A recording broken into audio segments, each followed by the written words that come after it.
May 14th, 2587. Li Tian was reborn. He found himself 5 days before the launch of the game Immortal Path Descends. Memories flooded back like a tidal wave. 12 years ago, his parents disappeared. Despite being the heir to the Li Corporation, worth hundreds of billions, the company was carved up by his relatives, led by Li Wei, leaving him with just a few billion. His childhood experiences shaped him into a people-pleaser. Once, he had cherished a woman, holding her in the palm of his hand. To help her rise from the slums and achieve success, he spared no expense, even bankrupting himself. When disaster struck and the Immortal Path game invaded reality, with monsters wreaking havoc on Earth, he poured countless resources into elevating this gaming novice to godlike status. But in the end, her gratitude came in the form of a sword through his heart. This time, however, he was determined to rewrite his fate. At 7 p.m., he climbed into the gaming pod and chose the nickname Ling Tian. Among the many classes, he didn't pick the sycophantic support role of a healer like in his previous life. Instead, he chose to become a formation master. This was a terrifying class, capable of wiping out entire cities with a single strike. The only drawback? It burned through money like water. But for the reborn Li Tian, this was hardly a problem, it was an advantage. The moment the recharge button lit up, he didn't hesitate. He poured his entire fortune of over 5 billion into the game. In this soon-to-collapse world, in-game currency was the real hard asset. You have received 5,063 million gold coins. Aside from this jaw-dropping figure, Li Tian's attribute panel was completely blank. Yet, he remained unfazed. In his memory, near the number 1 beginner's city, there was a hidden realm. Within it lay a divine-level formation. The term, God level, represents the pinnacle of power in the gaming status that commands awe and reverence. Li Tian was well aware that, given his current level, recklessly venturing into the secret realm would be tantamount to courting death. Determined to prepare thoroughly, he followed the route etched in his memory and arrived at the grand and imposing Hall of Sages, located at the heart of the novice city. This hall was an overarching force within the Immortal Path world, with its influence spanning across all regions. According to the game's mechanics, players had to reach level 80 to unlock the reputation system, granting them the qualification to hire the powerful NPCs housed within the Hall of Sages. But Li Tian knew of a method from his previous life that no one had ever attempted, albeit one that came with a hefty financial cost. No sooner had he stepped across the threshold of the hall than a burly man with a stern expression barred his way. "Stop. This isn't a place for fledgling rookies like you. Only those with illustrious reputations are allowed to set foot in the Hall of Sages." Li Tian raised his gaze to the man's title hovering above his head. Mountain-splitting warrior level 80. Even with the knowledge carried over from his past life, Li Tian couldn't help but marvel at the hall's strength after all. Even the gatekeeper was an 80-level powerhouse. "I indeed lack reputation and am far from being a strong man," Li Tian replied, bowing slightly. "Then how dare you trespass here? Leave at once, or face the consequences," the man barked. Li Tian smiled faintly. "I'm not here to cause trouble. In fact, I brought something for you. I hope you'll do me a small favor." With that, he waved his hand, and dozens of stacks of gleaming gold coins clattered onto the ground. The mountain-splitting warrior let out a derisive snort. "You think a bit of money can sway me? The Hall of Sages is a noble sanctuary. From the hall master to the servants, we are all steadfast in our principles. Do you think you can taint us with your petty bribes? You've insulted me, and for that, you shall pay with your blood." As he spoke, his muscles bulged, radiating an overwhelming aura of power. Yet Li Tian remained calm, snapping his fingers with a casual air. Clink, clink, clink, clink, clink. A torrent of gold coins cascaded forth, flooding the hall and quickly piling up to the mountain-splitting warrior's knees. The man's eyes fixated on the sea of gold below, as if he had been frozen in place. Suddenly, several servants wielding brooms dashed out from the shadows, their eyes gleaming with greed as they scrambled to gather the coins. "Get your hands off my money!" The mountain-splitting warrior snapped out of his daze and joined the chaotic scuffle for the gold. "Enough of this nonsense!" A voice, ancient yet resonating with authority, echoed from within the hall. An elderly figure, his beard and hair as white as snow, floated gracefully into view, holding a whisk in one hand. Above his head was a title that read, Hall Master of the Sages, Qingpin Taoist? Level. The absence of a displayed level signified that this man was none other than a god-level powerhouse. The servants froze in terror, hastily abandoning the coins and scattering in all directions. The mountain-splitting warrior stood rooted to the spot, his face pale with fear as he looked up at the elder. "Master, there's no need for explanations," the hall master interrupted, his voice tinged with disappointment. "You've served under me for years, and I believed you to be above worldly desires. Yet the moment gold was placed before you, your greed surfaced. Enough. Leave now and do not return." The mountain-splitting warrior staggered as if struck by lightning, his face aging visibly in an instant. With his head hanging low, he stumbled out of the hall, defeated. Now, only Li Tian and the hall master remained in the vast chamber. The elder cast a glance at the scattered gold coins, his expression one of quiet sorrow. Young man, your strength is lacking, and by all rights, you should not have been allowed entry into the Hall of Sages. However, fate has brought us together today. If you wish to hire a strong ally, follow me to the inner chamber. The two passed through the grand hall and entered a dimly lit room through a side door. The faint flicker of candlelight illuminated the space, casting long, wavering shadows. The hall master waved his sleeve, and a bluish panel materialized in midair. Sage Hall Sword Immortal, level 90, 1 million gold day. Sage Hall Warrior, level 90, 1 million gold day. Sage Hall Beastmaster, level 90, 1 million gold day. Sage Hall Alchemy Master, level 95, 500,000 gold day. The Hall of Sages truly lived up to its reputation as a peerless force in the game. These seemingly untouchable level 90 elites, who were rarely seen by ordinary players, could be hired here at will for a price. Even the most expensive option cost no more than 1 million gold per day. Having one of these powerhouses by his side would make Li Tian nearly invincible at the current stage of the game. However, the secret realm Li Tian was about to enter was fraught with unimaginable dangers. Even with a level 90 expert, he dared not let his guard down. Li Tian glanced at the smiling master of Wanxian Hall beside him and got straight to the point. Do you take on contracts? The hall master chuckled at the question. I only manage the affairs of my hall, am no mercenary. Young friend, your calculations seem to have gone astray. Besides, with your current level of 90, you're already strong enough. Focus on steady progress instead of aiming too high. More money, Li Tian replied bluntly. The hall master shook his head. It's not about the money. At my level, I don't typically accept contracts. 50 million gold coins, Li Tian offered, his tone calm but the number shocking. The hall master's lips twitched slightly. After a brief silence, he said, your sincerity has moved me. It's not about the money, but I'll accompany you on this journey. Then, with a shift in tone, he added, however, I must ask for the 50 million gold coins up front. With a wave of his hand, golden light shimmered in the air, and a contract materialized, floating before Li Tian. After a quick scan, Li Tian didn't hesitate and signed his name, Chun Sha. In the game Immortal Path, contracts carried a binding power far stronger than real-world agreements. Any breach of contract resulted in penalties 10 times the agreed amount, a deterrent even for godder players. Just as the deal was sealed, the system's pleasant mechanical voice chimed in. Congratulations! You are the first player to spend over 10 million gold coins. You have unlocked the unique hidden subclass, God of Wealth. Additionally, you have received 4 divine tier talents. Li Tian was overjoyed. A hidden subclass? And divine tier talents? In Immortal Path, hidden subclasses were considered monumental opportunities, requiring incredibly specific conditions to unlock. What made this even more extraordinary was that it was a subclass, allowing him to retain his primary class and enjoy the benefits of both. Eagerly, he opened his personal stats panel.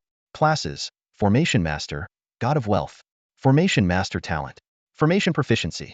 Reduces mana consumption by 30 when setting up formations.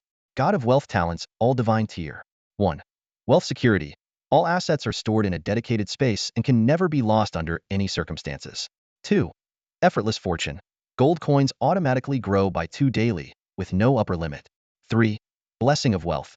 Enjoy a daily 1 rebate on total gold coins spent, with no cap. 4.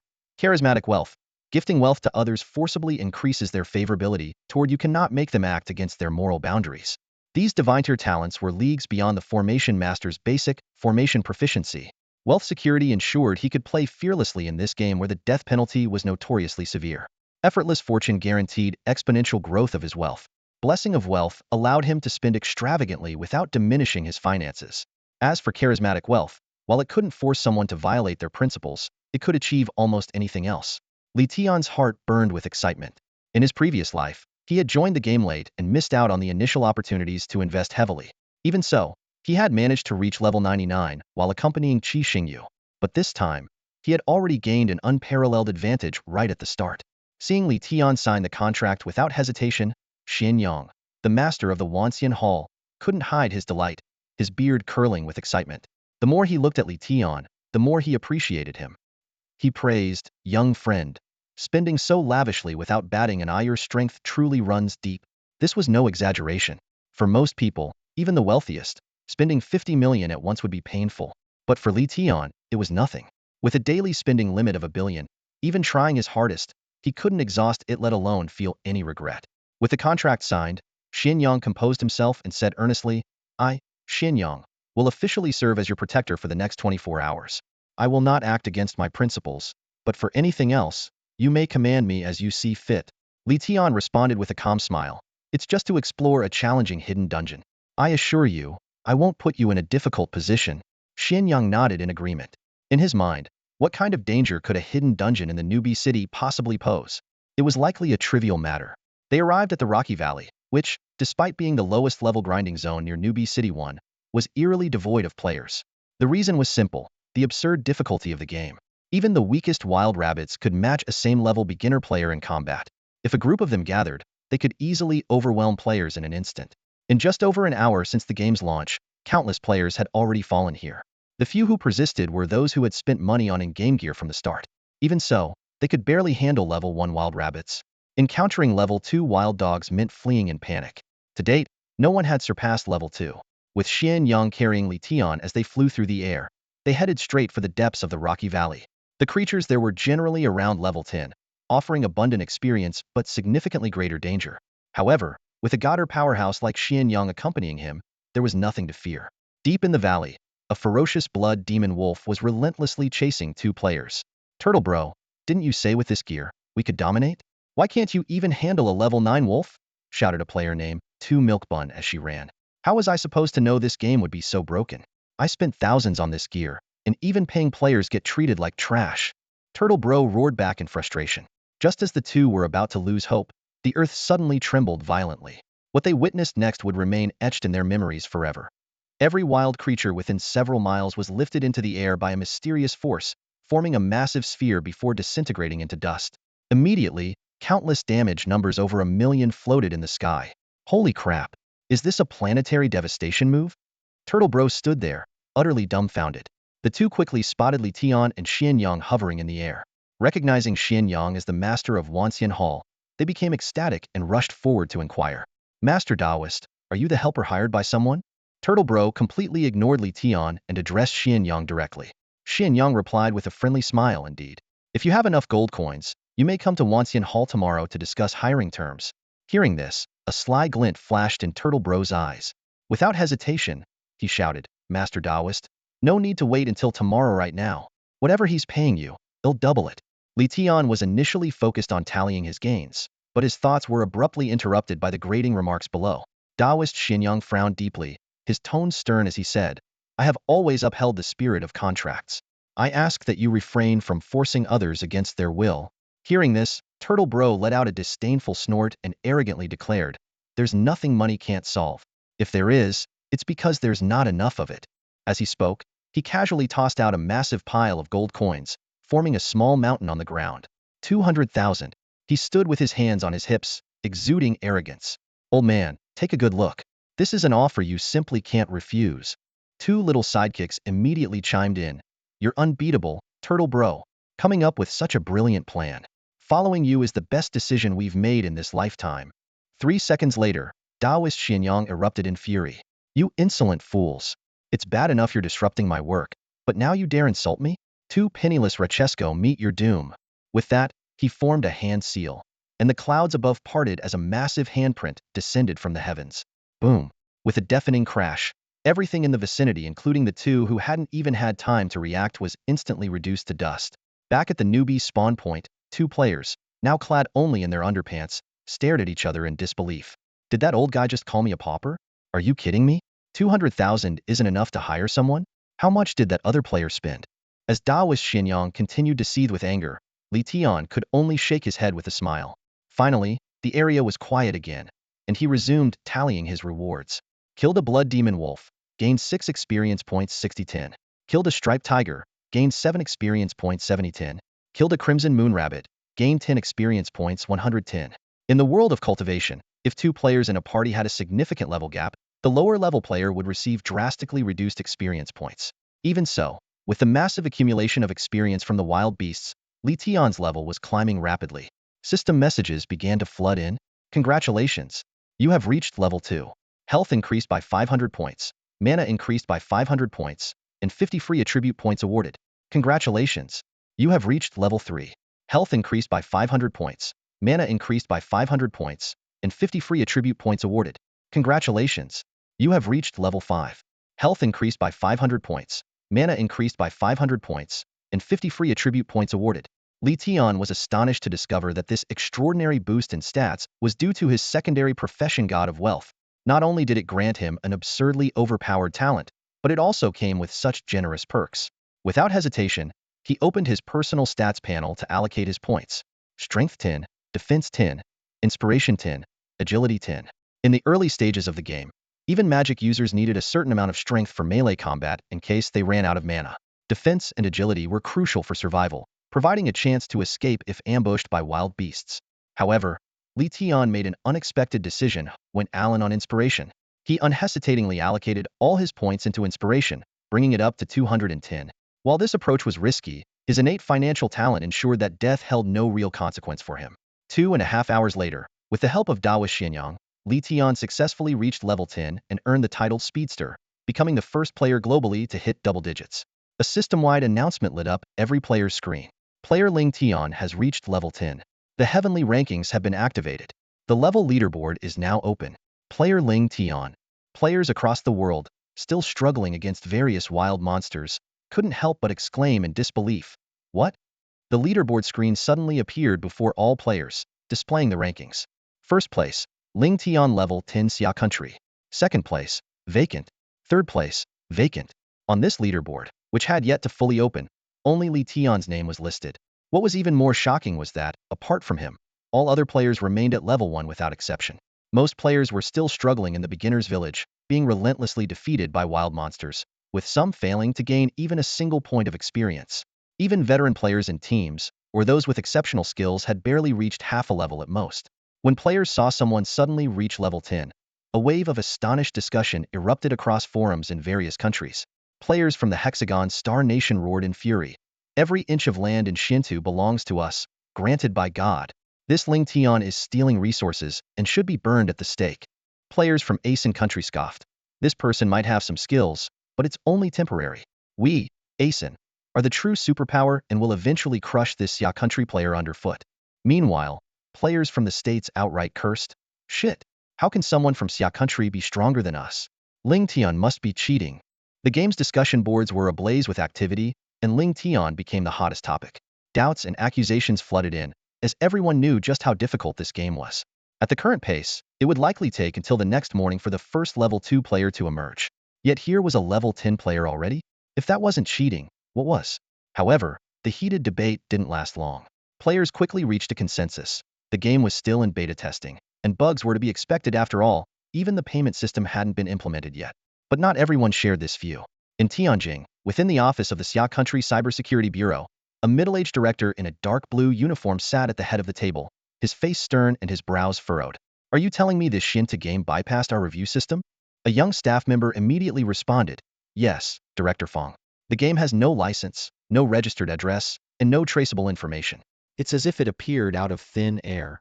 Director Fong's frown deepened.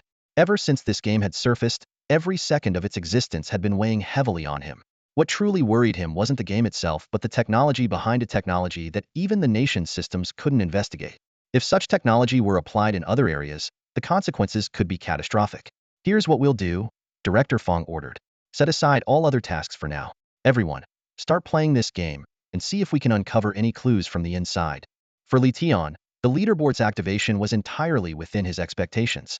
However, compared to his previous life, where the first level 10 players emerged 2 weeks after the game's official launch, this time, he had set a record on the first day of the beta. The butterfly effect had begun, and the future remained uncertain. Li Tian promptly equipped the title he had just earned. Fleetfoot Treasure. Effect. As the first player to reach level 10, you are officially the fastest man in the world. Experience gain increased by 10. This treasure title was undeniably valuable. In Shinto's ranking system, item tiers from lowest to highest were broken, common, fine, rare, treasure, glorious, sacred, divine, pinnacle, and chaotic. Items available on the market rarely exceeded the rare tier. Treasure tier and above items or titles were exceedingly rare, and even players on the brink of godhood mostly used rare tier gear, with only a few treasure tier pieces in their arsenal. For someone like Li Tian to obtain a treasure tier title on the first day of the beta was unheard of. As for sacred or divine tier equipment, even years later, when level 70 became commonplace and level 80 was no longer rare, only a handful of top-tier players possessed them. Pinnacle and chaotic tier items were purely mythical if not for their mention in the game's lore. No one would even believe they existed. Thus, the divine tier was considered the ultimate achievement for players. This seemingly ordinary, fleet-foot title came with a powerful effect. An additional 10 experience gain would allow him to maintain his lead while pushing towards level 20. Truly, it was a case of the faster you are, the faster you remain. Li Tian was content with his current leveling progress. Once the game officially launched, it wouldn't be long before the cultivation feedback system came online. By then, he needed to have accumulated enough strength to settle scores with certain families, uncover the truth behind his parents' deaths, and exact his revenge. Just then, a system notification flashed. Player Ling Tian has reached level 10. The path of ascension is now unlocked. Note: experience gain is reduced to 10 and stored in an experience pool until the path of ascension is completed. The path of ascension was one of Shin-Tu's unique advancement mechanisms, triggered whenever a player reached a level that was a multiple of 10. During this phase, experience gain was drastically reduced. In other games, some might choose to stay in the beginner's village as self-proclaimed kings. But Shin-Tu was different. In a past life, there was a player who tried to dominate the beginner's town at level 10, constantly advising his friends who ventured out into the world, be the master of the game, not its slave. But when the game later synchronized with cultivation, he ended up serving under those very friends. This was why the path of ascension was a mountain every player had to climb. Its difficulty was immense, and it had to be faced alone. No high-level players or NPCs like Xin Yang could offer assistance. Success relied solely on one's own equipment and skill. Although Li Tian's current stats were monstrous, attempting the challenge barehanded would likely result in becoming monster fodder. But he had no plans to rush into it just yet. While he could still remain in the beginner's town, his priority was to secure that divine tier formation. Only then would he stand a better chance in the trials ahead. After all, he knew better than anyone this was more than just a game. It was a matter of life and death. Li Tian allocated all the attribute points he gained from levels 5 to 10 into inspiration. He opened his character panel, and the stats were laid out clearly. Player: Ling Tian. Identity: Wanderer. Professions: Formation Master, God of Wealth. Talents: Quick Formation, Financial Security, Wealth from Nowhere, Child of Fortune, Money Rules All. Level: 1000.00. Status: Health 4600, Mana 4600. Attributes: Strength 10, Defense 10, Inspiration 460, Agility 10. Condition: Normal. Weapon: None. Gold: 5,061,000,000. Location: Rocky Ravine severely damaged. Reformation time: 54 minutes and 17 seconds. Time: 23:46. Looking at these satisfying numbers, a faint smile curled at the corner of Li Tian's lips. Before leaving the novice city, there was one final task he needed to complete. He recalled a secret from his past life. The hidden realm near Novice City, one wasn't discovered until much later.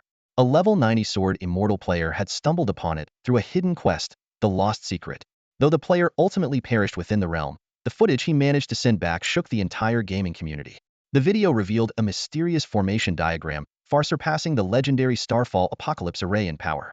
The Starfall Apocalypse Array was already capable of obliterating an entire city in one strike. But the formation in the hidden realm was clearly even more terrifying. Following his memory, Li Tian quickly located a familiar set of coordinates: 114.514. There stood an unassuming hill, quiet and ordinary. After searching carefully at the base, he found a movable stone. With a gentle push, the stone shifted, and with a deafening rumble, the hillside began to crumble, revealing a dark and deep entrance. The system immediately issued a warning. You are about to enter the hidden realm, ruins of the divine kingdom. Given your current level, it is recommended to explore this area later. The warning didn't deter Li Tian. In fact, it only fueled his determination. Beside him, Xian Yang, his long-standing companion, adopted an unusually serious expression. I sense a powerful and unfamiliar presence. Who would have thought such a desolate place hides something so extraordinary? As a god-ear entity who had reigned supreme for countless years, even he felt a twinge of unease.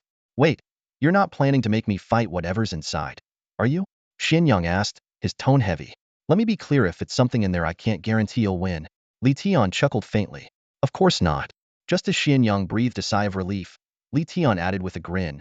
You just need to help me loot the place clean. Xian Yang nearly choked. What? Loot it clean? How is that any different from killing whatever's in there? He sighed deeply, throwing his hands up. I must be a complete fool for doing this for 5 billion gold. Fine. If things go south, they'll get us out of here immediately. Understood? Understood. Li Tian nodded with resolve and stepped into the pitch-black entrance. Xianyang immediately began casting enhancement spells, and radiant lights danced across Li Tian's body. Blessing of life. 1,000,000 health. Blessing of agility. 1,000 agility. A cascade of buffs filled Li Tian's status bar to the brim. Impressive work, old friend. Li Tian praised sincerely. The depths of the cave opened into a massive space, far beyond his expectations.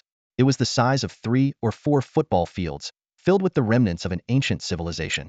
Crumbling ruins and scattered debris spoke of a once glorious era now reduced to desolation. Suddenly, an eerie roar shattered the silence. Xianyang reacted instantly, grabbing Li Tian by the shoulder and leaping into the air.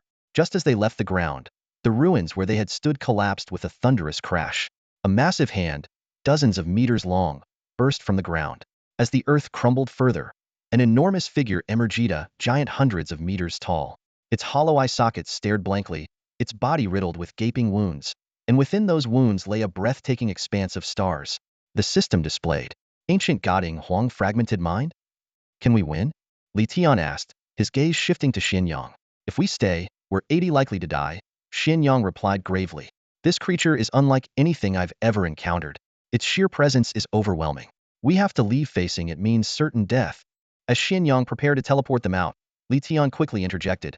We don't need to defeat it. Just buy me 5 minutes. Seeing Xianyang hesitate, Li Tian added confidently, he'll pay you an extra billion. Xianyang's expression twisted as he weighed his options. Finally, he gritted his teeth and shouted, damn it. Fine. For the money, he'll do it. Heavenly Titan form. In an instant, Xianyang's body expanded, his robe shredding to reveal a physique so exaggerated that his chest muscles rivaled the size of a person's torso. He grew to match the ancient god's towering height. I haven't taken on a fight like this in years. Looks like today's the day I relive my glory days. Xianyang roared, delivering a thunderous slap across the ancient god's face. Li Tian was momentarily stunned. What kind of job did you have before this, old man? Mind your own business and focus on your task. Xianyang barked, following up with a devastating kick that sent the ancient god staggering. Without wasting any time, Li Tian activated his speed boosts and dashed forward. Despite the darkness, he navigated confidently, guided by his memories. Years of experience had honed his precision to perfection. In less than 2 minutes, he reached a seemingly inconspicuous corner where a golden glow emanated faintly. There it was, the formation scroll. Overjoyed, he swiftly collected the scroll along with another unidentified artifact. Before he could continue searching, Xianyang's urgent voice echoed behind him. We need to leave now. Master Xian, what happened? Li Tian teased half-jokingly as he saw Xianyang retreat from battle in just 2.5 minutes, looking flustered.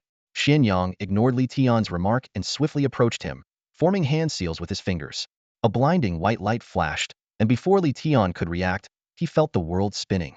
When he regained his senses, the two of them were already back in the Hall of Wisdom. Xianyang stood there shirtless, his upper body free of any visible injuries, yet his eyes betrayed a hint of unease. Master, what exactly happened just now? Li Tian couldn't help but ask. Xianyang swallowed hard and began to explain, albeit hesitantly. At first, everything was going smoothly. That giant, though immensely strong, was utterly devoid of intelligence. When I suppressed it, all it could do was let out meaningless roars. Honestly, it felt amazing. Hearing this, Li Tian instinctively took a few steps back, goosebumps rising all over his body. He couldn't believe this elderly master had such peculiar inclinations.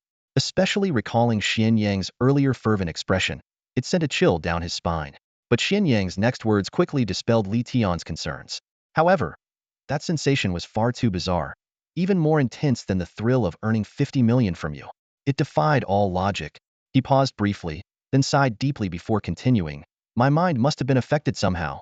Thankfully, the giant suddenly regained a shred of clarity and shouted at me, run?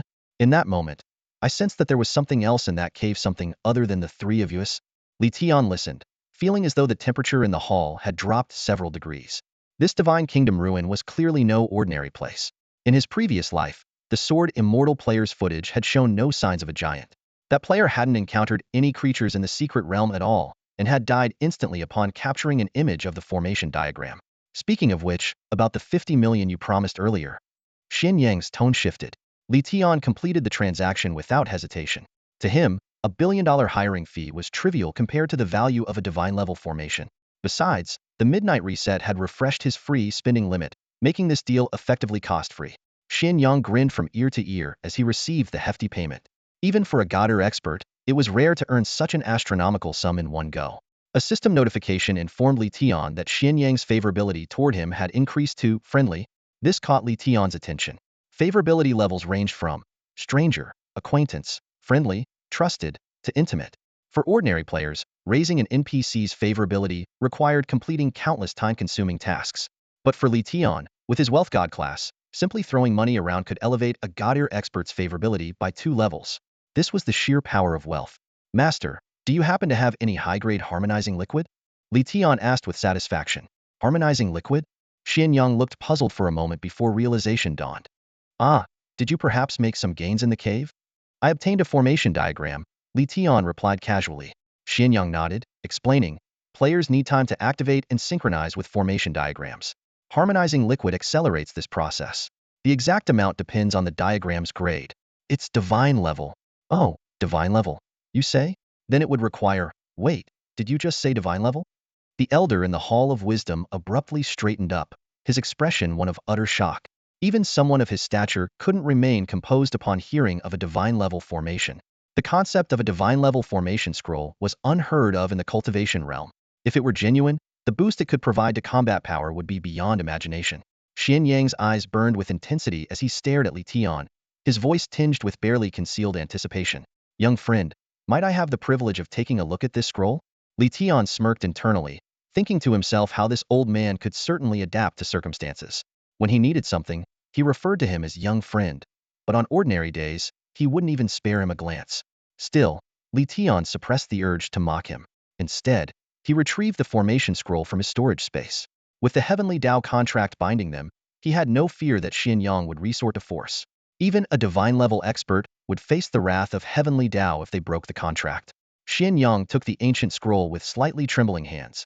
He carefully examined the intricate patterns on its surface, his eyes glistening with emotion. These markings, this quality, it is undoubtedly of divine level. The excitement in his voice was genuine. A divine-level formation scroll was not only of unparalleled grade, but also unique in the entire immortal world, never before revealed. Such a treasure transcended any monetary value. Suppressing the greed bubbling in his heart, Yang reluctantly returned the scroll to Li Tian. It truly lives up to its reputation. Coincidentally, I happen to have 10 bottles of Radiance-grade harmonizing liquid. While the market price is 2.2 million per bottle, considering our fated meeting, I'll offer the entire set to you for just 20 million. What do you think? Li Tian's eyes lit up. Radiance-grade harmonizing liquid was not only exorbitantly expensive to produce, but its rare ingredients made it nearly impossible to find, practically priceless. For Yang to produce 10 bottles at once and offer them at such a discounted price was indeed an incredible opportunity. Thank you, Sect Master. Li Tian expressed his gratitude sincerely.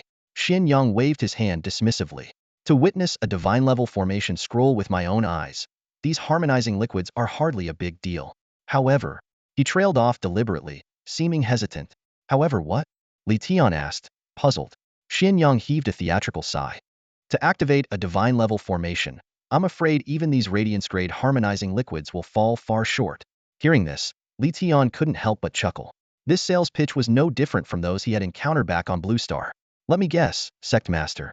Next, you'll tell me you have other rare treasures that can help me activate the scroll, but, of course, they'll come at a higher price? Yang was momentarily stunned, inwardly exclaiming, how are you this experienced?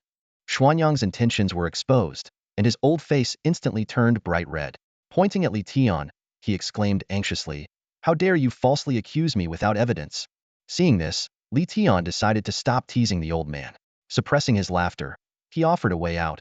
Just a little joke, Hall Master. Don't take it to heart. Yang stroked his long beard, his expression softening. I won't hide it from you. I do have a Saint-grade Chaos Elixir here. Its effects are 10 times stronger than the Radiant-grade one, and it's far rarer. Normally, I wouldn't sell it to just anyone. But since it's you, he paused briefly, a friendly price of 20 million. And all I ask in return is for you to lend me the array diagram for 2 days when you're free. Li Tian agreed without hesitation. Deal. As long as we sign a heavenly Tao contract, everything will go smoothly. In his mind, he calculated that spending 40 million for a divine-grade array was already a bargain.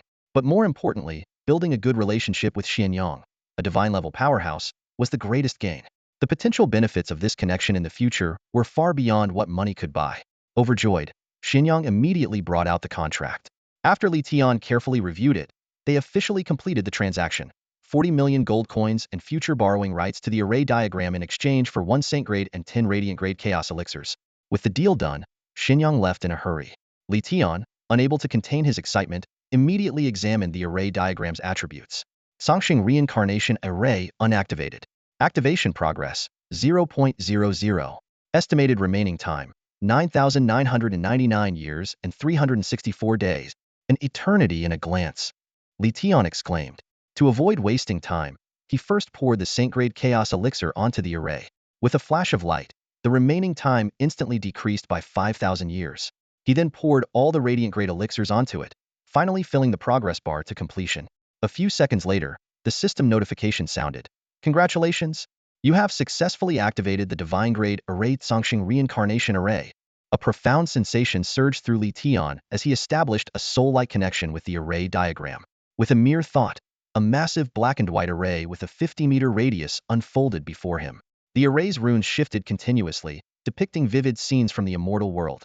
Humans building cities and farming, beasts roaming valleys, and golden dragons soaring through the clouds. It was breathtakingly lifelike. After repeated testing, Li Tian discovered that the array consumed only 5 of his mana to summon and could last for a duration equal to his spiritual insight value. Although it required redeployment each time, this limitation was negligible compared to the overwhelming power of a divine grade array. The deployment time for the Songxing Reincarnation Array was a mere second number, so shocking it left Li Tian wide-eyed in disbelief. Even the simplest attack arrays required over 3 seconds to set up, yet this was a god-tier formation. What's even more astonishing was that, when paired with Li Tian's innate talent for rapid array deployment, the setup time could be further reduced to an incredible 0.7 seconds. A god-tier array, deployed in just 0.7 seconds, could remain active for nearly 8 minutes. Its exceptional duration filled Li Tian with quiet pride. But the true marvel of the Songxing Reincarnation Array lay far beyond its longevity. Unlike ordinary arrays that were anchored in place like stationary turrets, the Songxing Reincarnation Array boasted remarkable mobility. It could move within a 10-kilometer radius. This meant that Li Tian could leisurely enjoy a feast in the novice town, while commanding the array to sweep through the beast-infested rocky canyon. As Li Tian marveled at this newfound power, he opened the array's detailed description panel. Unbeknownst to him, in a remote corner of the array, the runes subtly shifted and combined, forming the faint image of a broken giant gazing up at the heavens. The panel displayed the array's attributes in meticulous detail. Name: Songxing Reincarnation Array. Tier: God-tier. Base attack: Spirit 100. Attack mode: automatically launches 5 attacks per second. The array was also equipped with 2 formidable passive abilities. 1. Mortal Tremor. Suppresses equipment below Saint Tier, rendering it ineffective. Saint Tier equipment effects are halved. 2. God of the Mortal Realm. Doubles all attribute gains when the wielder levels up. Its active skills were nothing short of devastating. Void of Reincarnation. A wide area attack dealing Spirit 500 damage, with the ability to permanently banish targets. Wrath of the Living. A single target, true damage strike with a terrifying power of Spirit 1000, incapable of being dodged or redirected. And these were merely the abilities unlocked before reaching level 20. As Li Tian scanned the dense and overwhelming list of effects, he couldn't help but marvel at the sheer power of a god-tier array. And to think this was only the first phase.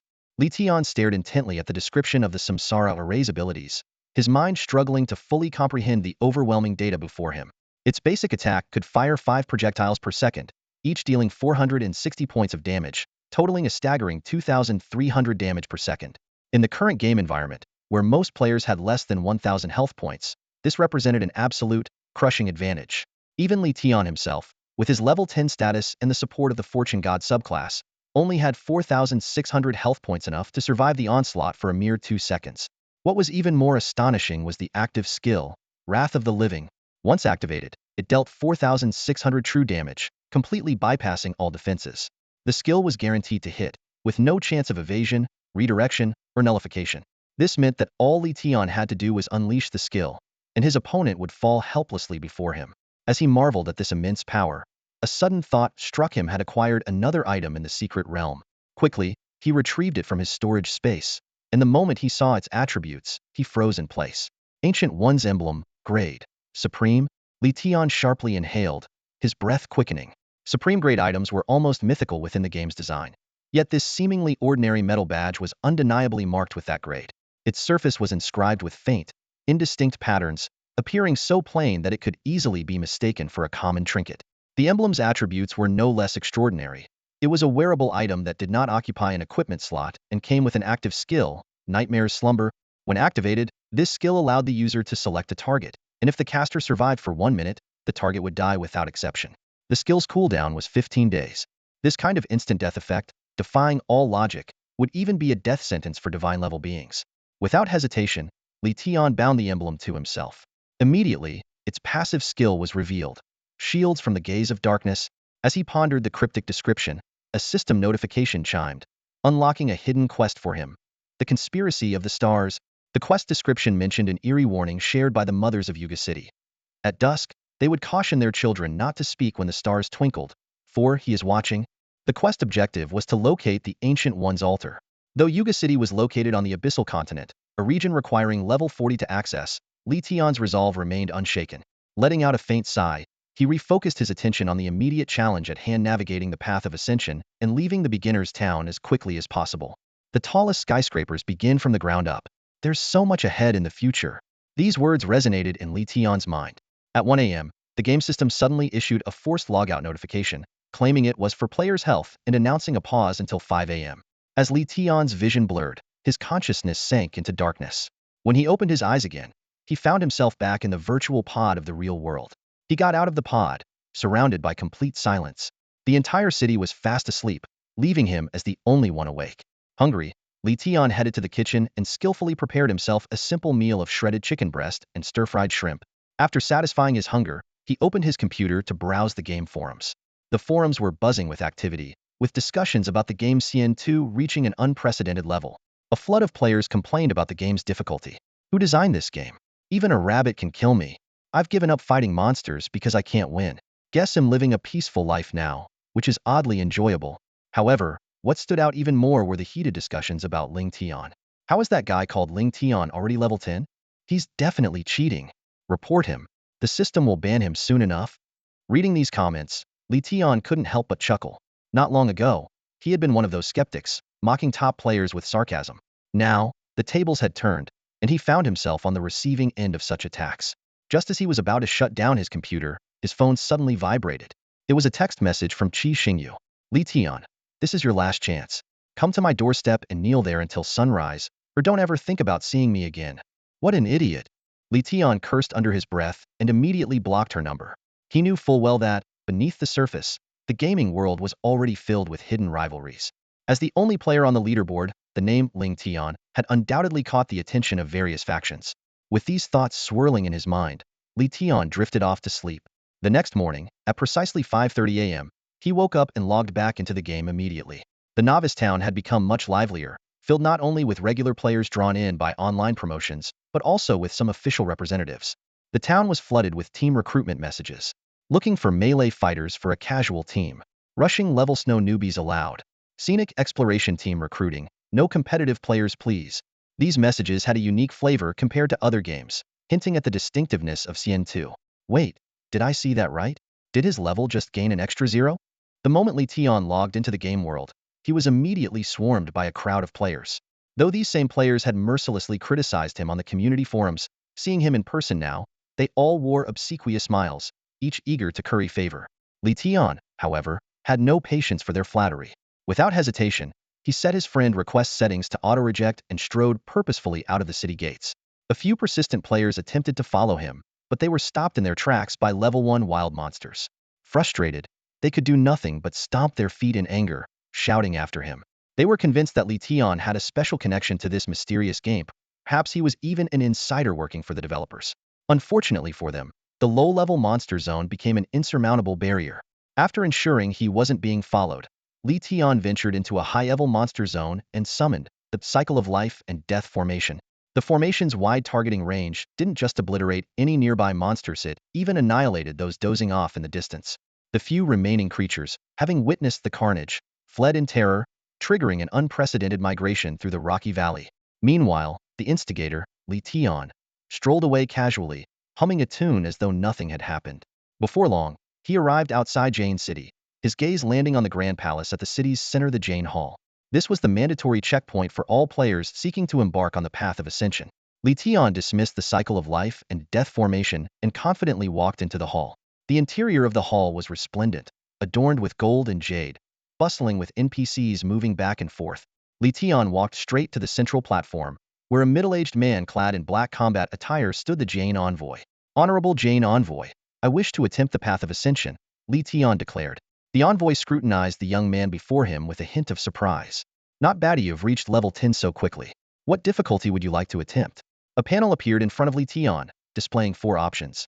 Easy, normal, hard, nightmare. Without hesitation, he selected nightmare. The envoy's expression turned serious in an instant. Young man, I must warn you the path of ascension is far more treacherous than you can imagine. Even the most gifted players struggle to overcome easy mode. The success rate for normal is barely 50%. As for nightmare mode, no one has ever succeeded. Thank you for your concern, but I'm fully confident, Li Tian replied with a calm smile. Ridiculous. The envoy sneered. Many so-called invincible prodigies have met their end attempting nightmare mode. And you, a mere boy named Ling Tian, think you'll be the first to succeed? If you insist on seeking your own doom, so be it. With that, he summoned a glowing, ethereal teleportation array. Step in, and may you reflect on your choices. Li Tian cupped his hands in a respectful gesture and stepped into the array without hesitation. The envoy watched his figure disappear, sighing inwardly.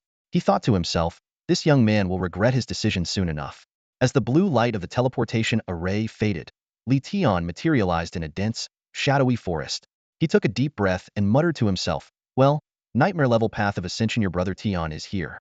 Though he was well aware of the grueling challenges that lay ahead, Li Tian's eyes burned with unwavering determination. In the game from his past life, the breakthrough trials posed an insurmountable challenge for ordinary players. Even the simplest difficulty required players to be fully equipped and to have honed their skills to a high level. A single mistake could result in inevitable failure. The normal difficulty lived up to its name. Players not only needed strong stats, but also exceptional operational skills to stand a chance. Without both, clearing it was impossible. As for the hard difficulty, in Li Tian's memory, no one had ever succeeded. Even with his top-tier skills, he barely survived his attempts at the normal difficulty, narrowly escaping death multiple times. Thinking of Qi Xingyu, that fool, Li Tian couldn't help but feel a surge of anger. He had spent his entire fortune to prepare top-tier equipment for her and risked everything to help her acquire high-level skills, yet she nearly died attempting the simple difficulty. His devotion had been utterly wasted. This life will be different, Li Tian resolved silently. All the best gear and skills will be mine. With the God of Wealth class and the Samsara array, I'm confident I can clear even nightmare difficulty. The rewards for nightmare difficulty were enough to drive anyone mad with desire. During levels 1 to 10, players typically received 100 base attribute points and 10 free attribute points.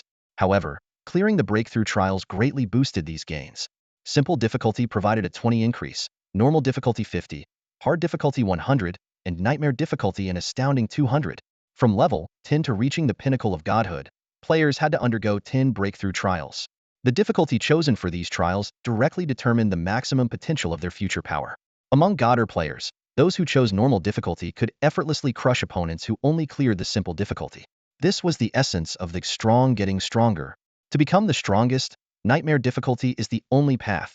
Li Tian took a deep breath. Skill alone isn't enough. It takes perseverance and effort. Samsara array activate. As his words fell, a mystical black and white formation spread out behind him like a divine halo. With this Godder array backing him, Li Tian stepped forward without hesitation. Suddenly, black mist swirled in midair, coalescing into a massive creature. Smoldering White Tiger Dark Race Level 10. Status: HP 6000, MP 4000. Attributes: Strength 500, Defense 300, Inspiration 300, Agility 400. Passive skill: Death Retrace. Active skill: Stealth. Dark Race. Li Tian's heart skipped a beat. Those 2 words were enough to strike fear into any player in his past life. Being killed by a dark race creature meant the player would also perish in real life. And on the breakthrough path, there was no retreat failure equal true death. But Li Tian remained unfazed. He had the Samsara array. The formation automatically launched attacks, and a barrage of damage numbers erupted from the smoldering white tiger. In less than 3 seconds, the tiger's health had dropped by a third. The tiger let out an earth-shaking roar and lunged at Li Tian. This strike, if it landed, could wipe out a typical player's entire health bar 3 times over. Yet, Li Tian calmly unleashed wrath of all living beings, dealing true damage that shattered the tiger's body, reducing it to dissipating black mist. Awesome!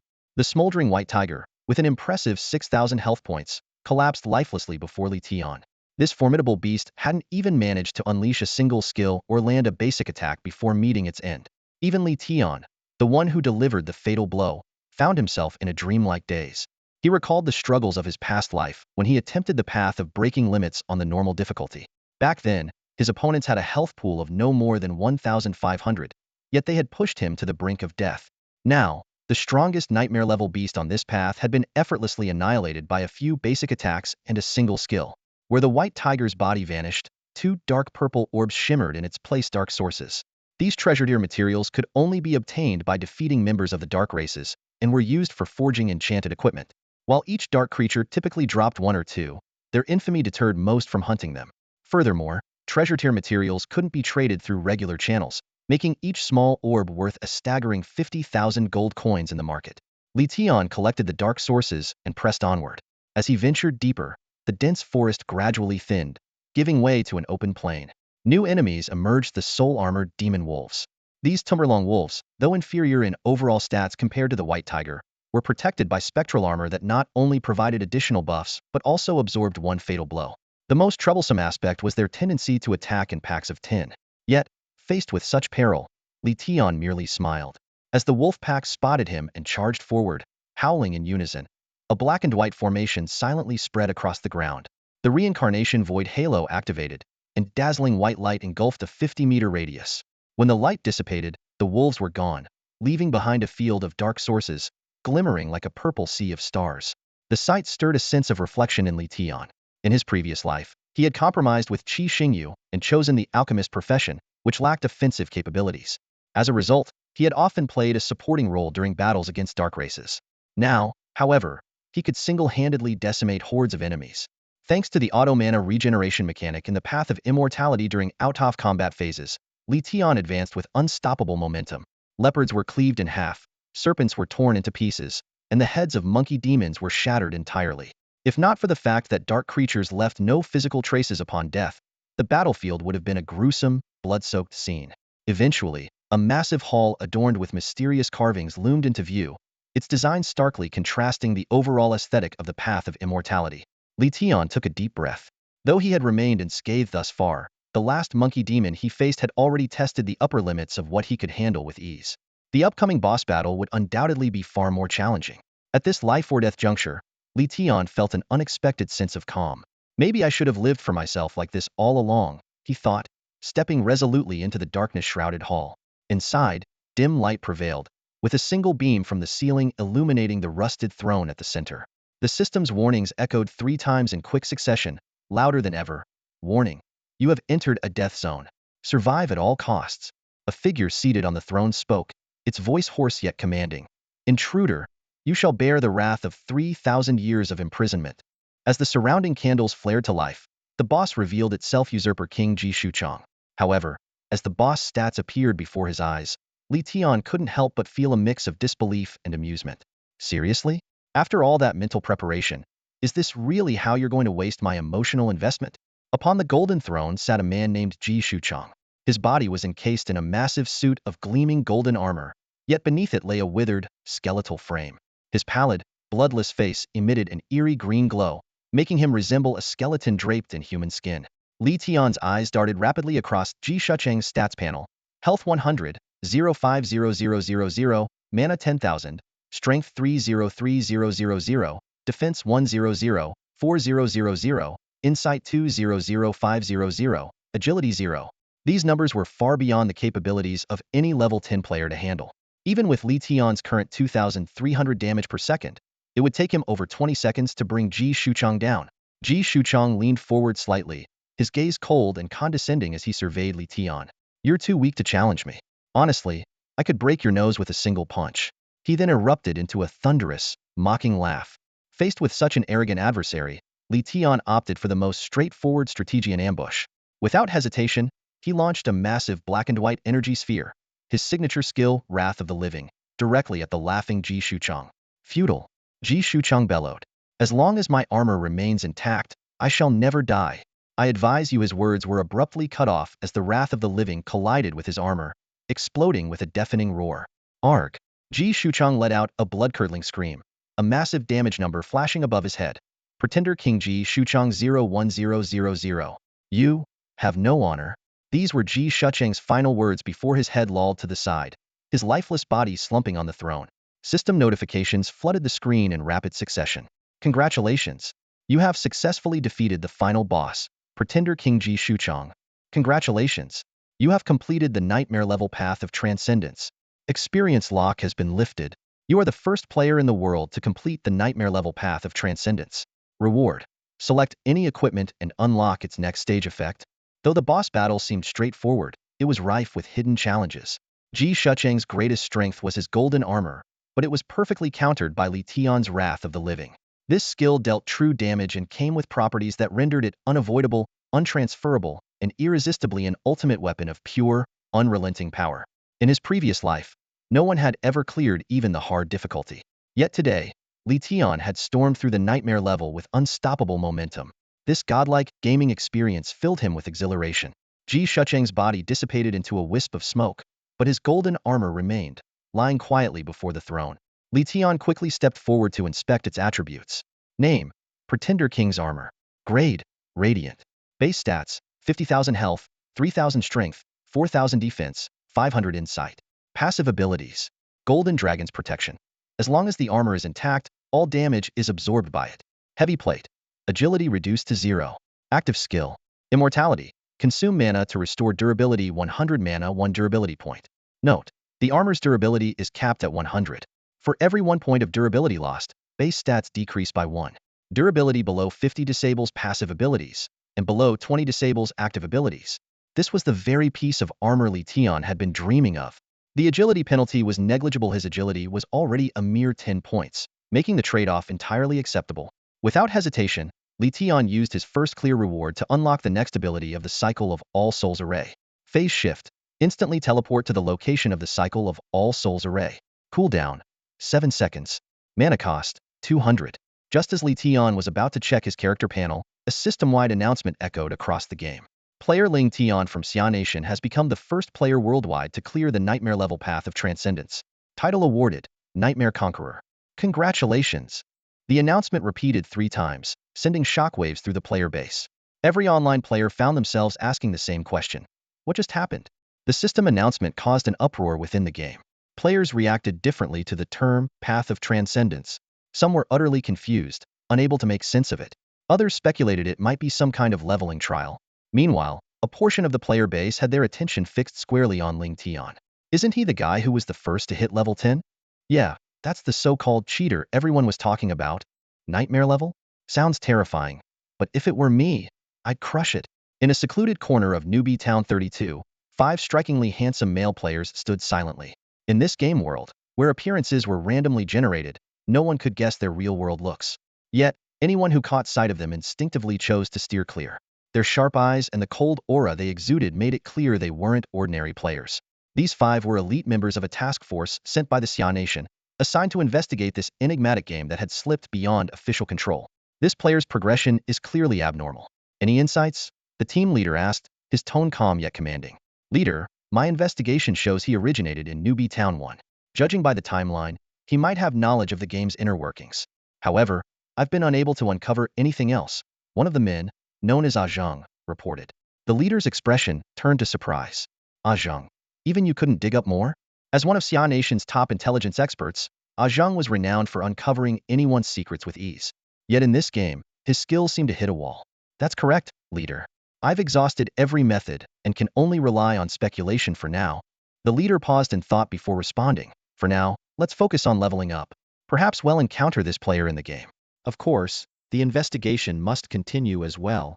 While Ling Tian had a temporary lead, in a hyper-realistic game like this, physical fitness often played a decisive role. And for a team of rigorously trained elites like them, the odds of ultimate victory were still in their favor. Meanwhile, inside the grand hall of the Path of Transcendence trial, Li Tian wasn't in a hurry to leave. He meticulously searched every corner and soon discovered a peculiar stone hidden behind one of the pillars. Black stone fragment. Grade: unknown. Effect: unknown. This must be an item exclusive to the nightmare level, Li Tian thought to himself as he casually stored the fragment in his inventory. He then activated the teleportation device to return to the reception hall. The reception envoy was left speechless when he saw Li Tian emerge unscathed. Trembling, he pointed at Li Tian, stammering, You made it out. That's impossible. Indeed, envoy. I've completed the nightmare-level path of transcendence. You'll need the pass token for the main city now, Li Tian replied with a calm smile, subtly reminding him. The envoy snapped out of his daze and hastily retrieved a golden token, presenting it to Li Tian with both hands in a reverent manner. Ordinary challengers receive ordinary tokens. But you, my friend, have earned this golden token, Supreme Pass Token. Category, Treasure. Effect, commands respect from others. After handing over the token, the envoy escorted Li Tian to the teleportation array leading to the main city, his expression one of deep admiration. As he watched Li Tian's figure disappear into the light, the envoy fell into quiet reflection. Years later, when he received a promotion, he would undoubtedly look back on this morning and recall the extraordinary meeting with Li Tian. After stepping into the teleportation array, Li Tian immediately felt his body becoming weightless as the scenery around him shifted like a revolving lantern. 3 minutes later, his feet touched solid ground again, and his vision gradually cleared. A massive city stood imposingly before him, Tianfeng City. Its towering gray walls pierced the clouds, exuding an aura of coldness and deadly severity. Beyond the city walls lay a barren, desolate wilderness, where howling winds carried the occasional piercing cries of wild beasts. Li Tian inhaled deeply, his mood heavy. This land was dominated by the dark races, who controlled the vast wilderness. A single misstep could cost someone their life. For humans, surviving here was an immense challenge. In comparison, the starter city was a warm and comforting sanctuary. Those players who complained about the hardships of the immortal path had no idea of the true ruthlessness of this world. Bracing against the howling wind, Li Tian made his way toward the city gate. Before he could get close, a guard barked sharply, Outsiders, take note. You must present an entry token to pass. Understood. Here's my token, Li Tian replied, pulling out a 24-karat gold token. The guard's demeanor changed instantly. His eyes widened, and he straightened his posture as if a new recruit saluting a superior officer. In a loud voice, he announced, You may pass. Li Tian paused, momentarily stunned, before glancing down at the token in his hand. Although the token's description mentioned it could earn respect, the extent of its effect was beyond his expectations. As he stepped through the city gates, a bustling scene unfolded before him. The streets were lined with vendors, and the crowds were far livelier than those in the starter city, several times more so. Upon arriving in Tianfeng City, Li Tian had two primary goals: to buy a house and establish residency. In the world of Immortal Path, owning property was even more critical than acquiring high-quality equipment. A house provided a fixed respawn point, which was especially vital in Tianfeng City. Unlike the starter city, where players could respawn anywhere, dying here meant being resurrected at a random location, possibly within the territory of the dark races. A safe property was nothing short of a haven. However, not everyone could qualify to purchase a house. One first needed to obtain citizenship. While Li Tian's special token allowed him free access to the city, it did not grant him additional rights. Regular players faced even harsher circumstances, sometimes being killed in the streets by NPCs without anyone batting an eye. Li Tian vividly remembered how things played out in his previous life. New players arriving in the main city were like ants, timid and cautious, fearing the wrath of the native NPCs who owned property and held citizenship. But once a player settled down and established a home, their status changed dramatically. They could sit confidently at their doorstep, proudly proclaiming themselves as Lords of Tianfeng City. Moreover, advanced facilities within the city, such as weapon enhancement and job class transitions, were only accessible to citizens. While the market offered similar services, their quality and capacity were far inferior. Typically, players would need to reach level 60 or 70 and earn reputation points through good deeds to qualify for citizenship. But Li Tian had another plan in mind. Standing before the central bulletin board in the city, he spotted his opportunity. A prominent notice read, Vacant properties in the Northern District available for purchase or rent. Interested parties, please visit the City Lord's mansion for discussions. No loiterers allowed. This was exactly what he was looking for. Tianfeng City's Northern District, plagued by frequent attacks from the dark races, was sparsely populated despite being protected by city walls. The constant danger had driven property prices to rock bottom, yet no one dared to invest. However, in his previous life, as more players flooded into the city, the Northern District became a hub of thriving commerce. Savvy merchants opened shops to serve the players and reaped massive profits almost overnight. At this moment, with all other players still confined to the starter city, Li Tian had the advantage of moving ahead of the competition. With over 5 billion gold coins at his disposal, he couldn't afford to let this opportunity slip by. More importantly, this might also be his best chance to gain citizenship. Without delay, Li Tian arrived at one of Tianfeng City's most iconic landmarks, the City Lord's mansion. Stepping into the Grand Hall, he saw a woman in her early 30s seated at the head of the room. This was Ji Qiufeng, the city lord of Tianfeng City. Despite wearing no makeup, her striking features radiated an aura of strength and determination. At the moment, her brows were slightly furrowed, as though preoccupied with some concern. Ji Qiufeng, a widow with unparalleled cultivation abilities, showed no signs of age on her flawless face. Her late fiancé, the previous city lord and protector Marquis, had heroically sacrificed himself in a battle against the dark races before they could marry. Since then, she had taken up the mantle of leadership, serving as city lord for over 2 decades while remaining steadfastly loyal to her late fiancé's memory. In his previous life, countless players risked life and limb to pursue Ji Qiufeng, only to meet grim fates, either exiled to the dark race's territory to perish or banished from the city entirely. But Li Tian had no interest in romance at this moment. Calmly, he approached her, meeting her gaze directly. With a smile, he said, "I'm interested in investing in properties in the northern district. Would the city lord have some time to discuss this?" As Ji Qiufeng heard the sound of footsteps, she looked up. The sight of the young man before her left her slightly disappointed. Not only was he dressed plainly, but his level was only 10. He didn't look like someone with the means to make a significant purchase. Nevertheless, she maintained her professional smile and asked, "Young man, are you here to rent a house?" "No, I'm here to buy," Li Tian replied directly. This response made Ji Qiufeng's eyes light up. The vast number of vacant properties in the northern part of the city had been bleeding money daily. While the man before her didn't seem like someone who could make a large-scale purchase, any buyer was better than none. She responded warmly, "That's excellent. Which property are you interested in? A specialist will assist you shortly."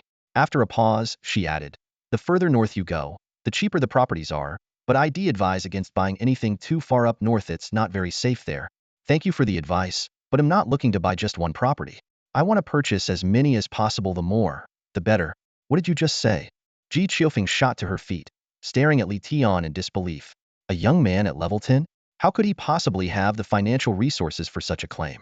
Noticing her doubt, Li Tian smiled and said, "No need to be so skeptical, my lady. I mean every word. As long as you confirm the sale, I can pay immediately." "It's not that I don't trust you." Ji Qiufeng hesitated for a moment before asking, "but I'd like to understand your reasoning for this purchase and what your plans are for the properties. I'm willing to invest in these properties because I have faith that, under your leadership, Tianfeng City will become much safer in the near future. As for my plans, once the deal is finalized, everything will become clear," Li Tian replied, his words both watertight and subtly flattering. Clearly, Ji Qiufeng appreciated the sentiment. "Very well. Since you've chosen to trust me, I shall reciprocate that trust. Shall we proceed to sign the contract?" Li Tian nodded in agreement, and then brought up a second request. "However, I'm an outsider without Tianfeng City citizenship. I'll need your assistance in obtaining it." "Not a problem. As long as you can pay, citizenship will be included," Ji Qiufeng readily agreed. What followed was a flurry of paperwork as Li Tian signed one property purchase contract after another. Ji Qiufeng watched, her breathing quickening slightly. Could it be that a problem that had troubled her for so long was about to be resolved? In the end, Li Tian acquired all the properties in the northern district of the city, along with Tianfeng City citizenship, for a total of 1.2 billion gold coins. It was an incredibly shrewd deal. While the short-term costs of renovation and staffing would be significant, once the influx of players reached level 10 and entered the main city, this investment was bound to yield enormous long-term profits. The system then notified, "Ji Qiufeng's favorability towards you has increased to friendly da." Li Tian knew this was thanks to his wealth wins favor skill and decided to limit future dealings with the city lord to avoid unnecessary complications. Just then, a global system announcement rang out to all players. Player Ling Tian from Xia Nation has successfully obtained Tianfeng City citizenship. The reputation leaderboard is now live. Ling Tian is the first Xia Nation player to purchase property and has earned the title City Dweller. This announcement caused an uproar among the player community. Citizenship? Buying property? This game is on another level. Feels like the pros are leaving us further and further behind. I haven't even heard of these features. Wait, what does gaining citizenship mean? Aren't we citizens already? Apparently not. Remember what the blacksmith in the starter town said? We're not even considered human, just the lowest of the low. What? In real life, I'm a corporate slave, a student slave, and now in the game, I'm just livestock? Devs, care to explain? Seeing Li Tian's name appear in the system announcements once again, the players weren't just shocked anymore, they were baffled. It felt like he was playing an entirely different game. At this point, most players were still stuck at level 1, with only a handful having reached level 2. On the outskirts of the Rocky Valley, most players were still struggling to battle wild monsters, repeatedly being defeated and sent back to the respawn point. Just then, a shocking piece of news spread. Someone had already gained citizenship in Tianfeng City and even owned their own property. This is impossible. A player from Asian country roared angrily in the world chat. We're out here fighting tooth and nail, and that guy named Ling Tian is already living in the city? This game is clearly biased towards players from Xia country. This wave of dissatisfaction quickly spread, triggering a mass exodus of foreign players. If Li Tian were aware of this, he'd likely be grinning ear to ear. It played perfectly into his plans. After completing his citizenship registration, Li Tian didn't rush to deal with the property he owned in the northern part of the city. As the first player to grasp the hidden potential of this opportunity, he knew that jumping into the real estate market too soon would only result in losses. The true purpose of acquiring these properties was to secure prime locations before the inevitable influx of players. When the time came, both NPC locals and other players would have no choice but to rent from him, ensuring a steady stream of profits. Upon obtaining his citizenship, Li Tian immediately made his way to the job advancement hall in the southern part of the city. This was another key reason he had been so eager to gain citizenship. For players who had reached level 10, the hall offered an important opportunity, the chance to replace their starting class with a more powerful specialized class. At this point, while Li Tian had the auxiliary class of Money God to support him, his primary class as a formation master was starting to show its limitations. However, hidden within the job advancement hall was a secret advanced class for formation masters, his true objective. After a brief moment of thought, Li Tian stepped into the Grand Job Change Hall. This magnificent building, open exclusively to citizens, boasted an enormous interior. Within its vast space were hundreds of powerful NPC mentors, each with a combat level above 50. These mentors were responsible for overseeing the job transitions for various professions. At the moment, they were waiting for the sparse job changers at a ratio of 5-to-1. The hall's emptiness was not without reason. Most skydrifters who came to Tianfeng City to make a living could only afford to rent housing and were worlds apart in status compared to those with citizenship. They usually opted to queue at job-changing stalls in the marketplace, even if it meant waiting 2 or 3 hours. Li Tian vividly remembered how, in his previous life, the hall only became truly bustling when the influx of players arrived. Back then, he even brought a mat and waited for 2 days and nights, only to end up settling for a basic job change. The job change hall offered an incredible variety of professions to choose from. Popular professions like body practitioners and artifact practitioners had job lists so extensive they could barely fit on a single page. The disparity between citizens and non-citizens was akin to the gap between humans and dogs. Soon, Li Tian located the Formation Master section. A beautiful female attendant greeted him with a smile and handed him a detailed job list. It included roles like Formation Spirit Master, Battle Formation Master, and Rune Formation Master. Without hesitation, Li Tian skipped to the last option, Formation Dao Master. Hello, I'd like to change my job to Formation Dao Master. Who should I see for that? Li Tian asked directly. The attendant's smile faltered slightly, turning hesitant. She leaned closer and whispered, perhaps you should consider choosing another profession. Why? Is there an issue with the Formation Dao Master profession? Li Tian asked curiously. No, there's nothing wrong with the profession itself. It's just, the mentor responsible for this job is not exactly easy to meet, she replied with an awkward smile. Li Tian chuckled lightly. That's all right. Whether it's easy or not, you'll only know if I try. Seeing his determination, the attendant led him to a private room. This is Mentor Wan Hong's office. Please feel free to enter, she said before hurriedly leaving. Mentor, I'd like to change my job, Li Tian called out toward the tightly shut door. The only response he received was the sound of snoring from within. Undeterred, he tried again. Respected mentor, esteemed and dedicated educator, a master of the craft, I wish to change my job. Will you stop already? Came an irritated voice from inside. Instead of wasting your breath on flattery, why don't you just pick any other mentor and get it over with? No matter what you say, it won't work. Now scram. Li Tian remained composed. I have a deep passion for the Formation Dao Master profession, and only you can help me with this transition. You think I'll just help you because you want me to? Do you think I have no dignity left? Wan Hong sneered. If you can bring me the corpses of 100 dark race beings, then I'll consider it. A system notification popped up. Wan Hong has issued you the quest, non-existent corpses. Quest objective, defeat any 100 dark race beings and attempt to bring back their corpses. Li Tian sighed inwardly. Everyone knew that dark race beings dissolved into black smoke upon death, leaving no corpses behind. This was clearly an impossible task, Wan Hong's way of discouraging him. Without hesitation, Li Tian rejected the quest. Such a simple task, and you don't even dare to try? And you claim to have a passion for the Formation Dao Master profession? Stop fooling yourself, Wan Hong scoffed. Li Tian let out a soft sigh. It seemed he couldn't rely on an ordinary approach anymore. I understand, mentor, that you hold high standards and wish to preserve the legacy of the Formation Dao Master profession. I happen to possess a golden guidance token. Would this be enough to gain your recognition? The room fell silent for a moment before the door slowly creaked open, revealing a disheveled old man. Li Tian reached into his chest pocket and retrieved the golden token. As its radiant light filled the room, Wen Hong's sleepy eyes widened in shock. You cleared the hard-level path of breakthrough? Wen Hong asked in disbelief. While the golden guidance token was proof of this feat, individuals capable of conquering the hard-level path were exceedingly rare, and it had been years since the last token was issued. Not hard-level, Minter. Nightmare level. Li Tian corrected. Nightmare level? Impossible. Wen Hong exclaimed, visibly shaken.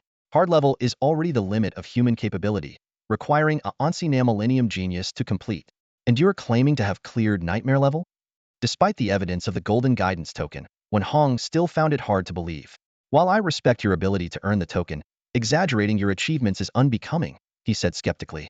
Without further delay, Wen Hong contacted the guidance hall to verify the claim. Li Tian stood quietly, watching as the old man's expression shifted dramatically. In an instant, Wen Hong's demeanor did a complete 180, and he greeted Li Tian with a wide, almost comical smile. Why are you still standing at the door, young friend? Please, come in. From the sound of your voice alone, I knew you had the makings of an emperor.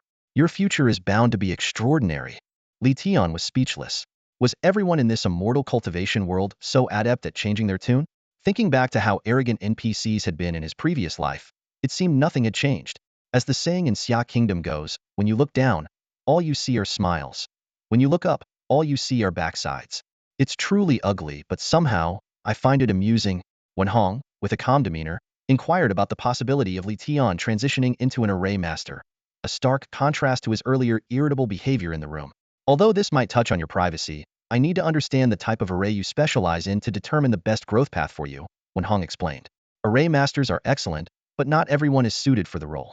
Besides, his expression suddenly turned eager. I'd like to see the array that allowed you to break through the nightmare level barrier. Just for a second, that's all I need. Li Tian's thoughts shifted, and in an instant, the Samsara array enveloped the entire room. Black and white light reflected off the walls, floor, and Wen Hong's face. A second later, the array dissipated. Minter, what do you think? Which career path suits me best? Li Tian asked. Wen Hong stood frozen, as if his soul had left his body. Half a minute later, his hand trembled as he grasped Li Tian's arm. My young friend, let me see it again, just one more time. I can't stand the suspense. Seeing his mentor trembling like a leaf, Li Tian was taken aback. Concerned that Wen Hong might collapse on the spot, he reactivated the Samsara array. Divine level. It's divine level. Wen Hong exclaimed, his face flushed with excitement, completely enraptured. This feeling, this aura, it's absolutely incredible. After a moment of euphoria, Wen Hong finally calmed down and looked at Li Tian intently. If you take my advice, don't become an array master. Why not? Li Tian asked, puzzled. Array masters can only wield saint-level arrays at best. It's far too limiting for a divine-level array like yours. Li Tian pondered for a moment. So, you're saying an array master wouldn't be able to fully unleash the potential of my array? Wen Hong nodded repeatedly. In the past, if anyone had dared to claim that an array master was inadequate, he would have scolded them mercilessly. But faced with a divine-level array, he had no choice but to concede. Then what profession should I choose? Li Tian asked, sensing that this question might trigger a hidden quest within a hidden quest, potentially unlocking a profession even more powerful than an array master. Wen Hong let out a bitter laugh. To be honest, I've only ever dreamed of saint-level arrays, even in my wildest dreams. However, he suddenly had an idea and quickly pinned a letter. The strongest array immortal in the imperial capital, Ji Chunlei, is an old friend of mine. He might have an answer for you. A system notification appeared. Hidden quest acquired. Journey to the capital transition quest. Find Ji Chunlei in the imperial capital to inquire about career transition options. After leaving the transition hall, Li Tian began contemplating his next steps. The Ji family bore the imperial surname, and the lord of Tianfeng City, Ji Qiufeng, was a member of the royal family. Although Li Tian had deliberately kept his distance from her before, it seemed the time had come for a visit. At the city lord's mansion, Ji Qiufeng, busy managing the city's development plans funded by Li Tian's 1.2 billion housing purchase, looked up as he approached. Daoist Li Tian, what brings you here? Her change in address reflected the elevated status that transaction had brought him. Li Tian got straight to the point, openly recounting his experience at the transition hall. As he spoke, Ji Qiufeng's expression grew increasingly astonished. You're saying you have a divine-level array and successfully broke through the nightmare-level barrier? She licked her dry lips, trying to process the revelation. Li Tian nodded calmly, expressing his desire to seek guidance from Ji Chunlei. Ji Qfeng's gaze shifted. She no longer saw him as merely a business partner. This young, wealthy man with seemingly limitless potential, what other surprises could he bring? She couldn't help but feel a sense of anticipation. After listening to Li Tian's account, a glimmer of admiration flashed in Ji Qiufeng's eyes. The young man's potential and courage made her even more inclined to befriend and mentor him. Li Tian was overjoyed when the city lord agreed to help so readily. He immediately cupped his hands in gratitude, saying, "I will never forget your great kindness, city lord." Ji Qiufeng rested her chin on her hands, a playful smile curling her lips. "Then let's meet back here in an hour," she said. Her sharp and capable demeanor, coupled with a touch of alluring charm in her gaze, was enough to stir anyone's heart. Even Li Tian, with his usual composure, couldn't help but feel a twinge of unease. Only then did he understand why, in his previous life, so many players ventured into the lion's den despite the dangers. A woman in her 30s or 40s truly possessed a magnetic allure. While waiting, Li Tian hunted monsters near Tianfeng City.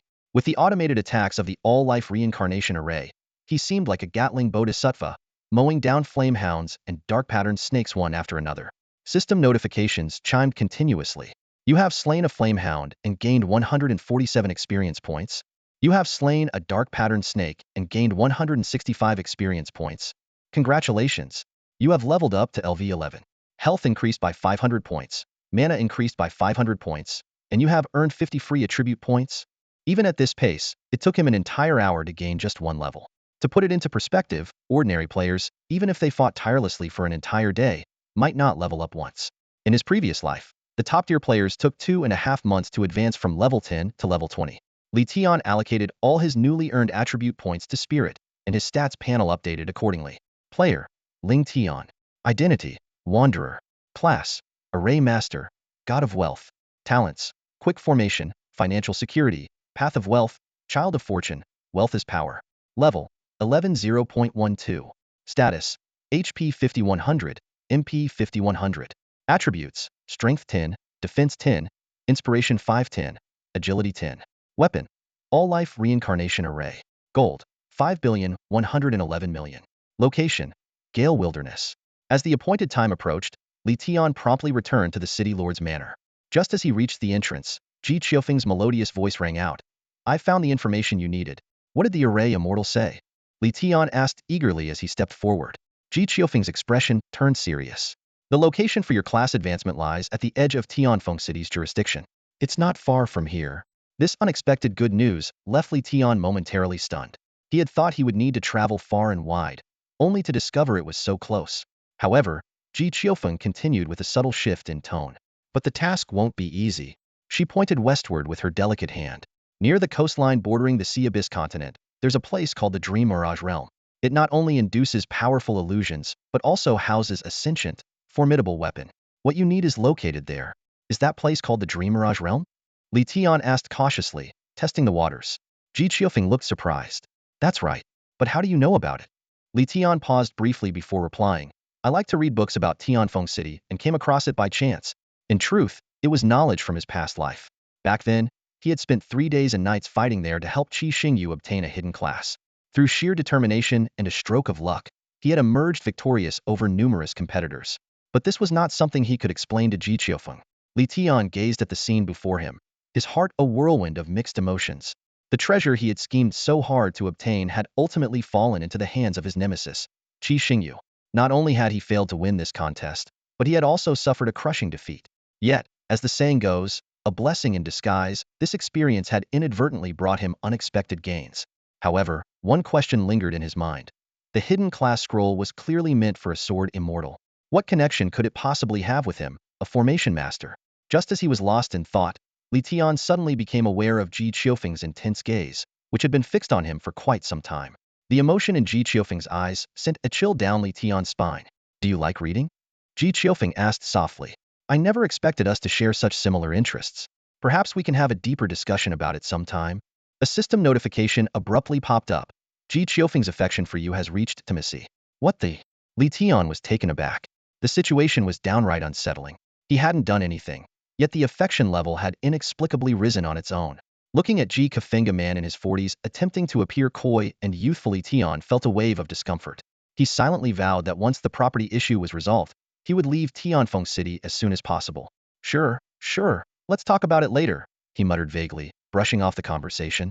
He then refocused his attention on the anomalies in the illusory dream's secret realm.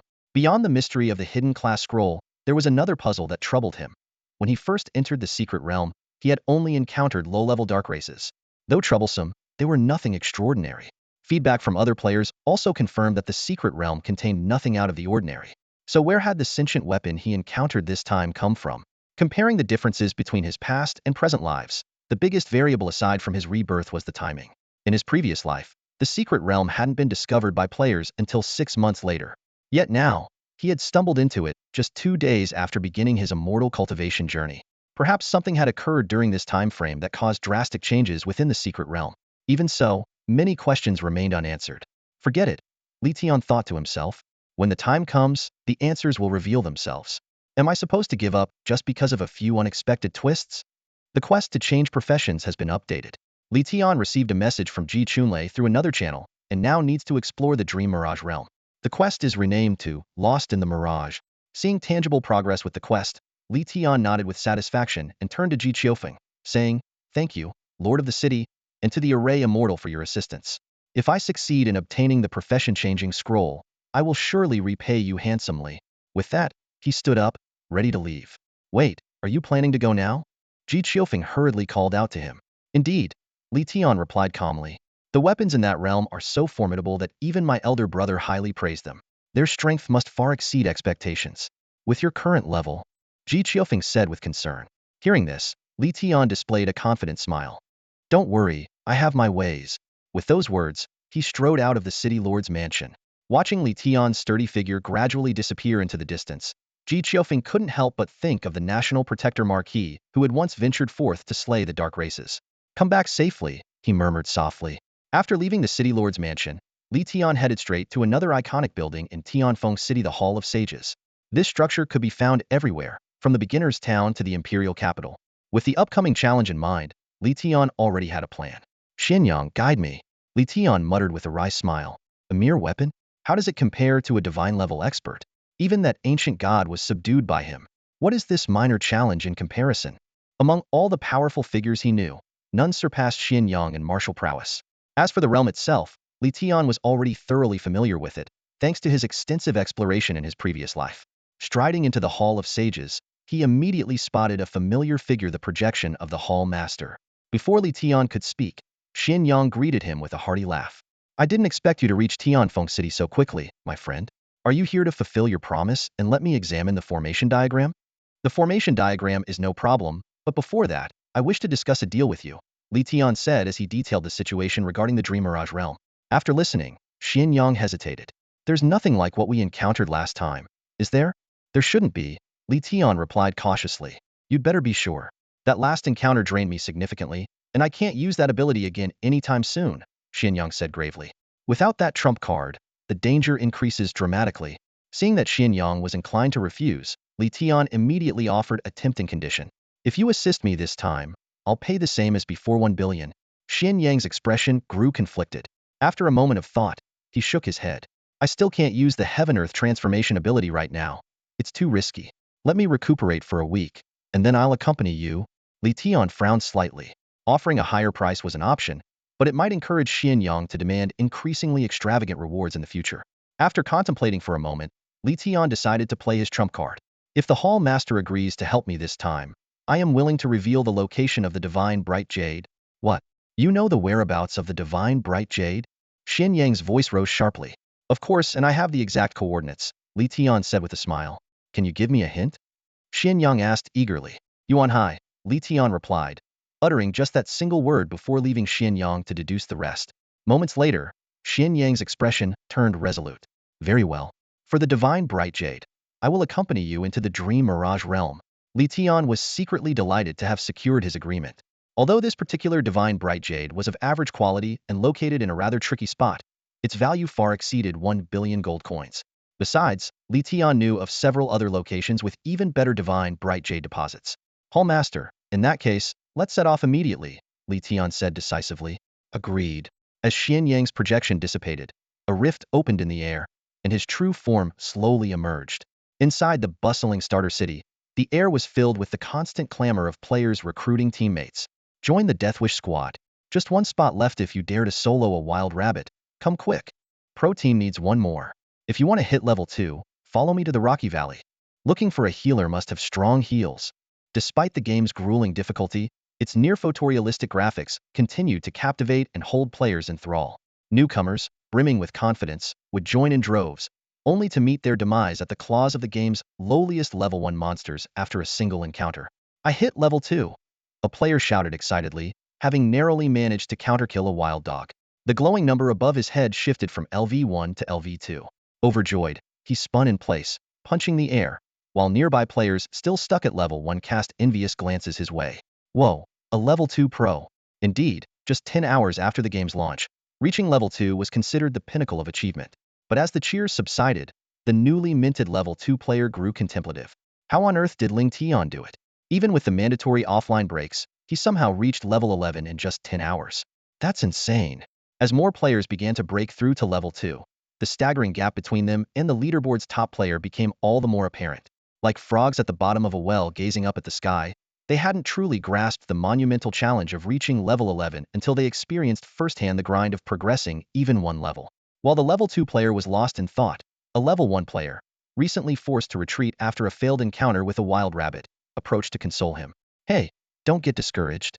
Have you noticed? Ling Tian's leveling speed has already slowed down. He only gained 1 level in the last 4 hours. It's clear that it gets harder the further you go. Besides, no matter how strong he is, he's just one person. With everyone here in the starter city working together, he's bound to run out of mana eventually. The scene shifted to the desolate outskirts of Tianfeng City. Fierce winds howled across the barren landscape, blending with the relentless roar of crashing waves. Occasionally, massive, grotesque birds soared through the sky, their piercing cries chilling to the bone. The land was devoid of vegetation, yet teeming with vicious beasts, the weakest of which were a daunting level 40. Suddenly, a blinding white light split the sky, accompanied by a violent surge of energy that obliterated the surrounding monsters in an instant. As the light faded, 2 figures emerged from its center.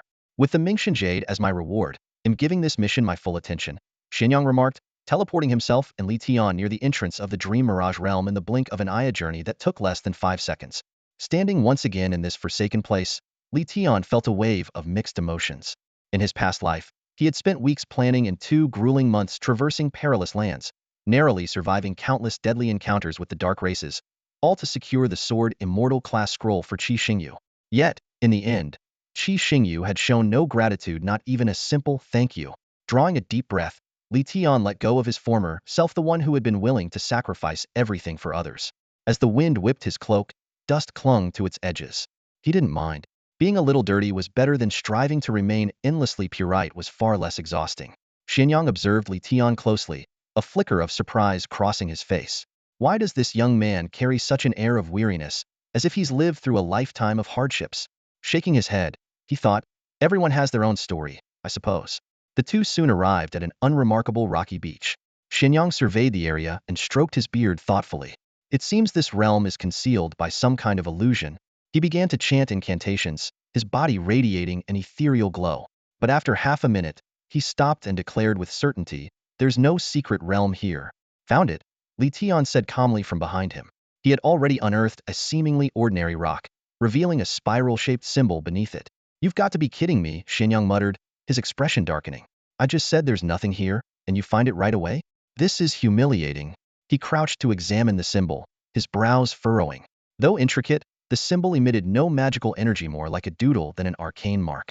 No wonder I couldn't detect it. This thing can't even be activated. Li Tian smiled faintly and placed his hand on the ground over the symbol.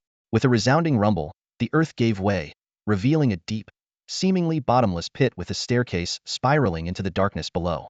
You've got to be kidding me, Xianyang said again, staring in disbelief. This Dream Mirage realm is activated physically? How did you even know how to open it? Li Tian responded with a cryptic smile, offering no explanation. Xianyang felt increasingly unsettled. This young man is an enigma. I'm supposed to be the one skilled in divination and foresight, yet his instincts are always eerily spoton, as if he's seen the future. After you, my lord, Li Tian said with a courteous gesture, stepping onto the staircase first. Xianyang watched his retreating figure, momentarily dazed. Wait a minute, wasn't I supposed to be the one helping him? Why does it feel like I'm just tagging along for a free ride? Shaking his head, he followed Li Tian into the depths. Soon, their silhouettes vanished into the shadows, swallowed by the unknown. After walking for what seemed like an eternity on the damp and shadowy staircase, their view finally broadened. Before them lay a vast, natural cavern.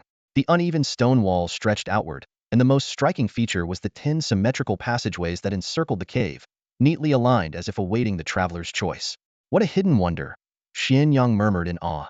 At that moment, a system notification echoed through the cavern. You have entered the Dream Mirage realm. This place has only one exit. Making 3 incorrect choices will result in the permanent sealing of the exit. Additionally, be advised, the realm has activated spatial lockdown, and dark creatures roam within. Proceed with caution. Spatial lockdown? Xin Yang's expression darkened. As a Godder warrior, he had always relied on his teleportation ability as his ultimate safeguard. Yet here, it was rendered useless. Were it not for the vital resource of the Ming Shan Jade, he would never have ventured into such a perilous situation in his weakened state. Now, not only had he lost his strongest life-saving skill, but he also had to contend with the eerie dark creatures beings without flesh or blood, immune to most conventional spells. Though Xin Yang's power allowed him to dominate even level 100 dark creatures, the current circumstances were undeniably unsettling. He faced unknown dangers with no retreat. Li Tian, after hearing the system's warning, wore a grave expression. The rules this time were far harsher than in his past life. Without the experience he had carried over from his previous incarnation, survival would have been nearly impossible. Yet, the calm confidence of a reborn soul lingered on his face. You stay here. I'll scout ahead, Xian Yang instructed, striding toward the first passage on the left. His robes billowed as he began to perform the art of divination to predict fortune and calamity. Li Tian chuckled softly, walking directly to the 5th passage and waiting patiently for Xian Yang's results. Xian Yang, after calculating the fortunes of 4 other paths and finding them all ominous, finally identified the 5th path as auspicious. Just as Xian Yang was about to demonstrate his divination prowess, he noticed Li Tian already standing at the correct entrance, a cryptic smile playing on his lips. The Hall Master's divination is indeed remarkable. Since we've found the right path, let's proceed, Li Tian remarked with a hint of amusement. At the next 3 intersections, Li Tian once again managed to find the correct path before Xian Yang could complete his divination. This left Xian Yang increasingly puzzled. By the 5th cavern, his curiosity got the better of him, and he unleashed the advanced group divination technique, Dao Yen art. A faint blue glow enveloped all the passageways, but the results revealed that all were ominous. Endless uncertainty. Hall Master, why not take a look behind you? Li Tian's voice came from behind, calm and deliberate. With that subtle hint, Xian Yang suddenly realized the truth. There weren't just 10 passageways. There were 11. The path behind them was the true exit. The Dream Mirage realm had cleverly exploited people's fixed thinking patterns, as few would consider retracing their steps. After you, Hall Master, Li Tian said with a courteous gesture, stepping confidently into the darkness ahead. Watching Li Tian's confident and composed figure as he walked ahead, Xian Yang let out a wry smile. He carefully examined their surroundings but still couldn't figure out what sort of trick this junior, barely a few levels above a beginner, had used. This sense of defeat was a bitter pill to swallow for someone as seasoned as him. Silently, he followed in Li Tian's footsteps. When they reached the 6th cavern, Xian Yang suddenly stopped in his tracks. Noticing this, Li Tian turned and offered, Palace Master, would you like to step forward and divine a path? Oh, no, no. I wouldn't dare embarrass myself, Xian Yang replied hastily, wishing he could just disappear into thin air. Li Tian raised an internal eyebrow, finding the old Taoist theatrics a bit much. Still, he needed Xian Yang's divination to navigate further, and wanted to test if this illusory dream realm differed from what he remembered in his previous life. After testing the first 5 forks in the path, he already had a conclusion in mind. All right then, Palace Master, stay close. I'm going to speed things up from here, Li Tian announced. Xian Yang opened his mouth to speak, but stopped himself several times. To him, this was utter madness. Back in his prime, when he was carving out his name on the streets, Li Tian was probably still in diapers. Yet, the allure of the promised reward, the divine spirit jade, forced him to swallow his pride. What happened next, however, left Xian Yang utterly stunned. Li Tian didn't even glance at the remaining forks in the path. He simply strolled forward, making his choices with what seemed like casual indifference. Each time, Xian Yang's heart leapt into his throat, terrified that they'd make a wrong turn and exhaust their 3 chances, trapping them forever. Yet, Li Tian's choices were flawless, every single time. When they finally reached the last cavern, its entrance glowing with a soft white light, Xian Yang couldn't hold back his curiosity any longer. How on earth are you doing this? This isn't divination, is it? Li Tian smiled faintly. It's simple. You just need to know the correct path. This answer left Xianyang even more bewildered. The illusory dream realm was the most challenging place he had ever encountered. Spatial locks, a limit of 3 mistakes, and countless branching paths. The odds were astronomical beyond comprehension. The first fork alone had 10 paths, and the rest had 11 each. Up ahead is where the boss resides, Li Tian said, breaking Xianyang's train of thought. They'll be counting on you to handle it. Hearing this, Xianyang's confidence returned in full force. Puffing out his chest, he assured, "Don't worry, my young friend. Leave the boss to me. If it so much as touches you, he'll admit defeat." Before stepping into the final area, Xianyang cast an array of buffs on both of them, so many that their status bars were completely filled. As they passed through the white light, the scene before them opened up magnificently. They stood atop a mist-covered mountain peak, where an ancient, imposing greatsword floated in midair, the living entity of the sacred spirit sword. "Can we win?" Li Tian asked calmly. "It's only level 100, Xianyang replied with a smirk. "I'd say it's a 50-50 match. They'll knock it out 5 times with 5 moves." With everything in place, Li Tian took a deep breath and activated the Samsara array. As the black and white energies hovered ominously in the sky, the sacred spirit sword let out a piercing cry, its blade gleaming as it shot straight toward Li Tian. At the edge of the world, the sword of the Holy Spirit howled through the air, rushing toward Li Tian with unstoppable force. Just as it was about to strike him, Xianyang lightly swept his horsetail whisk. Li Tian felt the space before him stretch unnaturally, as though distorted. The massive sword, though charging forward with relentless momentum, seemed unable to close even an inch of distance. This was clearly a divine technique of incredible mastery, shrinking the ground into inches, traversing 1,000 miles in a step. Seizing the moment, Li Tian swiftly adjusted the Tsangxing reincarnation array, extending its coverage to the final reward area behind the sword of the Holy Spirit. A flash of light signaled the use of a teleportation technique, and in the blink of an eye, Li Tian's figure disappeared, reappearing instantly at the array's destination. Sensing its target had been stolen, the sword of the Holy Spirit immediately spun around, preparing to launch another attack. Xianyang let out a cold snort, his left hand forming a claw as he raised it skyward. Instantly, the clouds near the mountainside condensed into a towering pillar that smashed down with an earth-shaking force onto the sword of the Holy Spirit. With a deafening crash, the massive sword was sent flying toward a distant mountain peak, raising a storm of dust and debris. As Xianyang handled the situation with ease, Li Tian began inspecting the rewards he had obtained. A golden scroll shimmering with brilliance and a stone radiating a faint purple glow. These items were entirely different from the hidden sword Immortal Scroll he had acquired in his previous life. While the secret realm's location and puzzles remained unchanged, the changes in the boss and rewards were puzzling. Though the golden scroll had a unique purpose, the fact that Ji Chunlei, a master of formations, deemed it valuable was enough to confirm its significance. However, the purple glowing stone, called the Resurrection Stone, was even more extraordinary.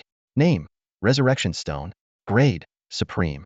Effect: allows the user to select one of their items or equipment.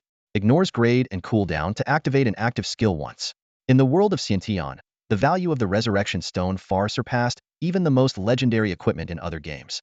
This was because the realm contained items with absurd abilities, such as eliminate all enemies in sight, cooldown 1,000 years. The Resurrection Stone could reduce such cooldowns to a mere 3 days, making it an unparalleled treasure. Meanwhile, on the battlefield, Xianyang was unleashing his full might. The sword of the Holy Spirit, despite its ferocity, was as helpless as a leaf in a storm before him. Its attacks were completely ineffective, and its health continued to plummet. Li Tian had considered using the Nightmare Slumber skill from the Ancient One's medal to finish off the boss. However, given that he and Xianyang were not officially in a party, coupled with the level difference that would reduce his experience gain, he ultimately decided against it. Just as the sword of the Holy Spirit's health dropped to a mere fifth of its total, an unexpected change suddenly occurred. The sky darkened abruptly, the sun sank rapidly below the horizon, and countless stars filled the heavens. The air grew thick and humid, droplets of water clinging to Li Tian's brow as his heartbeat quickened. The ground began to crack and crumble, vast mountains and rivers swallowed by the ever-widening fissures. From the depths of the earth, a figure of unimaginable size slowly emerged. Its body was incomplete, yet it radiated a profound and otherworldly starlight. The ancient god Tianzhao? This was bad. Xianyang suddenly felt sweat trickling down his back. The ancient god before him now was far larger and more powerful than the one he faced before. Although he had appeared to dominate the previous battle, pinning the ancient god to the ground and pummeling it, Xianyang knew the truth: his attacks had barely caused any real damage. It was only because the previous ancient god lacked resistance, and he had activated the heaven and earth transformation ability that he managed to maintain control of the situation. But now, recklessly attacking would be no different from a moth flying into a flame. Even though the sacred spirit sword only needed 2 or 3 more strikes to be defeated, Xianyang gritted his teeth and made the difficult decision to retreat, flying toward the exit where Li Tian was waiting. A level 100 boss, even for a god-ear warrior, was a rare prize, but survival was more important. In this situation, if he dared to go for the sacred spirit sword, the nearby ancient god would undoubtedly crush him into a pulp. Palace Master, the boss is down to just a sliver of health. Are you really not going to kill it? Li Tian asked, his heart aching as he watched the sacred spirit sword's health bar dangerously low, likely to fall within 20 seconds. Xianyang replied urgently, no, this is a matter of life and death now. Even a moment's delay could be fatal. As he spoke, he poured his mana into the exit. The entrance lit up with a blinding glow as a cold system notification echoed. You have activated the exit teleportation array. Preparing for spatial transfer. Time remaining, 90 seconds. Damn it, there's a countdown. Xianyang cursed, sweat dripping from his forehead. This was the first time since ascending to godhood that he had come so close to death. The countdown could not be interrupted by any means. He could only wait. To make matters worse, the ancient god, though just as mindless as the previous one, was unconsciously moving toward the mountain they were on. In this critical moment, Li Tian didn't seem worried at all. In fact, he looked unusually excited. The sudden appearance of this ancient god might just be his opportunity. Palace Master, are you really sure you can't finish off the sacred spirit sword? Xianyang's expression was grim. It's not about whether I can kill it anymore. I just hope that sword doesn't attack us again. If a fight breaks out here, that colossal being over there will definitely notice, and then it's game over. But as if to confirm Xianyang's fears, the fallen sacred spirit sword began emitting clear energy fluctuations, signaling its imminent recovery. Xianyang clenched his fists, then released them in frustration. After all his victories and glory, he couldn't believe he was now just waiting for death. Li Tian's eyes lit up at the sight. If you're not going to do it, then I will. His gaze sparkled with excitement. Palace Master, do you know any spells to conceal your presence? I can cast them, but they want help, Xianyang replied with a sigh. In this secret realm, if a boss loses its target before the exit is fully activated, it enters an indiscriminate attack mode. If we both go invisible, things will only get worse. No, what I mean is, only you need to go invisible. What do you mean? Xianyang turned, puzzled, and met Li Tian's confident gaze. Li Tian kept his eyes on the countdown. 80 seconds left. Palace Master, when there are 65 seconds remaining, go invisible. Leave the rest to me. Xianyang hesitated briefly but then nodded firmly. All right. Under normal circumstances, even if another god or warrior were present, Xianyang would think it impossible to resolve the crisis before them. The power of that ancient god was the strongest he had ever encountered. Even if he used heaven and earth transformation again, it would only turn him from an ant into a child, leaving behind a slightly larger corpse. But coming from this young man, Xianyang was willing to take a gamble.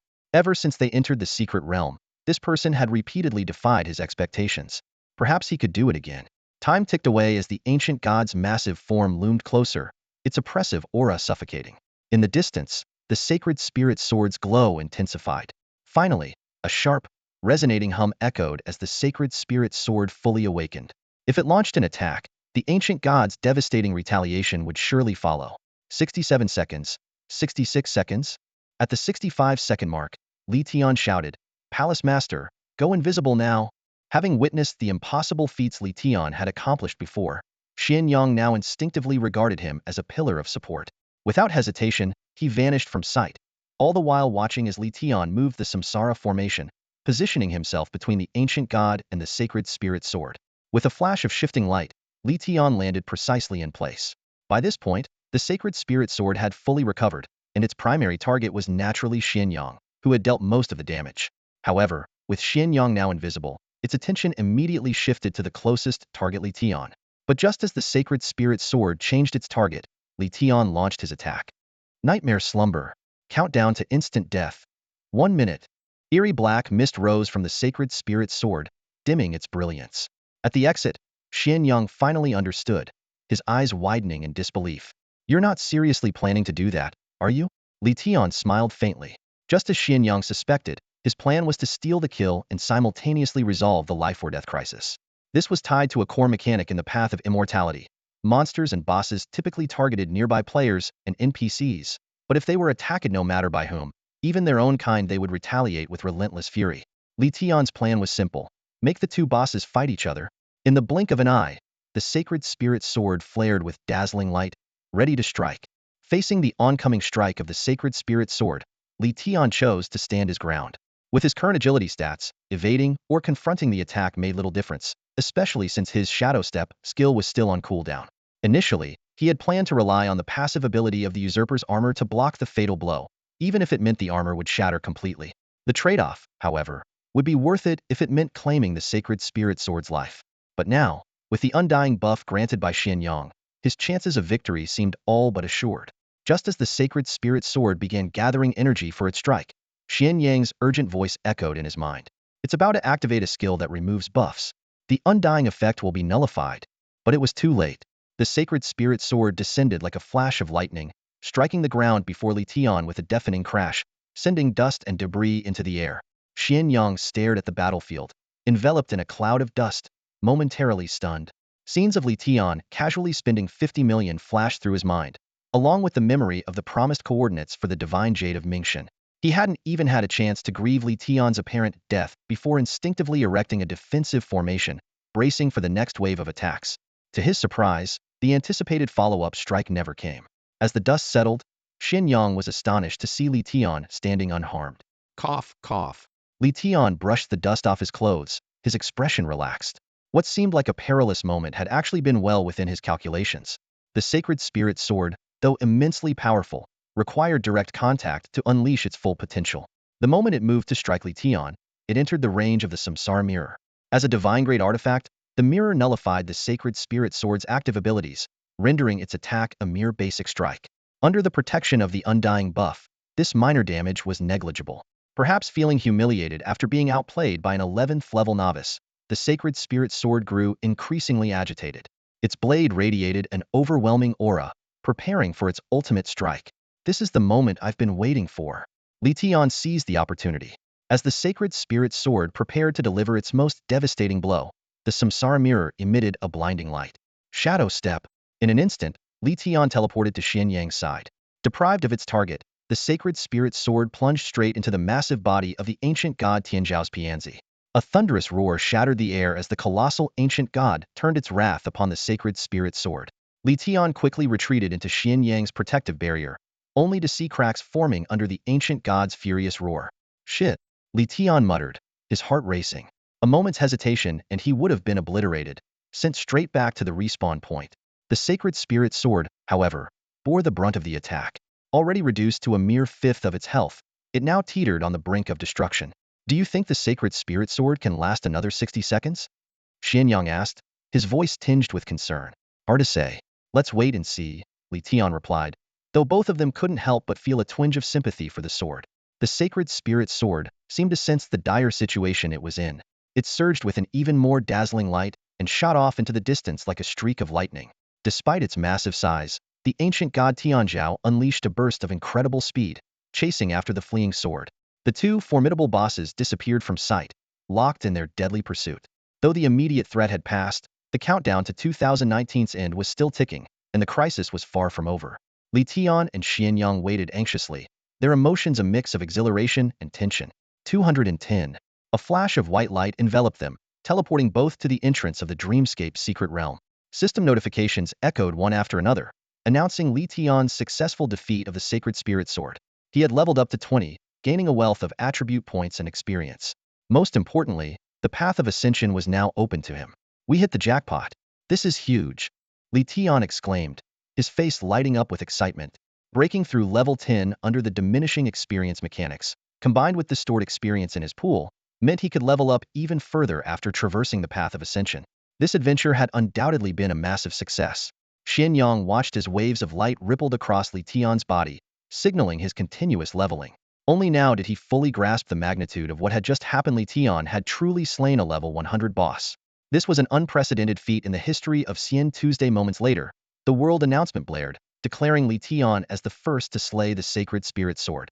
The rewards included 200 free attribute points, 500 reputation points, and 1 point of national luck for the Xia Kingdom. For the player base, still striving toward level 3, this news was nothing short of earth-shattering. Silence. A profound, deafening silence. Suddenly, the entire world of the game Immortal Journey erupted into an uproar. In the beginner's city, players collectively exclaimed, "What the heck? A level 100 boss?" Doubts and questions flooded the air. Is this even possible? Is he cheating? News of Li Tian defeating a level 100 boss spread like wildfire, igniting every corner of the game and its forums. Players were abuzz with discussions. Some accused him of hacking, others were in sheer awe, while many firmly believed, if Ling Tian wasn't cheating, then he must be a developer's pet. After all, defeating a boss with an 89 level gap was beyond the bounds of reason. Amid the heated debates, a few observant players noticed a critical detail: national destiny points. This clue led to speculation that Immortal Journey might introduce a nation versus nation gameplay mode in the future.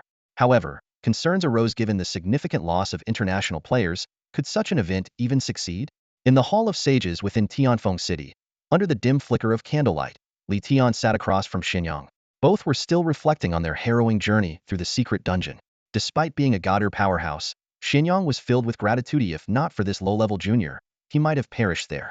Li Tian, on the other hand, felt little fear. After all, he had the ability to resurrect. But managing to defeat a level 100 dungeon boss despite his lower level was unprecedented, even in his past life.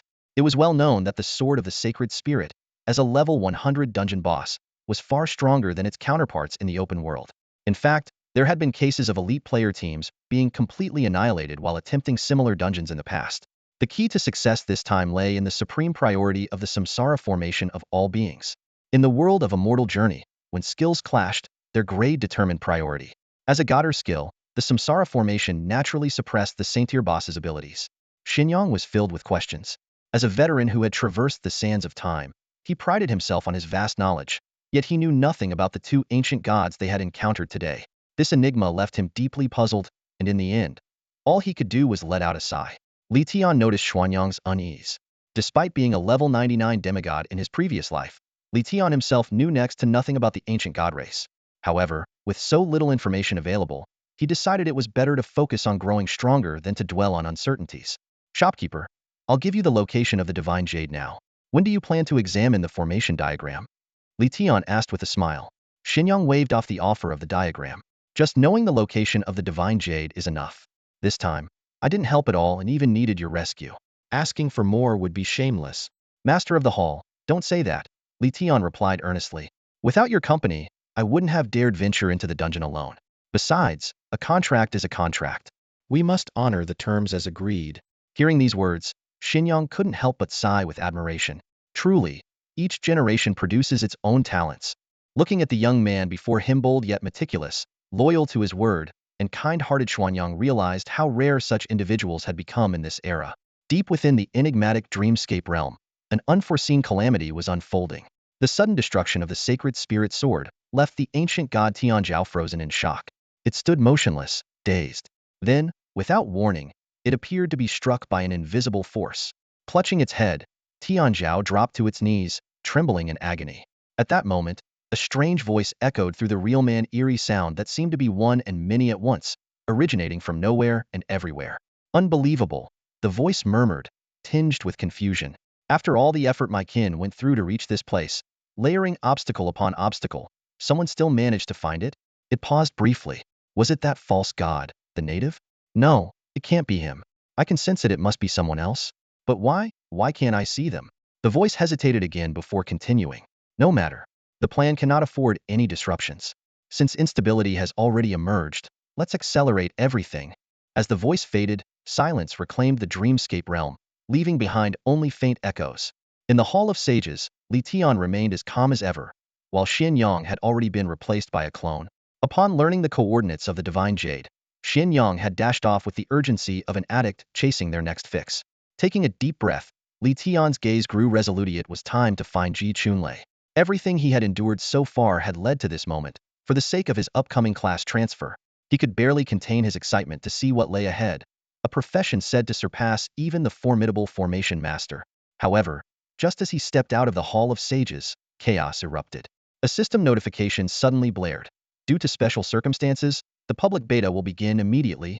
The countdown ticked down from 3, 2, 1.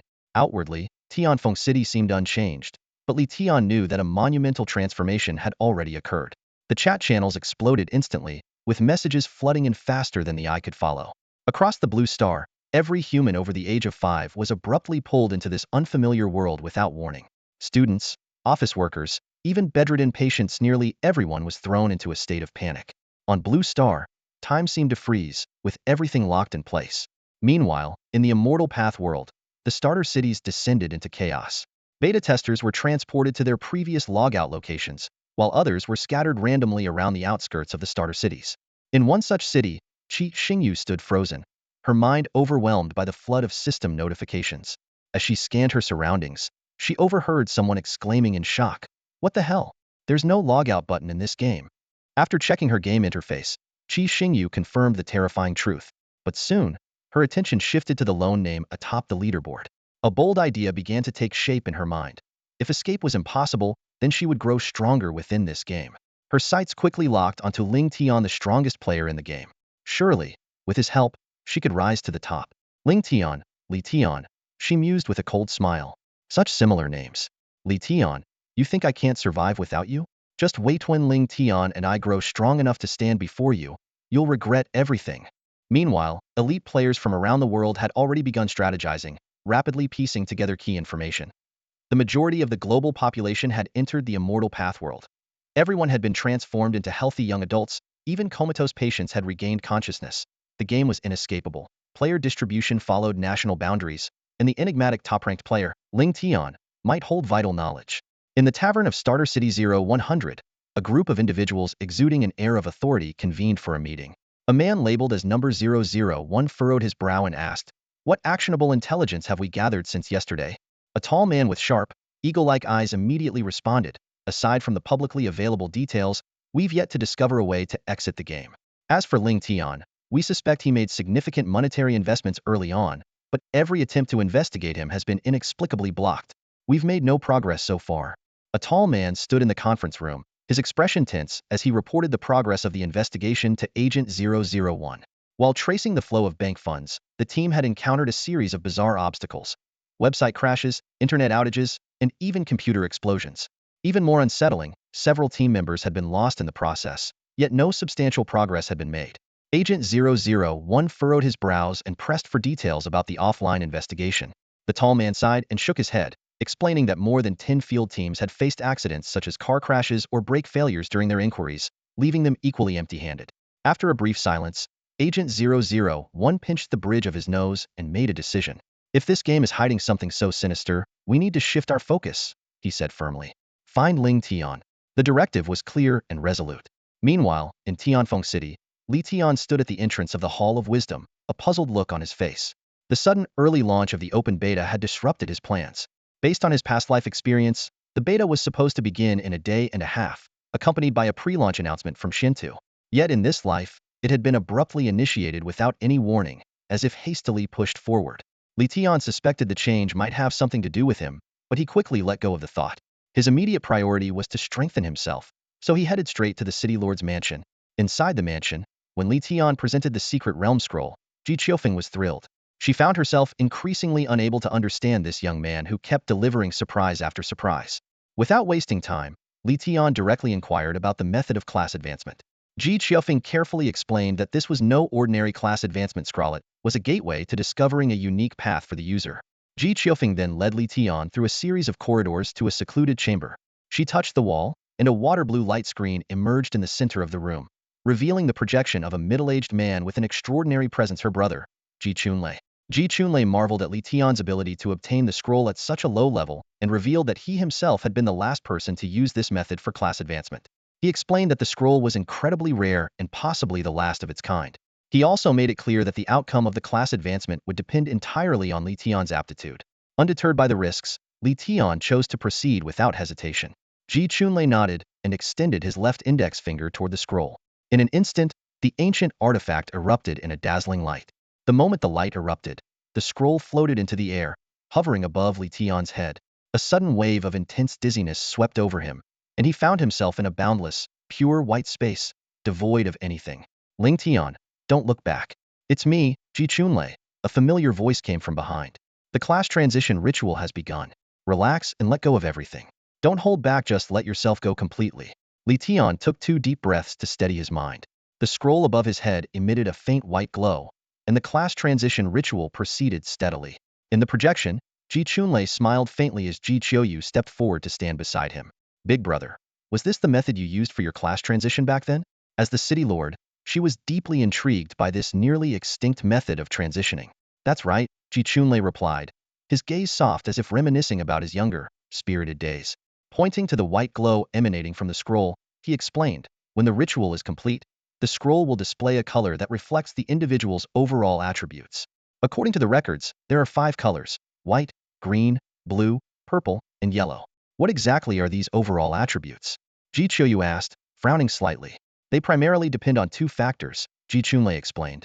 First, the strength of the core attributes required by the profession, for instance, inspiration for formation masters. Second, the life tier. When I broke through level 100 and became a god or warrior, my life tier advanced to a higher level. What color did you achieve back then? Ji Qiuyu asked curiously. Blue, Ji Chunlei said, lifting his chin slightly. That low? Ji Qiuyu exclaimed in shock. She knew her brother had set the record for becoming the youngest god or warrior in the imperial capital on achievement, so extraordinary that others could barely keep up. There's no need to be surprised. Blue is the pinnacle for humanity. Purple and yellow? Those are realms only true deities can reach, Ji Chunlei said calmly. At this moment, the white glow above Li Tian's head began to fade, replaced by a lush, grass-like green. Ji Qiuyu focused intently and asked, Big brother, what do you think Ling Tian's potential is? Does he have a chance of matching you? It's possible, Ji Chunlei assessed. While blue is rare, the fact that he retrieved the scroll from such perilous circumstances shows his potential. There's still hope. Ji Qiu's lips curved into a subtle smile, her gaze fixed intently on Li Tian. Ji Chunlei noticed her expression and thought to himself that his sister seemed to regard Ling Tian as a younger brother. Not surprising, considering Ling Tian had recently helped her resolve a major crisis in the city. This sense of closeness was only natural. Soon, the green glow above Li Tian's head began to dissipate, giving way to a faint, steady blue. Ji Chunlei couldn't help but nod in admiration, while Ji Qiuyu finally exhaled a sigh of relief, her tightly clenched hands damp with sweat. We've just witnessed the birth of a genius, Ji Chunlei said with a smile. Sister, the rest is up to you. He was about to turn off the projection and leave. Wait, Ji Qiuyu suddenly called out. Big brother, look at that color, doesn't it seem a bit purple? Ji Chunlei turned sharply and saw that, indeed, within the faint blue glow, there was a trace of purple hue emerging. His entire body stiffened in disbelief. How is this possible? Ji Qiuyu asked urgently. Big brother, didn't you say that only deities can achieve higher colors? Ji Chunlei's face twisted in astonishment. That's exactly what I said, and I'm certain it shouldn't be wrong. History may deceive, but it depends on what kind. Under Ji Chunlei's intense gaze, the scroll was undergoing an extraordinary transformation. The shift from green to blue had visibly slowed, which should have signified that the transition was nearing completion. However, events took an unexpected turn. Big brother, do you know what's happening? Ji Qiufeng couldn't help but ask, watching her brother's expression shift unpredictably. Ji Chunlei immediately composed himself, adopting a lofty demeanor. Stop calling me big brother. You're my elder sister. Asking me all these questions. Are you trying to embarrass me? Looks like we've hit big brother's knowledge blind spot. Ji Qiuyu teased with a mischievous grin, clearly unwilling to let the opportunity to poke fun at her brother slip by.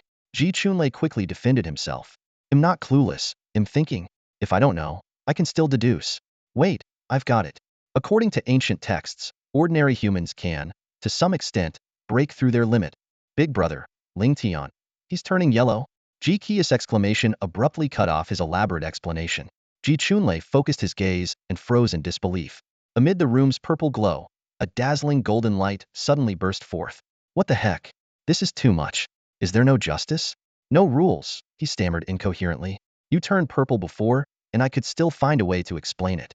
But now you've gone straight to gold. How am I supposed to explain this? The siblings stood dumbfounded, staring at the scene until the golden hue finally stabilized. Ji Chunlei suddenly broke into a resigned smile. What can I say? Maybe this is what being a genius looks like. As the golden light faded, Ling Tian's transformation was complete. A system notification promptly followed. Congratulations! The Dreamscape Labyrinth quest has been completed. Your Formation Masterclass has been upgraded to the unique Hidden class. Realm Painter Deity. Unable to contain his excitement, Ling Tian eagerly checked his personal stats panel. As a newly promoted dual deity holder, God of Wealth and Realm Painter Deity had unlocked 3 astonishing talents: Universal Harmony, Absolute Command, and Shatter All Laws. The sheer power of these abilities left even him in awe. This is insane. These talents are way too overpowered, he exclaimed. The The system panel displayed the following. Player, Ling Tian. Identity, citizen of Tianfeng City. Class, realm painter deity, god of wealth. Level, 20. Health, 14,100 mana, 14,100. Attributes, strength 1,410 defense 1,410 inspiration 1,410 agility 1,410. Status, normal. Weapon, cycle of all beings formation. Gold, 5,111,000,000. Location, City Lord's Mansion, Secret Chamber. Time, 1345. As soon as the panel appeared, Li Tian couldn't help but smile. The ultimate class upgrade for a formation master lived up to its reputation. His 4 primary attributes all exceeded 4 digits, reaching an astonishing 1410. Both his health and mana skyrocketed past 10,000, making his stats downright terrifying. Thinking back to the path of transcendence he'd previously participated in, Li Tian calculated silently. With his current strength, he wouldn't even need to rely on formations. Pure physical combat alone would be enough to crush those dark races. Of course, when facing bosses, formations would still be necessary after all. Formation masters were known for their high offense but low defense. Having all attributes maxed out like him was an extremely rare exception. Even in his past life, the so-called most overpowered classes would only have 4 primary stats barely exceeding 800 at the same level. Against his current self, they'd be defeated without even a chance to react. After reviewing his stats, Li Tian's attention shifted to a pristine rectangular scroll in his storage space, the blueprint for the boundary pin, an exclusive weapon from the Boundary Creation God series. This was a piece of radiantier, growth-capable equipment with the potential for further enhancement. The value of this blueprint far exceeded that of ordinary equipment. Typically, owning just one treasure tier item was considered an extraordinary stroke of luck. A blueprint, however, meant the ability to replicate and mass-produce the item. More importantly, every blueprint for treasure tier and above was a unique, one-of-a-kind artifact. Owning such a blueprint meant monopolizing the crafting rights for that piece of equipment. Although Li Tian had briefly entertained the idea of profiting from the blueprint, he ultimately decided to craft one for his own use first. For now, he still lacked some rare materials and a top-tier artisan capable of forging radiant-tier equipment. But these were merely matters of time. When Li Tian snapped out of his thoughts and closed all the panels, the light in the room had already dimmed. Ji Qiuyu was still standing there, her expression a mix of astonishment and excitement. Ji Chunlei, who had initially planned to use Li Tian's awakening as an opportunity to reconnect and reminisce, had been dealt a harsh blow by reality. He had shut off the projection in a daze even before Li Tian completed his class advancement. "You never cease to amaze me," Ji Qiuyu said, walking briskly toward him, her eyes gleaming with excitement. "This is so like Yudo effortlessly achieve something even my elder brother couldn't. What exactly happened? Could the city lord explain in detail?" Li Tian asked curiously. During the class advancement, he had felt almost nothing unusual, as if he'd simply had a pleasant dream. But judging by Ji Qiuyu's reaction, this advancement seemed far from ordinary. Ji Qiuyu described the process in detail, emphasizing Ji Chunlei's reaction. Li Tian chuckled but soon fell into deep thought. Normally, humans could only reach the blue level, but he had somehow broken through to the maximum yellow level. Could this be related to his rebirth? According to Ji Chunlei, breaking through the blue level required a leap in the essence of life itself. Even adding up his past and present selves, he was still just 2 ordinary humans far from rivaling a deity. The most reasonable explanation seemed to be his god-tier profession. While professions didn't typically equate to life essence, a profession with God in its name might indeed enable someone to transcend limits. Still, his instincts told him the truth was likely more complex. Forget it. I'll look for Ji Chunlei and get to the bottom of it later, Li Tian thought, mentally organizing his next steps. With the scroll in hand and the class advancement complete, his immediate goal was to tackle the level 20 path of transcendence. As for crafting equipment, that could wait. Gathering materials and finding an artisan would take time anyway. Besides, he'd already purchased a significant amount of land in Tianfeng City, and artisans would play a crucial role in his future business plans. After a brief farewell to Ji Qiuyu, Li Tian headed straight for the path of transcendence. By this time, the players who had been forcibly dragged into the game were beginning to calm down, sparking lively discussions in the public chat. "Huh, this is it. I'm going to dominate the world now." "Yeah, right. You can't even dominate your bed. I picked a body refining class and got soloed by a stray dog. This place is no joke. There must be a way to level up quickly. Look, the guy at the top of the leaderboard is already level 20. As players delved deeper into the game's mechanics, the lone name atop the leaderboard, Ling Tian, became the focus of everyone's attention.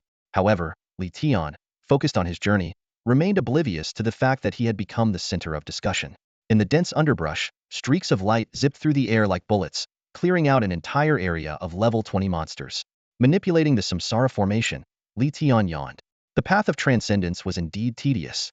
While the challenge itself wasn't difficult for someone of his caliber, the road to the Ascension Hall was incredibly long. Even with his overwhelming strength, which allowed him to breeze past the monsters along the way, it had already taken him 2.5 hours without reaching his destination.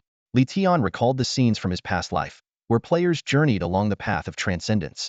The grueling experience was akin to traveling to the capital for imperial exams.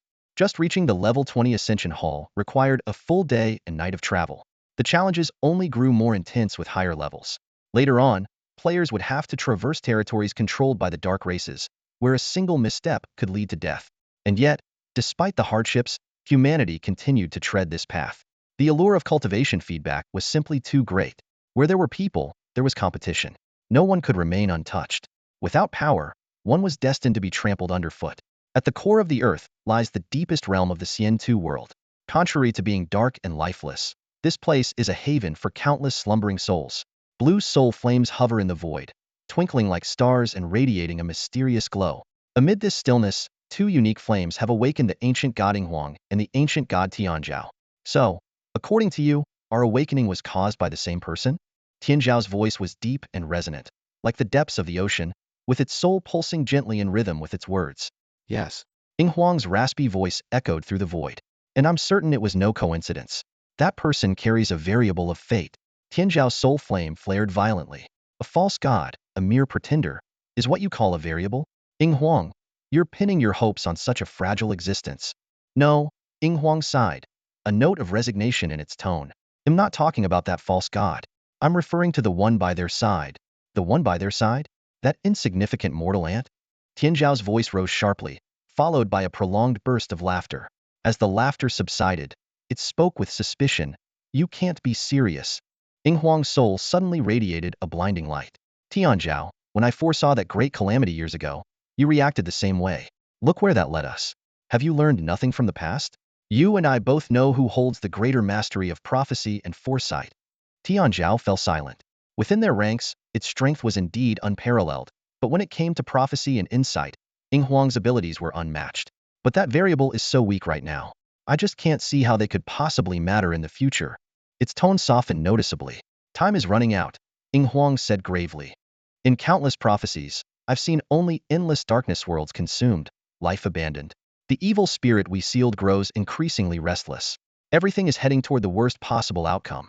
Even if hope is faint, we have no choice but to. Before Inghuang could finish, the surrounding soul flames began to drift erratically.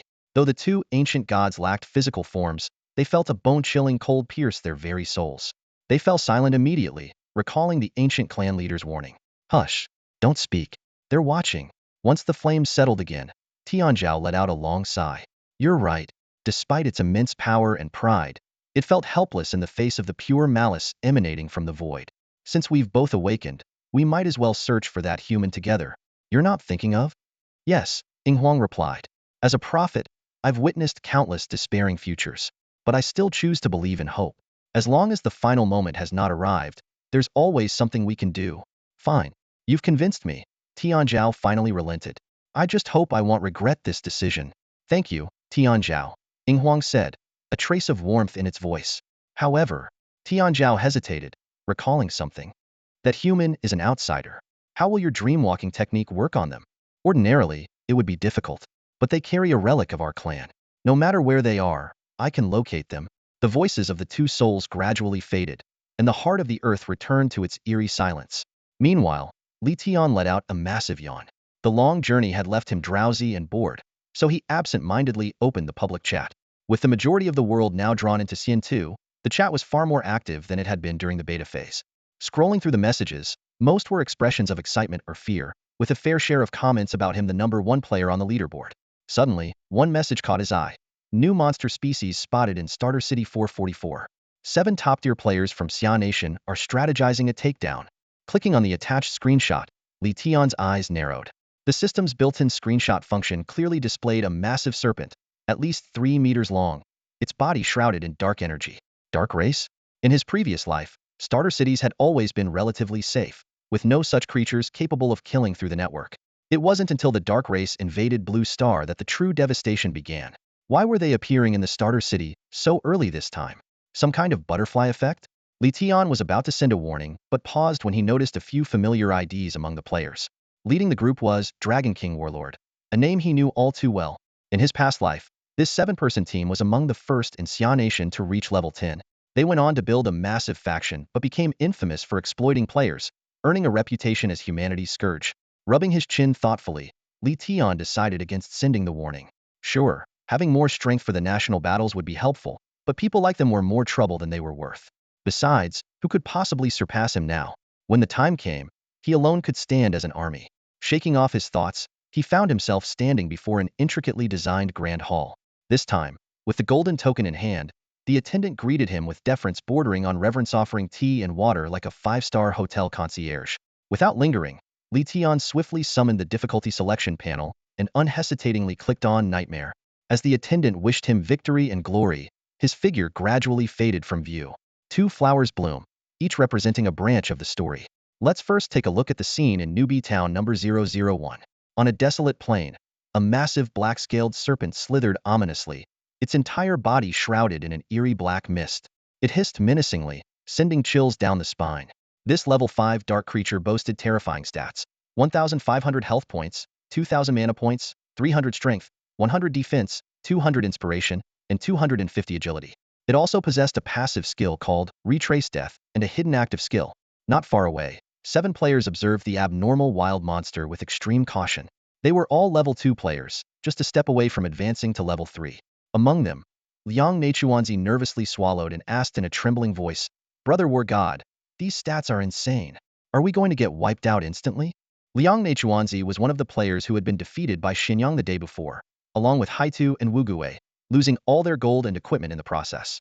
Seeing Wugi's decline, he quickly switched allegiance to the currently popular Brother War God, adopting an attitude of absolute loyalty. Brother War God lightly patted Liang Neichuanzi on the head, flashing a sly smile. "Fool, who said we're going in? There are so many people in Newbie Town. Let them be the cannon fodder. Once the monster's health is low, we'll swoop in and reap the rewards." Liang Neichuanzi's eyes lit up, and he repeatedly praised, "Brilliant. Truly brilliant. Following Brother War God is the way to go." Brother War God grinned smugly and immediately posted a message on the public chat. "Brothers and sisters of Newbie Town number 001. Let's join forces to take down this new wild monster. Loot will be distributed based on contribution. Trust me, fellow Summer Nation folks don't deceive each other." Such a clumsy recruitment pitch shouldn't have worked, but soon a crowd of players with naive, trusting eyes swarmed toward them.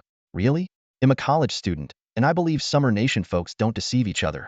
You're so kind, big brother. It'll help." In no time, nearly 200 players gathered. Even Brother War God hadn't expected it to go this smoothly. Struggling to contain his laughter, he shouted, "Charge with me." Then he led the crowd in a charge toward the black-scaled serpent, while he and his 7 teammates discreetly fell back to the rear of the group. Now, let's shift to the level 20 path of breakthrough.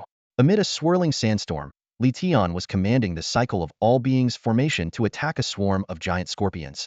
Black and white projectiles fired like a machine gun, effortlessly eliminating these supposedly formidable level 20 dark creatures. The rewards were substantial. Not only did he collect a significant amount of dark essence, but he also stumbled upon 2 rare items: a scorpion stinger with outstanding attributes and its crafting blueprint. The scorpion stinger seemed tailor-made for Li Tian. With his attack frequency of 5 strikes per second, he could stack 100 layers of poison damage in just 20 seconds, while also reducing the enemy's mana cap by 25. Equipping the newly acquired scorpion stinger, Li Tian swept through his enemies with unstoppable momentum. Even stronger monsters fell swiftly under the accumulating poison damage. The battles were so effortless that he began using the system's photo mode to capture scenic moments along the way, as though he were on a leisurely sightseeing trip. At last, Li Tian arrived at the door of the final boss. Smacking his lips in satisfaction, he muttered, "Well then, let's wrap this up quickly."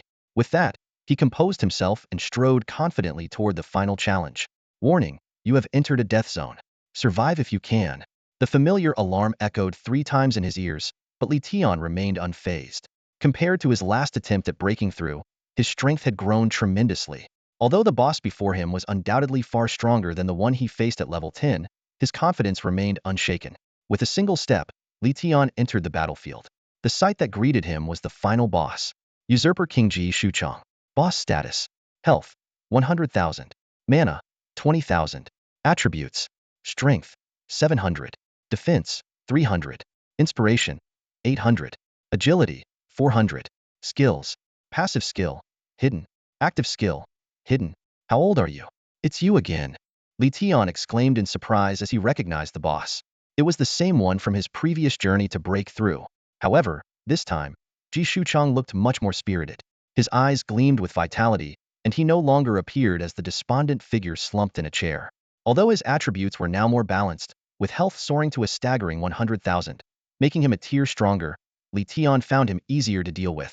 After all, with two godder professions empowering him, Li Tian's strength had reached unimaginable heights. Let me send you off one more time, Li Tian declared, instantly activating the celestial reincarnation mirror, enveloping the entire battlefield. Meanwhile, back in Novice Town 001, a massive campaign against the Dark Races, led by War Godbro, was in full swing. Join the party. No worries if you die, you'll get your loot back after we clear the boss. War Godbro typed furiously in the public chat while keeping a close eye on the health bar of the Blackscale Serpent. The serpent was ferocious, withstanding the relentless attacks of countless players and maintaining its vitality. On the player's side, no one could withstand its sweeping tail, resulting in heavy casualties. Yet, more players continued to join the fight. We players are the fourth calamity. We don't fear death, revive and charge again. War Godbro muttered under his breath, hiding among the crowd. Wait for my signal. When the serpent's health is low, we steal the kill. His teammates cheered at his words, but only Two Milk Bun furrowed his brows. He had noticed something strange. Logically, the number of players should increase as reinforcements arrived and the dead revived. So why was the crowd thinning instead? He quickly opened his personal interface and ran some checks. His face turned pale. None of the previously fallen players could be found. In a world like Immortal Journey where name changes weren't an option, this could only mean one thing. Those accounts had been deleted. Could it be that? Two Milk Bun dared not continue his train of thought. Just then, War Godbro shouted, "Brothers, the Blackscale Serpent is low on health. Charge with me." Several teammates raised their weapons and rushed forward, but Two Milk Bun quietly retreated. War Godbro leapt into the fray, his blade blazing, flame slash. True to his reputation as one of the earliest level 10 players in the previous timeline, War Godbro's aggressive stat allocation everything into strength yielded staggering damage. His strike dealt the highest damage of the entire fight, followed by a torrent of attacks from the other 5 teammates.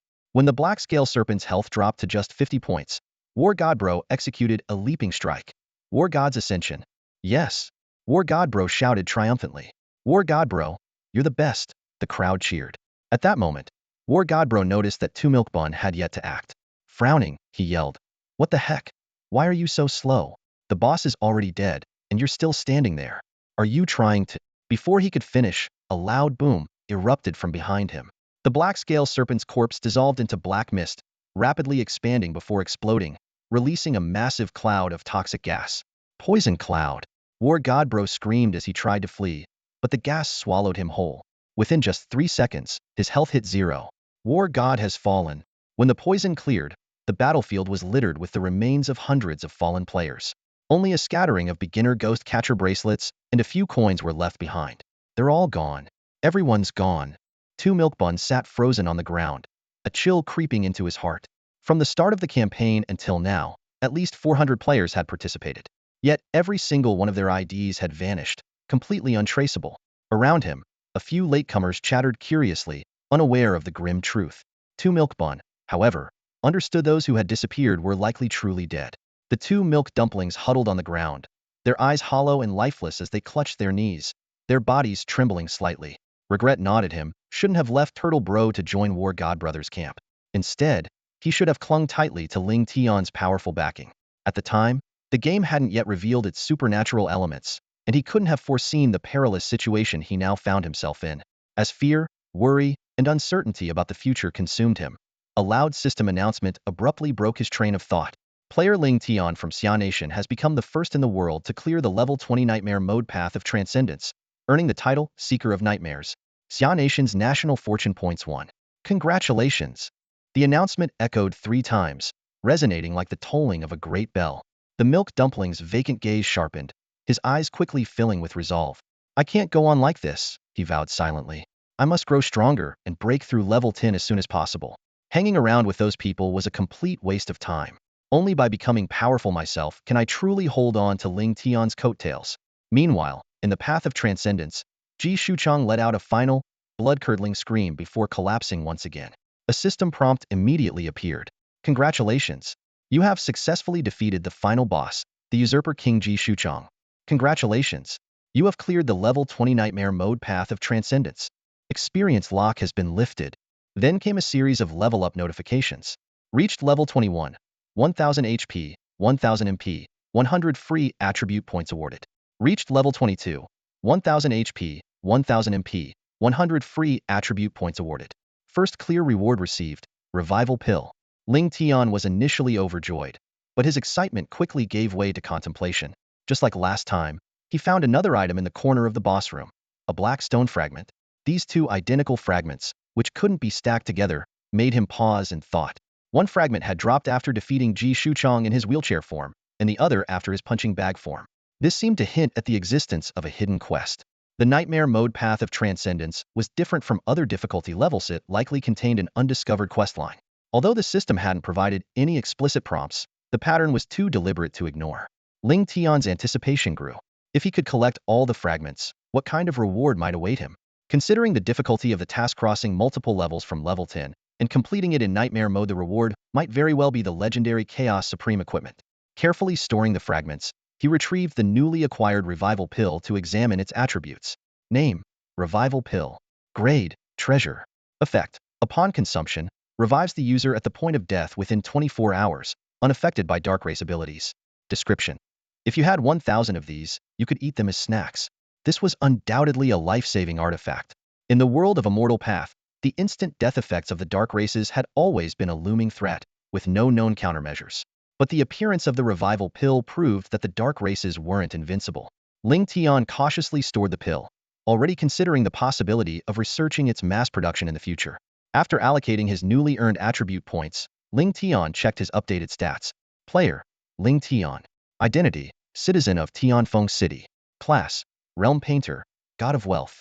Talents: Universal Harmony, Absolute Mastery, Break All Laws, and multiple fortune-related abilities. Level: 22. Status: HP 16,100, MP 16,100. Attributes: Strength 1,610, Defense 1,610, Inspiration 1,610, Agility 1,610. Equipment: Samsara Array of All Beings. Gold: 5,111,000,000. Looking at the numbers, Ling Tian couldn't help but smile in satisfaction. Compared to the level 20 boss Ji Shuchong, whose bloated HP and MP were due to his boss-specific traits, all of his other attributes were less than half of Ling Tian's. His defense and agility, in particular, were laughable in comparison. Stowing away the Samsara Array of All Beings, Ling Tian exited the path of transcendence and returned to the Grand Hall where it had all begun. The envoy and several guards were engaged in an animated discussion. See? What did I tell you? There's no way Ling Tian would attempt this without being fully prepared. Truly remarkable. This is nightmare mode we're talking about. Well, you all lost the bet. Tomorrow, each of you owes me a meal. When they noticed Ling Tian, they immediately stopped and bowed respectfully. Path of Transcendence Guide humbly greets the conqueror. Seeing the genuine admiration in their eyes, Ling Tian couldn't help but reflect. As expected, with strength comes respect wherever you go. Feeling refreshed after smoothly passing the challenge, Li Tian stretched lazily and was just about to leave when a voice from behind stopped him. Turning around, he saw the messenger smiling warmly as he pulled out a small golden box engraved with the mythical beast Qilin. Hero, for completing the path of breaking through at a difficulty level of hard or above, we have a gift for you, the messenger announced with a grin. Raising an eyebrow, Li Tian accepted the box and opened it. Inside was a Qilin stone, rare treasure imbued with the auspicious energy of the Empire. It could be used to enhance the Supreme Guidance token. A token enhancement stone? Li Tian was slightly surprised. He had expected some trivial souvenir, but was impressed by the Empire's generosity. However, a thought crossed his mind, and he asked, from what I remember, very few people in history have ever cleared hard difficulty or higher. Can you really afford to give these out? The messenger scratched his head awkwardly. I wouldn't know. The rules are set by the Imperial capital. I just follow orders. Understanding dawned on Li Tian, and he nodded deeply in gratitude before leaving the hall. This encounter not only emphasized the importance of upgrading the token, but also revealed the thoughtful intention behind the Empire's regulations. In the world of Xian 2, players couldn't directly teleport back to town unless they possessed a specific scroll. Traveling typically required walking. For Li Tian, there was technically another option, dying to return. Thanks to his God of Fortune talent, as long as he wasn't killed by dark race creatures, he wouldn't suffer any losses. However, With nearly 2,000 defense, the low-level monsters along the way couldn't even scratch him. Every hit registered as 0 damage. Sighing, Li Tian resigned himself to walking back. Fortunately, the experience lock had been lifted, so killing monsters along the way wasn't a total waste of time. For an entire hour, he rampaged through the low-level monsters like an unstoppable force. While the experience points from these level 10 odd creatures were negligible, their sheer numbers made up for it, and his experience bar inched closer to level 23. By now, the highest-leveled players in the game were barely approaching level 3, even with their relentless grinding. Li Tian, however, was a staggering 20 levels ahead, and most of his levels had been passively gained through building connections and clearing secret realms. Having lived 2 lifetimes, he was destined to stand apart from the crowd. As midnight approached, Li Tian found a relatively safe cave to log off. In Xian 2, unless involved in combat or under special circumstances, all players were forcibly logged out at 1 a.m., reappearing at the same spot when they logged back in. This meant that if the area was dangerous, say, surrounded by a horde of dark creatures, players might die immediately upon logging in. Despite his formidable defense, Li Tian wasn't willing to take unnecessary risks. Soon, a white light enveloped the players, and they vanished from the game world. Meanwhile, in the real world, a young man jolted awake in the passenger seat of a Maybach speeding through a rainy highway. Gasping for breath, he exclaimed, "Dragon bro. I just had a dream where I was dragged into a game called Xian 2 and got killed by wild dogs over a dozen times." There was no response. Only then did he notice that Dragon bro, slumped over the wheel, was unresponsive, and the car was veering off course. "Dragon bro, wake up. Don't sleep." He shook him frantically, but it was too late. Blinding headlights loomed ahead, followed by a deafening crash and a fiery explosion. Similar incidents unfolded worldwide. While most people didn't experience the sudden death like those in Newbie Village 1, the abrupt distractions still led to countless tragedies. Plane crashes, car accidents, industrial mishaps, and more. Within minutes, the Xian 2 incident dominated global headlines, with every major outlet reporting on it. Xian 2 incident sweeps the globe. Is this the work of aliens? Unprecedented phenomenon strikes. What's next for humanity? Summer Country's 22-level godlike player who is Ling Tian? As time passed, the name Ling Tian spread across the globe. In the outskirts of Tian City, inside a lavish villa, a young man with a defiant glint in his eyes sat at a mahogany table, a chessboard neatly arranged before him. Level 22, huh? He mused with a smirk. A person like that should be brought under my command as soon as possible. In this new world of Xian 2, establishing absolute dominance is key. He picked up his phone and dialed a number. "Young master, what can I do for you?" A respectful middle-aged voice answered on the other end. "Mobilize all resources and personnel to investigate Ling Tian's real-world identity. Leave no stone unturned. Also, contact everyone in my newbie city and offer them incentives to help me level up. Once I hit level 10, they'll be able to meet Ling Tian face-to-face," the young man said casually. "Xian 2 is my stage to stir up the winds and waves. Strong individuals like him are best suited to be my loyal dogs. They must be brought into my fold. Whether it's him or anyone else, they're all just stepping stones on my path to the top. Getting them to obey is merely a way to make my climb more comfortable." "But," the voice on the other end hesitated for 2 seconds before continuing, "shouldn't we consult the old master about this? Ling Tian seems to have already caught the attention of the authorities. Wouldn't it be risky to intervene? Besides, the old master cares deeply about your safety. If Ling Tian turns out to be uncooperative, wouldn't that?" Hearing the barrage of questions from the other end of the call, the young man didn't respond immediately. Instead, he picked up a pawn from the chessboard and toyed with it lightly between his fingers, his expression contemplative. "A soldier is only a soldier if it can be of use to me. Otherwise, it's just a disposable piece," he said calmly. "No matter how powerful one may be in the game, it's nothing to fear. As long as they exist in the real world, they can never escape my control." At this moment, Li Tian had no idea that countless pairs of malicious eyes were already fixed on him. Even if he did know, he wouldn't have cared. With the development of the game, Xian 2, the abilities players gained within the game were beginning to influence reality.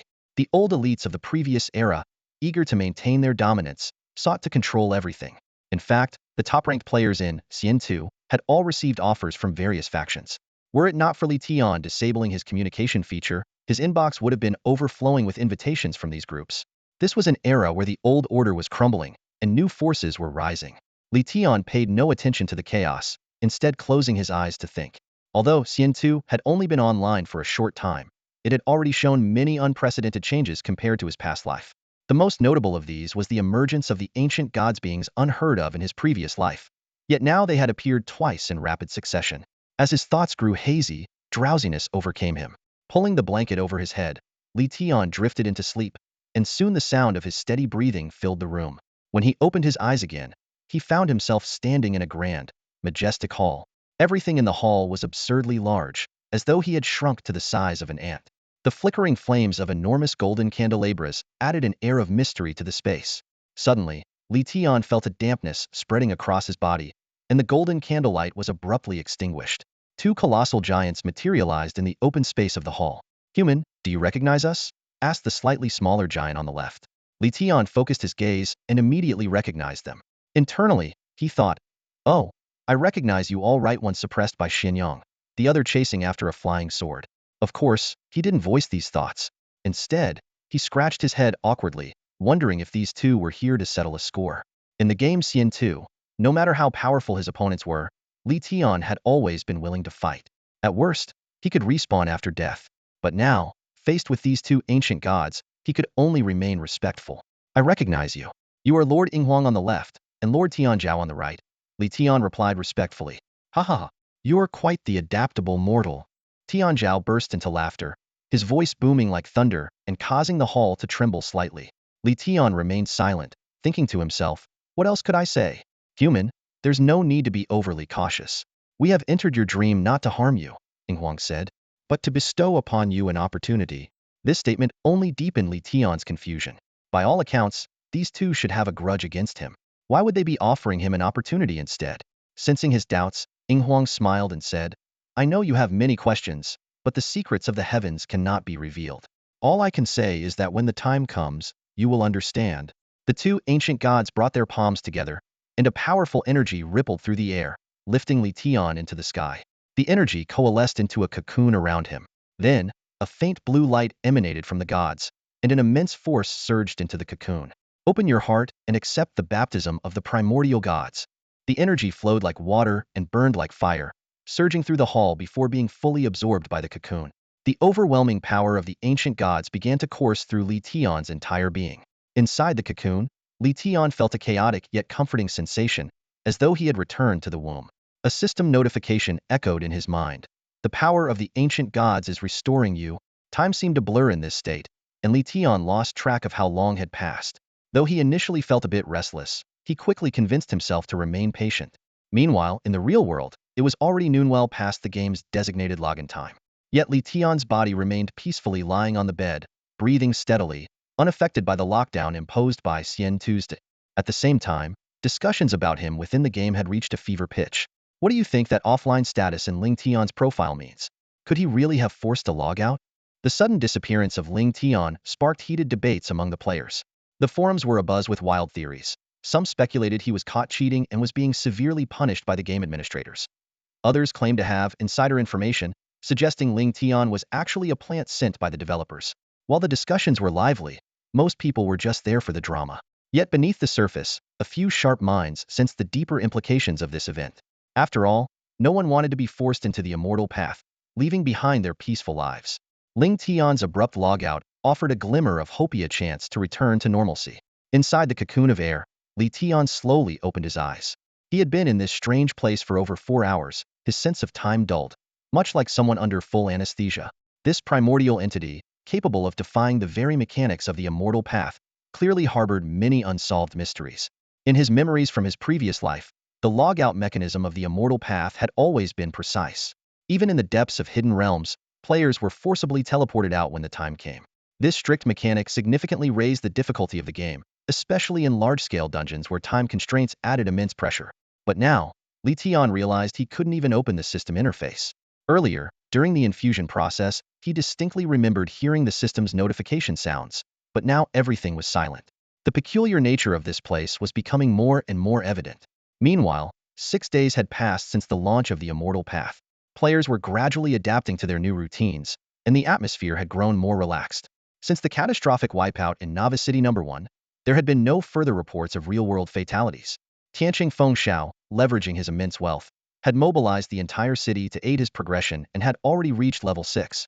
Yet Ling Tian remained offline, his fate unknown. Media outlets flooded the public with non-stop coverage of the Immortal Path, and Ling Tian had become the center of attention. Some claimed he was dead, while others concocted outlandish tales of alien abductions. Speculation ran rampant. Then, without warning, the cocoon of air dissolved like a bubble. Li Tian found himself back in the mountain cave within the immortal path.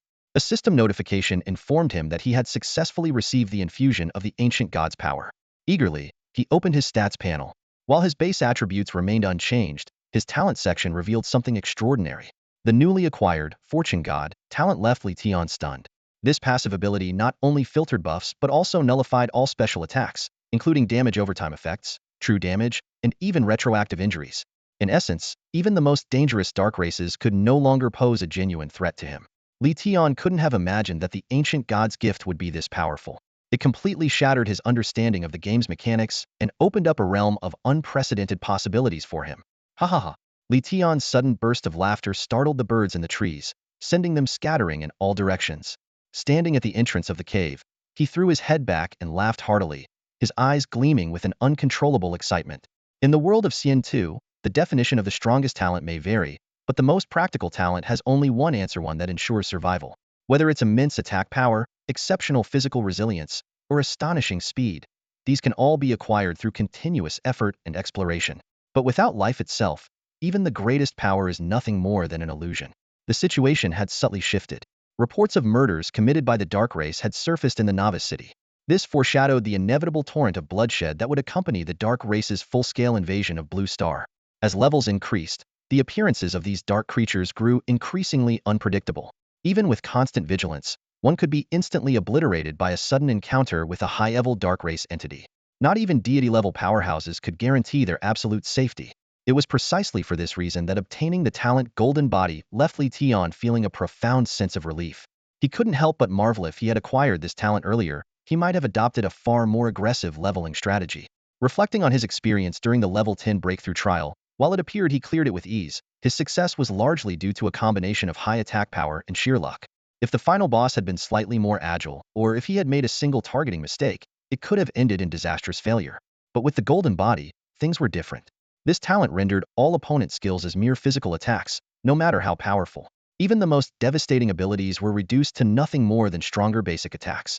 This completely overturned conventional battle strategies. Dodge, parry, or chugging healing potions all seemed futile in the face of true skill immunity. What made the Golden Body even more remarkable was its first ability, not simply immunity to debuffs, but the freedom to choose whether to accept these effects or not. This opened up possibilities for unique combat strategies. For example, in his previous life, someone had developed a Flame Fist build, intentionally igniting themselves to inflict continuous fire damage on enemies. However, just as Li Tian thought the Golden Body was the most overpowered talent, the talent description of the God of Arrays shattered his expectations once again. The four core abilities Universal Harmony, Absolute Mastery, Break All Laws, and Form Arrays that were astonishing, especially the ability to activate an unlimited number of arrays simultaneously. Among all the professions in Xian 2, the Array Master had the highest potential. The power of a single array often surpassed equipment 2 tiers higher, and its mana consumption was relatively low. Previously, two major factors deterred people from choosing this profession: the exorbitant activation costs and the limitation of using only one array at a time. But for Li Tian, a reincarnator with the God of Wealth profession, these restrictions were trivial. After a long while, Li Tian exhaled deeply, gradually calming his excitement. This opportunity was truly extraordinary, making the 3 days he spent waiting in the air cocoon more than worthwhile.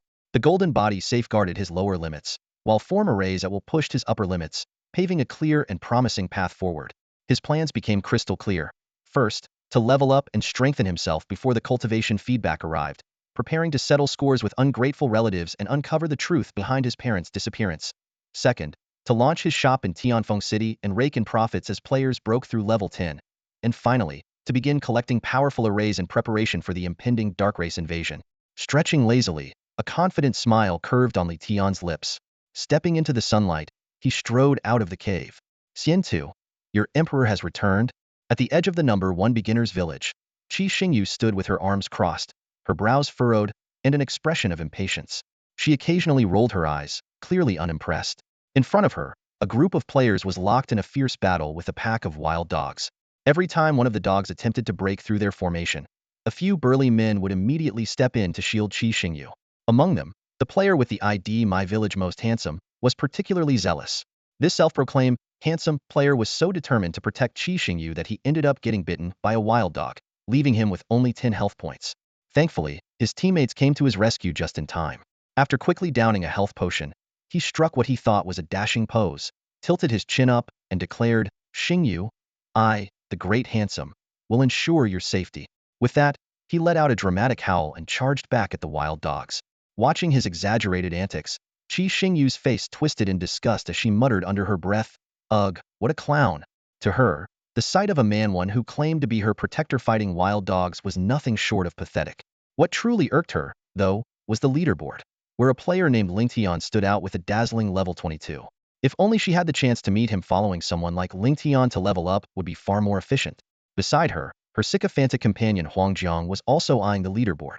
When he noticed Ling Tian's dominant position, he couldn't help but exclaim, "Wow, Ling Tian is amazing. Total respect. If only he could help us level up, that'd be incredible." Qi Xingyu sneered, her expression full of disdain. He's alright, I guess. It's just a game, what's the big deal?" Huang Jiang immediately chimed in with a flattering grin. "Exactly. If our gorgeous Qi Xingyu weren't so laid back, you'd definitely outpace Ling Tian in no time." His shameless flattery was precisely why Qi Xingyu kept him around. In fact, back when Qi Xingyu was still dating Li Tian, she had already been secretly involved with Huang Jiang, even spending a large portion of the money Li Tian gave her on him. She thrived on the feeling of being adored and pampered. Thinking of Li Tian, Qi Xingyu's mood soured further. That scumbag hadn't reached out to her in a week, not even a single call. Gritting her teeth, she fumed inwardly. If he wants my forgiveness, he'd better come back with 50 million and kneel outside my door for 3 days and nights. Maybe then he'll consider letting him serve me again. Just then, a soft ding interrupted her thoughts. A golden light shimmered above Qi Xingyu's head. She had leveled up to level 2. Huang Jiang immediately leaned in with his usual sycophantic grin. "Congratulations, Miss Qi. Just standing here admiring the scenery, and you've leveled up. Your charm is truly unmatched. No one could possibly compete with you." Buoyed by his flattery, Qi Xingyu's confidence soared. She thought back to a few days ago when, after being thrown out by Li Tian, she had gone to Huang Jiang for comfort. In her bid to spite Li Tian, she had even taken things further with Huang Jiang. However, in the middle of their moment, they were inexplicably transported into this game called Immortal Journey. To their dismay, they discovered there was no option to log out, leaving them no choice but to join other beginners in grinding monsters to level up. Their initial attempt to venture out of the beginner's village ended in embarrassment. They were chased back to the city by a level 1 wild rabbit. Furious, Qi Xingyu berated Huang Jiang for his incompetence, but his honeyed words soon smoothed things over. Later, Qi Xingyu used her looks to join My Village Most Handsome's leveling party, dragging Huang Jiang along in the process. Lost in thought, Qi Xingyu was abruptly jolted back to reality by a panicked shout. "Xingyu, watch out." One of the wild dogs had just been decapitated by My Village Most Handsome, but its blood sprayed all over Qi Xingyu in the process. She froze for a moment before letting out a deafening scream. "Aya hawk!" Her shriek was so piercing that it made everyone nearby wince, its impact rivaling that of the wild dog leader. When she finally stopped, she pointed at My Village Most Handsome and launched into a tirade. "You idiot! Look at what you've done, got blood all over me. Get down on your knees and apologize right now." At this, a female warrior from the group, fed up with Qi Xingyu's antics, finished off a wild dog in front of her before storming over. Her voice was sharp with anger as she demanded, "Kneel and apologize? For what? You're just a freeloader standing there doing nothing. Who gave you the audacity to act so entitled?" Qi Xingyu shot her a condescending glance, then smugly pointed to the reality label on her character panel. "Audacity? Look at me, I'm beautiful. That's all the reason I need. You, on the other hand, are just some ugly nobody who doesn't even dare to show her real face. Where do you get the nerve to talk to me like that?" The female warrior was livid, her chest heaving with fury, but she was momentarily at a loss for words. It was true that the characters in Immortal Journey were all designed to be aesthetically pleasing, but the system's default templates often made them look generic. Qi Xingyu, however, had chosen to use her real-life appearance, which explained why My Village Most Handsome was so eager to curry her favor. Finally regaining her composure, the female warrior retorted, "So what if you're pretty? Does being pretty give you the right to act like this?" Qi Xingyu raised an eyebrow, her tone dripping with arrogance. "And what are you going to do about it? Being pretty means I can do whatever I want." Xingyu Qi's delicate and flawless face was her greatest asset and the root of her arrogance. Standing aside, she coldly observed her teammates battling fiercely, her lips curling into a disdainful sneer. "Look at you people. Not only are you ugly, but you're also utterly useless. Struggling this much against a stray dog? And you think you can compare to someone like Ling Tian on the leaderboard? What a joke." One of the female warriors trembled with rage at those words. "If that's how you feel, why don't you go find Ling Tian to carry you? Why insist on sticking with us?" If I could meet Ling Tian, do you think I'd waste my time with people like you? Xingyu rolled her eyes, her tone dripping with contempt. I'm allowing you to help me level UPU, should be grateful. There are plenty of people who'd kill for the chance to team up with me, but I wouldn't even bother giving them the time of day. The warrior was utterly taken aback by such shamelessness. She had never encountered someone so brazen. Just as the tension reached its peak, Jiang Huang quickly stepped in to mediate. Now, let's not get worked up. We're all teammates here. He turned to the warrior with an apologetic smile. My friend here just has a bit of a blunt personality. Please don't take it to heart. Blunt? The warrior nearly choked in fury. Do you even know what blunt means? You two act like beggars, and still have the audacity to be this ungrateful. Meeting you is the worst luck I've had in 8 lifetimes. Jiang, trying to maintain some sense of normalcy, could only offer an awkward smile, feeling a twinge of embarrassment. But Xingyu was entirely different. She couldn't tolerate even the slightest challenge to her authority. Her expression darkened immediately as she shot a scornful glance at the warrior. How dare you talk to me like that? Do you even know who I am? My monthly allowance alone is in the tens of thousands. Finding Ling Tian to carry me would be effortless. With my looks, there are countless people begging to team up with me. Letting you do it is a privilege for you. Those words shattered the warrior's composure. Tears welled up in her eyes as she clenched her fists, her voice trembling with anger. If you're so amazing, then go find Ling Tian right now. Xingyu let out a derisive laugh. When I meet Ling Tian, not only will he be eager to carry me, but he'll probably pay me to let him. That's the privilege of being beautiful. Someone like you, a hideous nobody, will never understand. She gestured dismissively at the other teammates still fighting. Forget Ling Tian. Just look at these losers. Ever since I joined, have they even paid you any attention? Her words cut like a knife, piercing the heart of the female warrior. The worst part was that it was true. Ever since Xingyu had joined, the male teammates had indeed been fawning over her, completely ignoring the warrior. She glanced toward her cousin and the others, her eyes filled with resentment. You. The warrior's voice faltered as her anger overwhelmed her. Xingyu rolled her eyes again. Can't even handle a bit of truth, huh? You're just as pathetic as the rest of them.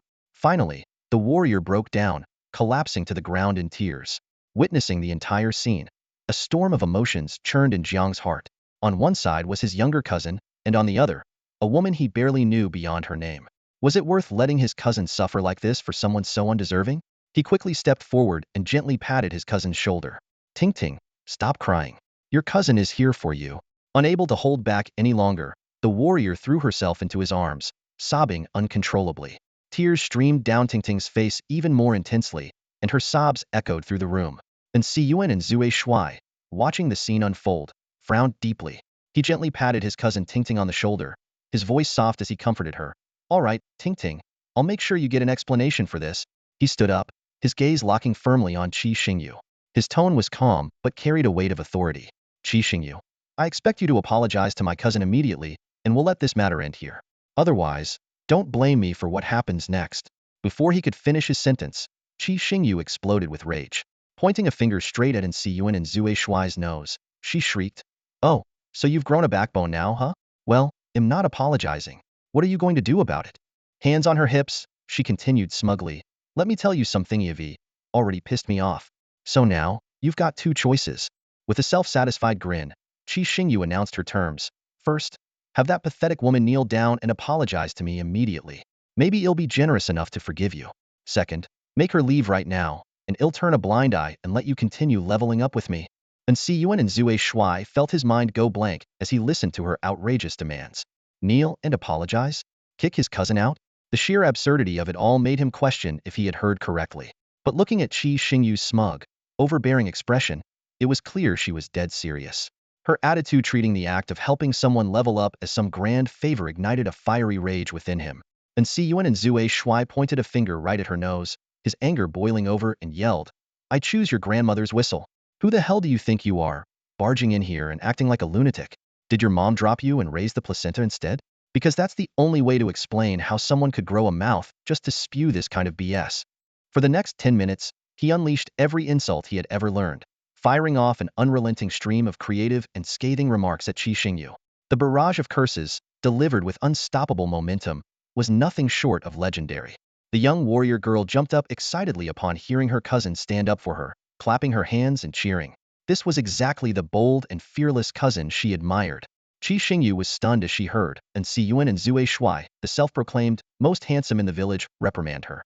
Her eyes widened in disbelief, her face twisted with rage, and her cheeks flushed red.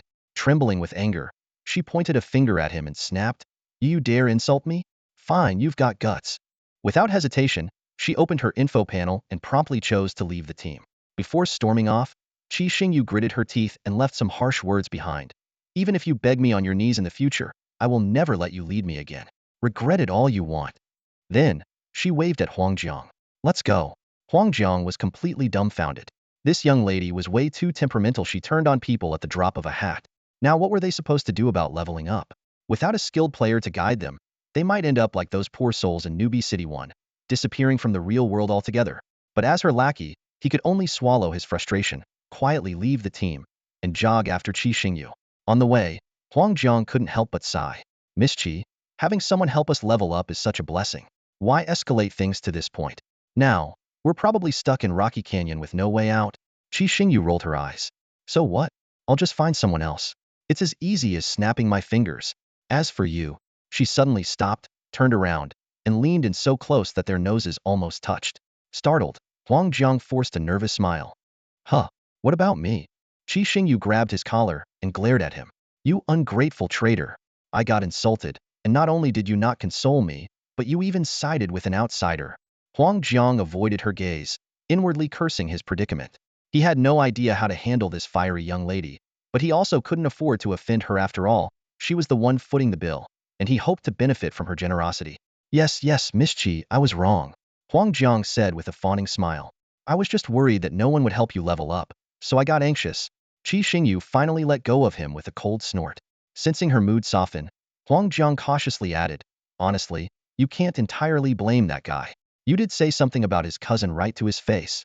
Maybe give him another chance?" But Qi Xingyu scoffed. "In his dreams. I already gave him a way out, but he refused to take it. Where does he get the nerve?" Huangjiang looked puzzled. "Huh, when did you give him a way out?" Qi Xingyu spread her hands confidently. "Just now. I gave him two choices: either his cousin apologizes, or he leaves. How hard was that? He didn't appreciate my generosity and even dared to insult me. Someone like him doesn't deserve to lead me in leveling up." Huangjiang, though familiar with her personality, was still left speechless by her reasoning. "You really think that was giving him a way out?" "Obviously," Qi Xingyu said impatiently. "Back when it was Li Tian, I'd give him an out, and he'd come running to make it up to me. If it were him, he wouldn't hesitate to kick out his cousine or even his own mom. Honestly, I've been way too lenient with these people." Huangjiang was utterly at a loss for words. This young lady constantly belittled Li Tian, yet now she was reminiscing about his good qualities. Still, he wisely kept his thoughts to himself, knew better than to stir the pot any further. Huangjiang's eyes suddenly lit up, and he jumped out of his chair in excitement. Turning to Qi Xingyu, a sly glint in his eye, he exclaimed, "Qi, my beautiful genius, I've got a brilliant idea. How about we pull Li Tian into the game?" Qi Xingyu froze at his words, her brows furrowing slightly. "Get him involved?" she asked skeptically. The more Huangjiang thought about it, the more thrilled he became. He began pacing the room, gesturing animatedly as he explained, "Exactly. Isn't Li Tian loaded?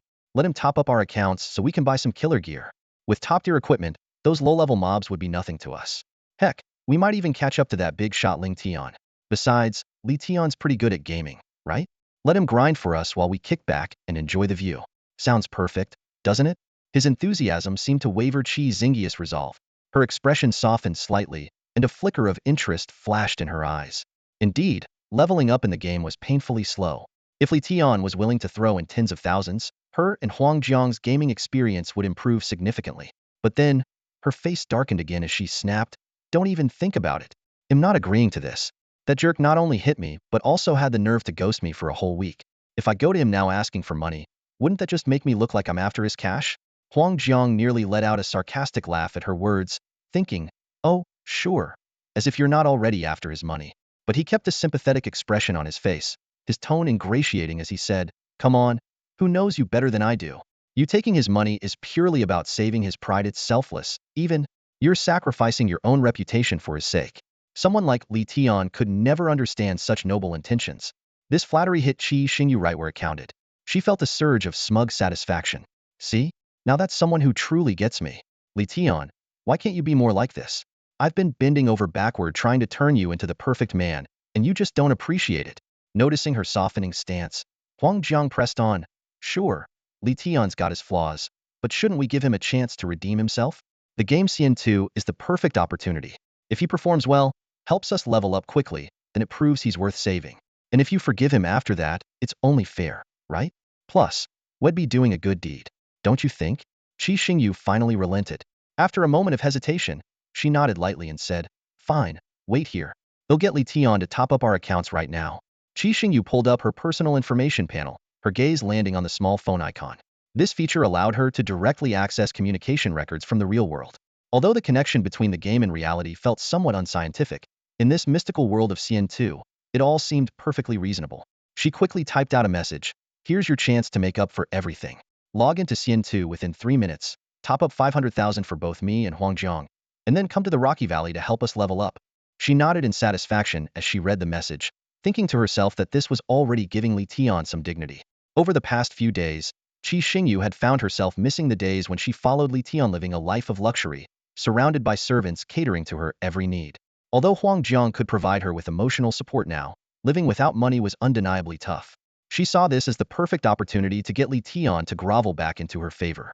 Noticing her blissful expression, Huang Jiang couldn't help but ask, "Miss Qi, have you managed to reach Li Tian yet?" He was worried that in-game messages might not sync with reality, which would mean his equipment plans would fall through. "Don't worry. Li Tian will definitely show up in front of us within 3 minutes." Qi Xingyu confidently waved her hand. Time ticked by, second by second.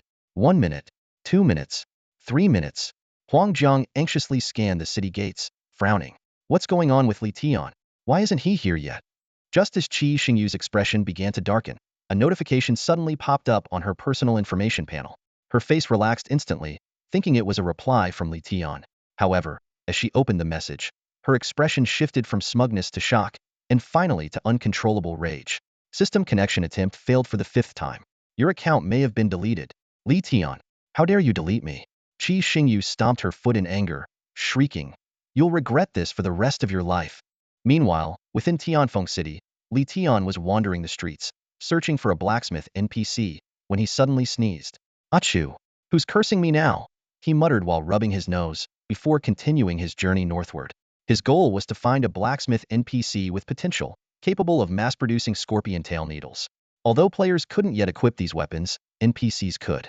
With his, Wealth Command's loyalty, talent, gifting equipment was as good as offering riches. Unlike money-hungry NPCs like Xianyang, some NPCs preferred gear. If he could find a blacksmith with growth potential, there was even a chance of crafting top-tier equipment that could impress god-level NPCs like Ji Chunlei. The thought of obtaining a steady stream of divine-grade equipment in the future filled Li Tian with excitement. However, he knew all too well that achieving this wouldn't be so straightforward. According to Li Tian's memories from his past life, there were only 5 blacksmith NPCs with real growth potential, and all of them were located in level 100 cities. For someone like him, who was currently only at level 22, even entering those cities was out of the question. But this didn't discourage Li Tian in the slightest. He vividly remembered a scene from his previous life where a god warrior took a blacksmith NPC into dungeons crafting equipment on the spot as it broke, and even managing to pull off a solo victory in the nightmare difficulty, Path of Shattered Mirrors. Just thinking about it made Li Tian's heart race. Though he couldn't even attempt the lowest difficulty of that dungeon right now, who would ever complain about getting stronger? Since the known blacksmith NPCs were out of reach for the time being, why not create one himself? If anyone else heard this idea, they'd surely think he was crazy. But Li Tian was confident in his plan. The truth was, all NPCs had growth attributes, though the degree varied. What were considered growth potential NPCs were simply those with exceptionally high growth attributes and minimal experience requirements for leveling up. In comparison, ordinary NPCs had growth attributes that were less than 1,000th of these special ones, and nurturing them required astronomical investment, something almost no one could afford. But for Li Tian, this wasn't an issue. As the god of wealth in his past life, he had more than enough money. Even if it meant exhausting resources to train a regular NPC, it was merely a trivial expense for him. This realization greatly expanded his options. Not long after, Li Tian leisurely strolled to a blacksmith shop in the northern part of the city. His eyes landed on the blacksmith, whose title above his head read, Lazy Blacksmith Level 1. A faint smile tugged at the corners of Li Tian's lips. Among all the level 20 and above blacksmiths in Skywind City, there was only this one level 1 slacker. In his past life, almost no one paid attention to this guy. But Li Tian knew better. This so-called lazy nobody was actually a hidden gem. In his previous life, when all the players had leveled up and Tianfeng City was almost completely forgotten, this lazy blacksmith suddenly became the center of attention. Li Tian stood in front of the blacksmith's shop, his gaze fixed on the laid-back blacksmith before him. The man was slouched on a worn-out rattan chair, eyes closed as if napping, exuding laziness from every pore. His messy hair looked like a bird's nest, his scruffy beard was tangled, one foot rested on the ground, while the other dangled a slipper lazuli was the spitting image of a fire cloud evil god in human form. Sensing someone approach, the blacksmith didn't even bother to open his eyes. He lazily muttered, "What do you want?" Li Tian said nothing, simply watching him in silence. The blacksmith, annoyed by the quiet stare, begrudgingly shifted his position and finally cracked open his eyes. His gaze immediately landed on the shining level 22 badge on Li Tian's chest. Yet, he was unimpressed, just another low-level player, likely here to buy some basic gear. The small profit from such sales wouldn't even cover a decent drink. "Looking to buy gear?" the blacksmith asked through a yawn. "I want something forged," Li Tian replied, shaking his head. "Forged?" The blacksmith frowned even more deeply. The meager forging fees weren't worth the effort, and the task itself was exhausting. He had no interest in taking on the job. No wonder he was still stuck at level 1. Waving dismissively, he turned away. "Go find someone else. I'm not taking commissions." Li Tian couldn't help but chuckle at his attitude. Casually, he pulled out a scorpion tail blueprint and tapped it lightly on the table. "Are you sure you don't want to take a look at the blueprint first?" "A blueprint? What could a player possibly have that?" The blacksmith's words abruptly stopped as his eyes locked onto the blueprint shimmering with a golden glow treasure grade. He shot up from the rattan chair like a spring, his eyes wide as saucers. For a blacksmith NPC, a treasure-grade blueprint was an incredibly rare find, a chance to significantly boost their skills with just one successful forging.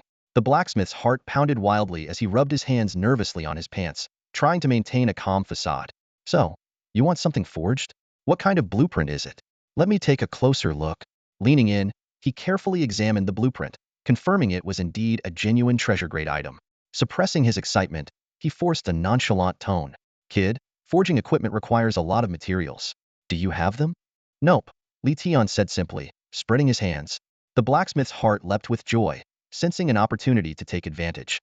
The required materials, iron ore, radiant stones, synthesis liquid, are all incredibly expensive. Even at a discount, ITLL cost you 30,000 gold coins. How about this? Leave the blueprint with me for a month so I can study it." Before he could finish, Li Tian waved his hand, and an enormous pile of gold coins spilled onto the table. "He'll pay 3 million. OMG. The blacksmith's jaw dropped, forming a perfect O, and his eyes widened like saucers. He silently reminded himself to stay calm, stay composed, and not let this kid see through him. But as he stared at the glittering mountain of gold, all his composure crumbled. "Deal." The blacksmith's face lit up with a grin so wide that his features practically folded into themselves, resembling a blooming chrysanthemum. The blacksmith nodded eagerly, a fawning smile plastered across his face, leaning forward slightly. "Of course, it's enough. Sir, why don't you take a seat on the wicker chair and rest for a while? We'll get started right away." Li Tian didn't stand on ceremony and sat down on the wicker chair without hesitation. He casually asked, "What's the success rate of forging?" The blacksmith immediately thumped his chest in assurance. "At least 70%. Seeing the doubt on Li Tian's face, he quickly added, "Don't underestimate me just because I'm only level 1. Even those level 20 blacksmiths can't match my success rate. I'm a genius in the art of forging, absolutely top-notch in skill." Li Tian knew full well the blacksmith's capabilities, which was precisely why he had come here in the first place. But he deliberately put on a stern face and said, 70%? That's passable. Go ahead." The blacksmith was overjoyed and responded enthusiastically, "Got it. Watch me work my magic." With that, he quickly spread out an assortment of tools, hammers, mallets, and more, preparing to forge the scorpion tail dagger. "Wait." Li Tian suddenly raised his hand to stop him. "How many of these can you forge in total?" The blacksmith froze for a moment. "How many? Isn't one enough for your personal use?" "Cut the nonsense. I'm asking how many you can forge." Li Tian frowned. The blacksmith quickly nodded and bowed. "One moment, let me check the material inventory." After some careful calculations, he confidently replied, "Based on the current stock, I can forge 100. 100? Not bad." Li Tian nodded in satisfaction. "Then forge them all for me." The blacksmith hesitated upon hearing this, nervously rubbing his hands together. "Well, forging 100 would cost 3 million. But, maybe, how about 4 million? He tentatively held up 4 fingers. Li Tian waved his hand dismissively. 3 million for all of them. "Oh, wait, what were you saying about 400? OMG. The blacksmith's eyes rolled back, and he nearly passed out on the spot. 3 million each? Li Tian nearly jumped out of his chair in shock. "Oh my goodness. This is Idiv struck gold. Quickly waving his hands to calm the blacksmith, he reassured him. No worries, 3 million it is. You just relax here in your chair, and I'll give it my all. A system notification chimed in. The lazy blacksmith's favorability toward you has increased to friendly. Li Tian smirked inwardly. Money really does make the world go round. Watching the blacksmith's fawning expression, he suppressed his laughter and gestured for him to come closer. The blacksmith shuffled over immediately. Sir, is there anything else you need? Throwing an arm around the blacksmith's shoulder, Li Tian spoke with mock seriousness. You know, I actually preferred you when you were all rebellious and aloof. Bring that attitude back, will you?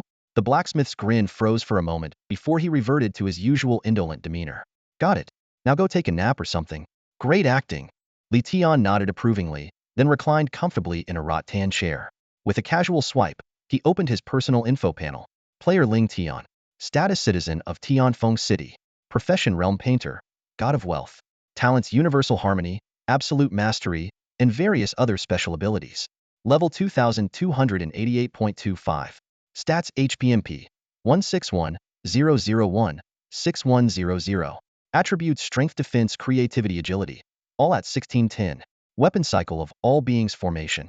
Gold coins 5,532,310,770. Location Tianfeng City Blacksmith Shop. Time 1442. Forging 100 scorpion tail needles would cost a total of 300 million gold coins. Even after accounting for discounts, the expense was still over 200 million. On the surface, it seemed like a loss, but Li Tian knew better. This was an investment in a growth potential NPC. Once the blacksmith's favorability reached intimate, all of his abilities would unlock, opening up unimaginable benefits such as access to rare materials. This was precisely why Li Tian was so eager to level up the blacksmith. With the rhythmic clanging of a hammer striking metal in the background, Li Tian soon drifted off to sleep. He wasn't sure how much time had passed when he felt someone shaking him awake. Groggy and annoyed, Li Tian scowled. What now? The blacksmith immediately shrank back, retreating to a corner and whispering nervously, Don't be mad, sir. Go back to sleep if you'd like. Fully awake now, Li Tian sighed, his irritation fading. Stop cowering over there. Did you finish already? The blacksmith perked up, grinning as he ran over. Yes, sir. All 100 are done. Please take a look. Instead of inspecting the pile of scorpion tail needles, Li Tian opened the blacksmith's info panel with anticipation. Lazy blacksmith level 6. Li Tian's jaw almost dropped. Level 6? If he had invested the same 100 scorpion tail needles into a more growth-oriented blacksmith, they would have maxed out their level by now. Clearly, nurturing an NPC with weak growth potential was no easy task. The experience required increased exponentially with each level. Meanwhile, the blacksmith beamed with pride. See that, sir? I leveled up to 6 in one go. Pretty impressive, huh? Li Tian stared at the smug expression on the blacksmith's face, feeling an overwhelming urge to smack him. 300 million for a measly level 6. Swallowing his frustration, he shot the blacksmith a glare before silently walking toward the pile of scorpion tail needles. The blacksmith watched him leave, scratching his head in confusion. What's going on here? Why did our generous patron suddenly get so upset? Li Tian stood in front of the pile of weapons, his brows furrowed. Behind him, the usually laid-back blacksmith was too nervous to make a sound, following cautiously, waiting for the final verdict. Li Tian bent down and picked up a scorpion tail dagger from the ground, examining it closely. The craftsmanship immediately caught his eye. Despite being hopelessly clumsy during upgrades, this guy's skills were truly impeccable. He began counting the weapons, but as he reached the end, he froze. 93? Li Tian muttered in disbelief, counting again to confirm. The result was the salmon Aneta 3 weapons. He spun around abruptly, stunned, and asked, How is there so many? Didn't you say your crafting success rate was only 70%? Hearing this, the blacksmith's previously anxious expression vanished, replaced with a smug grin. He chuckled and explained proudly, as if presenting a treasure, That's because I used only the finest materials for you. And I used way more than the basic requirements. You spent so much money off course, I had to make sure you were satisfied. Li Tian's attention was immediately piqued by this explanation. He froze for a moment, then asked in disbelief, Wait a minute, are you saying that the better the material quality and the more materials used, the higher the crafting success rate? Is that for real? Other blacksmiths have fixed success rates using rare materials. Doesn't make a difference for them. The blacksmith raised his chin proudly. Of course. It's not just the success rate that improves, the quality of the equipment gets better too. Look at this. As he spoke, he pulled out a dazzling weapon from the pile of scorpion tail daggers. The weapon's attributes were astonishing. Name: Scorpion tail dagger, enhanced quality. Grade: treasure. Base stats: 20,000 mana, 1,000 strength, 1,000 inspiration. Passive skill: Soul Fusion Venom. Each attack inflicts poison damage when equipped. Active skill: Silence Seal when thrown and hitting the target. Reduces their max mana by 25 for 6 minutes. Cooldown: 2 minutes. My goodness! Li Tian exclaimed in awe. The weapon's stats were doubled, its duration extended, and its cooldown halved. This seemingly lazy blacksmith had been hiding such incredible skills all along. Li Tian realized had truly stumbled upon a gem. A bold idea flashed through Li Tian's mind. What if he gave this lazy blacksmith a god-tier blueprint? Or even a supreme or chaos-tier one? With enough top-tier materials, wouldn't the equipment forged by him make anyone bow in submission? Even god-level powerhouses would have no choice but to yield. This realization filled Li Tian with excitement, and he was eager to build a good relationship with the blacksmith. But how should he go about it? Keep spending money? He had already spent 3 billion just to reach a friendly status with him, which was even harder than improving the favorability of god-level figures. If he wanted to continue spending, he'd have to take a slow and steady approach, using daily freebies and interest to fund it. Li Tian's gaze fell on the freshly crafted scorpion tail stinger. Although it was a treasure-grade piece created by the blacksmith himself, perhaps it could have some effect? He picked up the enhanced quality scorpion tail stinger and tentatively asked, do you want it? The lazy blacksmith froze, momentarily unable to react. Li Tian tapped the scorpion tail stinger in his hand and repeated, do you want these? This time, the blacksmith understood. His eyes widened in disbelief as he asked, You're saying you're giving these scorpion tail stingers to me? Sensing an opportunity, Li Tian immediately nodded. That's right. If you like them, you can have all of them, including this enhanced quality one. The blacksmith was so overjoyed that his grin nearly reached his ears. As if afraid Li Tian might change his mind, he lunged toward the pile of scorpion tail stingers. With the system notification sound, all 93 scorpion tail stingers disappeared in an instant. The blacksmith's eyes welled up with tears as he repeatedly bowed and expressed his gratitude. Thank you, sir. My name is Huang Taizhan, and am deeply grateful. Huang Taizhan? Li Tian looked at the blacksmith's personal information in surprise. Sure enough, it had changed. Blacksmith Huang Taizhan, intimacy level 6, friendly. In his previous life, no one knew the blacksmith's name. Everyone just called him Lazybones. Who would have thought that giving him 100 scorpion tail stingers would reveal his real name? But that intimacy level display was unique. Other NPCs didn't have it. Could it be a clue for some hidden quest? Li Tian eagerly waited for the system to release a mission, but after a long time, nothing happened. Although a bit disappointed, he was at least certain that gifting the scorpion tail stingers was effective. While the status was still friendly, the intimacy level must have increased significantly, though it still fell short of the threshold for an upgrade. With a confident smile, Li Tian prepared to leave and said, That's it for today. I'll come back next time when I get my hands on a glorious tier blueprint. Huang Taizhan was dumbfounded by this statement. Glorious tier blueprints weren't something you could just stumble upon. But seeing how generous Li Tian had been, he didn't dare completely dismiss the possibility. After a moment, Huang Taizhan could no longer suppress his curiosity. His eyes flickered as he glanced at Li Tian. Master Li Tian, may I ask, where did you get all those blueprints? Li Tian deliberately slowed his pace, secretly pleased to hear the question. He had anticipated that Huang Taizhan wouldn't be able to hold back, and this was exactly what he wanted. Tilting his head slightly, he cast a condescending look at Huang Taizhan. Oh, nothing special. They just dropped during my run in the nightmare level Broken Mirror Path. Nightmare level? Huang Tieshan's eyes widened in disbelief, his jaw practically hitting the floor. Li Tian shot him a cold glance. Why so surprised? With that, he turned and walked straight toward the city gates, leaving Huang Taizhan rooted in place, too stunned to utter another word. After leaving the blacksmith shop, Li Tian headed directly out of Tianfeng City. He decided to set aside all other tasks for now and focus entirely on leveling up.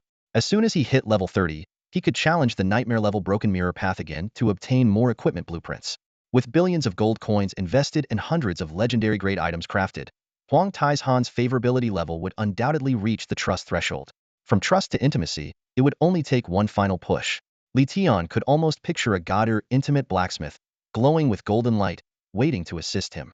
The crippled ridge in the northern outskirts was the best leveling spot around Tianfeng City. Not only were the monsters there high level, but they were also densely packed, making it a paradise for players under level 50 looking to grind efficiently. With a bit of luck, Li Tian might even hit level 30 within 2 days. In his previous life, only the most elite teams in the game dared to venture into this area. Ordinary groups rarely made it out alive. But such dangers were no longer a concern for Li Tian. With a calm expression, he strode confidently into the valley without hesitation. The ominous silhouette of Kembe Mountain loomed ahead, shrouded under a sky heavy with sorrowful clouds. A chilling wind howled through the air, and eerie cries echoed intermittently from the valley, enough to send shivers down the spine of any intruder. Yet, standing alone at the entrance to the valley, Li Tian remained calm and composed. With a technique as formidable as the samsara array of all beings, dealing with the creatures here should have been a trivial matter. As he pondered his next move, a sudden, bone-chilling cry of "Oh!" erupted from the depths of the valley. Li Tian felt a jolt through his body and muttered to himself in alarm. Could it be that the most troublesome monsters had respawned? Among the 5 types of creatures that haunted Kanbei Mountain, there was one that all players dreaded encountering. Just as Li Tian hesitated, debating whether to proceed, 2 hulking figures, brutish yet flamboyant, locked their sights on him. The system immediately displayed the monster information. Berserk Brutes. Level 31. Attributes: level difference too high, unable to view details. Traits: inhabitants of Kanbei Valley, these brutes are uninhibited and carefree by nature, with a particular fondness for male players. Their attack methods are highly unconventional and disturbing. The 2 monsters flexed their exaggerated muscles and struck flamboyant poses, the sight more jarring than the infamous bearded lady of the fencing Olympics. Their attack moves were equally grotesque. Techniques like dragon surging from the sea, mount Thai press, and the infamous maiden in arms slam were enough to make anyone cringe. Still, this was the best spot for grinding to level 30 quickly. Other leveling zones only offered level 20 monsters, which meant it would take at least 4 days to reach his goal. Clenching his jaw, Li Tian steeled himself and activated the samsara array of all beings. Golden light burst forth, and damage numbers floated above the brutes' heads in rapid succession. Amid their nauseating cries of no, the 2 brutes gradually disintegrated into nothingness. System notifications popped up one after another. You have successfully slain Berserk Brute. EXP 138. You have successfully slain Berserk Brute. EXP 138. These level 31 elite monsters boasted a staggering 4,000 health points each, a challenge that would take an ordinary player 10 minutes to overcome. But under the relentless power of Li Tian's samsara array, the fight was over in mere seconds. Maintaining a careful distance, he ensured he gained experience without letting the brutes get too close. As the array continued its relentless assault, unleashing 5 devastating attacks per second, the Berserk Brutes fell one after another. The rapid surge of his experience bar brought a sense of exhilaration that momentarily overshadowed the repulsive nature of his foes. Compared to his previous life, where he had to painstakingly grind monsters one by one, this newfound efficiency was nothing short of revolutionary. The system messages flooded his screen. You have successfully slain Berserk Brute. EXP 138. You have successfully slain Berserk Brute. EXP 138. You have successfully slain Berserk Brute. EXP 138. Lost in the thrill of leveling up at lightning speed, Li Tian didn't even bother picking up the equipment dropped by the elite monsters. There were even a few high-quality pieces of equipment. While these items were nothing special in Li Tian's eyes, they were undoubtedly quite appealing to ordinary players. After all, Li Tian was the kind of figure who could casually hand out hundreds of treasure-grade scorpion tail stingers. These items naturally failed to catch his attention. Just as Li Tian was basking in his satisfaction, danger crept in silently. Behind him, a mutated brute was cautiously approaching with remarkable intelligence and patience. This was no ordinary elite monster, it was a special, mutated variant, enhanced to an extraordinary degree. The mutation not only elevated all of its stats, but also granted it near-human intelligence. Holding its breath, the mutated brute weaved skillfully through the field of corpses. After a few tense minutes, it finally positioned itself directly behind Li Tian. A sinister grin spread across its face, and its weapon gleamed coldly in its hand. You fire 5 shots per second? Well, am no slouch either. Heh. Here I come, baby. With a sharp, piercing sound, the mutated brute lunged at Li Tian, its weapon aiming straight for a critical spot on his back. If the strike landed, the consequences would be dire. In that split second of life or death, Li Tian's extraordinary reflexes saved him. At the very moment he heard the sound, he instinctively dodged to the side.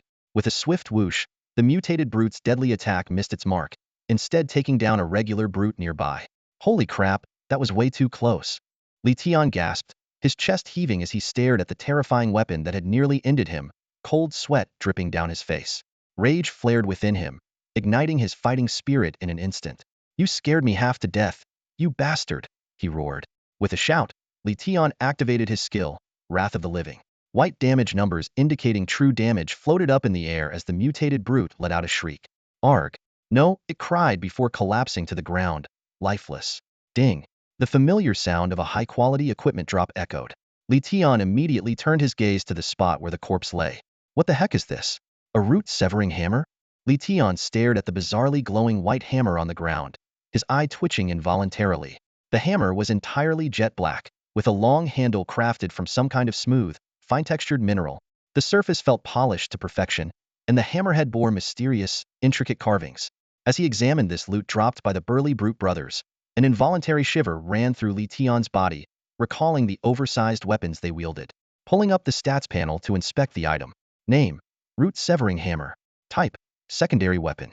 Grade: Legendary. Base stats: 1000 mana, 50 strength, 50 insight. Passive skill: none. Active skill: none.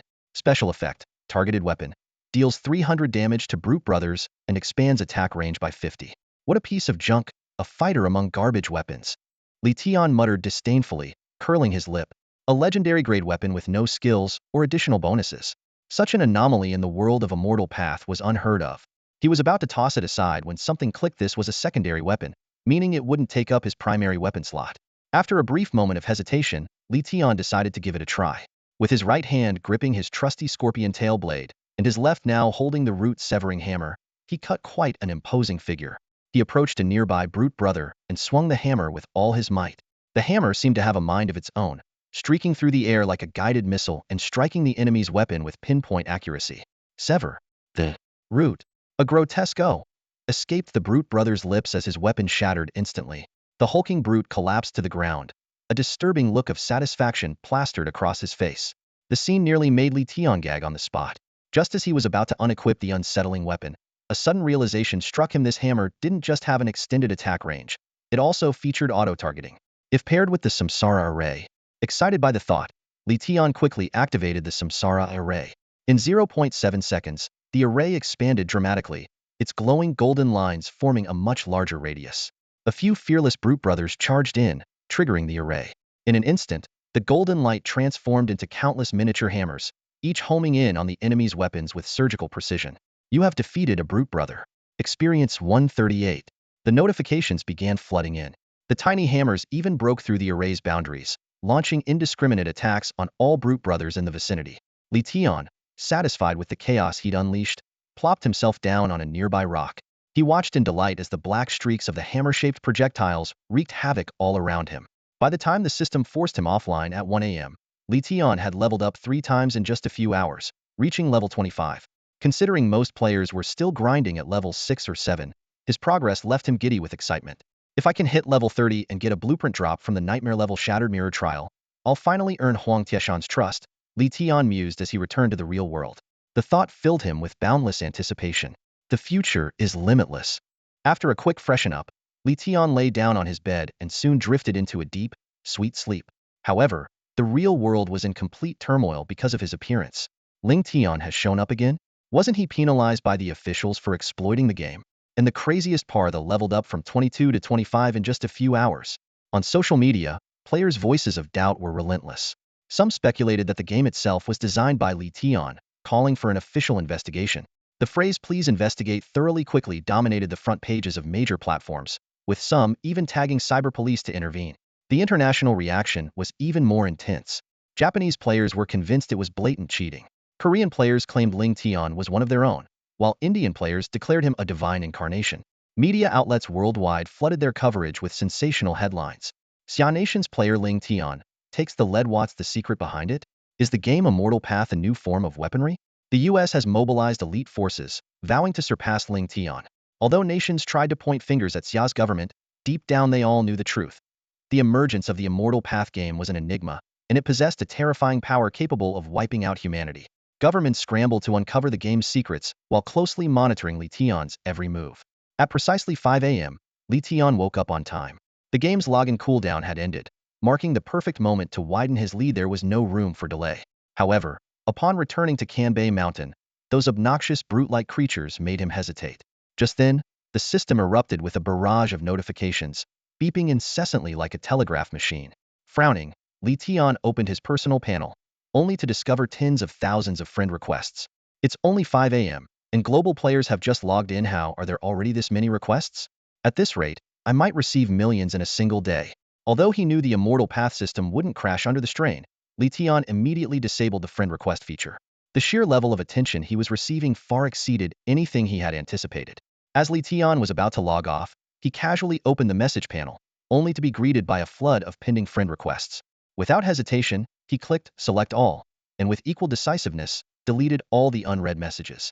Staring at the now pristine interface, he nodded in satisfaction and was about to close the panel. At that moment, a special request suddenly caught his attention. Li Tian frowned slightly, recalling the game's mechanic. Special requests only appeared for players who chose to display their real appearance. Seriously? Someone actually dares to use their real face these days?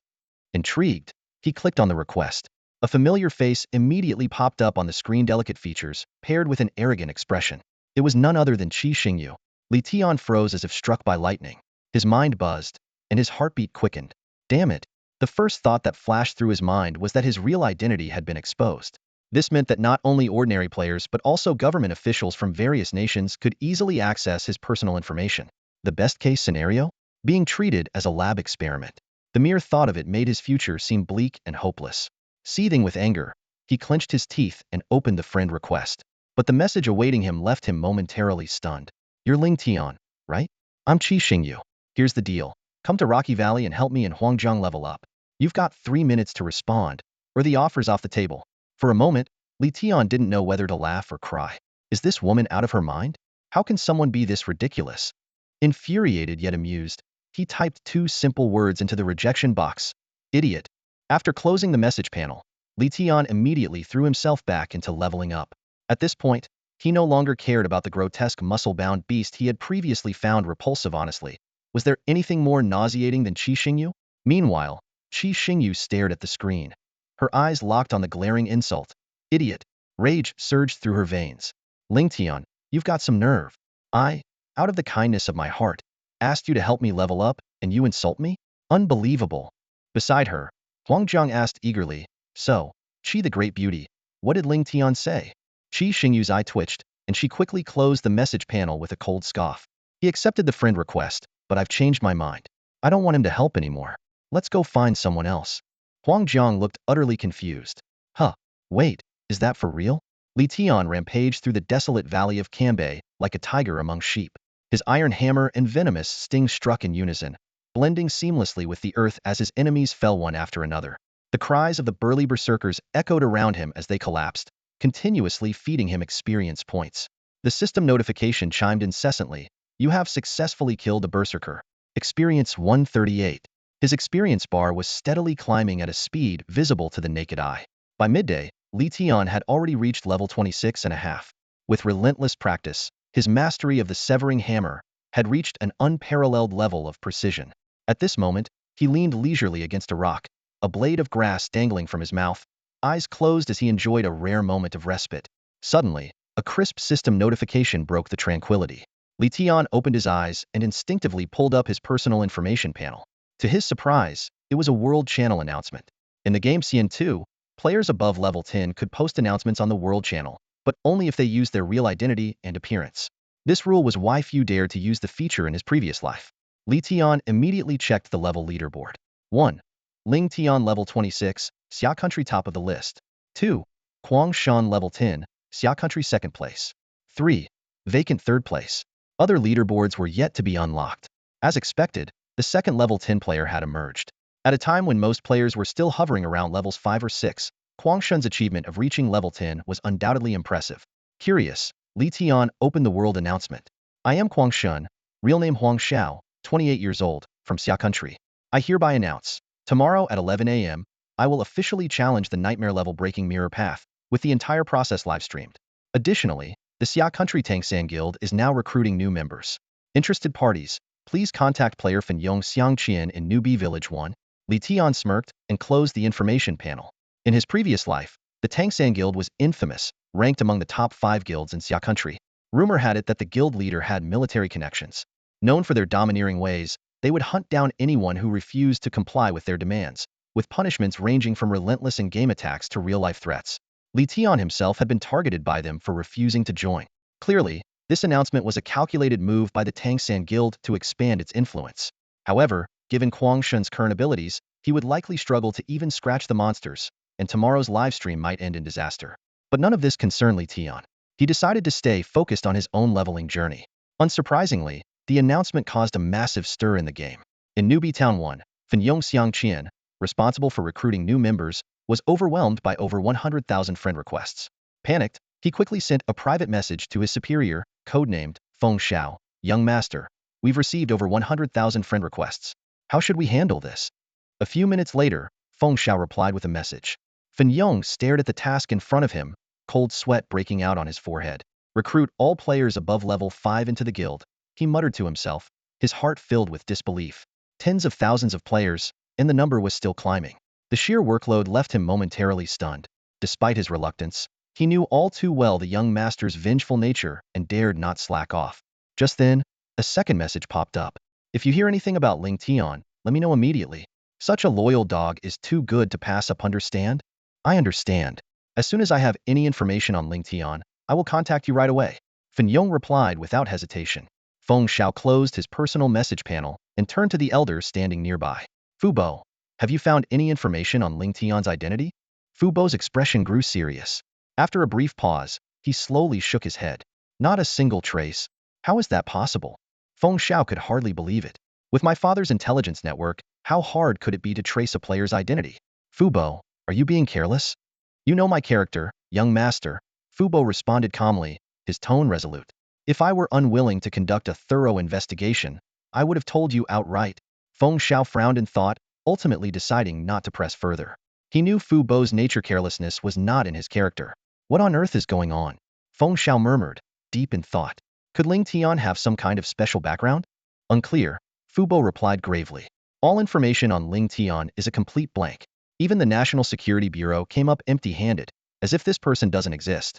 Young master, I suggest you give up on recruiting him. Absolutely not. Feng Xiao cut him off with a sharp wave of his hand. He's the perfect candidate for my plans. I must bring him into the fold. If necessary, consult my father for any additional methods. Fu Bo hesitated briefly before nodding in agreement. Meanwhile, Li Tian had spent the entire day grinding levels in the Cambay Valley. By 7 p.m., he had reached level 28, with an experience percentage of 67.52. Looking at the scattered corpses of the burly monsters around him, the revulsion he initially felt began to subside. At this rate, I should hit level 30 before the forced logout tonight, Li Tian calculated silently. If all goes well, I can attempt the path of shattered mirrors tomorrow. The thought brought a grin to his face. Wang Taizhan, get ready to receive Tianjie's blueprint. Ha ha ha. You have successfully slain the savage brother. Experience 138. The system notification flashed 3 times in quick succession. Then, a golden light burst forth from Li Tian's body. Congratulations. Your level has increased to LV 30. Health points increased by 500, mana points increased by 500, and you have gained 50 free attribute points. Li Tian quickly glanced at the time. 12:57 a.m. With only 3 minutes left before the forced logout, he had finally achieved level 30. Hard work does pay off. Li Tian exclaimed with satisfaction as he opened his personal information panel. Player, Ling Tian. Identity, citizen of Tianfeng City. Class, Art Realm God, God of Wealth. Talents, Universal Harmony, Absolute Mastery, Break All Spells, Form Arrays into Realms, Financial Security, Wealth Without Boundaries, Child of Fortune, Wealth Commands All, Golden Body. Level, 30.13. Status, Health Points 18,600, Mana Points 18,600. Attributes, Strength 1,860, Defense 1,860, Inspiration 1,860, Agility 1,860. Condition, Normal.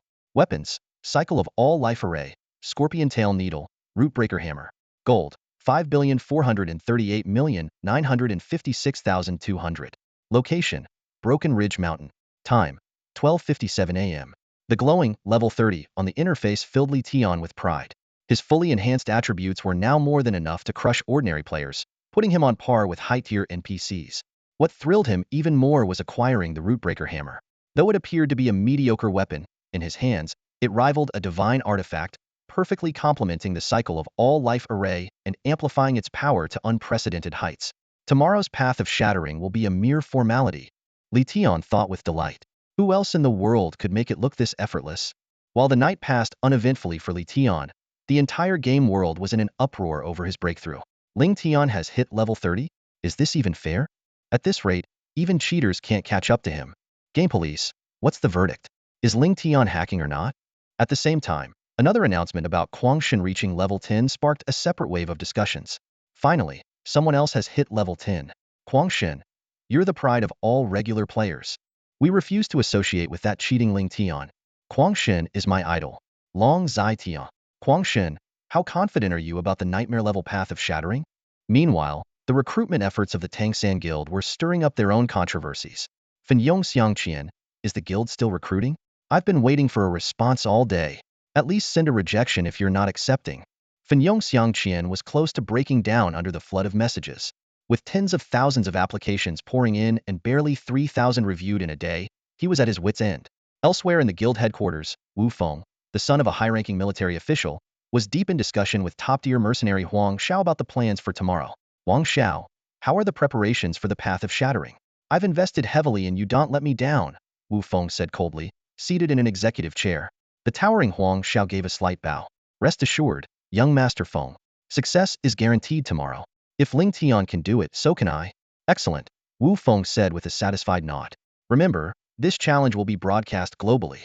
Perform well, and the Tangsan Guild will become the #1 guild in Xia Nation and perhaps the entire world. When that happens, his voice trailed off as a sly smirk formed on his lips. Wu Feng looked down at Huang Xiao from above, his tone full of arrogance. I'll promote you to vice president of the Tangsan Guild? Huang Xiao's eyes widened in an instant, his face lighting up with uncontrollable joy. He knew exactly what the position of vice president meant.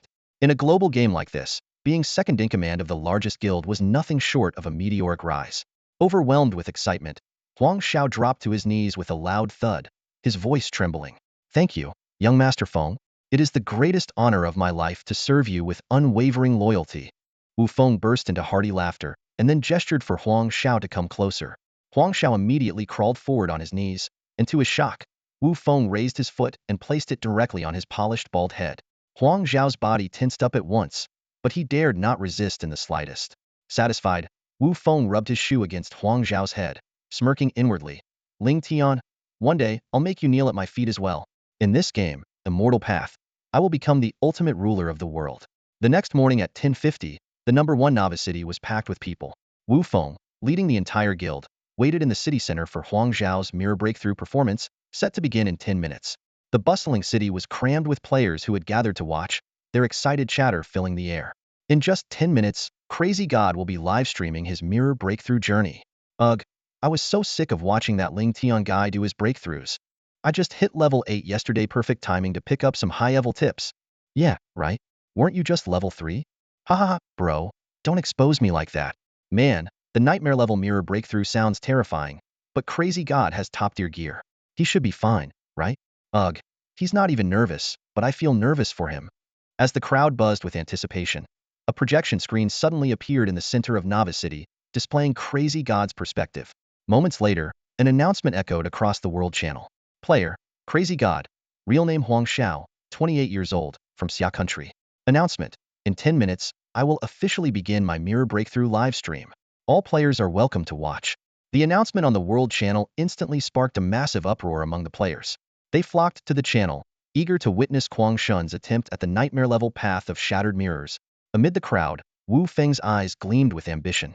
Standing at the center of Novice Town, he surveyed the throngs of players rushing in, barely able to contain his excitement.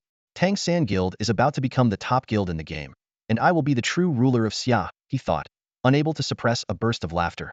As his laughter subsided, a lanky man quickly approached, bowing obsequiously. Congratulations, young Master Feng. From now on, Xia is yours to command.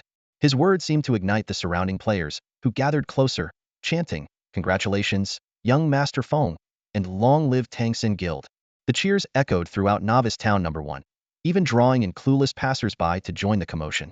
Meanwhile, at the gates of Novice Town #1, Xia's elite investigative team had been sent to observe the situation in secret. Team leader, with the Wu family's heir acting so ostentatiously, could it be that General Wu? Ajing frowned, only to be cut off by the team leader's raised hand. Don't jump to conclusions without evidence, the team leader said coldly. Keep someone here to monitor the situation. Our primary mission is to uncover Ling Tian's identity. With that, the investigative team left Novice Town, disappearing in the direction of the rocky ravine. As time ticked closer to 11 o'clock, the atmosphere in Novice Town reached a fever pitch. The world channel was flooded with messages from players begging to join Tangsan Guild, with some even claiming they were willing to offer their family members for a chance to join. At that moment, Wu Feng sent a private message to Shan. Are you ready? Rest assured, young Master Feng. Shan replied curtly. Soon after, everyone watched through the projection as Shan strode confidently into the reception hall, stopping in front of the receptionist. His gleaming, high-quality gear radiated an icy brilliance as he declared, I want to break through. Though the receptionist was visibly displeased by Shan's arrogance, memories of Li Tian's earlier feat compelled him to suppress his irritation. He presented the difficulty selection panel, which displayed 4 options: easy, normal, hard, and nightmare. Without hesitation, Shan chose the highest difficulty nightmare. The bold choice left the receptionist momentarily stunned. He clasped his hands together and said, Your courage is admirable, young hero. I wish you swift success. But Shan merely sneered and walked straight into the teleportation array, not sparing the receptionist a glance. Watching Shan's retreating figure, the receptionist shook his head silently. Though Shan was undeniably powerful, his character fell far short of Ling Tian's. The reception hall returned to its usual tranquility, leaving only the receptionist deep in thought. The novice city of Zone 1 was buzzing with excitement. Players had just witnessed an awe-inspiring showdown. Shan, the legendary player, facing off against a level 100 guide NPC with such overwhelming dominance that it left everyone in sheer amazement. Oh my god, Shan actually dared to go head-to-head with a god-tier NPC like that. It was like he was casually dealing with some roadside mobs. Joining the Transcend Guild is the best decision I've ever made. This incredible display sparked a wave of admiration among players, and the number of applications to join the Transcend Guild skyrocketed. In the blink of an eye, membership requests surged past the 300,000 mark. The guild admin, Fan Yong, stared speechlessly at the explosion of applications flooding the system. The scene shifted abruptly. Shan was teleported into a barren desert. What lay before him was an endless expanse of golden sand, with nothing in sight but rolling dunes stretching to the horizon. The blazing sun hung high in the sky like a fiery orb, its scorching rays mercilessly beating down. Suddenly, a strange crackling noise came from his armor. Shan looked down to investigate, only to see a glaring red system notification flashing. Due to extreme exposure, your equipment's defense has been reduced by 50. This is insane. Shan muttered, barely holding back a curse. I just got here, haven't even seen a single monster, and my defense is already halved. This nightmare-level path of shattered mirrors is brutal. Still, this setback didn't shake his resolve. As a player who had invested every single attribute point into agility, mastering extreme precision and control, he was confident that his skills would carry him through. Even if it meant chipping away at his enemies bit by bit, he was determined to overcome every challenge. A man doesn't have to be the strongest, but he must endure. Shan reminded himself. Taking a deep breath, he suddenly turned to the camera, giving a thumbs up with a serious expression. Brothers, I'm about to break through this mirror challenge. Once I succeed, I'll randomly select 3 lucky players to join me for a power leveling spree. The moment his words were broadcast, the entire gaming world erupted into chaos. The legendary Shan is taking 3 lucky players to level up. This explosive announcement dropped like a bomb in Newbie City No. 1, igniting an uproar of excitement among all the players.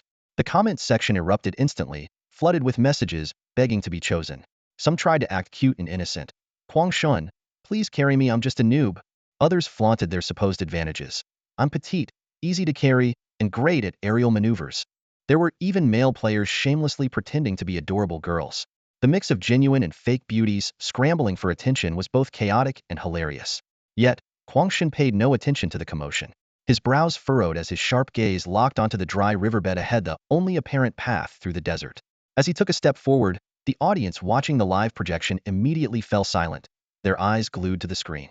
After walking a short distance, Shan abruptly stopped. The sandy ground ahead was shifting unnaturally, sinking like quicksand. An ambush! Shan's instinct screamed a warning. Before he could finish the thought, a dark shadow burst out from beneath the sand with terrifying speed. Fortunately, Shan had invested all his attribute points into agility. With 100 points in agility, he managed to react just in time, performing a swift roll to narrowly avoid the deadly strike. Steadying himself, he finally got a good look at his attacker. Desert Venom Scorpion. Level 10.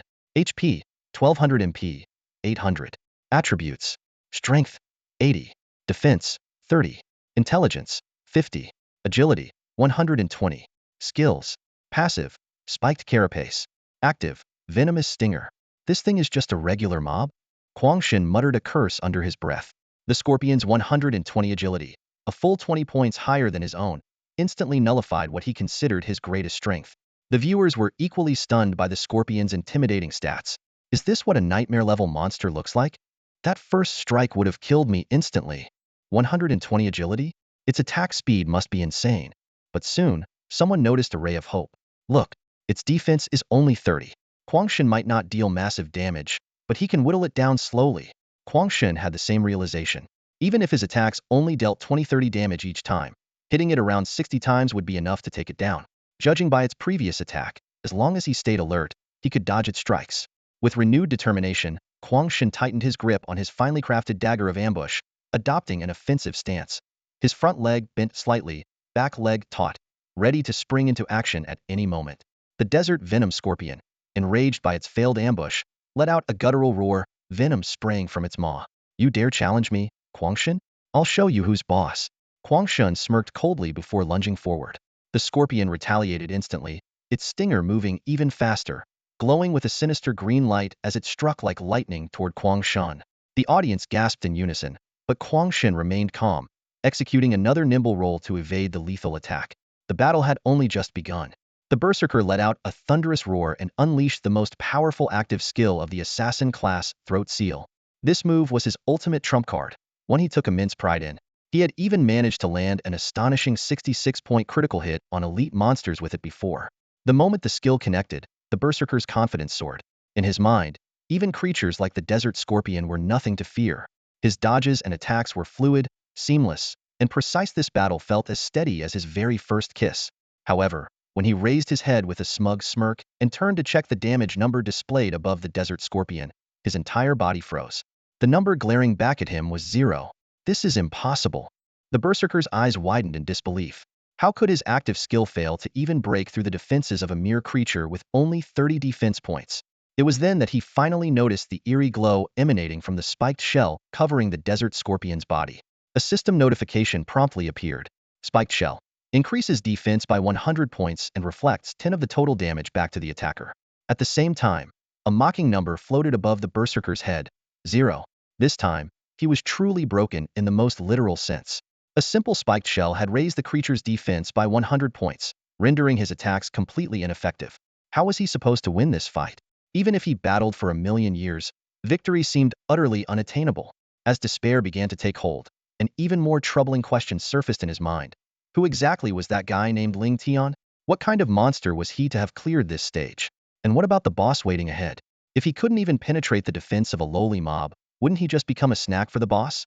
In the fleeting 0.5 seconds that the berserker was lost in thought, he made a fatal mistake. He forgot about the ever-watchful desert scorpion. Although his throat seal had failed to deal any real damage, it had thoroughly enraged the vicious beast. The scorpion let out an ear-splitting roar and instantly activated its own skill, Venomous Strike. Its razor-sharp stinger shot forward like a bolt of lightning, piercing straight through the berserker's chest. Quangshan's eyes widened in disbelief as he looked down at his chest. A cold, gleaming scorpion sting was plunged deep into his heart, and in an instant, his health bar was completely drained.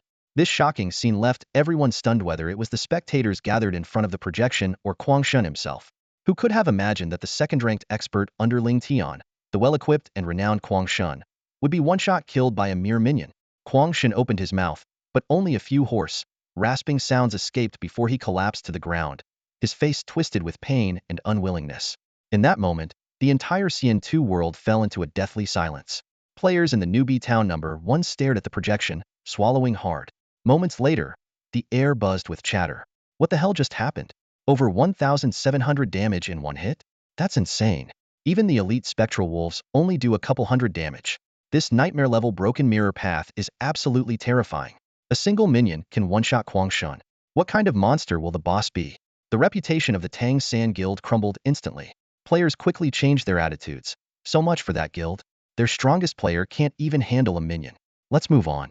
Ling Tian is the real deal. Feng Yongxiang urgently messaged Wu Feng. Young master, people are withdrawing their guild applications like crazy. We're down to just a few thousand now. Meanwhile, Wu Feng stared at Quangshan's lifeless body, his eyes bloodshot with rage. Useless. He roared at those around him. Shut down the live stream immediately. Fubo stepped forward to remind him to prepare for the damage to the guild's reputation. Wu Feng, still breathing heavily with anger, growled, Fubo, find out Ling Tian's identity, contact him in the game if you have to. We need to recruit him at all costs to salvage our reputation. Just then, the system announcement echoed 3 times. Player Huang Shun, real name Huang Xiao, age 28, from Xia Country, has failed the level 10 nightmare level Broken Mirror Path challenge. His game account will be deleted, and his real-life existence will be erased. The brutal announcement sent chills down every player's spine. It wasn't long before someone confirmed that Huang Shun's ID had indeed vanished, and panic began to spread among the players. This game is horrifying. I'm quitting. Stay away from the nightmare-level Broken Mirror Path, it's a death trap. But at that very moment, a new system announcement shattered the growing fear. Xia Country player Ling Tian has successfully completed the level 30 nightmare-level Broken Mirror Path, earning the title Fearless. Xia Country's national fortune points won. Congratulations! Everyone fell silent. Just moments ago, they had declared the nightmare-level Broken Mirror Path impossible to clear, and now Ling Tian had proven them wrong with a resounding victory. The crowd exchanged incredulous looks before finally breaking into a mixture of laughter and resignation, reaching a unanimous conclusion. Ling Tian was in a league of his own. Lord Ling Tian is truly the GOAT. In the midst of the challenging level 30 breakthrough journey, Li Tian clutched a blueprint for a piece of legendary-grade equipment, his face beaming with uncontrollable excitement. He burst into laughter, his eyes gleaming with pride. Ha ha ha, amazing! A legendary-grade equipment blueprint, he exclaimed, talking to himself with a cheeky grin. Huang Taizhan, your big brother Tian is coming for you. Get ready for some proper schooling. Rewinding to earlier that morning, Li Tian, for once, didn't immediately log into the game. Instead, he decided to grab a proper meal first. Although time in the real world nearly stands still while playing the game, only resuming its normal pace once a player logs out, several consecutive days of gaming had left him famished. Thankfully, the game only required a minimum of 12 hours of daily online activity, leaving him enough time to enjoy some food. However, the emergence of the game Xian 2 had thrown the entire Xia nation into unprecedented chaos. Most shops on the streets were shuttered, and even finding a breakfast stall had become a challenge.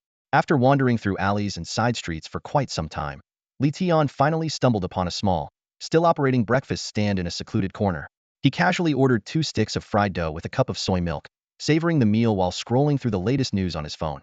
Unsurprisingly, the headlines were all centered around Xian Tuesday. The articles speculated about the game's origins, expressed concerns for the future, and shared impractical solutions proposed by so-called experts. Li Tian quickly grew bored of the repetitive content. Just as he was about to close the app, a player interview tucked away in a corner of the page caught his eye. To his surprise, the interviewee turned out to be none other than Wu Feng, someone he was all too familiar with. Wu Feng, the president of the Transcend Guild and a typical rich kid from the military circle, had made a name for himself in the game. What amused Li Tian even more was the bold headline: How to build the world's largest guild in Xian 2. This guy is absolutely hilarious. Li Tian chuckled to himself. Lien Tian swiftly scanned through the interview, a fleeting glint of coldness flashing across his eyes. The content was nothing more than a glorification of Wu Feng's brilliance, his talented subordinates, and his supposed eagerness to welcome new players into the guild. However, one particular segment of the interview caught Lien Tian's attention. During the interview, the host asked, "Young Master Feng, as the leader of the largest guild in the game, what are your thoughts on the player Ling Tian?" Wu Feng replied casually, "In my opinion, Ling Tian has great talent in gaming. His future potential is undoubtedly limitless." The host followed up, "Do you think recruiting such a talented player into your guild is essential for its growth?" Wu Feng shrugged, a hint of arrogance in his demeanor. "To me, no matter how talented a player is, making the right choice is more important than effort. If you choose the right path, everything becomes twice as effective with half the effort. With that being said, can I interpret this as an invitation to Ling Tian to join your guild?" The host pressed further. Wu Feng responded with an ambiguous smile. "At the very least, I believe no guild at the moment is stronger than the Tangsan Guild." As he read this, Lien Tian's lips curled into a faint, mocking smile. In his previous life, Wu Feng had used a similar tactic to try and recruit him. After being rejected, Wu Feng resorted to despicable means, uncovering his real-world identity and even sending people to ambush the young man in his early 20s. If it hadn't been for Lien Tian's exceptional skills that allowed him to fend off the attacks, he might not have survived long enough to face Kixinjiu. But this time, things were different. Not only was he far stronger than in his previous life, but his identity as a transmigrator was nearly impossible to uncover. Moreover, the top-notch security of the Xiantian game's payment system meant that even if Wu Feng tried to investigate, he would hit a dead end. And even if Wu Feng managed to dig up something eventually, it would be far too late by then. Taking him down would be as easy as squashing a bug. Lien Tian chuckled softly and turned off his phone. Wu Feng was not the priority right now. The real challenge would come 4.5 months later when the Xiantian game integrated into reality. Until then, improving his strength was his top priority.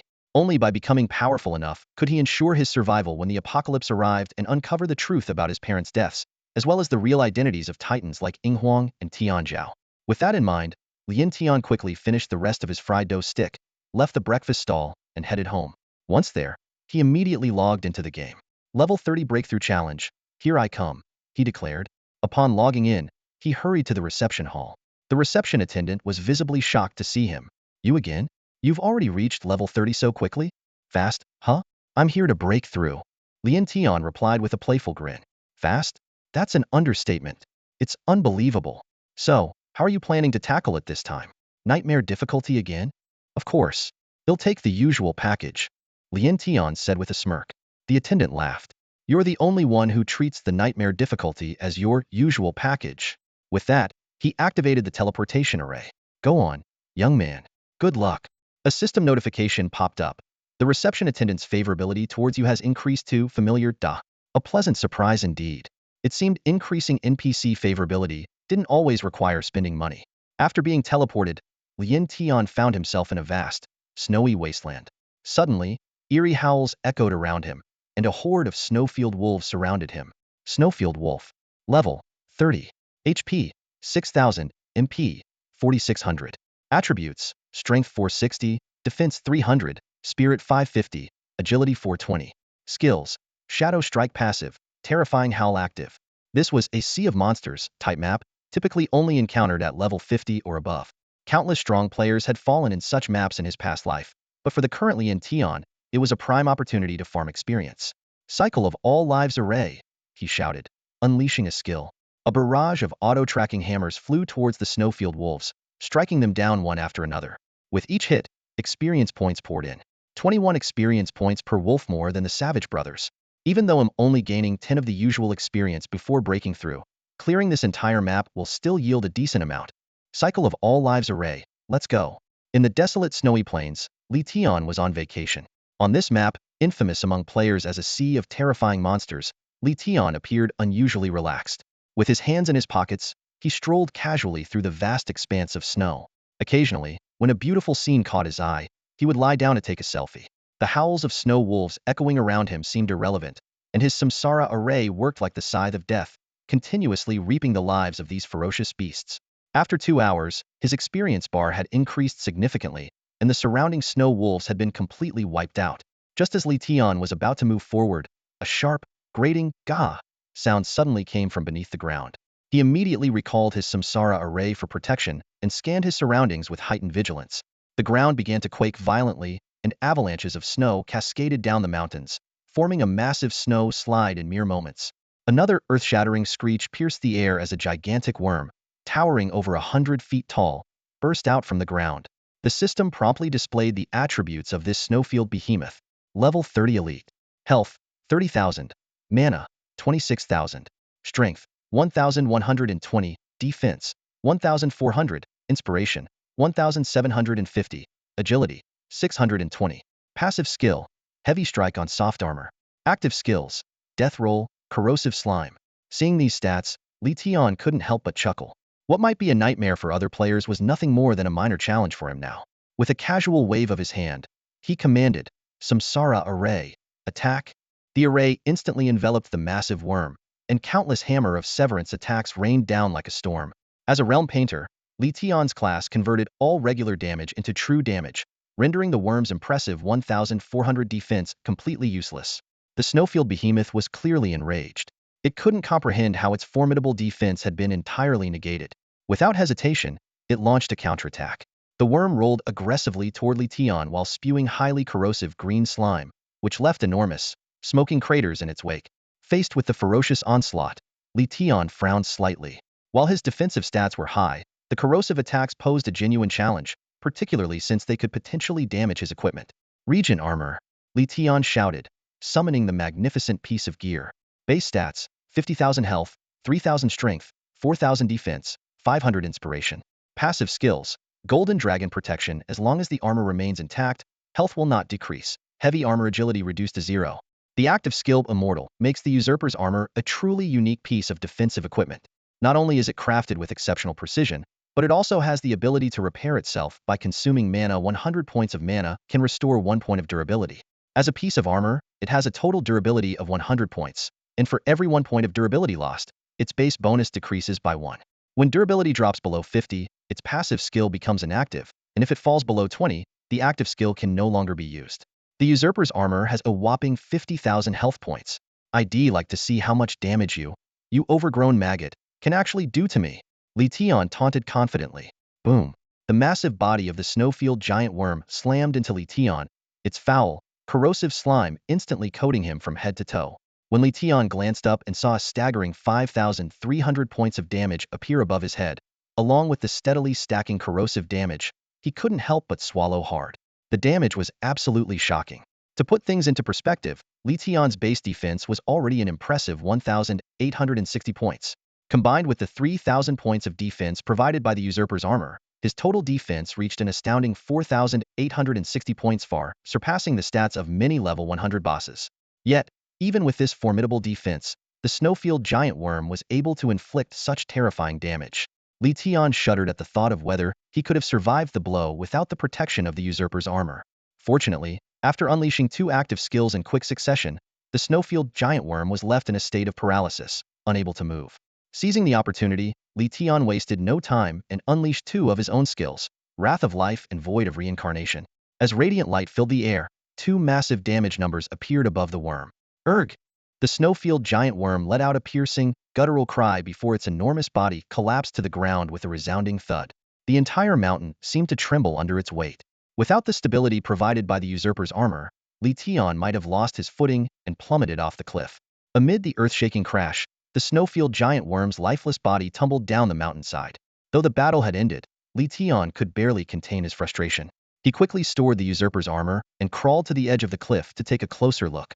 Down below, next to the worm's corpse, lay a radiant piece of purple, legendary-grade equipment. Damn, damn, damn, damn, Li Tian muttered in frustration, his heart aching at the sight of the precious item lost to the abyss. You've got to be kidding me, he cursed loudly. A legendary piece of equipment lay quietly at the bottom of the valley. Li Tian gazed at it, but there was nothing he could do. Frustration and helplessness churned within him. The attributes of this powerful armor were enough to make anyone envious. Base stats: HP 10,000, Strength 1,000, Defense 2,000, Inspiration 1,500. Passive skills: Bodyguard Defense 30, stackable. Power Strike doubles basic attack damage and pierces armor. Active skill: Corrosive Slime 300 strength damage, applies continuous bleeding effect for 27. Damn it! Li Tian cursed furiously at the corpse of the snowfield giant worm. If you're dead, just stay dead. Why did you have to drag my Power Strike armor down with you? The incredible stats on the armor made him feel like he had just lost a treasure worth more than $1 billion. Burning with rage, Li Tian turned toward a distant pack of snow wolves, unleashing his fury. Like a whirlwind, he tore through the wolf pack, leaving a trail of lifeless bodies in his wake. Only when his experience bar was nearly full did he begin to calm down. Who needs some so-called legendary armor? I've got the sovereign armor, and it's way better. Li Tian spat on the ground and continued toward the boss's lair. Before long, the vast snowy plains gave way to a deep, shadowy canyon. The system issued 3 consecutive warnings. You have entered a forbidden zone. Survive at all costs. Li Tian, already numb to such alerts, ignored them and strode toward the massive altar at the heart of the valley.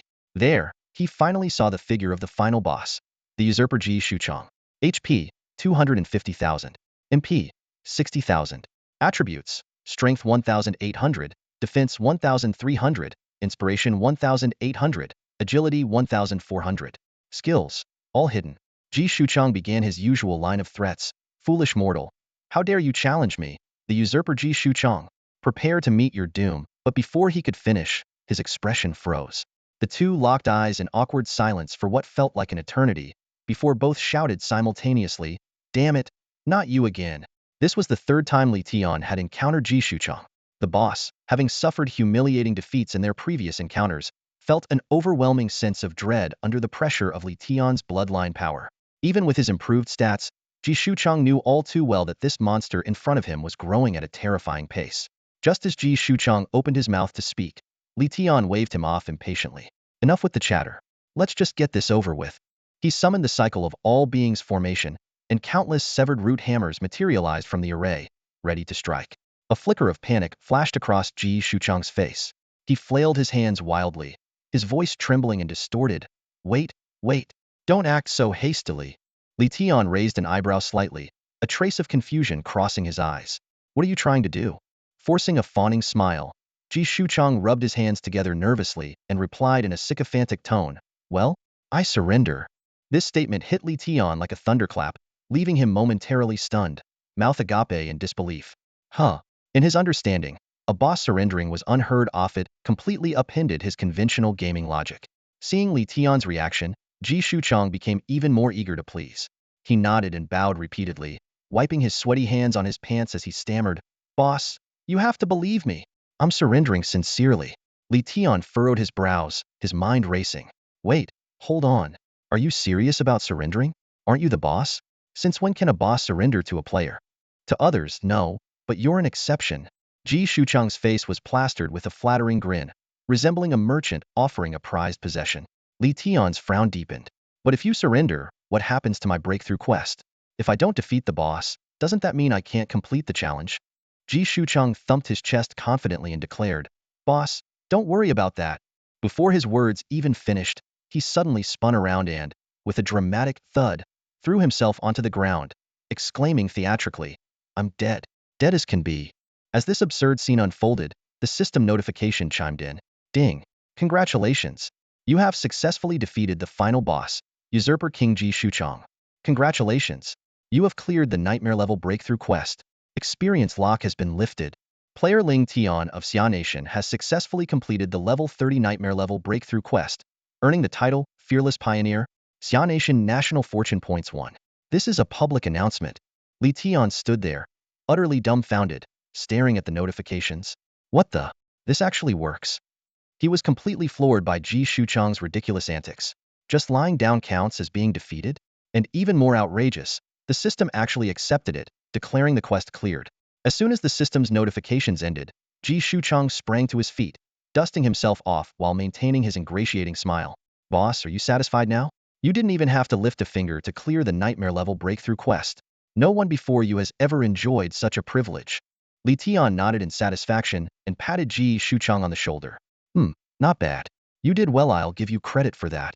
Ji Shuchang heaved a sigh of relief, a look of utter relaxation washing over him. That's great. Boss, since you're happy, can I take my leave now? But just as he turned to leave, Li Tian's hand suddenly tightened on his shoulder.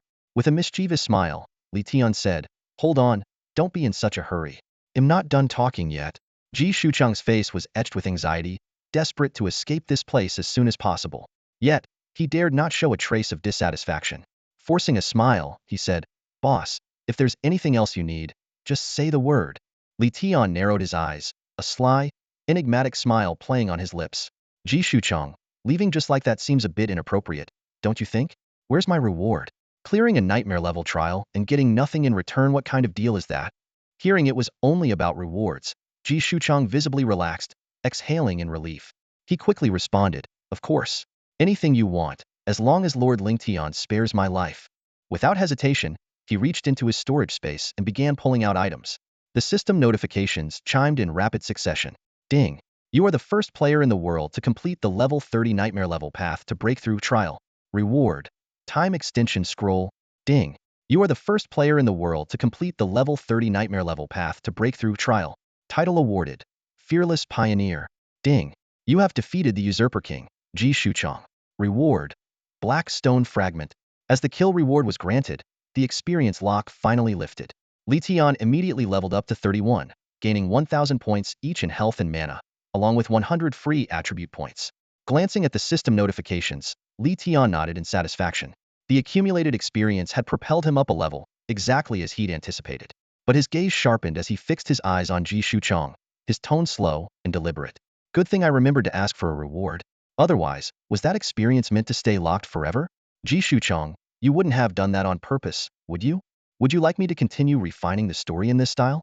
I'll ensure the narrative remains gripping and all key elements are preserved. Li Tian stood still, his brows furrowed in deep thought. He couldn't figure it out aside from snatching the blueprint. He hadn't done anything particularly noteworthy. Why was Ji Shuchang's favorability toward him so high? At that moment, Ji Shuchang trembled uncontrollably just from hearing Li Tian's question. He bent deeply at the waist, maintaining a respectful 90-degree bow. His voice carried a tone of reverence. Master Ling Tian, I swear I will never oppose you again. If we find ourselves in the same instance, I will wholeheartedly follow your commands. This unexpected turn of events left Li Tian stunned. A dungeon boss reacting like this? It meant that if the apocalypse came, he would have a nightmare-level boss as an ally. The thought quickened his heartbeat. Ji Shuchang, are you serious about what you just said? As long as we're in the same instance, you'll follow my orders? Li Tian asked cautiously. Upon hearing this, Ji Shuchang immediately straightened his posture. Of course, I wouldn't dare refuse. This response filled Li Tian with excitement. With a nightmare-level boss as an ally, the road ahead would undoubtedly become much smoother. More importantly, based on Ji Shuchang's 3 attribute evolutions, it seemed that a nightmare-level boss could grow stronger alongside its master. By the end, it might even be possible to stand undefeated against those giants. Just as Li Tian was about to leave to search for Huang Tai's Han, he suddenly remembered something. He turned back and walked up to Ji Shuchang. Taking out the black stone fragment, he asked in a serious tone, Ji Shuchang, to test your loyalty, tell me what exactly is this black stone fragment? Without hesitation, Ji Shuchang bowed and replied, Master, I do not know. His expression was deadly serious. This answer nearly made Li Tian curse out loud. He shouted angrily, Nonsense! This is your drop item, how could you not know what it is? Don't forget, even verbal agreements count as a heavenly Dao contract. If you lie, the system will erase you on the spot. However, Ji Shuchang maintained his earnest expression. I would not dare deceive you. Regarding the black stone fragment, I truly know nothing. I am willing to swear on the heavenly Dao contract. Frustrated, Li Tian grabbed Ji Shuchang's collar and sneered. Fine. Let me stab you to vent my anger. Ji Shuchang panicked instantly. Master, no. What's there to fear? Losing your head is just a scar the size of a bowl, Li Tian said with a raised eyebrow. Ji Shuchang gulped and forced a smile. I'm afraid of scars. Back at the reception hall, the guide greeted him with a wide smile. Young friend Ling Tian, you've broken through again, as expected. A true genius is always exceptional. That arrogant god of madness acted so cocky, but he met a miserable end. He didn't even manage to defeat the first minion before getting obliterated. Li Tian shrugged. That was unexpected. I thought Head at least managed to take down 2 minions. The guide laughed heartily. It seems even young friend Ling Tian can misjudge sometimes. Li Tian chuckled. Guide, I plan to return to Tianfeng City. Could I trouble you for assistance? While he could make the journey himself, since the guide's favorability toward him was high enough, why not use the teleportation array to save some time? The guide cheerfully waved his hand, summoning the teleportation array. After expressing his thanks, Li Tian quickly disappeared from the reception hall. With a flash of light, he found himself back in the main city. However, before heading off to find Huang Tai's Han, he decided to first review his recent gains. Li Tian carefully examined the delay scroll in his hand. When he saw its effect, his eyes lit up immediately after activation. It allowed him to bypass the forced logout mechanism and stay in the game for another 72 hours. Bypass forced logout? This is practically a divine artifact. Li Tian exclaimed, his hands trembling with excitement. He understood very well that during the forced logout period, most NPCs and bosses would enter a dormant state. What did that mean? It meant limitless possibilities. Especially when it came to an NPC like Ji Qiufeng. A sly smile appeared on Li Tian's lips. No, he wasn't thinking about anything inappropriate. He was plotting how to take advantage of the situation to loot her city lord's mansion and claim those priceless properties as his own. Thinking about the immense fortune he was about to acquire, he couldn't help but swallow a mouthful of saliva. After putting away the delay scroll, Li Tian turned his attention to the newly acquired title, Forward Unto Victory. This title, unlocked after reaching level 30, had an effect that made his eyes shine. When defeating monsters with attributes lower than his own, experience gained would increase by 15. This is tailor-made for me, Li Tian thought with glee. Although the title was originally intended to help weaker players gain more experience when battling lower-level monsters after reaching level 30, for someone like Li Tian, whose attributes far exceeded those of his peers, this was nothing short of a universal blessing.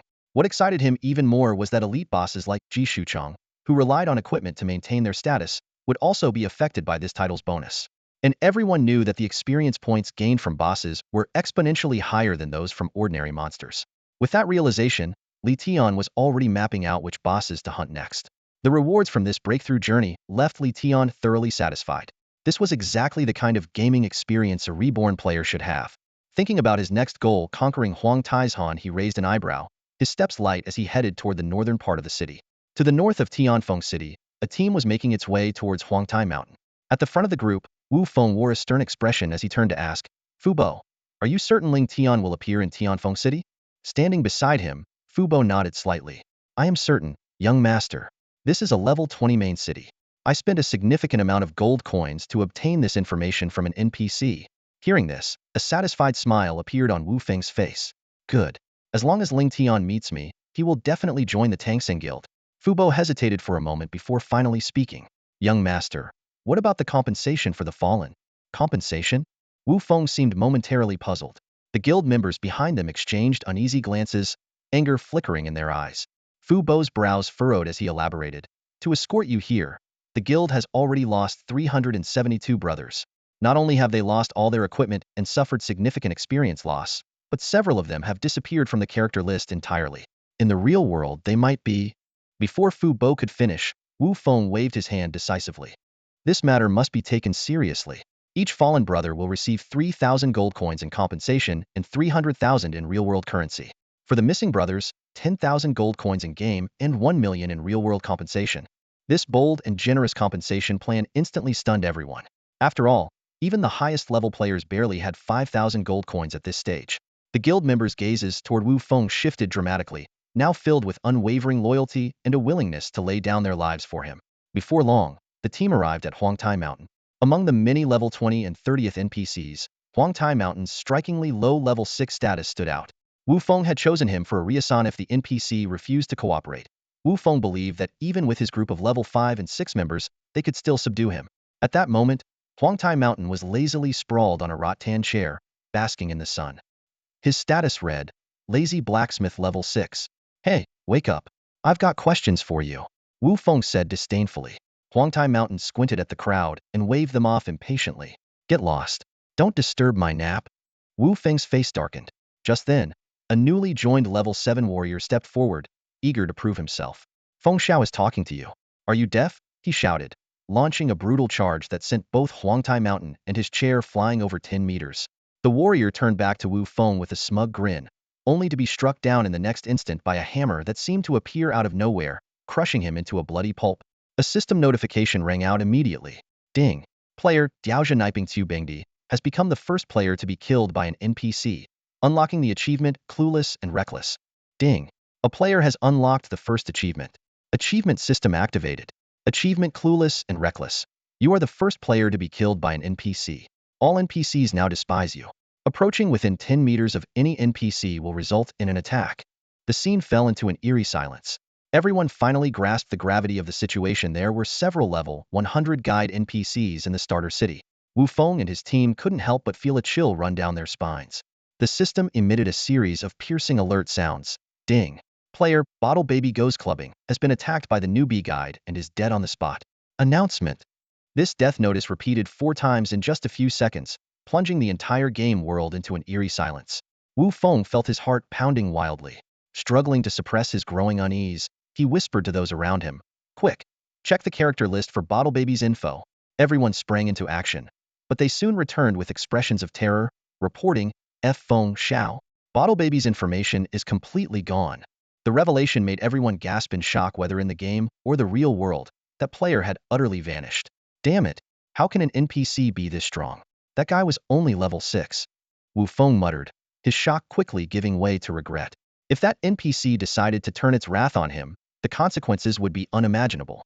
Uncle Fu seemed to grasp the gravity of the situation as well. He immediately stepped in front of Wu Feng, lowering his voice and urging, Young master, we need to leave. This place is too dangerous. Without hesitation, Wu Feng turned to leave, but just as he was about to move, a booming voice echoed from the distance. No one is allowed to leave. The sound froze Wu Feng in his tracks, his entire body stiffening in fear. Uncle Fu, on the other hand, gripped his staff tightly, ready to cast a fireball spell in self-defense at a moment's notice. Before long, Huang Tai's Han appeared before them, his sharp gaze sweeping across the group before finally locking onto Wu Feng. His tone was icy as he asked, Are you with the guy who attacked me earlier? Wu Feng was at a loss for words, unsure how to respond. Fortunately, Uncle Fu stepped forward quickly, forcing a smile as he explained, You misunderstand, sir? We don't know him at all. We're just here to buy equipment from you. Hearing this, Huang Tieshan's expression softened slightly. He let out a cold snort, grabbed a rattan chair, and reclined on it once more. With a curt response, he said, Get lost. Not selling. Watching this unfold, Wu Feng couldn't help but swallow nervously, a question surfacing in his mind. Are all the NPCs in this Immortal Path game this terrifying? Li Tian was walking down the road when he suddenly burst into laughter at a system notification. The message was simply too amusing. Someone had actually dared to attack an NPC? He had never encountered such an achievement in his previous life. After all, apart from that poor soul who was forced to transform into a dark race due to a special mission and was then instantly killed by an NPC, no one would ever dare to provoke them. And it made sense after all. System NPCs and dark races were sworn enemies. Shaking his head to dismiss the amusing thought, Li Tian arrived at Huang Tieshan's stall. Nearby, Uncle Fu hurriedly whispered to Wu Feng, "Young master, that must be Ling Tian." Wu Feng immediately looked over, but the other party had already hidden their ID. All he could see was the dazzling glow emanating from the person. Frowning, he asked, "Are you sure?" "I'm fairly certain." Uncle Fu nodded slightly. "This is the level 20 main city. No one else would show up here except Ling Tian." Wu Feng's heart surged with excitement. "Ling Tian, I've finally caught you." He was about to approach when he saw Li Tian stride up to Huang Tieshan and slap him awake. "Stop sleeping and get to work on some gear." The crowd watching gasped in unison. Was Ling Tian suicidal? Hadn't the lesson from the milk bottle incident been harsh enough? And now he was provoking the blacksmith? Wu Feng sneered. "Looks like Ling Tian has been overestimated. He's nothing but a fool. All the effort we spent trying to meet him was a complete waste." Sure enough, Huang Tieshan was startled awake by the slap. He jumped to his feet, and the hammer in his hand began to glow with a blood-red light. Everyone assumed he was about to unleash his fury, but the moment he saw who it was, his anger instantly turned into delight. "Ah, Brother Ling Tian, you're here. Please have a seat." With that, he quickly offered up his own rattan chair. The scene left everyone dumbfounded, especially Wu Feng, whose eyes burned with jealousy. Internally, he schemed. "So this is Ling Tian, the top-ranked player? Perfect. If I can recruit him under my banner, I'll dominate the entire Immortal Path." Li Tian, however, seemed oblivious to the undercurrents brewing in the corner. He lazily reclined on the chair and said, "Huang Tieshan, you lazy bum. Slacking off again? Don't you want to level up?" "Of course I do." Huang Tieshan quickly replied with a sheepish grin. "But without you around, I really had nothing to do." Uncle Fu twitched at the response. This was the same guy who had told him to get lost when he tried to buy equipment earlier. "Perfect," Li Tian said, lounging casually. "I've got something for you to do today." Huang Tieshan's eyes lit up. "Brother Ling Tian, are you looking to craft another batch of scorpion tail daggers?" "Don't worry, I've already prepared enough materials to make 100 of them." His words were like a thunderclap, leaving Wu Feng and the others utterly stunned. A single ordinary weapon cost 1,000 gold coins. Crafting 100 would mean 100,000 gold coins. That was more than the combined wealth of everyone present. Yet Li Tian simply waved dismissively. "What's the point of constantly crafting treasure-grade trash?" "Not interested." This offhand remark left Wu Feng and his group swallowing hard. Treasure-grade equipment? Trash? To think, their guild's finest gear was only at the refined grade. The guild members couldn't help but glance at Wu Feng, their thoughts quietly swirling. Everyone stared at Li Tian, their minds swirling with complicated emotions. Did we follow the wrong leader? This unsettling thought lingered in their heads. If they had chosen to follow Brother Ling Tian, even the bare minimum would guarantee treasure-grade equipment, making it effortless to dominate the game. But as soon as this idea surfaced, they quickly suppressed it. Everyone knew Brother Ling Tian was a famed lone wolf, someone who had never been seen associating with anyone. On the other side, Huang Tieshan nearly leapt out of his chair in excitement upon hearing Li Tian's words. He rushed over to Li Tian, bowing and fawning as he asked, "Brother Ling Tian, are you saying you have the blueprint for a radiant-grade piece of equipment?" Li Tian's lips curled into a faint smile as he deftly pulled out the blueprint for the mighty strike soft armor. The moment the golden, radiant blueprint appeared, Huang Tieshan, Wu Feng, and the others widened their eyes in shock, their jaws practically hitting the floor. "It really is a radiant-grade blueprint," they thought, utterly stunned. This was no ordinary item. It was a rarity whose value far surpassed that of regular equipment. A single radiant-grade blueprint could rival even sacred-grade equipment in worth. Everyone present gazed at Li Tian with awe and reverence. This level of treasure was something they wouldn't even dare to dream of. Huang Tieshan stared at the blueprint in Li Tian's hand, his entire body trembling with excitement. As a blacksmith, just laying eyes on a radiant-grade blueprint was the honor of a lifetime. He cautiously looked up at Li Tian, his voice trembling as he asked, "Brother Ling Tian, are you planning to have the mighty strike soft armor forged here?" Li Tian slowly raised one finger. 100 pieces. This statement landed like a heavy hammer, leaving everyone present dizzy and disoriented. Wu Feng glanced at the calm expression on Li Tian's face and couldn't help but feel a twinge of self-doubt. Could someone this powerful really submit to him? But he quickly shook off the thought. No matter how strong Li Tian was in the game, in the real world, he still had to follow his lead, right? The stronger Ling Tian became, the better it was for Wu Feng's goal of dominating the gaming world. As Wu Feng indulged in his grand visions, Li Tian suddenly flashed a meaningful smile. Still 3 million per piece? That single sentence struck like a bolt from the blue, leaving everyone utterly speechless. 3 million for one piece. 100 pieces would be a staggering 3 billion gold coins. A collective gasp swept through the room, and several people nearly fainted on the spot. When Wu Feng and his companions heard the figure 3 billion gold coins, their minds almost stopped functioning. In the real world, it might not seem like much, but in the world of CN2, this was an astronomical sum. Even if the entire Transcend Guild pooled all its resources, they would struggle to gather even 1% of it. However, what shocked everyone even more was that the seemingly laid-back blacksmith, Huang Taizhan, not only turned down this massive fortune but also volunteered to craft the 100 pieces of equipment for free. He even offered to cover the material costs himself. With a sheepish grin, he said to Li Tian, "Brother Ling Tian, you already gave me 3 billion last time and let me keep the crafted equipment.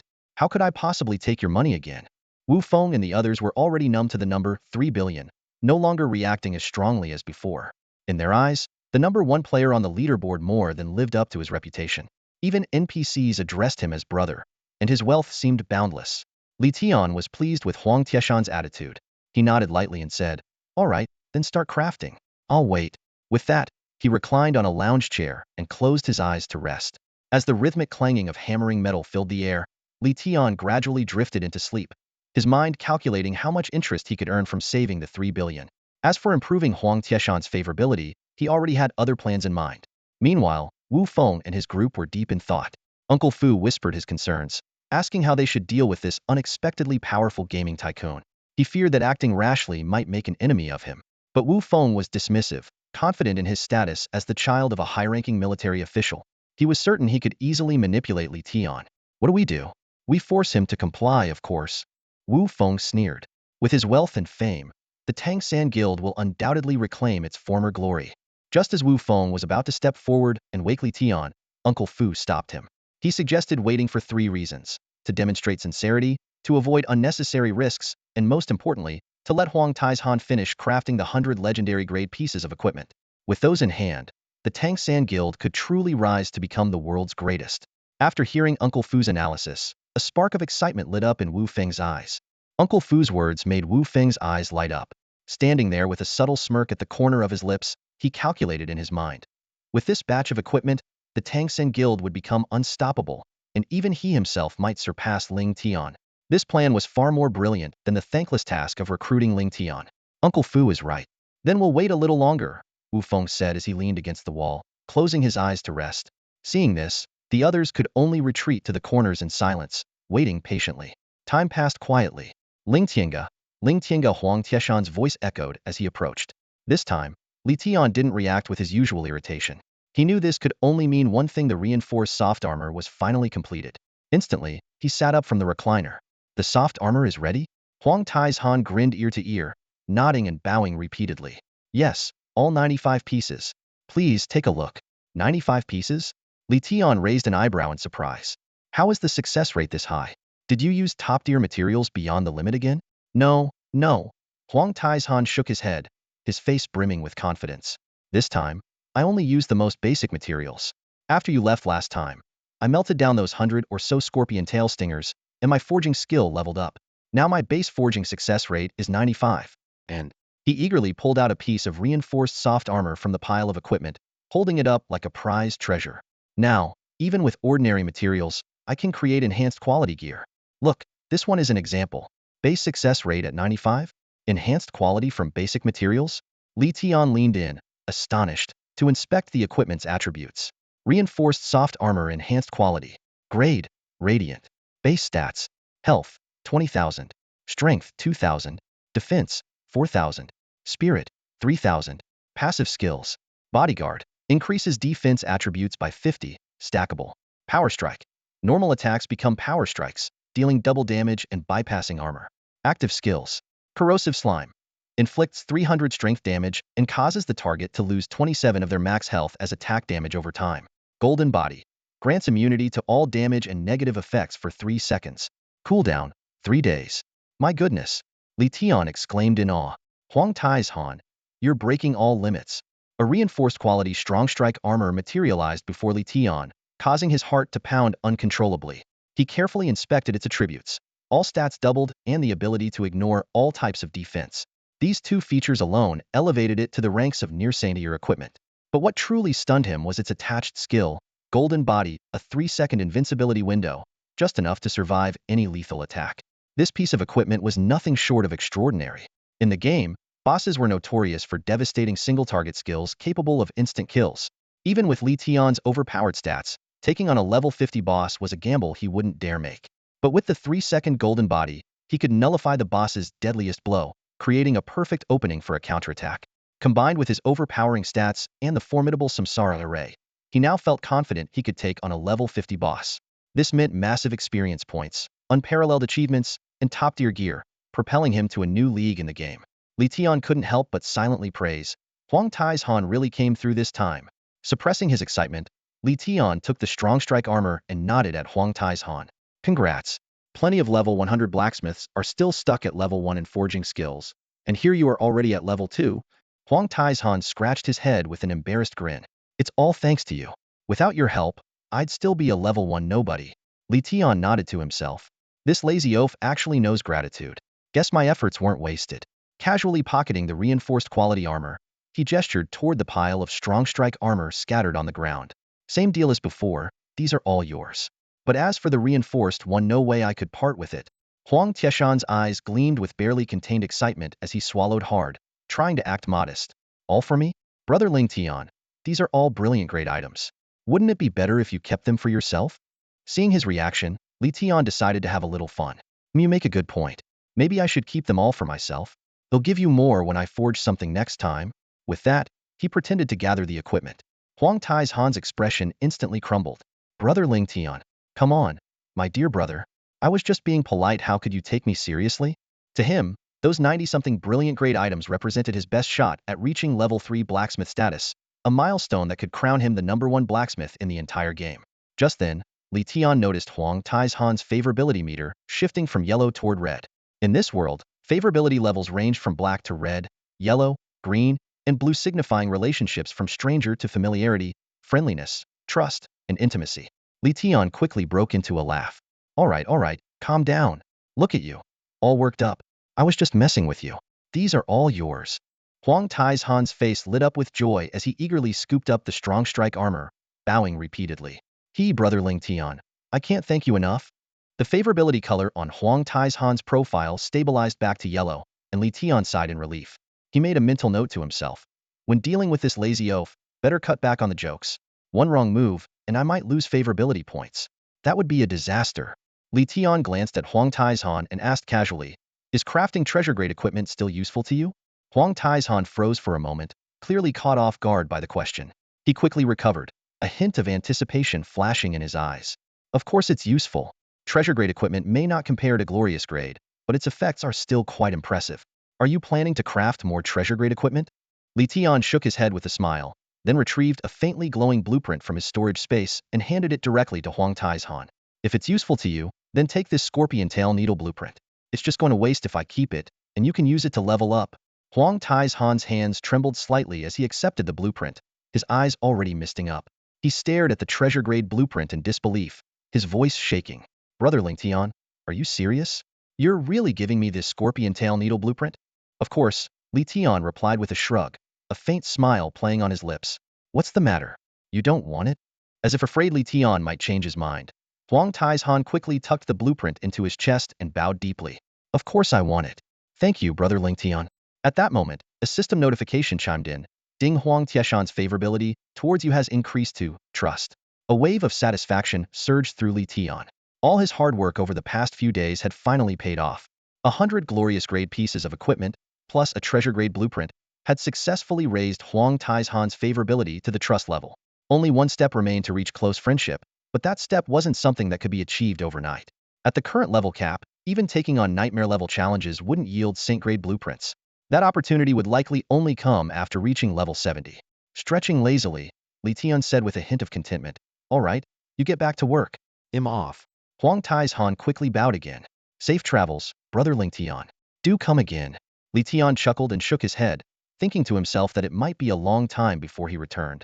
There were more pressing matters to attend to now. Just as he turned to leave, a deafening shout erupted behind him. Li Tian, stop right there. A voice, distinct and far too natural to belong to an NPC, interrupted the atmosphere. Li Tian furrowed his brows and turned to look, only to be surprised by the arrival of Wu Feng. What puzzled him even more was the presence of this group of players, none above level 6 or 7, standing in the level 20 main city, their expressions grim and accusatory as if they were here to settle a score. A level 6 shield warrior stepped forward, pointing at Huang Tai's Han with a furious glare. Ling Tian, what the hell is this? Those strong strike leather armor and scorpion tail needle blueprints belong to our Transcend guild. How dare you hand them over to an NPC? Li Tian almost laughed out loud. Your assets? He mused silently. Wu Feng still carried that same smug, self-righteous attitude. He couldn't help but think how well this man matched Qi Xingyu. Shaking his head, he berated himself for even thinking about that unlucky woman. To avoid unnecessary trouble and risk revealing his identity, Li Tian feigned ignorance. His expression turned cold as he asked, "Who are you people? What do you want from me?" The shield warrior's temper flared instantly. Ling Tian, watch your tone. This is young Master Feng, the president of Transcend Guild. Transcend is the #1 guild right now. Oh, that impressive, huh? Li Tian smirked, shrugging nonchalantly. Sorry, never heard of it. The shield warrior was about to explode when Wu Feng raised a hand to stop him. Never heard of us? That's fine. You've heard of us now. Wu Feng's lips curled into a faint smile. Ling Tian, I've gone through quite a bit of trouble to find you. I'm here today to discuss a collaboration. Collaboration? Li Tian repeated, his tone dripping with skepticism. Exactly. Our Transcend Guild greatly admires your talents. We want you to join us. Trust me, if you agree, I can give you anything you desire. Li Tian let out a derisive chuckle. How about you start by bringing me a divine tier piece of equipment to show your sincerity? Wu Feng's expression twitched, but he quickly masked it with a condescending smile. You're thinking too small, Ling Tian. Limiting yourself to the game doesn't do justice to your potential. Seeing Li Tian remain silent, Wu Feng pressed on, his voice growing more persuasive. Breaking through to level 30 so quickly is no small feat. You're a rare talent, and I don't want to see it wasted. Immortal Path isn't just a game, it's a gateway to real-world success, to elevating your status in reality. And I'm the one who can help you achieve that. His enthusiasm grew, his promises becoming grander with every word. In the game, you can command storms. In reality, I can offer you even more. Together, we'd be an unbeatable team in all of Xia Nation.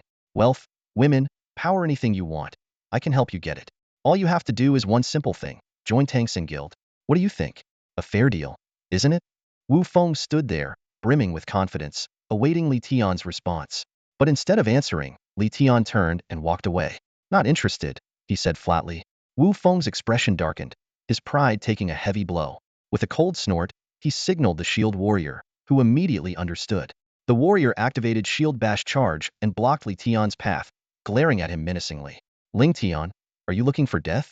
They believed that even though Li Tian was level 31, he couldn't possibly defeat all of them as effortlessly as the NPC Huang Taizhan had. Li Tian stopped in his tracks and turned back to face them, his gaze calm but piercing. What's the meaning of this? Wu Feng strolled forward slowly, his every step deliberate. The faint smile on his lips hinted at both amusement and menace, as though he was savoring the moment. Wu Feng slowly opened his eyes, his expression calm as he looked at Ling Tian. His voice was steady and deliberate, carrying an air of superiority.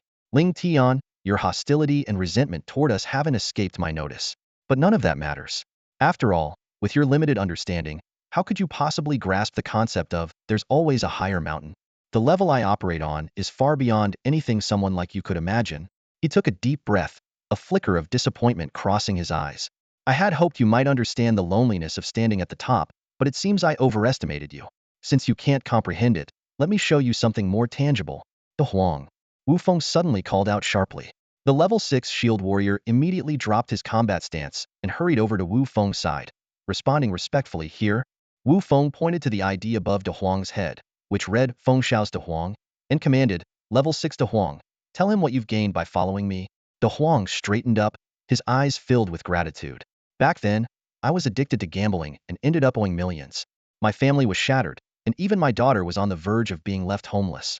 It was Feng Xiao who paid off my debts and gave me a monthly salary of 30,000, helping me rebuild my life. All Feng Xiao asked of me was to be his guard. Nothing more. As he spoke, De Huang suddenly dropped to his knees and kowtowed twice, the sound echoing loudly. Feng Xiao's kindness to my family is like that of a second father. Serving Feng Xiao is an honor worth dying for.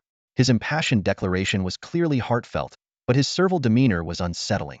A guard referring to himself as De Huang, kneeling and kowtowing without hesitation. Where was the dignity of a person in that? It was the nature of a gambler, after all, willing to abandon all self-respect for the sake of money, and even take pride in it. Wu Feng, satisfied, helped De Huang to his feet, then turned his gaze back to Ling Tian, his tone laced with temptation. Ling Tian, now it's your turn to decide. Will you join the Tangxing Guild and become my guard? Li Tian looked at Wu Feng, who was pestering him relentlessly, with a mocking smile playing on his lips. So, you're Feng Xiao, right? Since you came looking for me, it means you acknowledge my strength. I must say, I'm quite pleased with that. Wu Feng's eyes lit up, thinking he'd finally convinced Li Tian. As for Li Tian's arrogant self-reference, Wu Feng decided to let it slide for now. Good. Since you've agreed, you can go ahead and apply to join my... Before he could finish, Li Tian interrupted with a cold smirk. But your pretentious attitude? I find it utterly repulsive. And anything I find repulsive, I eliminate. So, Feng Xiao, are you ready? Wu Feng's expression darkened instantly. Li Tian, what did you just say? Don't tell me you're actually thinking of attacking me. What else? Li Tian replied nonchalantly. Wu Feng had not expected such audacity. He sneered, Li Tian, do you even realize the consequences of laying a hand on me? The consequence? They'll feel satisfied, Li Tian said, his tone casual. Before Wu Feng could react, a pitch-black warhammer tore through the air toward him. In an instant, the hammer changed direction mid-flight and struck directly at his vital point. Bang! A scream echoed as Wu Feng fell lifeless to the ground. Even in his final moments, he instinctively tried to shield his prized possession, but it was futile. He dissolved into a flash of light, leaving behind only a pile of equipment and gold coins. The crowd stood frozen, utterly stunned. No one had anticipated that Li Tian would strike so decisively and show no mercy. Fubo, witnessing the scene, erupted in fury and unleashed a fireball spell. But when he saw the damage number appear above Li Tian's head, his face turned pale. It only dealt a single point of damage. You old fool, do you want to die too? Li Tian asked coldly, his gaze locking onto Fubo.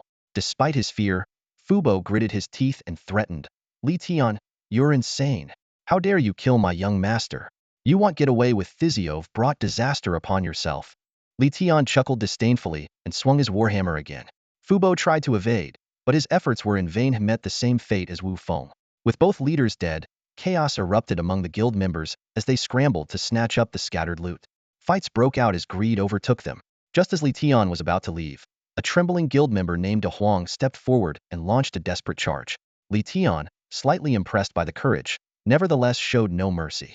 He unleashed his wrath of the living, reducing De Huang to ashes. The brutal display completely shattered the morale of the onlookers, who quickly declared their intentions to leave the guild. At that moment, a squad of heavily armed guards from Tianfeng City stormed onto the scene. The captain bellowed, "Who dares commit murder in the heart of Tianfeng City? Do you think you can ignore my authority? Step forward if you have the guts." It was me, Li Tian responded calmly, his voice unwavering. The members of the Tangxing Guild stared in stunned silence at the scene unfolding before their eyes. Ling Tian had dared to openly kill someone in the main city. In the game Immortal Path, the main city was a safe zone protected by NPCs, and any player committing murder there would face relentless pursuit by these guards. The crowd exchanged meaningful glances, their minds secretly anticipating what was about to happen. Ling Tian was a renowned figure capable of casually handing out legendary-grade equipment. If he were actually killed, how much loot would drop? Just picking up a single piece would be enough to dominate the game. The captain of the city guards unsheathed his steel long sword, turning around with fury as he bellowed, "What audacity! To commit murder in the main city and still act so aru, Ling Tian, sir?" The moment he recognized the figure, the captain's expression froze. He hastily sheathed his sword and plastered a fawning smile on his face. "Oh, it's you. It's been a long time, sir. What brings you to Skywind City today?" The Tangxing Guild members were utterly dumbfounded. First, the lazy blacksmith had shown deference to Ling Tian. Now even the imposing captain of the city guards was behaving obsequiously. It was one thing for a merchant to curry favor with the wealthy, but for a dignified city guard captain to grovel like this was beyond belief. Ling Tian smiled and said, "Captain, thank you for your hard work. I'm sorry to trouble you to come out here personally." The captain laughed awkwardly. Not at all, you're too kind."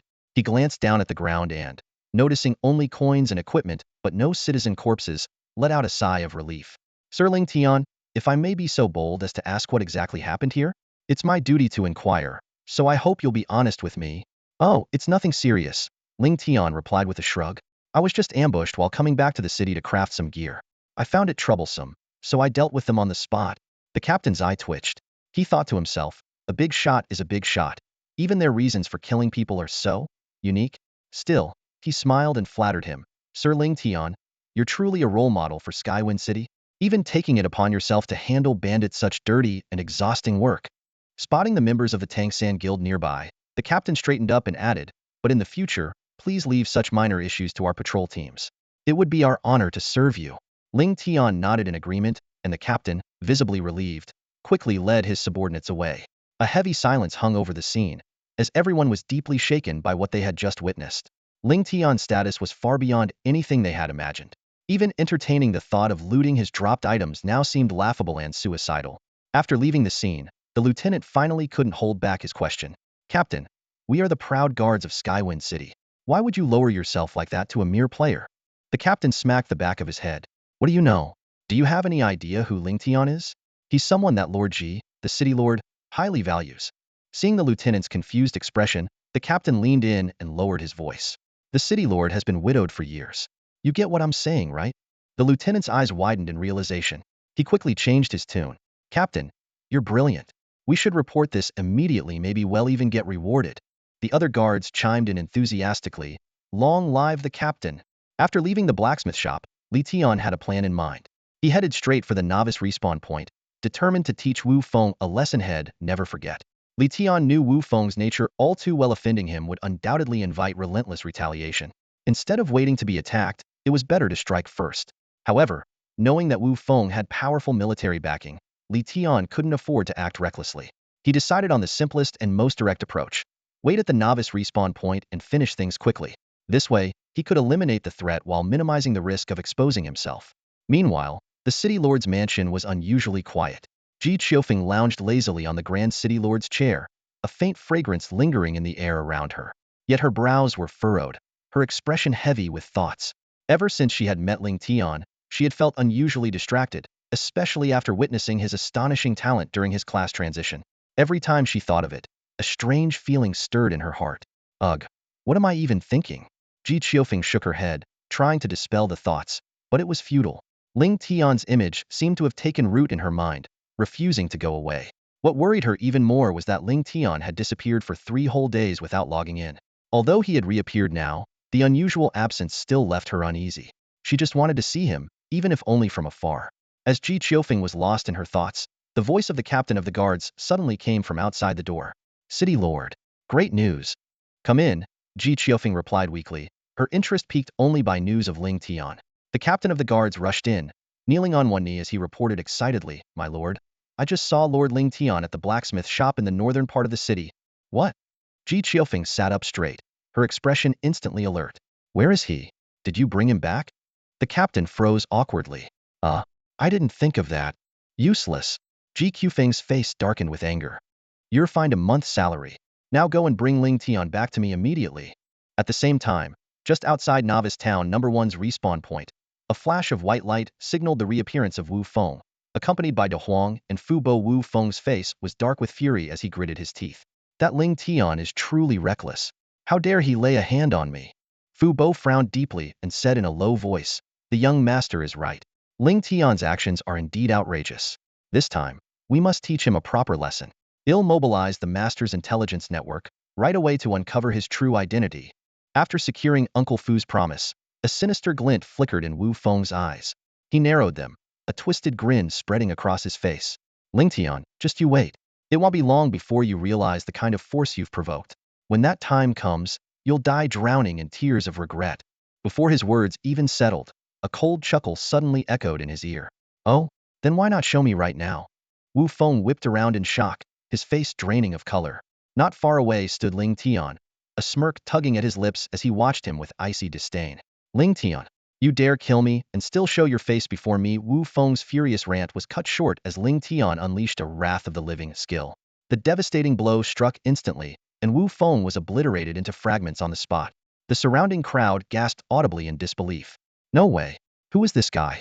He actually dared to kill someone in the respawn zone. Doesn't he know this area is protected by NPCs? Uncle Fuss' face turned livid with rage. Ling Tian, how dare you? But before he could finish, Ling Tian nonchalantly hurled a rootbreaker hammer his way. The strike left Uncle Fu lifeless, his pride shattered in full view of everyone present. The members of the Tangxin Guild standing nearby exchanged nervous glances, their faces paling. A few who tried to launch sneak attacks quickly regretted it as Ling Tian's rootbreaker hammer flew out again and again. Within moments, 3 more guild members met the same grim fate, their shattered remains scattering across the ground. Ling Tian's gaze swept coldly over the remaining players. Anyone else eager to try? I don't mind killing a few more. After all, in a safe zone, taking out 1 or a dozen makes no difference to me. His chilling words sent a wave of fear through the crowd. The remaining guild members frantically waved their hands in surrender. They don't represent us. We're quitting the guild right now. With that, they fled in panic, leaving behind stunned onlookers who could only gape at the scene. Before long, Wu Feng reappeared, having respawned, his fury uncontainable. Ling Tian, how dare you keep targeting me? Do you have any idea how powerful I am in real life? If you've got the guts, kill me again. Ling Tian raised an eyebrow, a playful smirk curling his lips. You've misunderstood me. It's not about killing you once. My goal is to kill you 3 times. As the words left his mouth, the rootbreaker hammer was already flying toward Wu Feng once more. The recently resurrected Wu Feng once again transformed into a flash of white light and vanished into thin air. Uncle Fuss' eyes instantly turned bloodshot as he roared in a trembling voice. Ling Tian, how dare you? Do you have any idea what killing the young master 5 times means?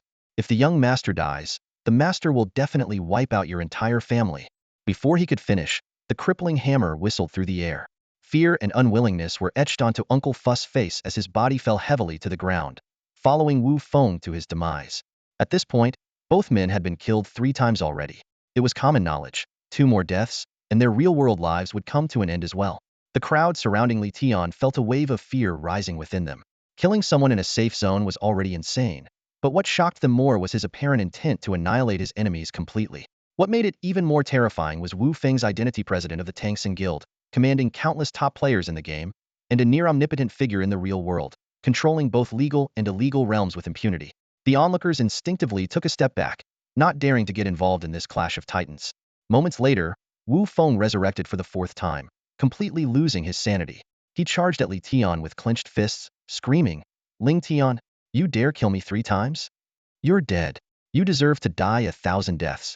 He'll slaughter your whole family and ensure everyone connected to you is wiped out. Li Tian smirked disdainfully and casually hurled the crippling hammer.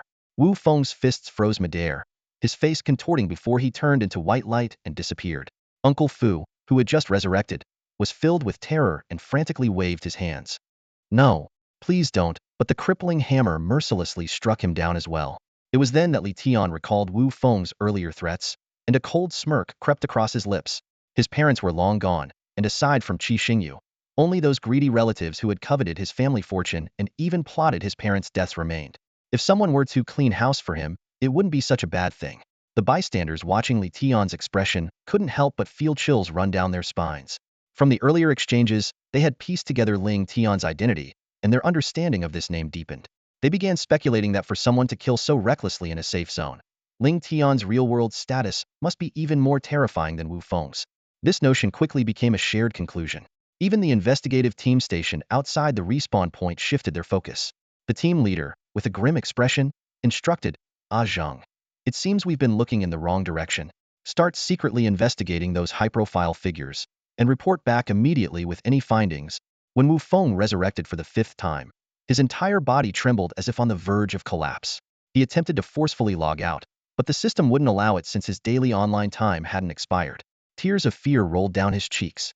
This young man, born into a high-ranking military family and used to being above everyone else, was now having his life threatened by a so-called nobody.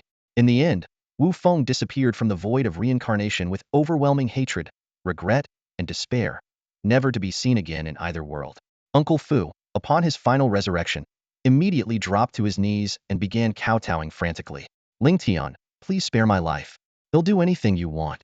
Li Tian pondered briefly and then said, since you've begged for mercy, then scram.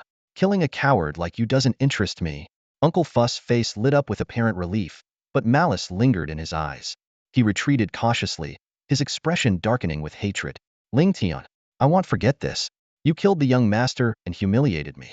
I'll make sure the master knows about this, and when he does, your entire family will be wiped off the face of the earth. Li Tian watched the old man's retreating figure with a faint sneer. Let them complain all they want. If they manage to uncover his identity, it might even save him the trouble of taking revenge.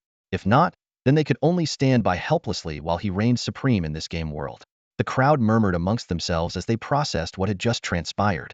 Some were stunned by the sheer damage Li Tian could inflict, while others were shocked by his audacity to kill in a safe zone. Just as the discussions grew louder, a loud voice suddenly boomed from behind. How dare you? Who has the audacity to kill in a safe zone? What nonsense is this?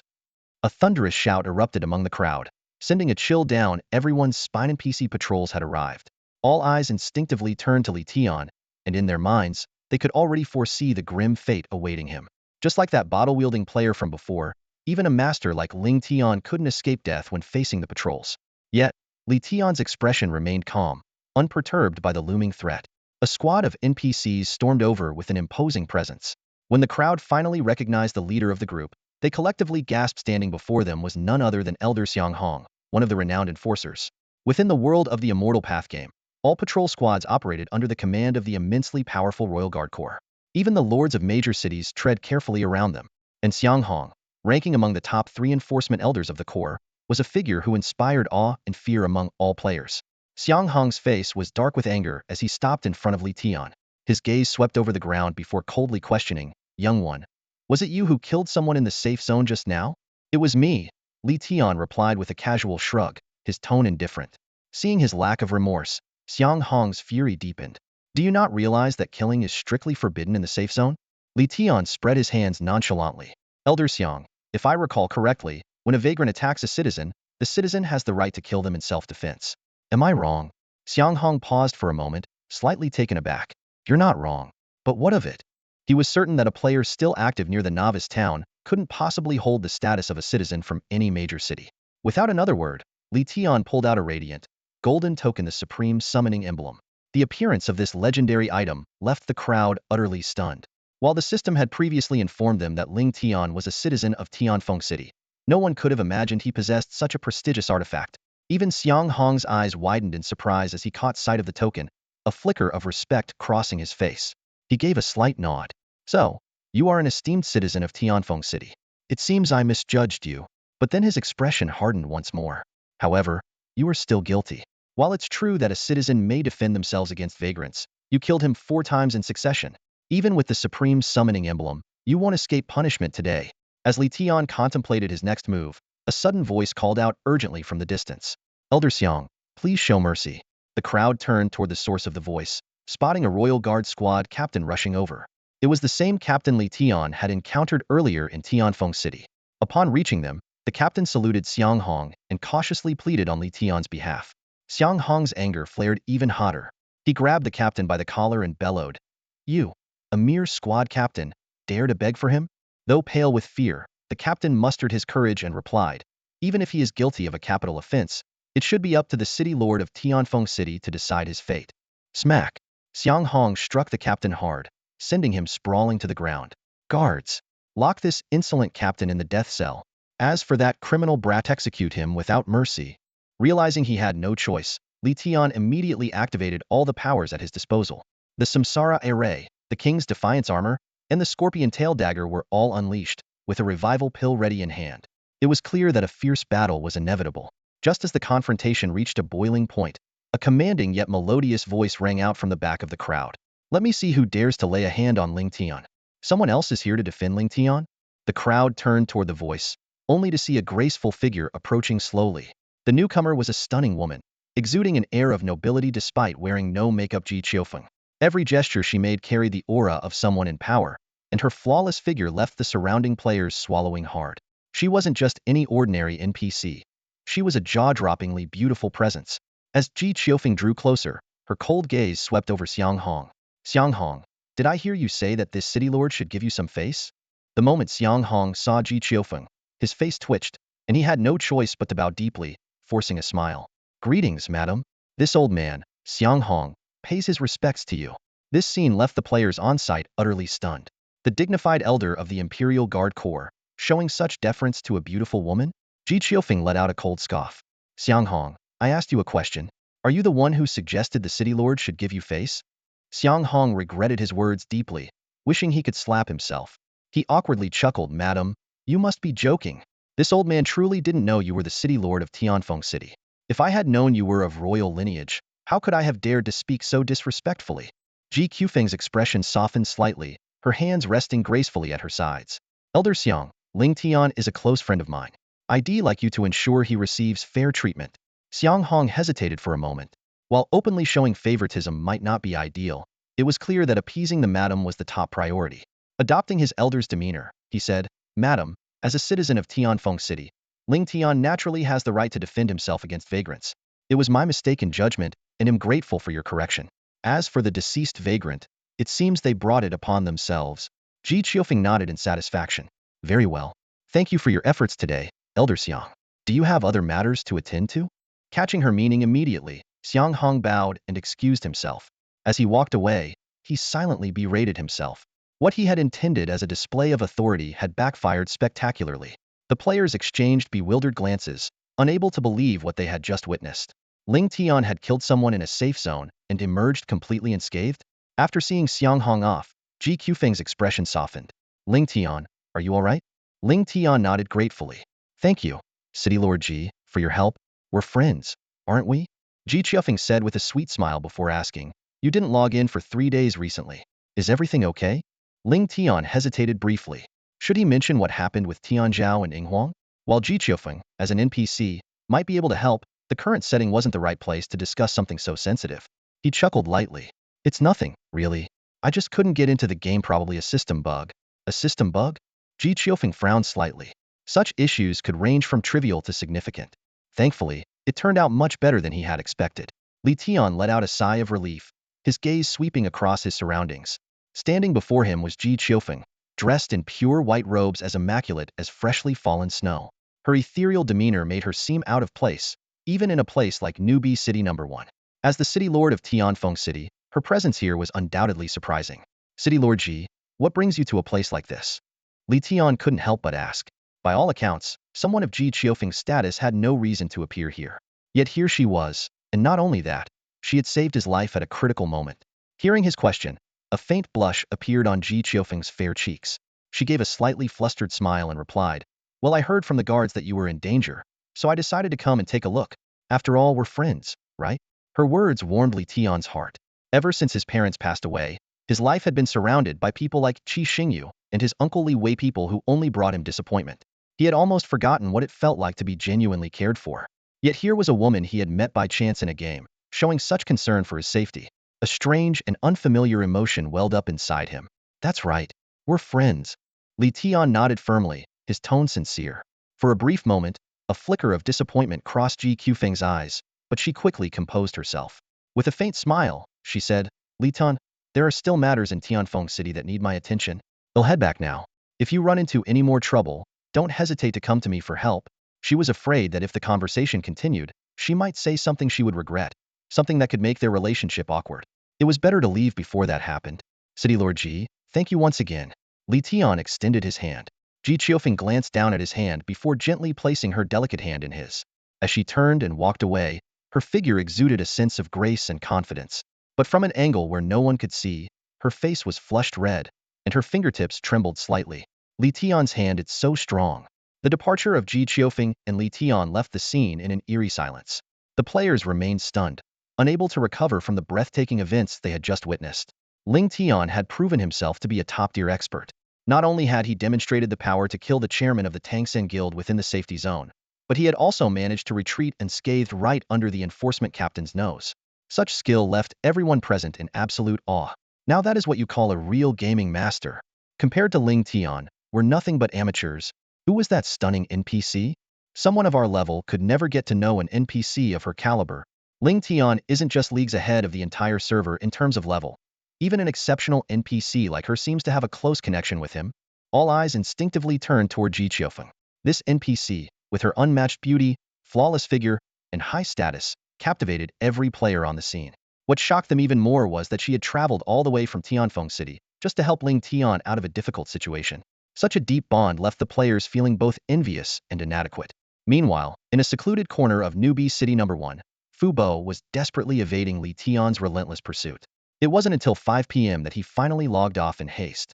As he glanced at Wu Feng's lifeless body beside him, Fu Bo clenched his teeth in fury. Ling Tian, I swear I will avenge the young master. Fu Bo rushed back to the Wu family villa, driving furiously. By the time he arrived, Wu Liangxin had just logged off from the game and was stretching in the garden.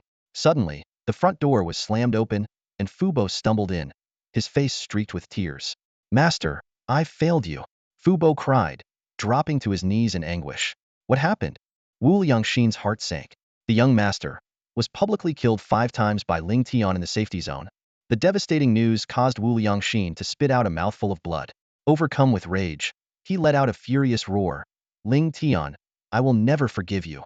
He immediately ordered Fu Bo to gather Liang Fei, Liang Gan, and the others, vowing to hunt Ling Tian down. By 5:30 p.m., as more players began logging off, a video quietly surfaced on the Shinta game forum and quickly climbed to the top of the homepage. The footage captured the brutal scene of Li Tian mercilessly killing Wu Feng. Within just 10 minutes, the video's views skyrocketed past 1 billion, sparking a massive uproar across the internet. Holy crap! What kind of damage is this? A player stared in utter disbelief at the damage numbers flashing before him. Nearly 20,000 points of terrifying damage blinked on the screen. Compared to his own measly 300 health points, this kind of attack power was utterly suffocating. This kind of damage. Forget players, it could one-shot a boss.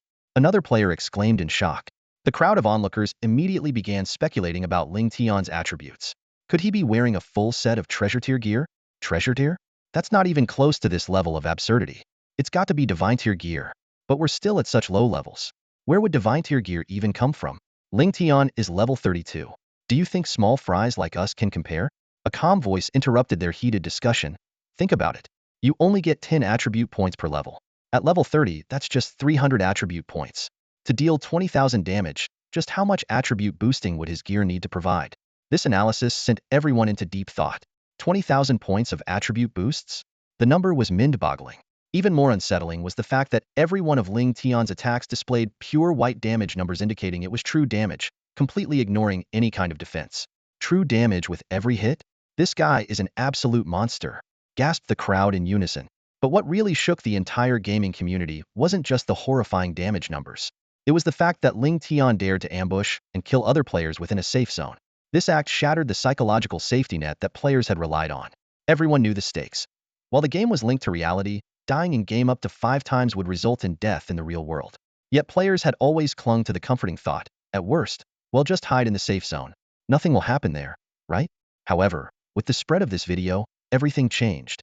Not only could Ling Tian kill other players in the safe zone, but what disturbed everyone even more was the NPC's complete indifference to his actions.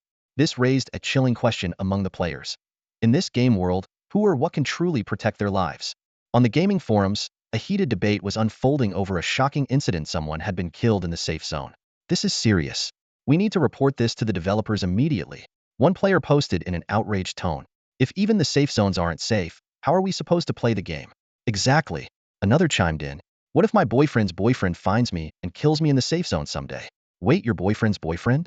Someone asked, clearly confused. Hey, I'm a dude, alright? Don't get it twisted. The poster shot back. Amid the uproar, an idea began gaining traction on the Foruma mass petition demanding that the game developers implement a comprehensive system audit, linking in-game IDs to real-world identities. Supporters argued that this would ensure violations in the game could face consequences under real-life law. But the proposal wasn't without its detractors. Some players mocked the idea, claiming, safe zone killings? That's a privilege reserved for Ling Tian, the big boss. You regular players don't get a say in this. Feng Xiao had it coming. He's arrogant and thinks the world revolves around him. Of course, he pissed off Ling Tian. Another scoffed. Supporters quickly fired back. So you're saying he deserved to die just for offending someone? What kind of lawless logic is that? Offend Ling Tian? As if someone like you even matters to him.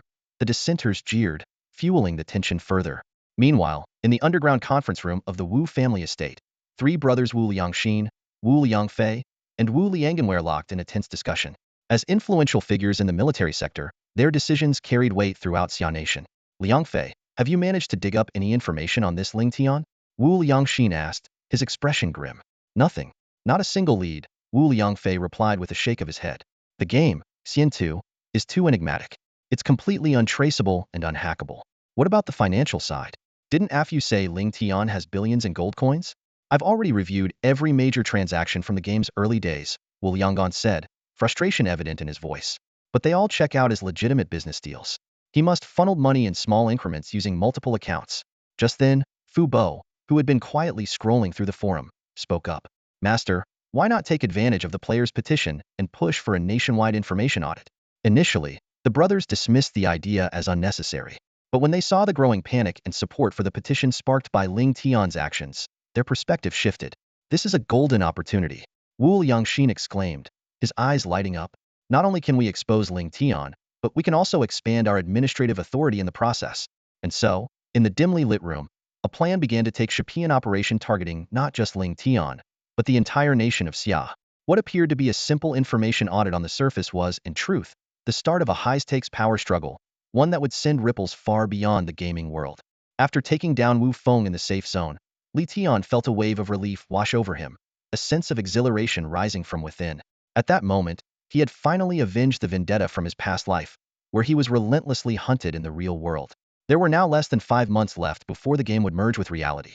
Li Tian calculated carefully, had to reach level 100 and complete the Goddard class advancement during this time. Only then could he ensure his survival and dominance when the apocalypse arrived. Beyond leveling up, upgrading his gear was equally crucial. Thinking of this, he retrieved a treasured blueprint from his inventory, the Drawing Realm Pin Blueprint. This was a legendary growth-grade weapon blueprint from the Divine Drawing series, capable of forging a God-ear weapon. Even more astonishing was that, even at the God-ear, the Drawing Realm Pin retained its growth potential, theoretically evolving into Supreme Tier or even Chaos Tier. In the previous life during the Immortal Path game, not a single Supreme Tier piece of equipment had appeared in 3 whole years, let alone a Chaos Tier item. Li Tian's heart raced with excitement. Perhaps in this lifetime, he could become the first person to wield a Chaos Tier weapon. However, as he reviewed the mission details, his brows furrowed. The system only provided a cryptic hint. Series Quest Divine Armament. Embark on your journey to craft the equipment of the gods. There was no information about the crafting location, required materials, or the NPC to approach. Fortunately, he remembered someone who could help, a blacksmith NPC named Huang Taizhan, whose favorability with him had reached the trust level. Without delay, Li Tian set off for the blacksmith shop in Tianfeng City. As soon as Huang Taizhan saw Li Tian, his face lit up with joy, and he jogged over enthusiastically. Brother Ling Tian, what brings you back so soon? Could it be? He licked his lips, his eyes gleaming with excitement. Could it be that you've obtained a Saint-tier equipment blueprint? Li Tian chuckled inwardly. It had only been an afternoon, where would he find a Saint-tier blueprint so quickly? However, recalling how a joke last time had nearly cost him favorability points with this guy, he decided to play along. Saint-tier blueprint? Not quite. Li Tian paused deliberately, but I've got something even better. With that, he pulled out the dazzling Drawing Realm Pin blueprint. The moment Huang Taizhan saw the blueprint details, his eyes nearly popped out of their sockets. A God-ear exclusive weapon? A growth-grade legendary equipment blueprint? His voice trembled with excitement. Brotherno, Father Ling Tian, where on earth did you get such a treasure? I've been a blacksmith for years, and I've never even dreamed of seeing something like this. Li Tian put on an enigmatic expression. Hold your flattery for now. Huang Taizhan, I need to ask you something. Pointing at the mission description, he continued. Do you know how to complete this quest? Which NPC should I talk to? Huang Taizhan immediately straightened up, focusing intently as he examined the mission details. Huang Taizhan stared at the blueprint in his hands, his brows furrowed in confusion. He scratched the back of his head as he looked up at Li Tian. Ling Tian's father. This task? Why can't I make sense of it? Hearing this, Li Tian felt a surge of frustration. He realized with a pang of regret that expecting this lazy oaf to understand the task was pure wishful thinking. Aside from his top-tier forging skills, the guy was utterly useless. Asking him questions was about as reliable as rolling dice for answers. Nothing. Li Tian sighed deeply, swiftly tucking the blueprint back into his chest. Hey! Huang Taizhan protested, suddenly anxious. Why are you putting it away? This is such a great blueprint. Aren't you planning to forge it? Li Tian spun around abruptly, his eyes blazing with anger. Forge it? My foot. Do you even know what materials are needed? Do you know who to talk to for the task?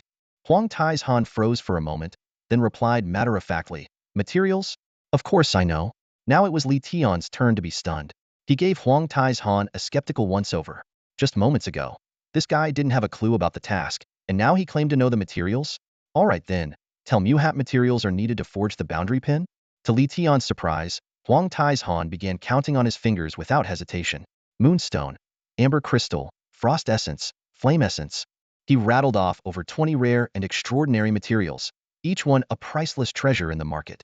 By the time Huang Tai's Han was halfway through the list, Li Tian was already half convinced. How do you even know all these materials? He asked, still doubtful. Because I'm a blacksmith. Huang Tai's Han shrugged, as if it were the most obvious thing in the world. Li Tian was speechless. This NPC completely shattered his understanding of the game. Normally, even a level 100 Godder blacksmith NPC couldn't forge equipment without a detailed blueprint. According to the rules, he was supposed to complete a series of tasks to unlock the detailed blueprint before starting the forging process. But Huang Tai's Han had taken just one glance at the blueprint and figured out all the required materials. This meant that as long as the materials were gathered, they could start forging the boundary pin immediately. Tasks? In the face of such an overpowered ability, tasks were meaningless, utterly insignificant. Li Tian's heart was pounding wildly, his eyes shimmering with anticipation. He turned eagerly to Huang Tai's Han. Do you have those materials now? If you do, make it for me right away. Huang Tai's Han let out a wry smile. Ling Tian boss, those top-tier materials can only be obtained in specific dungeons. How could I possibly carry them around? If you want me to craft it, you'll have to complete the system's quest to gather the materials first. By the way, do you know which NPC gives that quest? Ugh, I'm exhausted. Li Tian slumped in frustration. All for nothing. Back to square one. If I knew who the NPC was, would I even be asking you? With that, he waved dismissively, unwilling to waste another word, and turned to leave. Huang Tai's Han smacked his lips, staring regretfully at Li Tian's retreating figure. He still shouted after him, Ling Tian boss, once you gather the materials, make sure to come back to me. They'll do it for free. Li Tian didn't even glance back, quickening his pace. It seemed Huang Tai's Han was no longer an option. Aside from him, the only NPCs left to rely on were Ji Qiufeng and Ji Chunlei, a brother and sister pair. After pondering for a moment, Li Tian decided to log off and rest.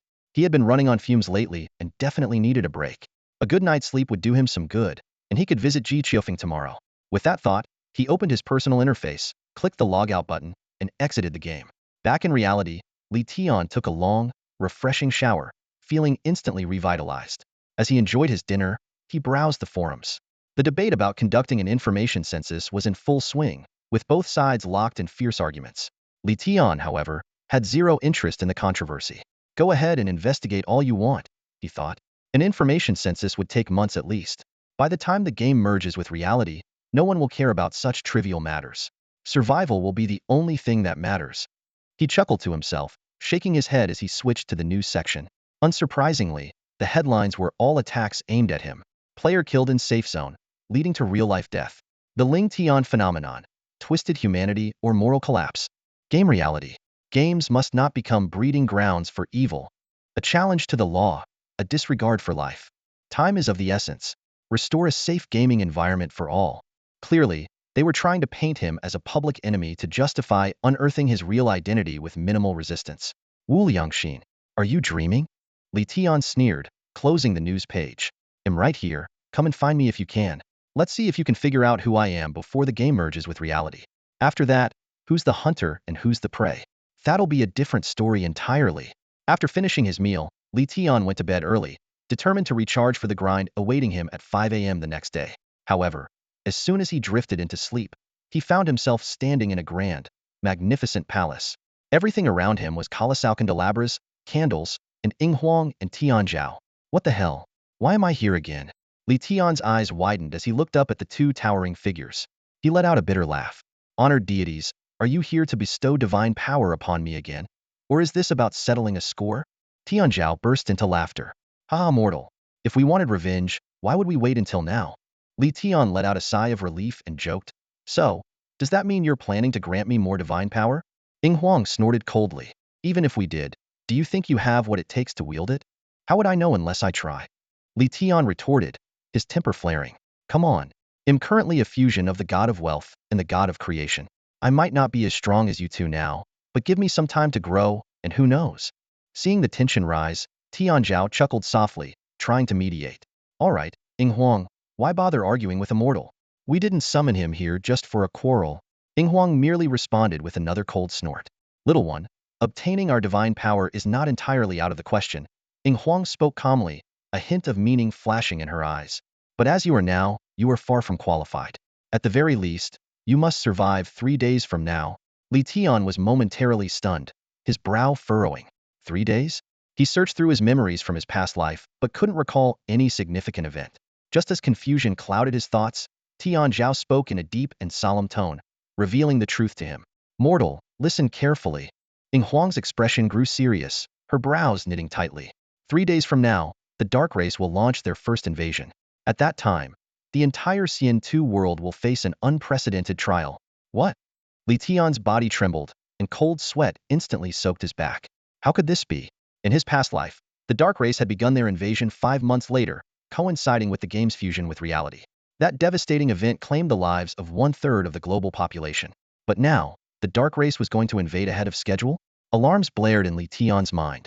In his past life, players had 5 months to level up, with most reaching level 30 or higher, gaining basic survival capabilities, yet the losses were still catastrophic. Now, most players were only at level 7 or 8, with level 10 being exceedingly rare. This was like sending the entire world into a disaster barehanded. Will the game also merge with reality 3 days from now? Li Tian asked urgently. Tian Zhao slowly shook his head. No, it won't. Ah. Li Tian exhaled deeply, but his brows remained tightly knit. Even so, the Dark Race's invasion was no trivial matter. They didn't recognize safe zones and would engage in indiscriminate slaughter of both players and NPCs, eradicating everything in their path. If not handled properly, the casualties would be catastrophic. Master Tian Zhao, Li Tian asked gravely, his expression serious. Why have you brought me here? What is it that you want me to do? Tian Zhao stood at the center of the Grand Palace, a faintly awkward smile spreading across his face. Clearing his throat, he addressed Li Tian. Mortal, I must admit, the two of us misjudged your potential earlier. When granting you the power of the ancient gods, we made some errors in our selection. Errors?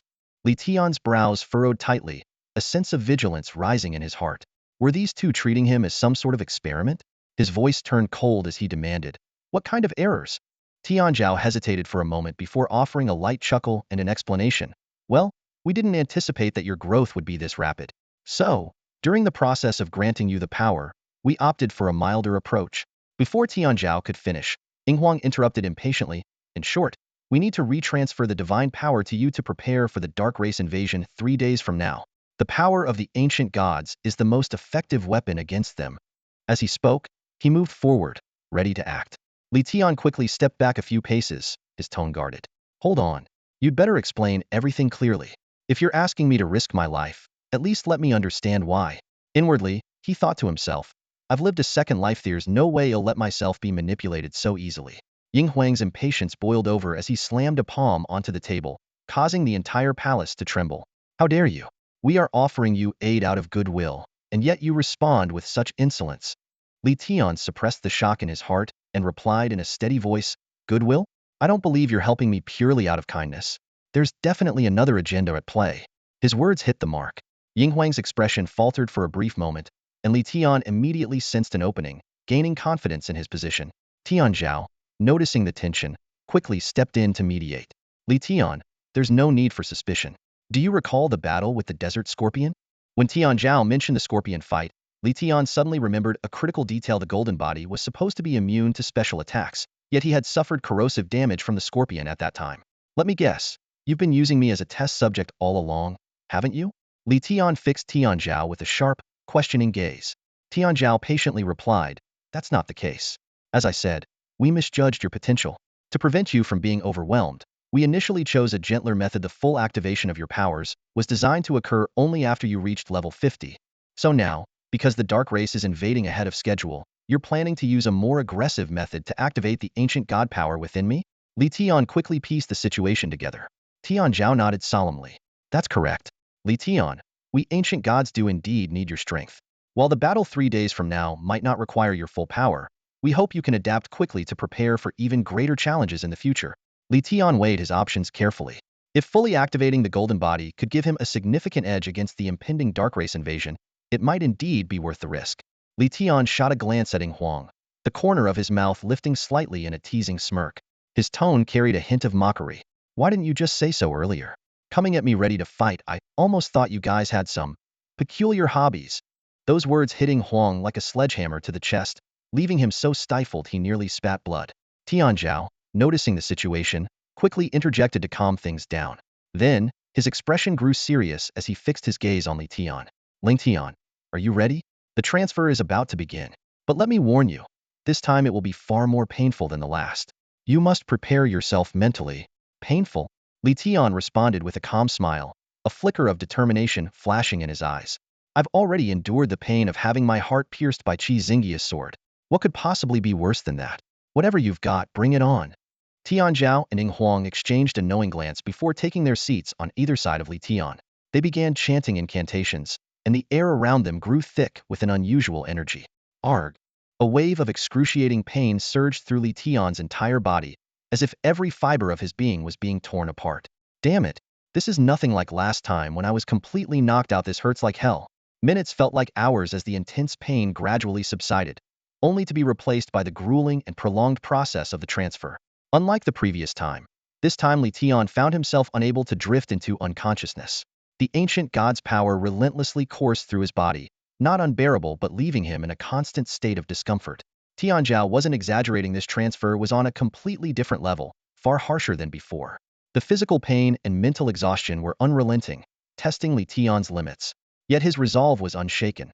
His will as unyielding as steel. To him, this suffering was insignificant compared to the threat of being killed by the dark race. Besides, beyond this torment lay an unparalleled opportunity, one that belonged to him alone. No one knew how much time had passed before Tianzhao's weary voice finally broke the silence. It's done, Ling Tian. The transfer is complete. At the same time, a system notification chimed in. Congratulations! You have received the infusion of ancient god's power. Some unknown changes have occurred within your body. The moment the inheritance was complete, an uncontrollable wave of joy surged through Li Tian's heart. He eagerly opened his personal information panel, and the data displayed before him was crystal clear. In the player information section, it identified him as a citizen of Tianfeng City, with dual professions of realm painter and god of wealth. Under the talent column, a list of extraordinary abilities was revealed, including harmony of all things, absolute mastery, and break all laws. His advancement level had reached a staggering 3,177.93. Both his health and mana points were at an impressive 19,600, while his attribute strength, defense, inspiration, and agility were all evenly capped at 1,960. His equipment list was equally jaw-dropping. The Samsara Array, the Scorpion Tail Needle, and the Root Severing Hammer. And then there was his wealth in astronomical 5.7 billion gold coins. Most striking of all was the detailed God of Wealth talent panel, particularly the advanced ability Golden Body. This skill not only granted him immunity to direct annihilation from dark races, but also allowed him to selectively reflect any buffs or debuffs. It could even convert all special attacks into standard attacks. Holy crap! Li Tian's heart raced with excitement. This was practically invincibility. Against any boss, he could simply select yes to reflect an instant kill attack back at the enemy, securing an effortless victory. Just as he was reveling in the thrill of impending omnipotence, a voice snapped him out of his daydream. Tian Zhao spoke up. Ling Tian, the first invasion of the dark races will begin in 9 hours. You should prepare yourself. We must rest as well. The words were like a bucket of cold water, jolting Li Tian back to reality.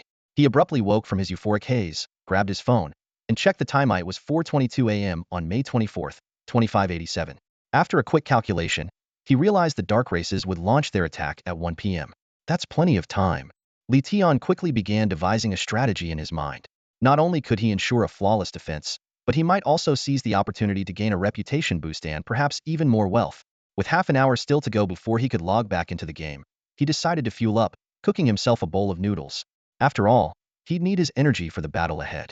At exactly 5 a.m., Li Tian logged into the game, brimming with determination, and headed straight for the Hall of Sages in Tianfeng City.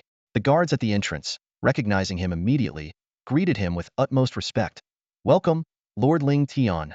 Without hesitation, he walked to the center of the Grand Hall, where he soon spotted a familiar figure, the Hall Master, Old Xian Yang. The venerable master was sprawled out on a wooden bed, snoring away. One leg dangled off the side, while an arm was stuffed under his pillow, and a trace of drool glistened at the corner of his mouth. Li Tian couldn't help but chuckle. Leaning close to Old Xian Yang's ear, he whispered, "Wake up, the system's handing out money." The words seemed to carry a magical power. Old Xian Yang shot up from the bed like a spring, looking around frantically. Money? Who's handing out money? How much? Li Tian smirked at the sight and teased. Your buddy Tian is here to give you some. Excited, aren't you? The old man's face instantly turned bright red. Xianyang suddenly remembered something and cautiously stepped back several paces, retreating all the way to the farthest corner of the bed. His overly defensive stance left Li Tian both amused and exasperated. Why are you hiding so far away? Am I really that scary? Li Tian asked helplessly, spreading his hands in mock frustration.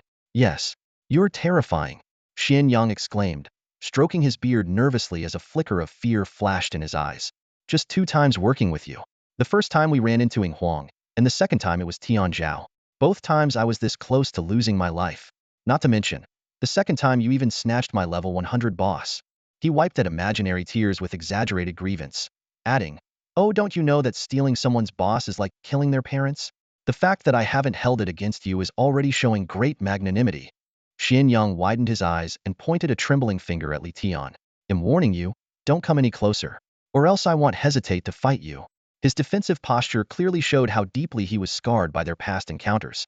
Li Tian, fully aware of why the old man was reacting this way, clicked his tongue lightly and flashed a meaningful smile. Now, Lord Xianyang, I've got a lucrative opportunity here. Care to hear me out? Don't even think about it.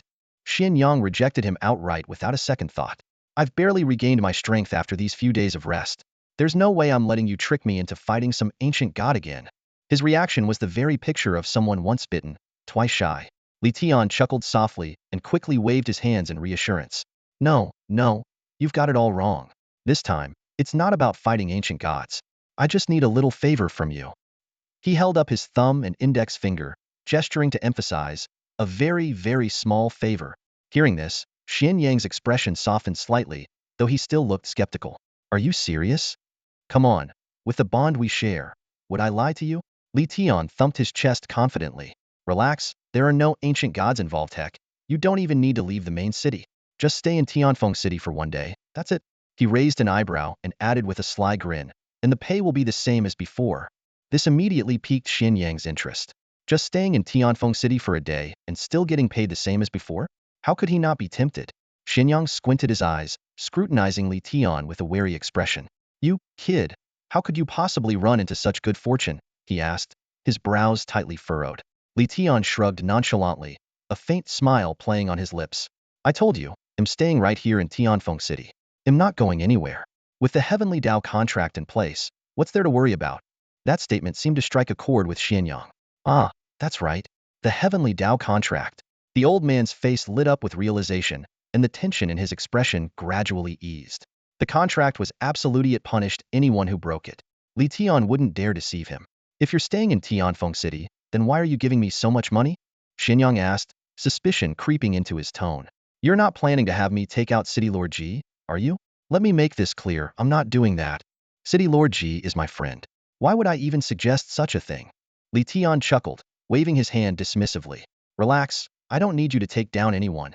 Xuanyang's heart softened. This kid must be feeling guilty about the previous dangerous missions and wanted to make it up to him with an easier job. What a loyal and considerate young man. Moved by the thought, the old man thumped his chest and promised enthusiastically, Li Tian, you can count on me. In Tianfeng City, no one's a match for this old man. If anyone dares to trouble you, he'll swat them away with a single blow. Watching Xianyang puff out his chest with such confidence, Li Tian almost burst out laughing. Internally, he mused, let's hope you really can deliver and swat all those dark forces away. Outwardly, though, he simply nodded and said, then he'll leave it to you. Xianyang Palace Master, from 1 p.m. to 1 a.m., please guard the shops I recently purchased in the northern part of the city. Is that all right? Guarding some shops? That's a piece of cake, Xianyang declared, thumping his chest again. Give me half an hour, and my true body will be in Tianfeng City. Before 1 a.m., no one will get within 100 meters of those shops. Satisfied with the promise, Li Tian left the Wanxian Hall. With this god-level powerhouse standing watch, the northern district shops should be safe and sound. As for his own safety, with his golden body and king's armor, what were the dark forces to him? Meanwhile, his 3 days of absence had stirred up quite the storm in the game. The World Chat channel was ablaze with heated debates between his supporters and detractors. Some claimed he had been executed by the game's developers, while others insisted he was a true legend. At the height of the argument, someone noticed that Ling Tian had come back online. Seeing the lively chaos in the World Chat, Li Tian couldn't help but shake his head with an amused smile. These people really have too much time on their hands. Let's see if they're still laughing after 1 p.m. Out of a sense of camaraderie, he decided to post a brief message in the World Chat. seek shelter in Tianfeng City before 1 p.m. Whether they believed him or not was up to them. After sending the message, Li Tian promptly closed the world chat. He had done his part. Those who chose to heed his warning would be under his protection. Li Tian shook his head, deciding not to waste any more energy on those unwilling to listen to reason. Casually, he opened the rankings leaderboard, his eyes quickly scanning through the top 5 players. The first spot still belonged to his own ID, Ling Tian, with an impressive level 31, representing the pinnacle of gaming prowess in the Xia Kingdom. Close behind was another Xia Kingdom player, Xiao Qiaolu Xue, whose level 16 achievements were already turning heads. The third and fourth spots were held by Feiqi de Sanluan and Gangmin Pianzhua, both at level 15. Notably, the latter hailed from the Hua Kingdom. In fifth place was Park Yishang from the Bangzi Kingdom, also maintaining a level 15 standing. As he reviewed the rankings, Li Tian noticed that a significant number of players had already reached double-digit levels, marking them as some of the game's elite. What surprised him slightly was the speed at which top players from other countries were catching up, showcasing impressive skill and determination. The overall level of average players was also commendable, with most hovering around level 10. However, fewer than half had successfully completed the challenging Path of Shattered Mirrors, a testament to its difficulty. Closing the leaderboard, Li Tian exhaled softly. While player levels were still relatively low, most had at least developed the basic ability to protect themselves. This meant they wouldn't be completely defenseless against the impending dark invasion. Besides, the main responsibility of resisting the dark forces lay with the NPC guards. Players only needed to prioritize their own safety. With the dark invasion drawing near and nothing pressing to do, Li Tian decided to head into the Cambaya Valley to spar with the wild brute Guangmeng Xionggue. He planned to use the next few hours of grinding to push his level up to 32. Meanwhile, the world channel was once again in an uproar. Discussions among players quickly split into 2 camps. Big Boss Ling Tian just spoke. He told us to take refuge in Tianfeng City. Does that mean the monsters are about to attack the main city? Where's Tianfeng City? Someone take me with you. But dissenting voices were equally vocal. Who does Ling Tian think he is? Why should we listen to him? Sounds like fear-mongering to me. At 1 p.m., he'll be right outside the newbie town, and we'll see if anything happens. If nothing happens, let's all roast him together. The debate on the World Channel grew more heated, with supporters and skeptics firing back and forth in an endless stream of arguments. The continuous kills of the ferocious Guangmong brute flooded Li Tian with a surge of experience points. As a flash of golden light swept over him, his level instantly climbed to 32. A system notification promptly followed. Health points and mana points increased by 1,000 each. 100 free attribute points awarded. Without hesitation, Li Tian allocated all the attribute points to inspiration. Thanks to the unique synergy of his harmony of all things talent, all other attributes also increased by 100 points. In that moment, every one of his stats finally broke past the 2,000 point threshold. To put this into perspective, even elite bosses at this stage of the game typically hover around 2,000 points in stats. Add to that a skill as formidable as the Samsara Array, and it was no exaggeration to say that Li Tian had become a nightmare-level boss in the eyes of other players. A quick glance at the time, 12:47. 13 minutes remained until the first invasion of the Dark Races. Li Tian stowed away the Samsara Array and began heading toward Tianfeng City. Behind him, the Guangmong brutes he had decimated collectively sighed in relief, grateful that the harbinger of doom had finally departed. None dared to provoke him again. However, when Li Tian arrived at the northern gate of Tianfeng City, the scene before him left him momentarily stunned. The city was teeming with players, a massive crowd stretching as far as the eye could see. These newcomers, fresh to the area, gazed around with curiosity, as though they had stumbled upon a new world. The blacksmith shops, in particular, were mobbed with people, and nearly every storefront was bustling with business. Of course, there were exceptions. Huang Taizhan, as always, lounged lazily in his rattan chair, a palm leaf fan covering his face, utterly indifferent to the streams of players passing by.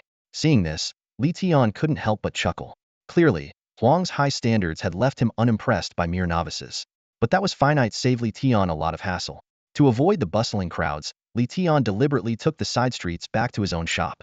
He hadn't expected that a single statement from him could wield such influence, drawing so many players to brave the treacherous rocky gorge and make their way to Tianfeng City. This was a golden opportunity to establish his authority. Once the game merged with reality, these players would become his most loyal followers, the cornerstone of his grand plans. As for how to protect these players, the solution was simple. Tianfeng City's defenses far surpassed those of any other beginner towns, and with the legendary expert old Xianyang stationed there, the player's safety was practically guaranteed. All Li Tian had to do was trail behind the NPCs and reap the rewards. And if he happened to encounter a level 100 boss along the way, The thought alone was thrilling. Even better, this scenario was different from a dungeon instance. Killing bosses during the Dark Races invasion wouldn't anger NPCs. On the contrary, it would earn him the title of hero, significantly boosting his favorability with them.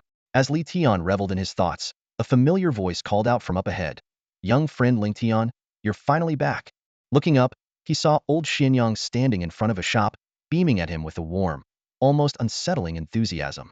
For a brief moment, Li Tian couldn't help but wonder if the old man harbored some peculiar inclinations.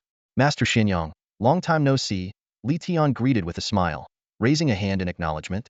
Xianyang scrutinized Li Tian from head to toe, nodding repeatedly. Young friend Ling Tian, your progress is nothing short of astonishing. I have never seen someone with such extraordinary talent. Li Tian shrugged modestly. You're too kind, master. Compared to someone of your divine caliber, my achievements are hardly worth mentioning. The well-timed compliment brought a hearty laugh from Xianyang. Ha ha ha, young friend Ling Tian, let me tell you this. I may not boast often, but I started as a mere servant in the Hall of 10,000 Sages, and rose to the position of Hall Master in just 13 years of feat, unparalleled in the Hall's history. Seeing you today is like looking at a younger version of myself. Truly, you carry an air of greatness. Li Tian couldn't help but smile wryly at the exaggerated praise. This old fellow still loves to show off. Li Tian chuckled to himself, but kept a composed expression. After all, the man would soon be a key player in resisting the Dark Invasion, so offering a bit of positive reinforcement seemed appropriate. He immediately adopted a respectful posture, clasped his hands, and said, the Hall Master of Xianyang is truly gifted beyond measure. I am deeply impressed. This flattery made the old Xianyang beam with delight. His hand stroking his beard trembled slightly with pride, and his face glowed with satisfaction. But soon, his gaze shifted toward the newly acquired shops of Li Tian, and his expression turned worried. Lowering his voice, he said, well, young friend Ling Tian, don't take offense at this old man's words. The shops in the northern part of Tianfeng City have always been neglected. Buying so many of them might result in losses. I'm saying this for your own good, better sell them off soon to avoid deeper losses down the line. Hearing this, Li Tian chuckled inwardly. What do you know, old man? Once the Dark Invasion begins, these shops will be prime real estate. Outwardly, however, he maintained a humble demeanor, clasping his hands again and saying, thank you, Hall Master, for the advice. I will keep it in mind. Old Xianyang nodded in satisfaction, stroking his beard as he straightened his back. His eyes casually scanned the surroundings. Tell me, young friend Ling Tian, Tianfeng City seems so peaceful. Did you really spend money to invite me here just for a chat? Honestly, I think you've wasted your money. How about this? You'll take my leave for now, and if trouble arises in the future, you can come find me. After all, a heavenly Dao contract can be dissolved if both parties agree. What do you think? Peaceful? Li Tian's lips curled into a faint smile as he thought. I hope you'll still think so in a few minutes. Outwardly, however, he waved his hand warmly and said, thank you for your concern, Hallmaster Xianyang, but there's no need to worry. Since we've made an agreement, I won't go back on my word. Even if nothing happens today, I consider this payment well worth Ida's compensation for the dangers you've helped me face in the past. These words moved old Xianyang so much that his eyes grew slightly red, and he repeatedly exclaimed, young friend Ling Tian, you are truly, truly a remarkable person. Such kindness and loyalty. He let out a long sigh, nodding fervently. To have the honor of knowing you is a great blessing for this old man. Your steadfastness and integrity make us kindred spirits. Li Tian solemnly nodded in agreement. Indeed, since ancient times, death is inevitable, but without trust, one cannot stand. I also trust that the Hall Master of Xianyang is a man who always keeps his word. At exactly 1 p.m., the looming threat of the Dark Invasion finally descended. The World Chat channel erupted instantly, with countless players panicking and shouting in disarray. Just outside the gates of Newbie City No. 1, the leader of the crotch-guarding sect stood tall and defiant, gripping a spiked club with an air of disdain. Who's Ling Tian? He might be your daddy, but he's definitely not mine, he roared, brandishing his weapon skyward. Where's the danger? Come out if you've got the guts. I'll smash you so hard you'll turn into a sprinkler. Inside the city walls, his companions were frantic. Leader, stop messing around and get back here. Immortal Path isn't just some ordinary game. If you die here, you die in real life too. Before they could finish their plea, a deafening boom shook the heavens and earth. The entire Newbie city quaked violently, and black flames of an eerie nature suddenly engulfed the sect leader. In mere moments, he was reduced to ashes, without even the characteristic white glow of revival appearing. His companions hurriedly opened their friend lists, only to find that the sect leader's ID had completely vanished, an ominous sign that he had perished in the real world as well.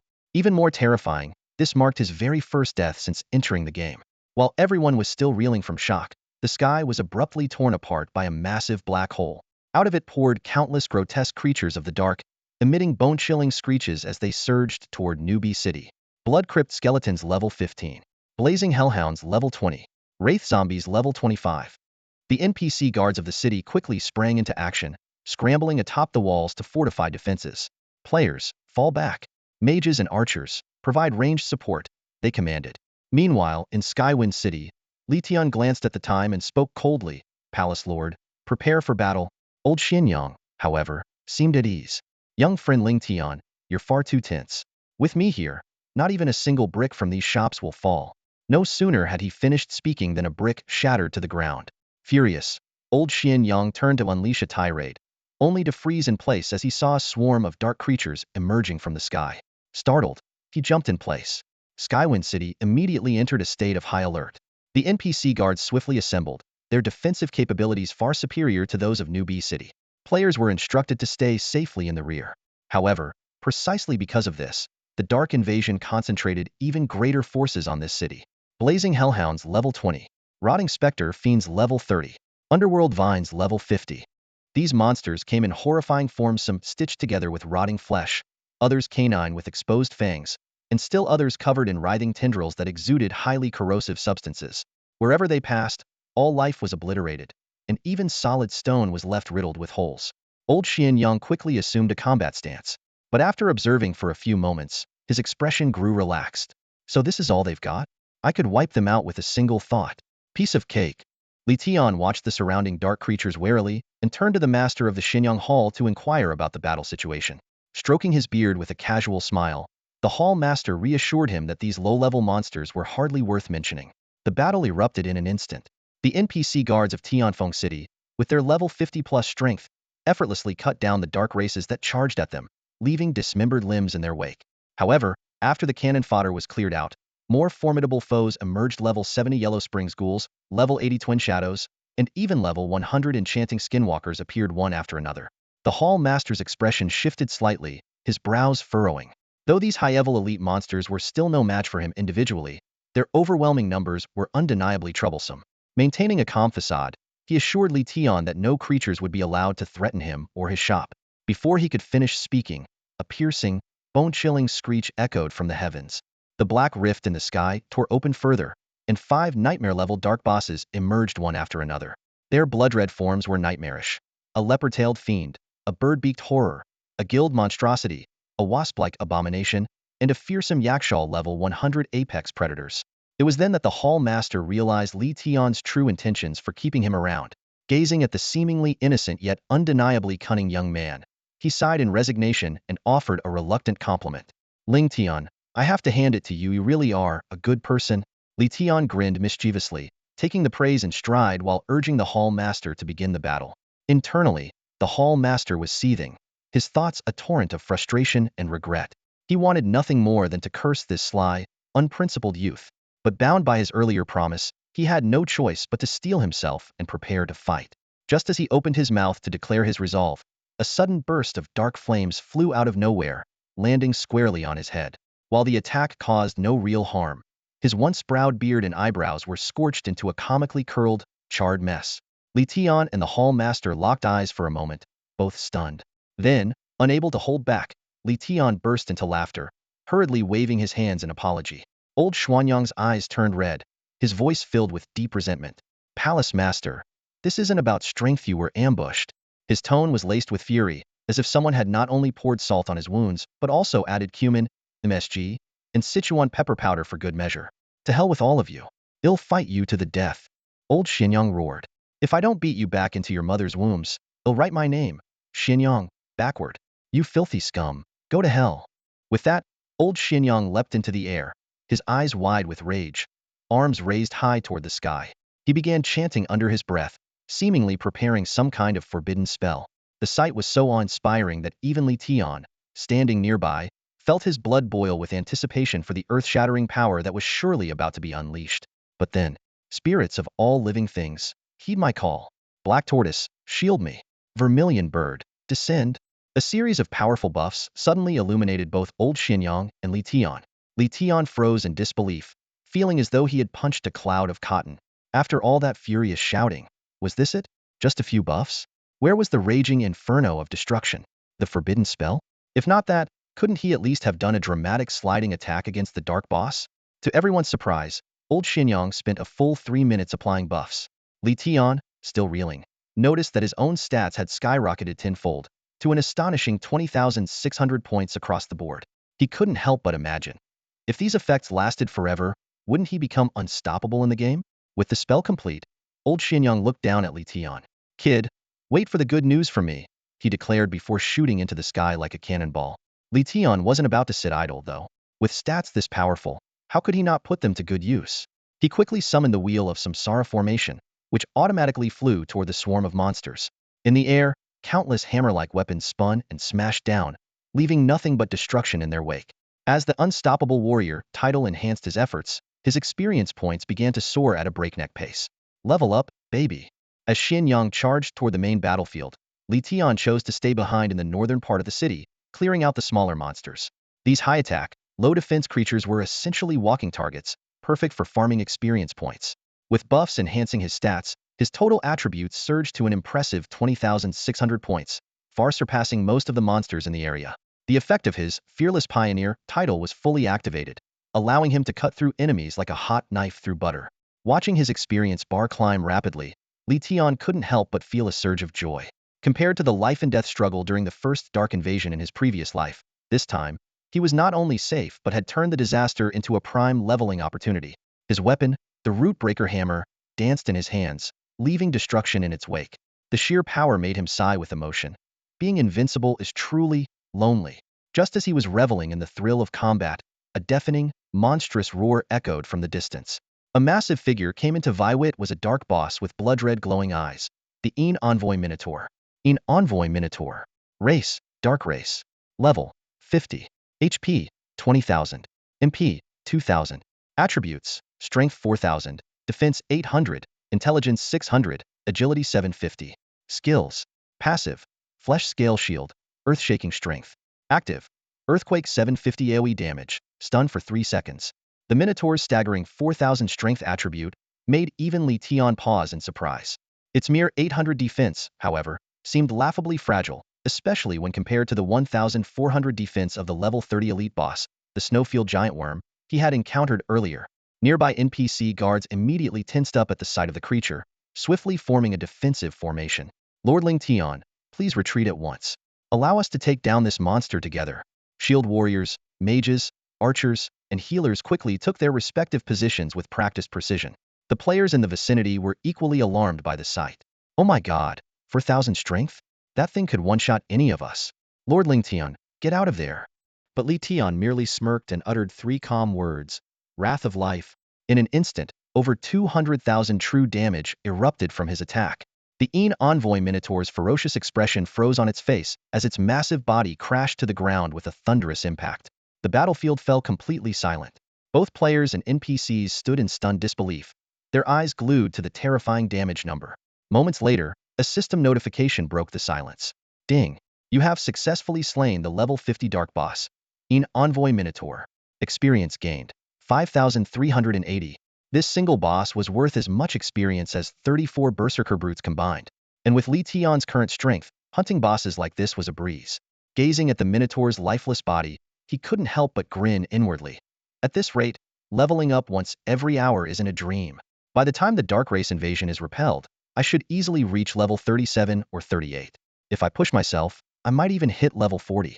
Lost in his bright visions of the future, Li Tian didn't immediately notice that the players around him were finally snapping out of their stupor. Holy crap! A chorus of exclamations erupted from the surrounding players. One shot? Ling Tian just dealt 200,000 damage with a single skill. Their shocked gazes were filled with fervent admiration. The players stared at Li Tian as if they were witnessing the descent of a god among mortals. Someone shouted excitedly, "Thank goodness we followed the boss's advice and came to Skywind City for refuge. If we were still in the starter town, we'd be dead by now. Ling Tian, I love you like a mouse loves rice." Another player yelled, unable to contain their excitement. However, Li Tian remained indifferent to the crowd's fanatical reactions. His focus was entirely locked on the main battlefield. The dense swarm of monsters ahead was like an ocean of experience points, perfect for executing the strategy he had meticulously planned, stealing the boss from the NPCs. Under normal circumstances, such an act would undoubtedly result in a sharp drop in NPC favorability, possibly even provoking their retaliation. But during the Dark Invasion event, the NPCs were too preoccupied to care. If someone helped them take down a boss, they'd likely be grateful rather than picky about who did the job. Letion couldn't wait any longer. His Void Reaper skill was already prepped, capable of taking out 3 to 5 dark bosses in a single strike when the moment was right. For now, though, it was too early. He decided to hunt down some lower-level bosses first, like the Shadow Herald's Oxhead and Horseface. With this plan in mind, Letion didn't hesitate. He activated Shift and Shadow Step, vanishing instantly from the outskirts of Skywind City. The sight left the surrounding players utterly dumbfounded. Where's Letion? Did he just disappear into thin air? A player rubbed their eyes, unable to believe what they had just witnessed. My God! Another player suddenly exclaimed in realization. We're playing Immortal Path, the real-world version, but Letion is playing Immortal Path, the cultivation simulator. We're not even in the same league. The moment Letion dashed out of the city gates, he charged directly into the horde of monsters without hesitation. The hammer of severance whirled in his hands like a tempest, felling every creature in his path. Level 20 Flamehounds, level 30 Corrupted Wraiths, level 50 Underworld Vines. One after another, they were slain. Experience points surged like a tidal wave. 312, 456, 633. The steady stream of numbers brought a sense of exhilaration to Letion. The ground was littered with an uncountable array of equipment and materials, most of them of rare or exquisite quality. To ordinary players, these items would be treasures worth a fortune. But to Letion, they were hardly worth a glance. Even a Radiant-grade Strong Strike soft armor was something he could casually craft hundreds of. With his limited inventory space, he only reserved room for items of far greater value. Inside the city, players watched the field of loot with greed glinting in their eyes, yet no one dared to step outside to claim it. They knew all too well that rushing out with their current strength would only lead to being butchered by the dark creatures like lambs to the slaughter. An hour later, a system notification suddenly chimed. Congratulations! You have successfully slain the level 50 dark boss, in Envoy Horseface. Experience 5,380. The colossal form of Horseface collapsed with a thunderous crash, followed by another crisp system notification. Letion's heart leapt with excitement. This was the telltale sign of high-grade loot. He darted forward to search, and sure enough, he found a jade pendant, the relic of the Tuwa dragon. The pendant's attributes were displayed. Grade, Radiant. Base stats, unknown. Passive skill, unknown. Active skill, unknown. This Radiant grade pendant with hidden attributes made Letion's eyes gleam with anticipation. Unlike ordinary gear, the base stats of accessories were concealed and required appraisal by a blacksmith. Accessories were also exceedingly rare, with the lowest grade being treasured. Each one could provide players with a significant power boost. Letting out a sigh of relief, Letion tucked the pendant into his inventory. Since his rebirth, he had slain nearly 100 bosses, but this was the first time he had obtained an accessory. This pace was already far superior to his previous life, where it had taken him 2 full months to see his first accessory drop. Meanwhile, a much grimmer scene was unfolding in Newbie City No. 1. The NPC defenses there were far weaker than those in Tianfeng City, unable to withstand the invasion of the dark forces. A level 15 blood crypt skeleton let out a piercing screech, its blood-stained axe swinging down toward a level 10 mage. The mage frantically expended most of his mana to conjure a magic shield, but it shattered within moments. The axe cleaved through, and the mage's head fell to the ground. And oh! A woman's heart-wrenching scream echoed from nearby. She rushed forward in desperation, casting healing spells frantically, but it was too late. When the mage's body vanished, so did his name from her friends' list. Overwhelmed by grief, the woman turned furiously toward a nearby rogue. This is all your fault. You stopped us from following Letion's advice to seek refuge in Tianfeng City. You're responsible for his death. Her voice cracked with rage as she lunged at the rogue, who had discouraged them from leaving out of jealousy toward Letion. But he never anticipated that ignoring Letion's advice and refusing to seek refuge in Tianfeng City would lead to such devastating consequences. Now, as he gazed at the chaotic scene before him, waves of regret surged through his heart. His previous disdain and jealousy toward Letion now seemed utterly ridiculous in the face of reality. He was finally forced to admit. Letion's strength was undeniably real and formidable. This awakening was not an isolated case. Similar realizations were unfolding across various novice cities. More and more players were coming to understand that following Letion's guidance was the wisest choice for survival in the world of CN Tuesday. Even if they couldn't join him, at the very least, they shouldn't stand against him. As time went on, The admiration for Ling Tian among new players reached unprecedented heights. Meanwhile, in the northern outskirts of Tianfeng City, within the remnant Spine Valley, a life-and-death chase was taking place. Although this area was not far from the main city, it was teeming with countless dark creatures. Sanluan, hang in there just a little longer. Xiao Qiao Lu Shui shouted as he hurled a gleaming, icy sword that struck down a monster lunging at the speeding Sanluan with pinpoint accuracy. As a heavily invested sword immortal player, Xiao Qiao Lu Shui had poured a substantial amount of money into the game when the recharge window opened, which was key to him securing the second spot on the leaderboard. The one he was desperately protecting, the speeding Sanluan, was ranked third on the leaderboard. As a shield warrior of a basic class, Sanluan had relied on exceptional skill and unwavering loyalty to Xiao Qiao Lu Shui to gain significant resource support, enabling him to closely follow in rank. The strength of these two players had already drawn the attention of major guilds, and they had become top-tier figures, second only to Ling Tian. However, instead of joining any guild, they had formed their own elite team, determined to surpass Ling Tian. Before the outbreak of the Dark Invasion, they had followed Ling Tian's advice to seek refuge in Tianfeng City, but had their own ulterior motives. They speculated that Ling Tian's astonishing leveling speed must be tied to a special grinding location, and the area surrounding Tianfeng City seemed like a likely candidate. When they discovered the remnant Spine Valley and the frenzied brute, they excitedly stayed behind to level up. Little did they know that ignoring Ling Tian's warning would plunge them into such perilous circumstances. Brother Shui, go. Leave me behind. Fei Qi de Sanluan shouted, waving his arms wildly. The shield in his hands, the mighty general's shield, suddenly began to grow under the force of the wind, expanding until it towered over him, standing taller than a man. Rock shield wall, he roared, slamming the shield into the ground. A surge of earthy yellow light erupted from it, forming an unyielding barrier that absorbed the onslaught of attacks raining down upon them. You brainless beasts, he bellowed with a twisted snarl. If you've got any guts, break through your Grandpa Sanluan's shield wall. His voice was fierce, but his urgency was sharper. Brother Shui, why are you still here? Get out of here. I can't hold them off for long. In the group, the healer, a poised and elegant girl nicknamed Gu Dianlame, had tears welling in her eyes. Shaking her head, she continued casting healing spells. No, Brother Sanluan, we can't leave you behind. Healing numbers 358 flashed repeatedly above his head, but even her relentless efforts couldn't keep up with his plummeting health bar. Damn it, this really hurts. Sanluan spat through gritted teeth. Isn't this supposed to be a game? Why does it feel so real? Xiao Qiao Lu Shu's brows furrowed deeply.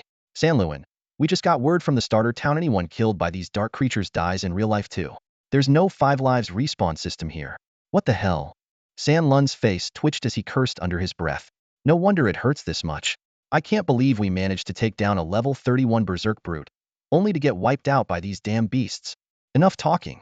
You're my brother, and am not leaving you behind. Xiao Qiao Lu Shui clenched his flying sword tightly, his eyes blazing with determination.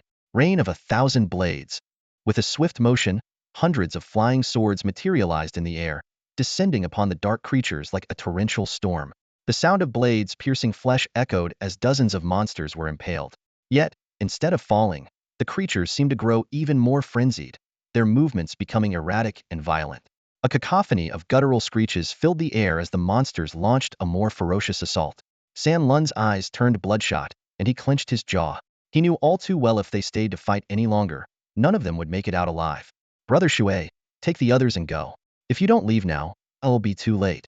As the words left his mouth, the shield wall shuddered violently. A crack split through its surface, and a razor-sharp claw tore through, piercing straight into Sanluan's arm. Sanluan, Gu Dianlame screamed, her tears streaming down like rivers. Don't waste your mana on me, girl, Sanluan said, forcing a strained smile despite the pain. Save it to keep the others alive on the way back to the city. Without your healing, they won't stand a chance. Xiao Qiao Lu Shui grabbed Gu Dianlame's arm, stopping her from casting another spell. His face was dark with resolve. Sanluan, you're my brother. I'll get them to Tianfeng City, and I swear I'll come back for you. Hold on until then. I'll try, Sanluan replied weakly, nodding. But they all knew the truth: if he couldn't endure even with healing, his chances of survival alone were slim to none. Everyone, fall back to Tianfeng City. Xiao Qiao Lu Shui commanded, his voice ringing with authority. Though reluctant, the group obeyed, retreating with heavy hearts. Suddenly, a monstrous screech erupted from the rear of the group. A hulking blood-crypt skeleton, wielding a massive blood-stained axe, charged toward the mage at the back of the line. The mage frantically raised a magical barrier, trembling with fear. Xiao Qiao Lu Shui reacted instantly, unleashing his most powerful single-target skill, sword command technique. His flying sword streaked through the air, striking the blood-crypt skeleton square in its chest. The blade plunged into its heart, and its health bar dropped to 0 in an instant. As the skeleton collapsed into a heap, the team exhaled in relief. The mage lowered his trembling hands, dispelling his magical shield. But the respite was fleeting, and the path ahead was fraught with peril. Behind them, San Lun's desperate battle raged on, his defiant cries echoing in their ears as they pressed forward. At this critical moment, the classical beauty let out a sharp cry. Lu Yinzu, watch out! The mage hesitated at the sound and instinctively turned his head. With a swift slash, his head was instantly severed from his body, making an eternal farewell, just like the mage from the novice village. The sudden and gruesome scene left everyone present utterly horrified. Xiao Qiaoliushui's eyes turned red with fury as she shouted a warning. Everyone, stay alert. These wretched creatures are incredibly resilient. Our skills can't interrupt them at all. The group widened their eyes in disbelief, staring at the unfolding nightmare. These monsters were already dead, yet they could still ignore interruptions and continue casting their abilities, completely overturning everything they knew about ordinary monsters. Fear surged like a tidal wave, and everyone couldn't help but swallow nervously. Despite the dire situation, the group barely managed to hold their ground for now. After all, the enemies they were facing were only level 15 Blood Mansion skeletons, still within their capacity to handle. The immediate priority was to retreat back to Tianfeng City before even stronger monsters appeared. But fate has a way of playing cruel tricks. Just as the group prepared to retreat, a deafening roar erupted from behind them, like thunder out of a clear sky. Xiao Qiaoliushui and the others spun around abruptly, only to be met with a sight that crushed their last shred of hope. A level 50 Dark Boss the Skeleton General stood towering before them. Its stats were terrifying. Health, 15,000. Mana, 8,000. Strength, 3,500. Defense, 1,100. Inspiration, 1,800. Agility, 1,050. It possessed the horrifying passive skill Soul Reap and 2 active skills, Blood Axe Mountain Split and Serpent Devour's Wail. The staggering 3,500 strength value was enough to send despair coursing through Xiao Qiaoliushui and the others. A boss of this caliber not only overpowered them in raw strength, but also had such extreme resilience that they wouldn't even have a chance to interrupt its attacks. If the boss launched an assault, they would have no choice but to endure it heeding. Yet a blood axe powered by 3,500 strength was enough to instantly kill any squishy class, and even the sturdiest among them couldn't withstand more than a few hits. As fear spread through the group, the skeleton general suddenly raised its blood-stained axe, locking its sights on Sanluan, who was speeding away. Blood Axe Mountain Split. The skill was unleashed, and Sanluan's fate seemed all but sealed. Sanluan, Xiao Qiao Lu Shui and Classical Babe screamed in terror, their eyes bloodshot. Watching their closest brother on the verge of death felt like knives twisting in their hearts. The skeleton general's massive blood-red axe swung down at Sanluan's head with lightning speed. Sanluan's heart shot up to his throat as he shut his eyes in despair. Heavens, save me. I'll give up anything, just spare my life. At the critical moment, a thunderous shout tore through the air. Cycle of Void. A streak of golden light shot across the battlefield like a meteor, slamming into the skeleton general with devastating force. In an instant, the terrifying damage numbers drained the boss's health bar to 0. Everyone gasped in disbelief. Such an overwhelming strike was beyond anything they had ever witnessed. What seemed like a hopeless situation had been reversed in a heartbeat. But no one could bring themselves to celebrate. With the boss's tenacity, even in death, its initiated skill wouldn't cease. Sanluan was still teetering on the brink of annihilation. Classical Babe's tears streamed down her face as she watched the blood-red axe descend closer and closer. And then, something unbelievable happened. The skeleton general's colossal figure froze in place, mid-motion. The deadly axe stopped mere centimeters from Sanluan's forehead. Sanluan collapsed to the ground, exhaling deeply in relief. Above the boss's head, a white notification appeared. Force interrupt, permanent banishment, irreversible. The group stood in stunned silence. A skill that combined 3 godlike effects? It was unheard of. They all turned to see a player, their identity hidden, strolling toward them with an air of calm. Sanluan, still shaken, suddenly remembered his desperate wish moments earlier. His face turned pale as he grappled with how to face this savior who might come to collect on his promise. Before he could act, the skeleton general's massive form crashed to the ground, sending up a cloud of dust. Xiao Qiao Lu Shui and the others rushed over. Xiao Qiao Lu Shui grinned and playfully punched Sanluan's chest. You lucky dog. That was a close one.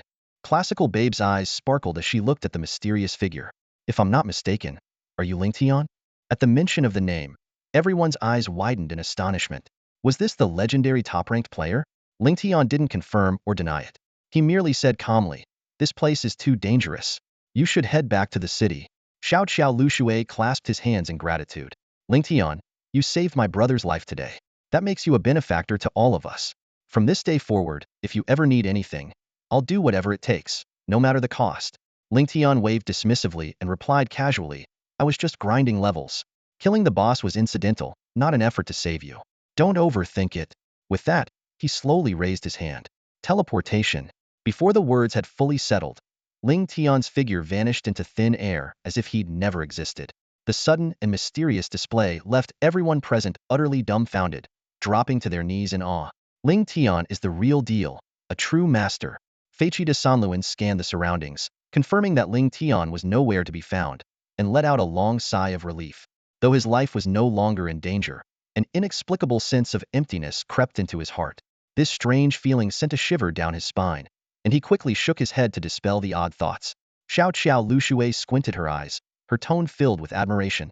Did Ling Tian just say he was leveling up here? The assassin next to her nodded in agreement. No doubt about it's a top-tier player. Even these terrifying dark creatures have become mere training targets for him. We used to think he was leveling up so quickly by farming Kuangming Xionggue, but now that seems laughable in hindsight, Xiao Lushui said with a wry smile. Feiqi de Sanluan sighed deeply. If it weren't for meeting Ling Tian today, I'd probably be done for. From now on, I'm his biggest fan. Whatever he says goes. If he says east, I won't dare go west. If he tells me to chase off dogs, I won't even think about chickens. Heck, if he asked me to warm his bed, I would." Before he could finish, Gudian Lame cut him off sharply. "Sanluan, can you not be so gross? If Ling Tian needs someone to warm his bed, obviously, it'd be me." "Hey girl," Feiqi de Sanluan exclaimed, clearly annoyed. "What's that supposed to mean? You ditch me the second Ling Tian shows up?" Gudian Lame raised an eyebrow and scoffed. "When did I ever say I liked you? Be real, whether it's looks, level, or gear. What do you have that even comes close to Ling Tian?" Feiqi de Sanluan was at a loss for words, grumbling bitterly, "You should worry about yourself first. Every time Ling Tian's name comes up, you practically start drooling." Gudian Lame hastily wiped the corner of her mouth, then huffed proudly. "So what if I do? What are you gonna do about it?" The silhouettes of the dark creatures began surging in from all directions, encircling the team completely. Xiao Lushui let out a helpless chuckle and raised her hand to signal. "All right, stop arguing. The priority now is to get back to Tianfeng City. If you want to bicker, save it for after we're safe inside the city." Sanluan and Classic Babe exchanged knowing glances. Their constant banter had long become a daily routine of mutual understanding. Charging forward with his general shield, Sanluan called out to Classic Babe, "Sis, hit me with a couple of heals. Let's break through." Classic Babe immediately began casting spells, and a series of 358 healing numbers floated above Sanluan's head. His health bar quickly filled to maximum. Stretching his sore shoulders, Sanluan spat on the ground. "Damn, these bastards hit hard. How does Ling Tian even use these things to grind levels?" Xiao Lushui looked up at the endless swarm of dark creatures inside. "Did you see Ling Tian's damage output? These monsters couldn't even get close to him. And even if one slipped through, he'd evade it with that teleport-like movement. That was practically instant teleportation." Everyone gulped involuntarily. Ling Tian's strength was far beyond their imagination. Sanlin's eyes lit up with excitement. Grinding on these monsters must give insane experience points, right? Xiao Lushui nodded in agreement. "Absolutely. Last time I checked the leaderboard, Ling Tian was level 32. He's probably hit level 33 by now." "Level 33? Classic Babe's eyes widened in disbelief. "In just 3 hours? How is that even possible?" The group quickly opened the leaderboard, and in the next moment, they collectively gasped. Level 35. That gleaming golden name was now accompanied by the dazzling number 35. A 3-level jump in just 3 hours, an average of 1 level per hour. The speed was terrifying. "Now that's a real monster," Xiao Lushui muttered in awe. Compared to Ling Tian, the dark creatures around them seemed utterly insignificant. Sanluan swallowed hard. Good grief, that's some next-level grinding speed. The pride in Xiao Liushui's eyes faded as he glanced toward Tianfeng City. With a weary tone, he said, "Let's go. Back to the city." He took the lead, stepping forward. After parting ways with the group, Ling Tian continued searching for dark bosses to grind levels. However, those few players had left a lasting impression on him. Xiao Lushui, Speeding Sanluan, and Classic Babe were all top-tier players on the leaderboard, yet they showed no scheming or infighting. Instead, they supported each other in times of danger. Such displays of camaraderie had become rare in the previous timeline, which was precisely why Ling Tian had decided to lend them a hand. Deep down, Ling Tian genuinely hoped that even after the game merged with reality, these players could maintain their current bonds of friendship, rather than following the path of someone like Qi Xingyu from his past, life turning the blade against the hearts of those closest to them. Thinking of those closest to him, Ling Tian couldn't help but let out a bitter laugh. In his previous life, he had been too naive. From beginning to end, Qi Xingyu had never truly seen him as someone close, not even as a person, and yet, he had foolishly given her everything, even willing to sacrifice his life for her. Shaking his head to rid himself of those unpleasant memories, Ling Tian glanced at the time and muttered to himself, "It's about time to check out the main battlefield."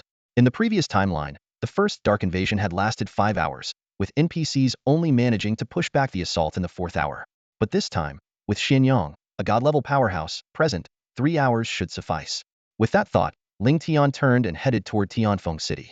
As he approached, Tianfeng City had lost all its former vibrancy.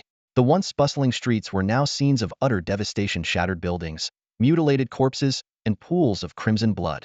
Even someone as seasoned as Ling Tian couldn't help but feel a pang of sorrow at the sight. Brutal. That was the only word to describe the scene before him. These mysterious dark creatures, with their unknown origins and enigmatic motives, harbored an unrelenting hatred for both players and NPCs alike. Every invasion was marked by their fearless ferocity, often resorting to suicidal tactics. In his past life, Ling Tian had tried to uncover their secrets but had come away empty-handed.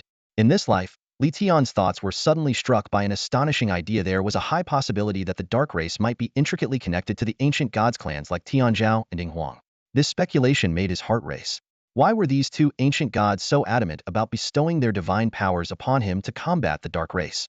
His mind raced, and the more he thought about it, the more he felt this possibility couldn't be ignored. If he could uncover the truth behind the dark race's invasion, not only could he avoid potential dangers, but he might also gain control over the destiny of the entire game world. With this realization, Li Tian took a deep breath, his chest swelling with ambition. But he quickly calmed himself down. The most pressing matter now was to deal with the invasion of the dark race while seizing this rare opportunity to hunt high-level bosses and level up. As a savvy player, Li Tian certainly wouldn't recklessly charge into the main battlefield. It was crawling with level 100 dark bosses, not to mention 5 terrifying nightmare-level dark bosses. Even a single hit from one of them would be enough to kill him instantly. While he could rely on the king's armor to withstand attacks from nightmare-level bosses, doing so when there were plenty of NPCs available to act as shields would be nothing short of suicidal. Shadow Step. With a faint flash of light, Li Tian instantly appeared on the wall of Tianfeng City.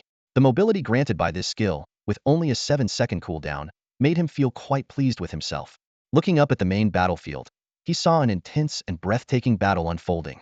Xianyang had once again activated his Muscle Titan mode, using his explosive strength to engage in brutal hand-to-hand combat with a nightmare-level boss. Bang! Xianyang landed a powerful punch. Thud! The boss countered with a heavy kick. Black Tiger Heart Strike.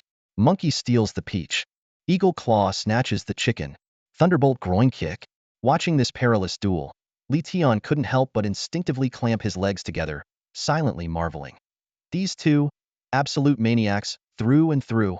Li Tian waved his hand toward Xianyang and shouted, "Lord of Xianyang Palace, could you do me a favor?" At that moment, Xianyang was locked in an intense battle with the dark boss, his fury blazing. Hearing Li Tian's request, he roared angrily, "A favor? Are you kidding me? I'm barely holding my own here, and you think I have time, Toa?" Before he could finish, Xianyang let out a series of strange cries. Li Tian squinted and saw that Xianyang, distracted by responding, had been caught off guard by a sneak attack from the dark boss. It was none other than the sinister bird beak.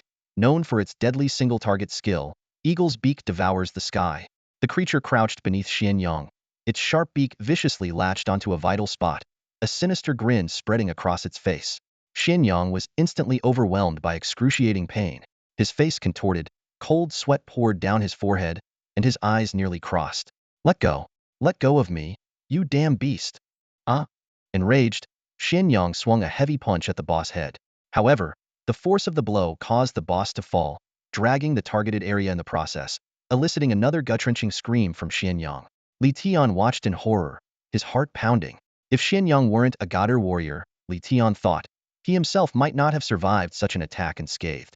After finally driving the boss back, Xianyang was even more irate. He spun around and bellowed at Li Tian, "Kid, whatever favor you're asking for, it better be about this war." Otherwise, I swear Illo, for crying out loud. You filthy creature, trying to ambush me again? He cursed furiously while kicking the sneaky bird beak away. Li Tian cut straight to the point. Lord Xianyang, I need you to keep the dark boss occupied while I figure out a way to finish them off. Xianyang rolled his eyes. Finish them off? You? You are just a low-level brat at barely level 30, and you think you can take on a level 100 dark? He froze mid-sentence. This wasn't any ordinary rookie. It was that Li Tian, the one who had snatched the Holy Spirit sword from under his nose, stealing his level 100 boss kill. Remembering the incident, Xianyang's teeth clenched in anger, and his eyes practically turned red with frustration. You little punk. I nearly died fighting that boss back then, only for you to swoop in and take the kill. And then I had to thank you for saving my life afterward. Nothing good ever comes from teaming up with you. Xianyang waved his hand furiously. If you're so capable, go kill them yourself. Don't even think about stealing another kill from me. Li Tian smirked, his expression calm and upright. Lord Xianyang, I'm hurt by your words. How can defending against the Dark Invasion be considered stealing kills? He launched into a passionate speech about heroism, selflessness, and the greater good, leaving Xianyang momentarily speechless. Xianyang glared at Li Tian with a mix of indignation and resignation. So now, if I don't help, it means I'm not serving the greater good, right? It means I'm selfish, right? Fine. You win. You're really something, kid. Suppressing a laugh, Li Tian continued, Lord Xianyang, let's be practical here. Even if I don't step in, do you honestly think you can handle 5 nightmare-level bosses on your own? I mean, just dealing with Bird Beak is already pushing it. You'd probably collapse from exhaustion before you could even finish them off. Xianyang instinctively glanced at the other dark bosses, currently held at bay by NPC allies. Just fighting Bird Beak had been a struggle. Taking on 5 of them was a death sentence. Still, he stubbornly retorted. So what? Even if I die of exhaustion or jump off a cliff, I refuse to let you steal another kill from me. Li Tian raised an eyebrow, lowering his voice. My dear Lord Xianyang, how about this? They'll let you have Bird Beak. They'll take care of the other bosses. That way, even if I'm stealing, it's not from you. You've got nothing to lose, right? Hearing this, Xianyang's eyes lit up instantly. That's actually a great idea. Old Xuanyang's eyes lit up, and a sly smile crept across his face. As someone who had experienced the frustration of having a boss stolen from him, he knew all too well how infuriating it could be. Now, helping someone else steal a boss felt like a small yet satisfying act of revenge. Tell me, how can I help you? Old Xianyang asked eagerly. Li Tian pointed to the 4 bosses in the distance and explained. They're too far away. My skill range can't reach them. Xianyang Hallmaster, do you have any good ideas? That's no problem at all. Old Xianyang laughed heartily. He immediately deactivated his Muscle Titan state and flew toward Li Tian. The bird-beaked boss, now without a target, let out a frustrated squawk. Wagaga. Once he reached Li Tian, Xianyang didn't act right away. Instead, he began forming seals with his hands. His fingers moved rapidly, and beams of light enveloped Li Tian. In no time, 7 buffs were applied to him. Such a display of skill left Li Tian secretly marveling at the strength of the Hall Master of Wanjian Palace. Kid, which one do you want to take down first? Xianyang asked enthusiastically. The one with the lowest health, Li Tian replied. Easy, Xianyang said with a grin. Suddenly, he grabbed Li Tian and tucked him under his arm. The unexpected move caused Li Tian's face to darken instantly as he struggled to break free. What are you doing? Li Tian glared at old Xianyang. Taking you over there, of course. What else? Xianyang replied matter-of-factly. I can't exactly carry you by the neck, can I? Li Tian's eye twitched. He suspected the old man was doing this on purpose, but Xuanyang's unapologetic demeanor made him second-guess. Still, Li Tian wasn't without his own ideas. Hallmaster Xianyang, Li Tian said in a serious tone, you should know I need time to chant in order to use my boss-killing skill. If you carry me like this, how am I supposed to chant? Fair point. Xianyang nodded. So, what do you suggest? A faint, enigmatic smile appeared on Li Tian's lips. I might just have a good solution for that. Xianyang gazed intently at the fierce battle unfolding on the main battlefield, his brows furrowed in deep thought. Just then, a sly grin crept across Li Tian's face. Palace Master Xianyang, have you ever heard of Superman? You mean the guy who wears his underwear on the outside? Xianyang replied without hesitation. Yeah, I've heard of him. But in our immortal realm, there's no such thing. Why? Can you summon him to help us? Li Tian waved dismissively. Nah, I was just wondering, can you fly parallel to the ground like he does? This question left Xianyang momentarily stunned. In the immortal realm, flying for divine-level cultivators typically involved either sword riding or cloud surfing. That was also why he'd been carrying Li Tian under his arm earlier. Flying parallel to the ground? That seemed far too undignified. Palace Master, The main battlefield can't hold much longer. Li Tian urged impatiently. Can you do it or not? After a brief hesitation, Xian Yang sighed. I can, but... Before he could finish, Li Tian clapped his hands in excitement. Great. Let's get moving. Though filled with suspicion, Xian Yang complied. With a light tap of his foot, he rose into the air and assumed a position parallel to the ground. At that moment, Li Tian suddenly leaped onto his back, planting one foot on his back and the other on his head. Pointing dramatically toward the battlefield, he shouted, Charge, Xian Yang beast. You little brat. Xian Yang roared in outrage. Li Tian, are you using me as your mount? Just as he was about to snap, a blood-curdling scream echoed from the battlefield. Li Tian quickly put on a look of urgency. Palace Master, if we don't go now, it'll be too late. Xian Yang realized the gravity of the situation but still felt humiliated by the absurd posture. He made a final attempt to protest. How about I just carry you under my arm? Before he could finish, Li Tian stomped on his rear. Xian Yang beast, move out. Somehow, against all logic, Xian Yang actually charged forward with the cheeky youth riding on his back. As they sped through the air, Xian Yang vented his fury by unleashing a barrage of fireball spells at the dark creatures below. Even though it was one of the most basic spells, its destructive power in the hands of a divine-level cultivator was terrifying. Entire swathes of 50 and 80-level dark creatures were reduced to ashes in their wake. Meanwhile, Li Tian grinned from ear to ear as he watched his experience bar skyrocket. He couldn't help but think that riding a divine-level powerhouse to grind monsters had to be a once-in-a-lifetime privilege. Back on the main battlefield, the dark creatures, led by their sinister commander, continued their relentless assault. Lacking any sense of self-preservation, they charged wave after wave, leaving piles of corpses in their wake but showing no signs of retreat. The corpses of the dark creatures had barely hit the ground when more enemies surged forward like a relentless tide. They launched a frenzied assault on the NPC defenders, barricade with sheer numbers, pushing the defensive line to the brink of collapse. Hold the line. Shield warriors, hold the front line for me, roared General Zhu Ganglai, his bloodshot eyes blazing with fury. Healers and alchemists, keep the buffs and healing coming. The shield warriors must not fall. Mages and archers, keep up the damage, kill every last one of these damned creatures. The situation was dire. The Guardian Legion faced enemies outnumbering them by hundreds, even thousands to one, and their forces were critically outmatched. These dark creatures were not only overwhelming in number, but also formidable in individual strength. Zhu Ganglai knew all too well that if the line was breached, the city and its people behind them would face utter annihilation, and the players would be slaughtered in a bloodbath. As his gaze swept across the battlefield, the sight before him tore at his heart. The shield warriors were battered and bloodied, barely holding on with the desperate aid of the alchemists' healing. Yet the alchemists were running dangerously low on mana, and once it was depleted, the shield warriors would inevitably fall. When that happened, the fragile mages and archers would stand no chance. General Zhu, a blood-soaked lieutenant staggered toward him, his voice trembling. The shield warriors on the left flank have sustained severe equipment damage. They won't hold much longer. If their shields break, the line will collapse. By the end of his report, his face was streaked with tears. Zhu Ganglai clenched his fists tightly, his knuckles white with tension, and cast a desperate look at the sky. Was this truly the end? General, you must decide quickly. The lieutenant dropped to one knee, clutching Zhu Ganglia's sleeve in desperation. Do we hold the line at all costs, or retreat temporarily? Both choices were unbearable. Holding the line meant certain annihilation, while retreating meant abandoning Tianfeng City to its fate. After a long, agonizing pause, a single tear traced down Zhu Ganglia's cheek as he spoke with a voice heavy with resolve. Hold the line, to the death.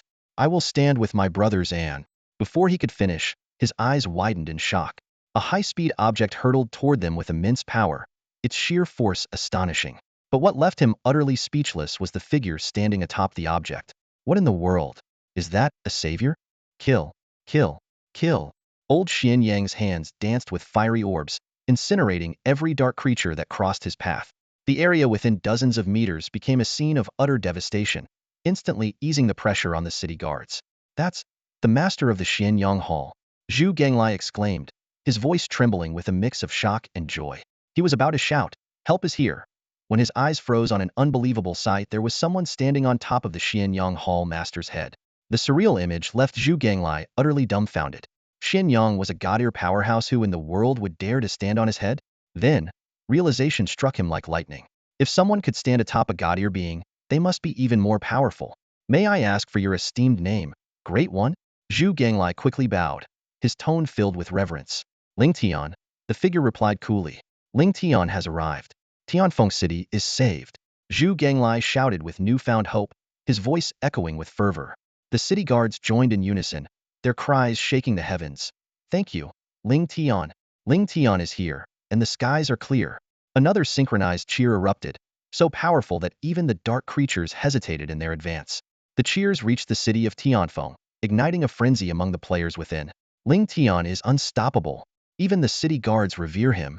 I'd give anything to follow Ling Tian. Good thing I listened to his warnings and stayed safe. From now on, Ling Tian is my idol. All hail Ling Tian. The cheers from both inside and outside the city intertwined, making Ling Tian the undeniable center of attention. Meanwhile, Xin Yang's face darkened with frustration.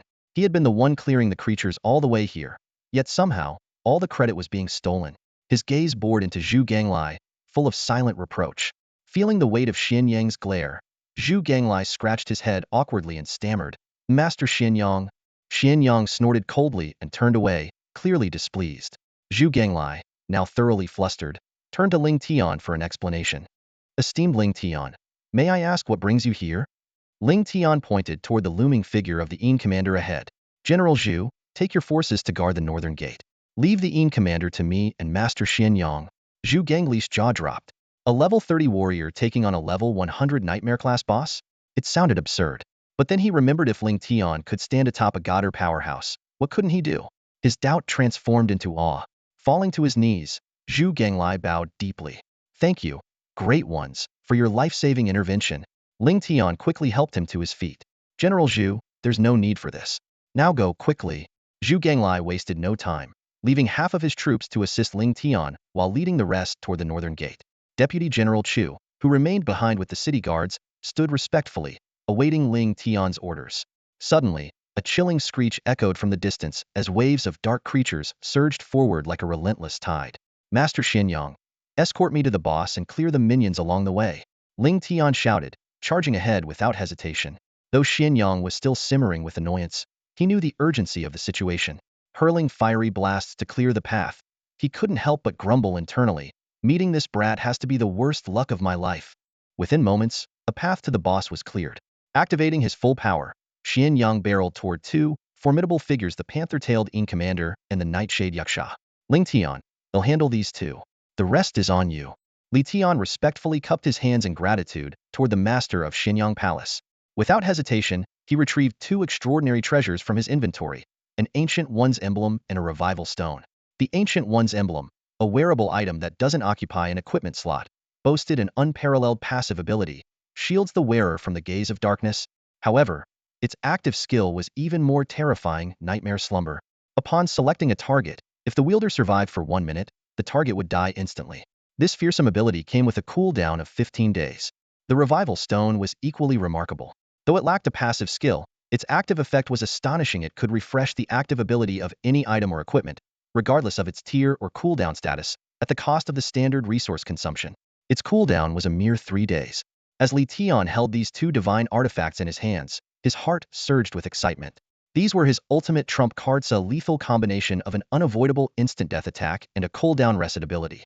As long as he could survive for a minute, no boss, no matter how powerful, could escape their doom. Just then, two Yin commanders spotted him. Their deafening roars shook the air as they charged toward him with murderous intent. The Fishgill Yin commander spewed a stream of multicolored bubbles from its mouth. Though they seemed harmless, everything in their path, plants, creatures, life itself, withered and perished instantly. Meanwhile, the Wasp Yin commander brandished its giant stinger, gleaming with a deadly light, aiming straight for Li Tian's face. Faced with this dual assault of certain death, Li Tian remained calm and composed. Without hesitation, he raised the Ancient One's emblem and shouted with authority, "Nightmare slumber." The emblem erupted in a blinding flash of black light. A dark beam shot forth, piercing the forehead of the Fishgill Yin commander. The instant death countdown began. 59, 58, 57. Li Tian wasted no time. Using the revival stone, he activated its ability on the emblem, resetting Nightmare slumber. The stone emitted a low hum before falling into a 3-day cooldown. With the skill refreshed, Li Tian once again unleashed Nightmare slumber, this time targeting the Wasp Yin commander. The second countdown commenced. Now, the challenge was to survive for 1 minute. Against two level 100 Nightmare tier dark bosses, this was no small feat, yet Li Tian was confident. Armed with his Shadow Step ability, he was prepared to outmaneuver even the fiercest adversaries. Blinded momentarily by the earlier surge of black light, the two commanders roared in fury. Being provoked by what they saw as a mere child was an insult they could not tolerate. Though Li Tian's attacks inflicted no damage, his audacity alone was enough to seal his death sentence in their eyes. They unleashed their fury simultaneously. The wasp's stinger and the fishgill's toxic bubbles left no room for escape. But just as their triumphant snarls echoed through the battlefield, Li Tian whispered, "Shadow step." His figure vanished in an instant. The scene left everyone dumbfounded. Even the palace guards and Commander Chu were stunned. Such an inescapable barrage of attacks, evaded with such ease? It was nothing short of miraculous. The guards erupted into cheers, their voices filled with awe. Master Ling Tian is invincible.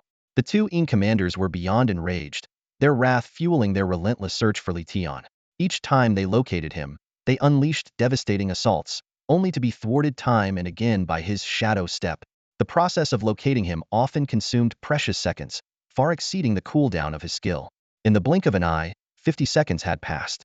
Li Tian continued to effortlessly evade their onslaught, weaving through their relentless attacks with an almost casual grace. The countdown ticked on. Victory was within reach. The wasp's attacks grew increasingly frenzied, its stingers darting wildly through the air. Not only did they strike its enemies, but they also swept up a swarm of attacking minions in the chaos. This unexpected turmoil significantly eased the pressure on Deputy Commander Chu and his comrades. Master Ling Tian is truly invincible. Deputy Commander Chu gazed at the rampaging wasp, his heart filled with boundless admiration for Li Tian. A level 100 nightmare-class dark boss, toyed with so effortlessly by Master Ling Tian, who even managed to turn its might against itself. This level of mastery was something Chu had dreamed of achieving his entire life. Meanwhile, Yushi, in a rare move, ceased its assault and instead focused intently on observing Li Tian's every action. Suddenly, the wasp launched a ferocious attack, firing over a dozen stingers in rapid succession, sealing off all of Li Tian's potential escape routes. But Yushi's attention wasn't on Li Tian. Its gaze shifted to an inconspicuous formation in the corner. These colossal bosses often failed to notice the samsara array, but after prolonged observation, Yushi discerned its significance every time Li Tian reappeared. His position was always subtly linked to that formation. As Yushi pondered, Li Tian, surrounded by a barrage of stingers, vanished once more. Just as Yushi had anticipated, he reappeared near the formation moments later. A sinister grin spread across Yushi's face. "So that's it. Little flea, you've finally let your grandpa in Shui find your weakness." Without hesitation, it hurled a scale forward, lightning fast, straight toward Li Tian. Alarmed, Li Tian immediately summoned the King Tyrant armor. Yet, the razor-sharp scale tore through the armor's defenses, the cracks widening until the once impenetrable armor was shredded to pieces. Above Li Tian's head, a string of damage numbers appeared alongside the word "blocked." The sheer power of the attack had exceeded the King Tyrant armor's defensive limits. At this moment, the countdown above the two Shui bosses also ticked down to the final 2 seconds. Li Tian's expression darkened as he gritted his teeth, glaring at the two Shui bosses. "You dared to destroy my King Tyrant armor? Now, it's my turn." 50,000 damage. The Imperial Guards watched in utter disbelief as the number floated above Li Tian's head. Their eyes widened in shock. Such an astronomical amount of damage sent chills down their spines. Thankfully, these nightmare-level bosses had been commanding from the rear. Otherwise, the Imperial Guards would have been wiped out long ago. What shocked them even more was Li Tian himself. Despite taking 50,000 damage, Lord Ling Tian remained completely unscathed. It was simply unfathomable. How could a level 35 player possess such an incredible amount of health? Even Deputy General Chu, who was level 100, barely had over 50,000 HP. Even the Godder expert Xian Yang couldn't help but squint his eyes. This kid, he's full of surprises. I can't see through him at all. At that moment, Li Tian slowly raised his right hand, his gaze as sharp as a blade, locking onto the two underworld generals, Fish Gill and Wasp. "You two beasts, you've had your fun. Now, it's my turn." Before the sound of his words could fade, he snapped his fingers. The crisp snap echoed across the battlefield. Xian Yang and the Imperial Guards exchanged confused glances. What was the meaning of that simple snap? Was it a gesture of defiance against the underworld generals? Such provocation seemed like a death wish. Sure enough, Fish Gill and Wasp roared furiously, their earth-shaking cries reverberating through the air. "This is bad." Everyone's hearts sank. "Lord Ling Tian, fall back. We'll cover you." Deputy General Chu's words were abruptly cut off. Fish Gill, who had been roaring, suddenly froze in place, its expression filled with shock. In the next moment, its body began to disintegrate at an astonishing speed. transforming into a cloud of ash that scattered into the wind. Everyone was stunned. Even Deputy General Chu, who admired Li Tian the most, couldn't believe his eyes. A level 35 player, instantly killing a level 100 nightmare boss? How was that possible? Wasp let out a howl of rage and grief, its massive stinger poised to strike. Li Tian sneered. Screaming won't save you. Your turn. Die. Another snap of his fingers. Just like fish gill, Wasp's body disintegrated into ash, vanishing without a trace. The sheer impossibility of what had just happened left everyone utterly dumbfounded, including the remaining two underworld generals. They had completely forgotten about attacking Xin Yang and were now staring at Li Tian in absolute terror. Seizing the moment, Xin Yang retreated to Li Tian's side. Kid, quick. Snap your fingers again and get rid of those two beasts. Hearing this, the two remaining underworld generals visibly trembled. Li Tian, however, sighed inwardly. Both his Nightmare Slumber and Resurrection Stone abilities were on cooldown. Right now, he couldn't even break through the boss's defenses, but he couldn't let anyone know that. Li Tian snorted coldly and stepped forward, fixing the two underworld generals with an icy glare. As expected, they instinctively took a step back. Raising his right hand again, Li Tian said, "You two leave or die. Your choice." Leopard Tail and Yaksha exchanged a glance before turning and fleeing into the massive rift they had emerged from. The battlefield fell silent in an instant. Without the underworld generals to command them, the dark creatures stood frozen, like lifeless puppets drained of power. The crowd watched Li Tian's figure with awe, their hearts unable to settle from the shock.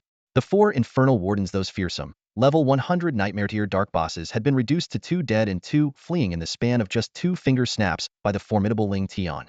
This astonishing feat left everyone present utterly speechless, unable to comprehend the scene that had just unfolded before their eyes. The dark creatures seemed to receive some sort of invisible command. After a brief moment of hesitation, they surged back toward the massive crack and retreat, like a receding tide. The once bustling battlefield was now eerily quiet, leaving only the Imperial Guard soldiers standing amidst the devastation and carnage. A system notification echoed across the entire CN2 game world. Ding! Player Ling Tian from Xia Nation has successfully slain the level 100 Dark Boss Yusai, achieving the first kill of the Dark Invasion. Reward: 400 free attribute points, 2,000 reputation points, and 1 Xia Nation fortune point. This announcement, as unbelievable as a myth, left players everywhere dumbfounded. Many were still struggling to deal with mere level 15 blood crypt skeletons, and now, faced with the news of Ling Tian taking down a level 100 boss, their disbelief only grew. Meanwhile, in the northern part of Tianfeng City, where Zhu Ganglai was leading the defense, the news struck like lightning. Sanluan froze in shock and turned to Xiao Qiao Lu Shui, exclaiming, "What the hell? Ling Tian actually went after a dark boss? That's insane." Sanluan rubbed his temples bitterly and sighed, "Man, the difference between people is just too much. Hey, Brother Shui, what do you say? Should we go and pledge ourselves to Ling Tian as his underlings?" Xiao Qiao Liashui's eye twitched as he forced a wry smile. "You'd love that, wouldn't you? But it's not like he'd even considered taking us in." That comment immediately deflated Sanluan, who muttered to himself, "Yeah, you're right. Ever since the game launched, Ling Tian hasn't really interacted with other players. Oh, except for that one time he cornered Feng Xiao from the Tangsen Guild in the safe zone and killed him." Nearby, Gudian Lemay teased with a sly grin. "What's the matter, Brother Sanluan? Are you hoping Ling Tian will corner you two? Into that sort of thing, are we?" Hearing the sarcastic remarks from the classic babe, the speeding trike rolled its eyes and replied firmly, "As long as the big boss is willing to take me under his wing, getting killed by him twice is nothing. I'm straightforward and honest, unlike you." The classic babe raised an eyebrow. "What about me?" The trike smirked mockingly. "Oh, you know what I'm talking about. Ever since you met Boss Ling Tian, you've been acting like you're under some kind of spell. You even mutter his name in your sleep. I bet if he asked you for anything, you'd agree without hesitation." The classic babe's face turned bright red.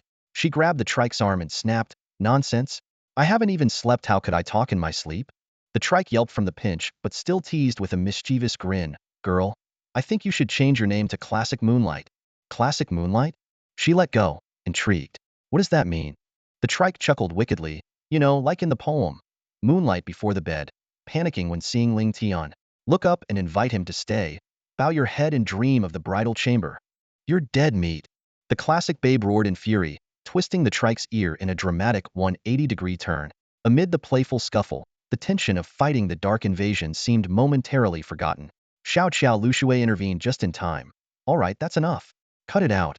Only then did the classic babe huff and let go, while the trike winced, rubbing his ear. After a moment of thought, Xiao Xiao Lushui said. But Trike does have a point. If we could get on Boss Ling Tian's good side, things would be a lot easier for us. Any ideas? Everyone fell into contemplation, but soon enough, the Trike piped up again with his usual cheeky tone. It's gotta be the babe who steps up. Shut it, Trike. The classic babe snapped, her anger flaring once more. If you keep spouting nonsense, I'll turn your 3 wheels into 2. The Trike instinctively crossed his legs, laughing nervously. Don't get me wrong, I'm serious. Think about it. What happened earlier in the Brokenback Valley was textbook, hero saves the damsel stuff. Just like in the movies, the girl has no way to repay him except by offering herself. With how gorgeous you are, there's no way Boss Ling Tian could resist. The group perked up at the suggestion, but Xiao Qiao Lushui quickly shook his head. That won't work. After today, there'll only be more people vying for Boss Ling Tian's attention, and countless beauties throwing themselves at him. A flicker of disappointment crossed the classic babe's face. It was true this world was never short on beautiful women. What it lacked were powerful individuals. And Ling Tian was undeniably the strongest. Why would someone like him notice her? Suddenly, inspiration struck her. How about we start a fan club? If we approach him as fans and make ourselves more visible, maybe he'll take notice and recruit us. Great idea. The Trike immediately chimed in. Count me in. I'll be the vice president. Xiao Xiao can be the president and Babe, you can be the janitor. You're asking for it. The Babe lashed out again, delivering another round of punishment. Xiao Xiao Lushui, however, raised his hand. I'll pass on joining. Why not? The two asked in unison. Just as Xiao Xiao Lushui was about to explain, the system notification rang out. Ding. Summer Nation player Ling Tian has slain a level 100 Dark Boss, Yellow Wasp. Reward, 200 free attribute points, 1,000 reputation points, 1 Summer Nation's destiny. The second one, Xiao Xiao Lushui exclaimed, grabbing the Trike's hand in excitement. Boss Ling Tian is truly a legend. Trike, I have to be the president of this fan club. Meanwhile, on the battlefield, as he watched Leopard Tail and Yaksha retreat, old Xian Yang let out a sigh of relief. That kid's got some skills. A level 100 Dark Boss, taken down in seconds. Ling Tian, however, had no time to respond. He immediately used his Shadow Step ability to rush back to the battlefield. Watching Ling Tian's figure vanish in an instant, old Xian Yang clicked his tongue in amazement. That's speed faster than even me. Back at the battlefield, Ling Tian headed straight for the boss loot. His experience points had already pushed him past level 40, with his reserve XP pool overflowing. The loot from Gil Wasp was dazzling. 2 Radiant Grade items, over 20 Treasure Grade items, and countless Rare Grade ones. But Ling Tian scoffed at the Rare Grade loot, only picking up the best gear. However, when he reached Yellow Wasp's loot pile, his excitement turned to disappointment. Just 3 items, all of them dull and battered. You've got to be kidding me, Ling Tian muttered in frustration. This Yellow Wasp is stingy as hell. Li Tian picked up the 3 dropped items with a heart full of disappointment. Suddenly, a humming sound emanated from one of them. The pitch-black outer shell fell away, revealing an astonishing sight. Golden, radiant materials, a fiery red essence of flame, and a shimmering blue essence of frost. His heart raced. These were exactly the crucial materials that Huang Taizhan had mentioned for forging the Painting Realm brush. Not only had he defeated the 2 dark bosses, but he had also stumbled upon such treasures, bringing him one step closer to his goal. The 3rd dropped item surprised him even more. Name, Universe in the sleeve. Grade, Sacred. Attributes, Basic boost unknown, passive skill unknown, active skill unknown. A sacred grade accessory. He had never even heard of equipment of this caliber in his previous life. In less than a month, he had acquired 2 rare accessories, the Flood Dragon Relic and the Universe in the Sleeve, one at the Glorious grade, the other at the Sacred grade. For others, the Dark Invasion was a disaster. For him, it had become a season of harvest. Li Tian quickly stashed the Universe in the Sleeve into his bag and turned to head back to Tianfeng City. Elder Xinyang, observing his actions, sighed helplessly. Ling Tian, kid, can't you pick up loot some other time? Why now? Of course not. What if it refreshes? Li Tian shrugged with a smirk. Elder Xinyang rolled his eyes. So tell me, what's more important to you, equipment or Tianfeng City? The northern city is on the verge of falling, and you're just going to ignore it? Hearing this, the surrounding guards turned to look at Li Tian in unison. Li Tian frowned slightly, then let out a cold chuckle. Elder, I think I need to have a word with you about your sense of responsibility. Criticize me? On what grounds? Elder Xinyang, initially smug, was taken aback. Li Tian stepped closer, his tone sharp. Think about it. Between the 2 of us, who's the god here? When facing a dark invasion, who should be taking on the nightmare-level bosses? I worked tirelessly to kill 2 and scare off 2 others. Do I not deserve a moment's rest? And you? You're a god, yet you haven't dealt with even one. Instead, You're here pointing fingers at me? The guards nodded in agreement, whispering among themselves. A mere level 40 youngster had managed to take down 2 dark bosses, while the Goddard Elder seemed to have achieved nothing. Elder Xianyang was nearly apoplectic, hurriedly defending himself by explaining how he had been clearing mobs and holding off the Leopard Tail and Yuksha to create an opportunity for Li Tian to slay the bosses. But Li Tian only responded with a playful smile, leaving Elder Xianyang fuming. Just then, a bloodied messenger stumbled forward and collapsed before Deputy General Chu. The northern city is in critical danger. General Zhu is seriously injured. Please send reinforcements immediately. Everyone was alarmed. The northern city still had an unvanquished commander, Birdbeak, and General Zhu's forces were insufficient to hold the line. The situation was dire. Elder Xianyang, we must head to the northern city at once, Li Tian said gravely. Despite his frustration, Elder Xianyang knew the priority was to save the northern city. Just as he was about to depart, Li Tian pointed at his own chest. Take me with you. Lie down. Elder Xuanyang's eye twitched, but before he could rebuke, the guards collectively knelt and pleaded. Left with no choice, he leaned down again, letting Li Tian step onto his head and back to propel himself towards the northern city. Onward, Xianyang beast. Let's save the world together, Li Tian commanded triumphantly, pointing ahead. Elder Xianyang felt his pride shatter into pieces. He silently vowed that he would exact 100-fold revenge for this humiliation upon Birdbeak. The northern part of the city was now in utter chaos. Dark creatures poured through the breached city gates like an unstoppable tide, destroying everything in their path. Houses crumbled, shops collapsed, and apart from a corner of the northern district, Tianfeng City had been reduced to ruins. Thankfully, under the desperate protection of the Imperial Guards, both players and NPCs were temporarily safe. A few hundred surviving guards formed a circular defensive formation around the civilians, using the city walls as their last line of defense. Shield warriors gritted their teeth and held their ground, using their bodies to withstand the onslaught of darkness. Healers and alchemists worked tirelessly to tend to the wounded, while mages and archers unleashed a barrage of attacks on any dark creature that dared to approach. The players, too, stopped running and chose to fight back. They knew that if the Imperial Guards fell, their own deaths would be inevitable. Shield-wielding players stepped up to reinforce the defenses, while combat-oriented players unleashed their full power. For a brief moment, they managed to hold the dark creatures at bay. Heart-piercing arrows. Xiao Qiao Lushui roared, summoning countless glowing swords out of thin air that pierced through the hearts of dozens of monsters. Yet the creatures barely hesitated before resuming their charge toward the formation. Damn it! Xiao Qiao Lushui spat angrily. Why are these things so hard to kill? Now I finally understand how tough it is for Ling Tian to take down a dark boss. Shield of the General. Feiqi de Sanluan shouted as he rushed to plug a breach in the defense line. While fending off attacks, he quipped, of course it's tough. That's why he's the top dog on the leaderboard. Oh crap. These bastards almost broke through my defense. Mingyue, keep those heals coming. Gudian Lame rolled her eyes. Go to hell. Honestly, I wouldn't mind if the dark creatures just ate you already. Suddenly, a piercing scream cut through their exchange. The defense line had been breached. A level 10 shield warrior had fallen due to insufficient defenses, and the dark creatures immediately widened the gap, surging into the formation in greater numbers. Panic spread like wildfire. Help! I don't want to die. Get me out of here. Move, or I'll kill you myself. Desperate players lost their composure, breaking the formation as they tried to flee, which only created more gaps for the dark creatures to exploit. Meanwhile, the commander, Zhu Ganglai, had already fallen unconscious, leaving no one to take charge of the situation.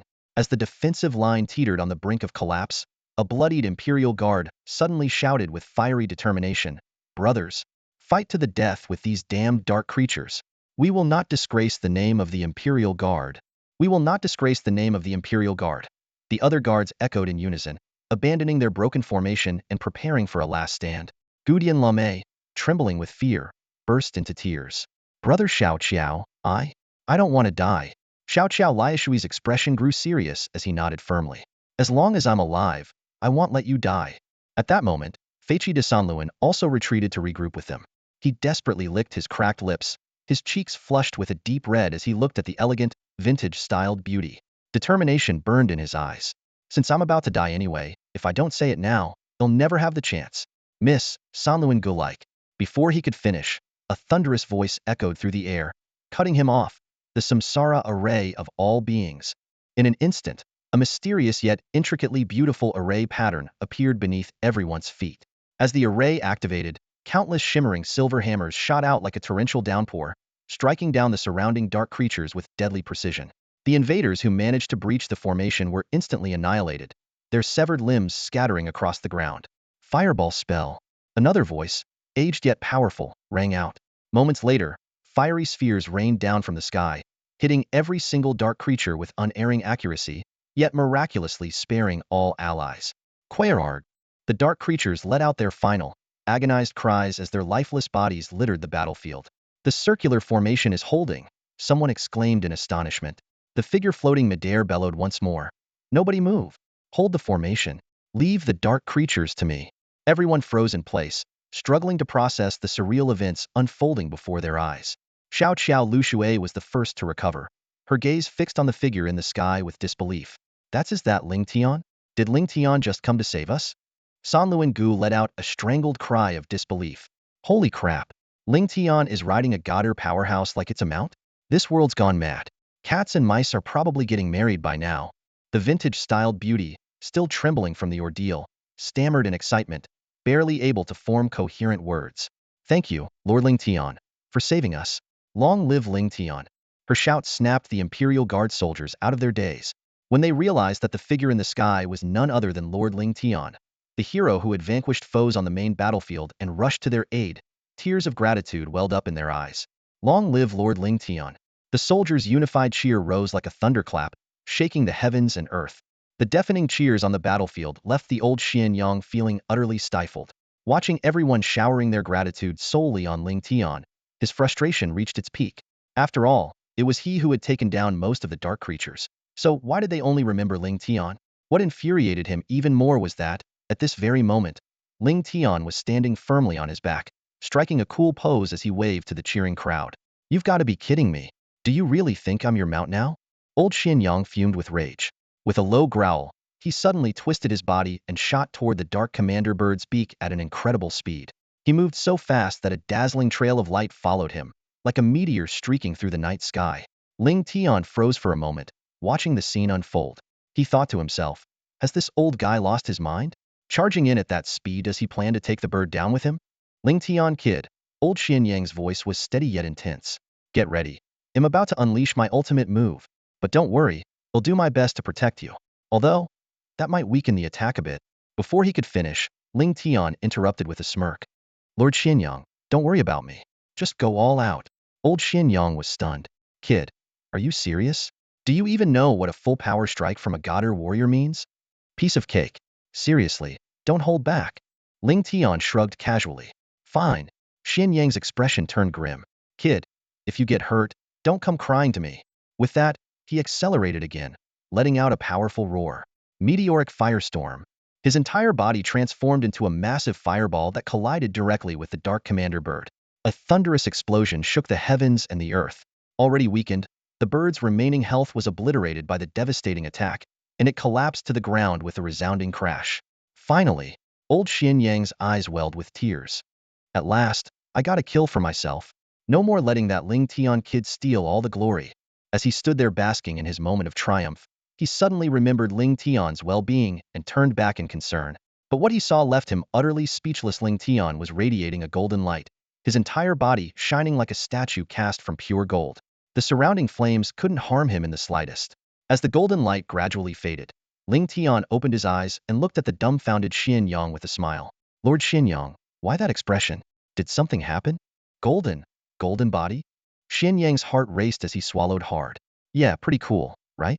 Ling Tian nodded nonchalantly. Cool? Cool my foot. Xianyang nearly lost it. Ling Tian, are you some kind of player cheat? Or a system glitch? Even someone like me, a godder warrior, would need immense fortune to acquire a golden body skill, and here you are, a mere level 40 player, just casually having it? Where's the logic in that? Exhausted in both body and spirit, Xianyang let out a long sigh. I'm done. Let the world burn. If I ever team up with Ling Tian again, it'll be a dog. He turned to head back to the city, but Ling Tian gave him a playful kick on the rear. Hold on, Lord Xianyang. Let me grab some loot first. With that, Ling Tian leapt to the ground.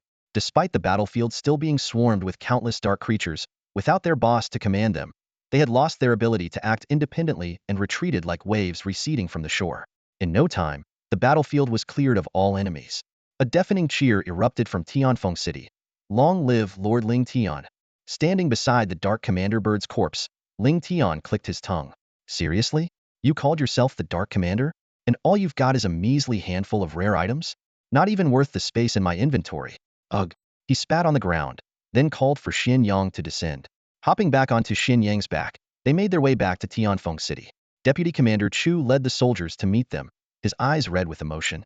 Dropping to one knee, he declared, Lord Ling Tian, Lord Xin Yang, the two of you have saved Tianfeng City and its countless citizens.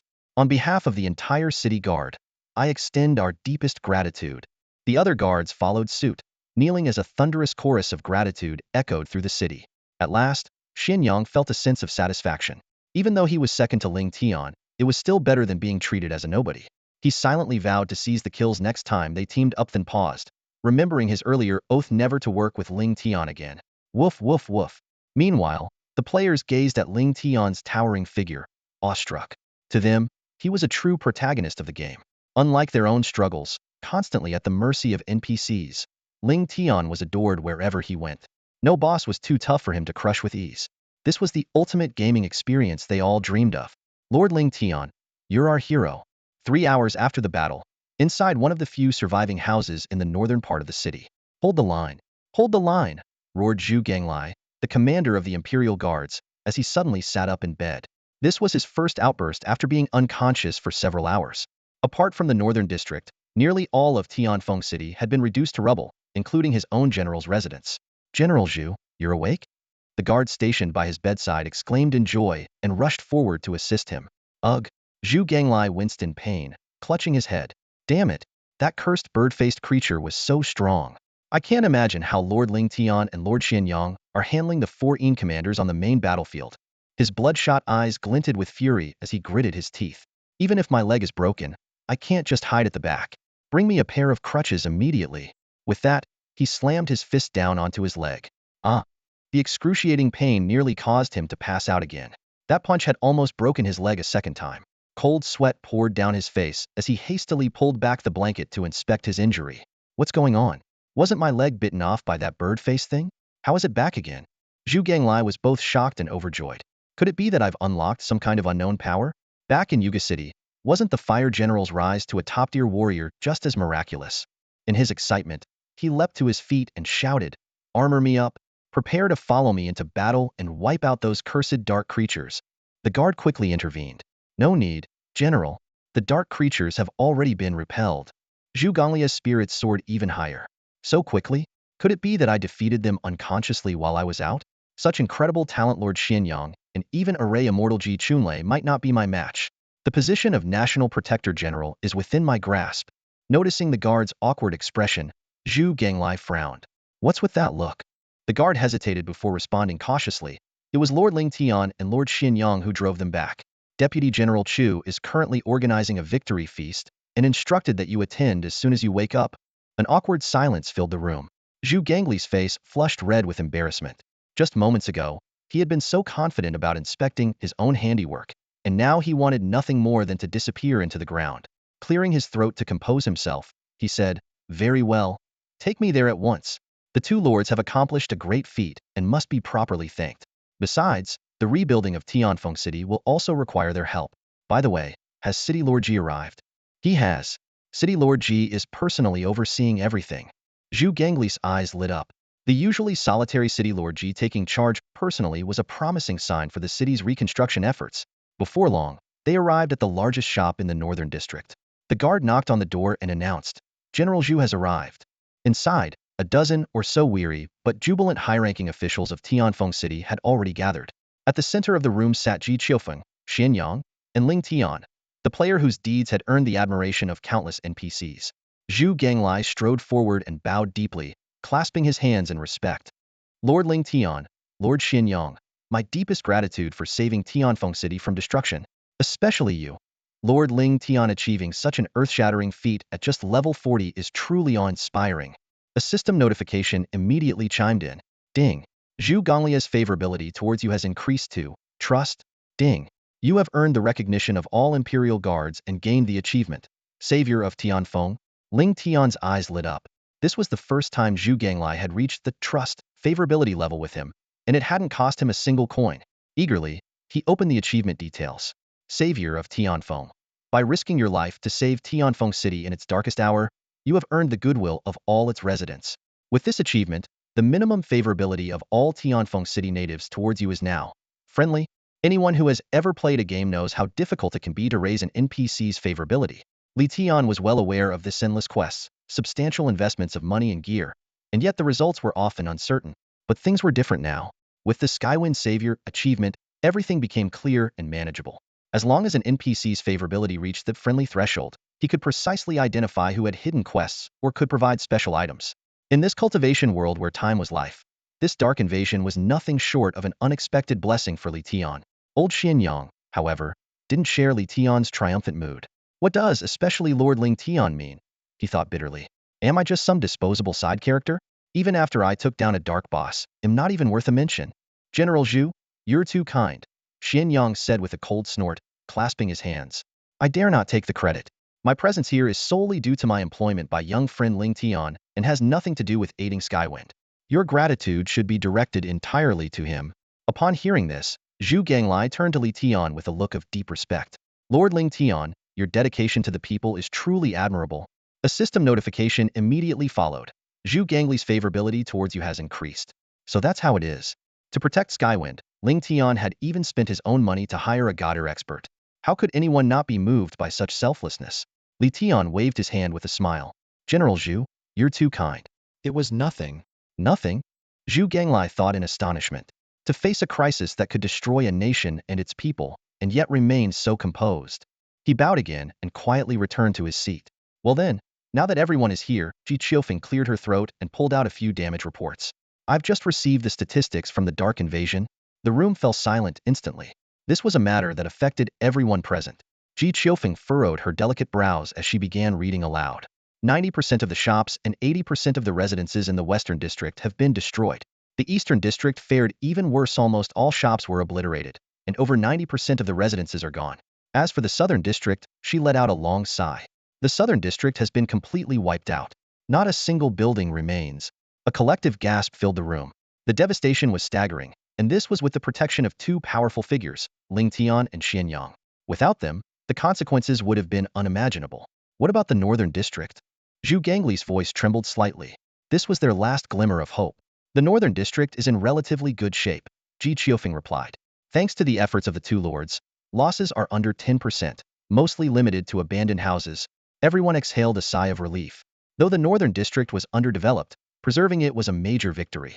It was clear to all that after this battle, the Northern District was bound to thrive and might even become the new center of Skywind. At that moment, a middle-aged man in luxurious attire spoke up.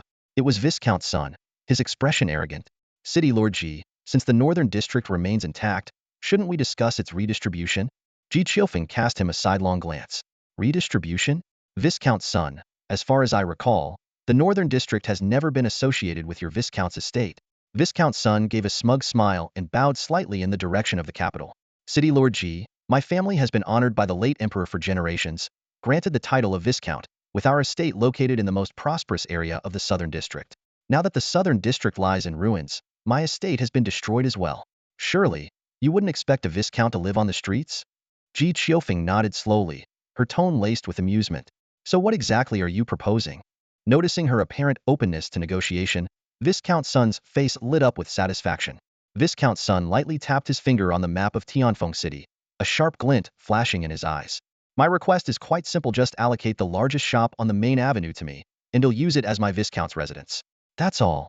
As soon as the words left his mouth, the conference hall erupted in hushed murmurs. Those present exchanged bewildered glances, their faces filled with disbelief. The most prime location in the northern part of the city, and he dared to ask for it so brazenly?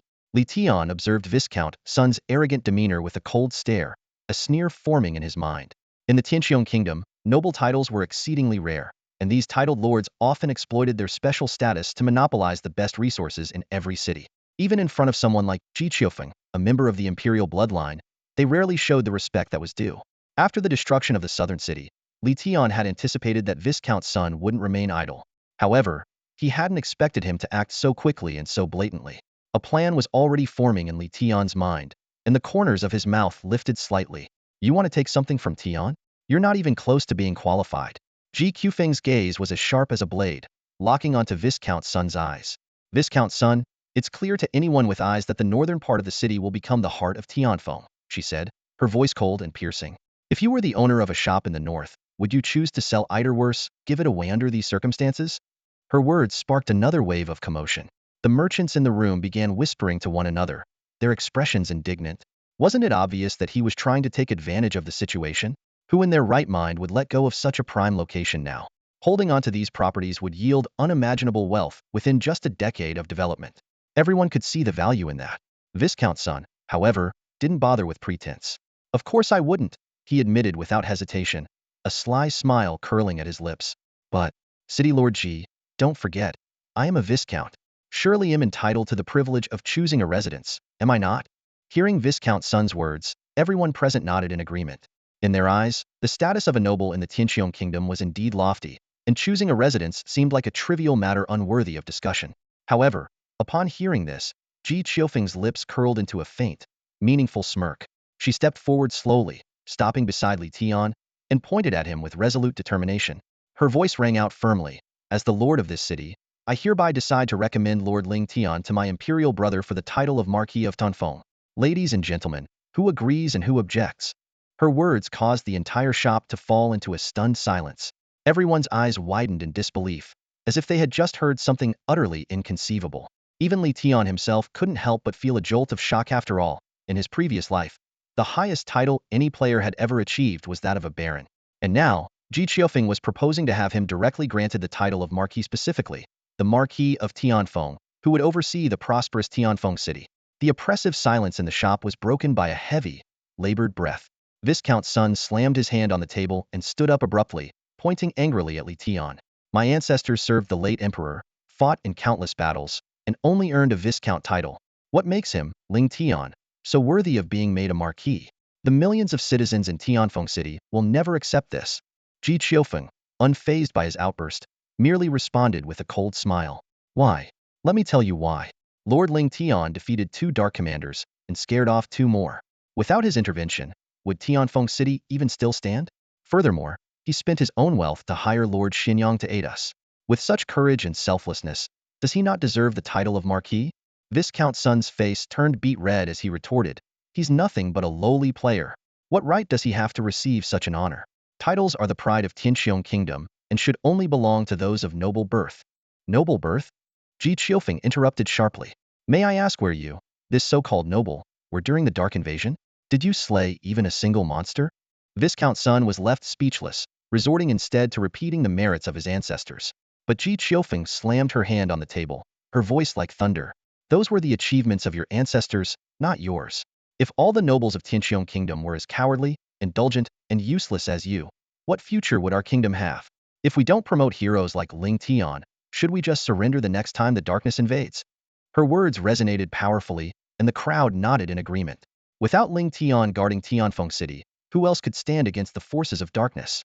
Though Viscount Sun was unwilling to concede, he had no argument to counter her. In the end, he could only close his eyes in despair. Satisfied, Ji Qiufeng gestured for Li Tian to rise, her voice resolute as she asked once more. I propose that Lord Ling Tian be appointed Marquis of Tanfeng. Who agrees, and who objects? I, General Zhu Ganglai, wholeheartedly agree. Zhu Ganglai was the first to step forward, clasping his fists in respect. With Lord Ling Tian defending us, Tianfeng city will surely enjoy lasting peace. His declaration opened the floodgates, and one by one, the others began to voice their support. The shop was filled with voices of agreement, one after another.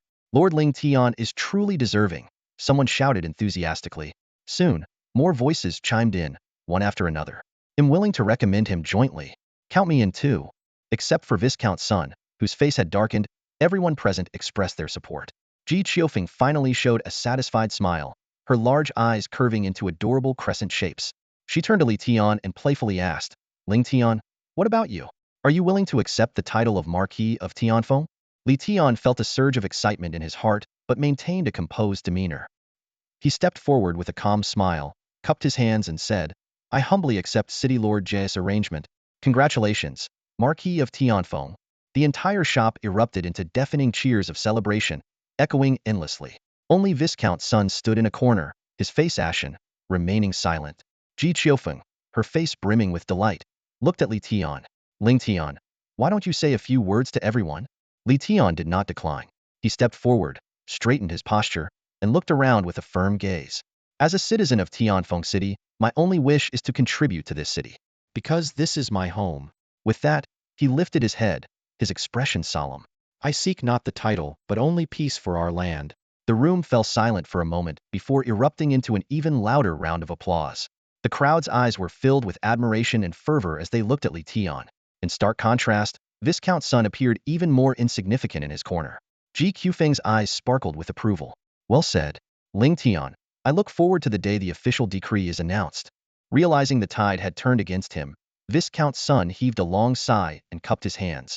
City Lord Ji, I also support Ling Tian's appointment as Marquis. He paused and then cautiously added, regarding the Viscount's estate, might you also consider? But Ji Qiufeng simply smiled sweetly and gestured toward Li Tian. As for the shops in the northern district, you'll have to discuss that with the Marquis of Tianfeng himself. He is now the rightful owner of these properties. Viscount Sun's eyes nearly popped out of their sockets as he stared at Ji Qiufeng in utter disbelief. City Lord Ji, you must be joking. Haven't the North District shops always been under your control? Ji Qiufeng shot him a cold glance. Viscount Sun, do I look like I'm joking? The North District shops were sold to the Marquis of Tianfeng a long time ago. Impossible, Viscount Sun exclaimed, slamming his hand down in anger. He's just a mere player. How could he possibly afford to buy all those shops before he could finish? Ji Qiufeng impatiently tossed a purchase agreement onto the table in front of him.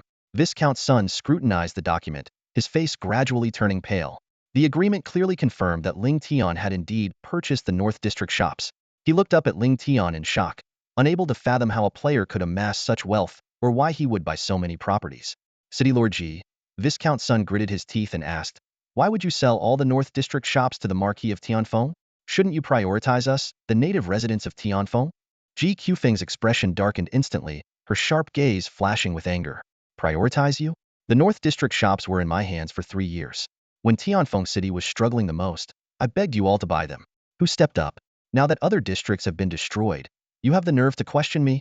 Viscount Sun opened his mouth but couldn't muster a response. Every word Ji Qiufeng said was undeniable truth. Humph. Ji Qiufeng let out a cold snort, her eyes sweeping over everyone present.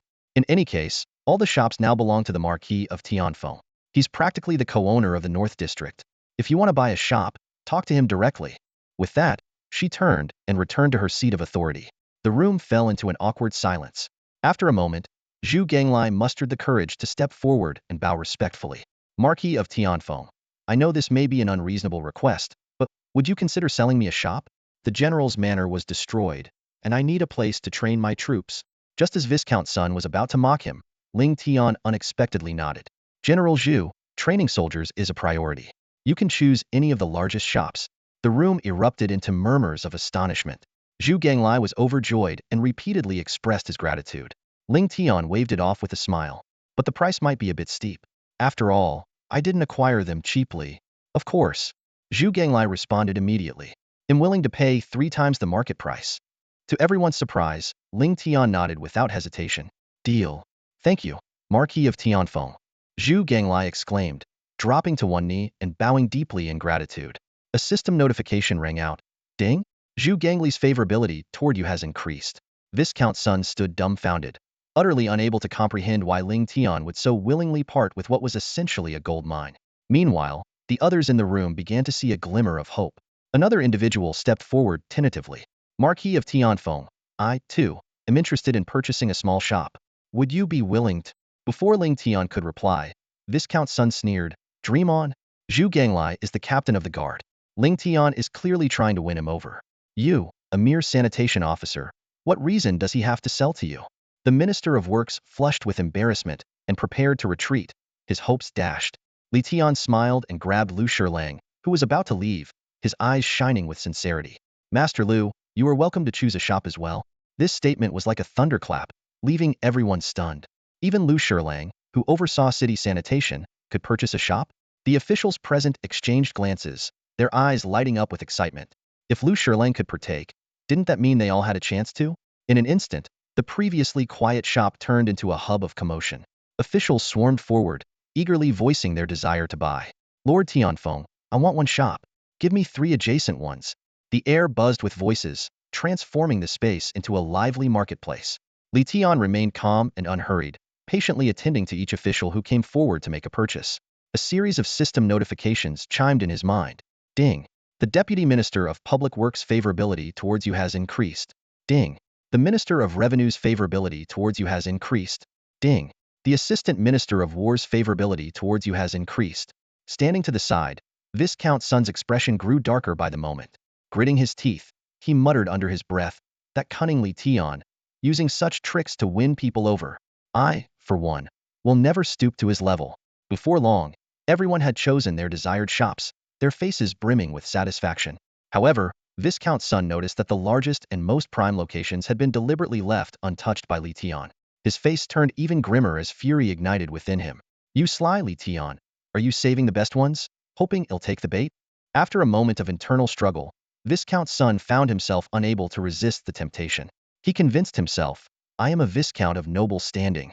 I can't let myself be seen without a property. This is for the dignity of my family, not because I'm yielding to Li Tian. With that, he strode forward and, in a commanding tone, directly addressed Li Tian by name. Li Tian, give me the largest one. His words plunged the room into silence. All eyes turned to Li Tian, waiting to see how the newly appointed Marquis would respond to such rudeness. To everyone's surprise, Li Tian didn't show the slightest hint of anger. Instead, he gave a faint, meaningful smile. Sure, but it'll cost you this much. As he spoke, he raised 5 fingers. Viscount Sun couldn't help but chuckle to himself, thinking Li Tian was naive and inexperienced. Feigning nonchalance, he replied, 5 times the price? No problem, 5 times it is. Li Tian arched an eyebrow, his smile becoming more playful. Who said anything about 5 times? I meant 5 billion. 5 billion? Sun Ziju let out a sharp, shrill cry, sounding like a rooster being strangled. His eyes widened in disbelief as he stared at Li Tian. Ling Tian, are you out of your mind? Do you even know what 5 billion means? Li Tian shrugged nonchalantly, a faint smile playing on his lips. Of course I know, but it's not exactly a lot. The room erupted in a wave of astonishment.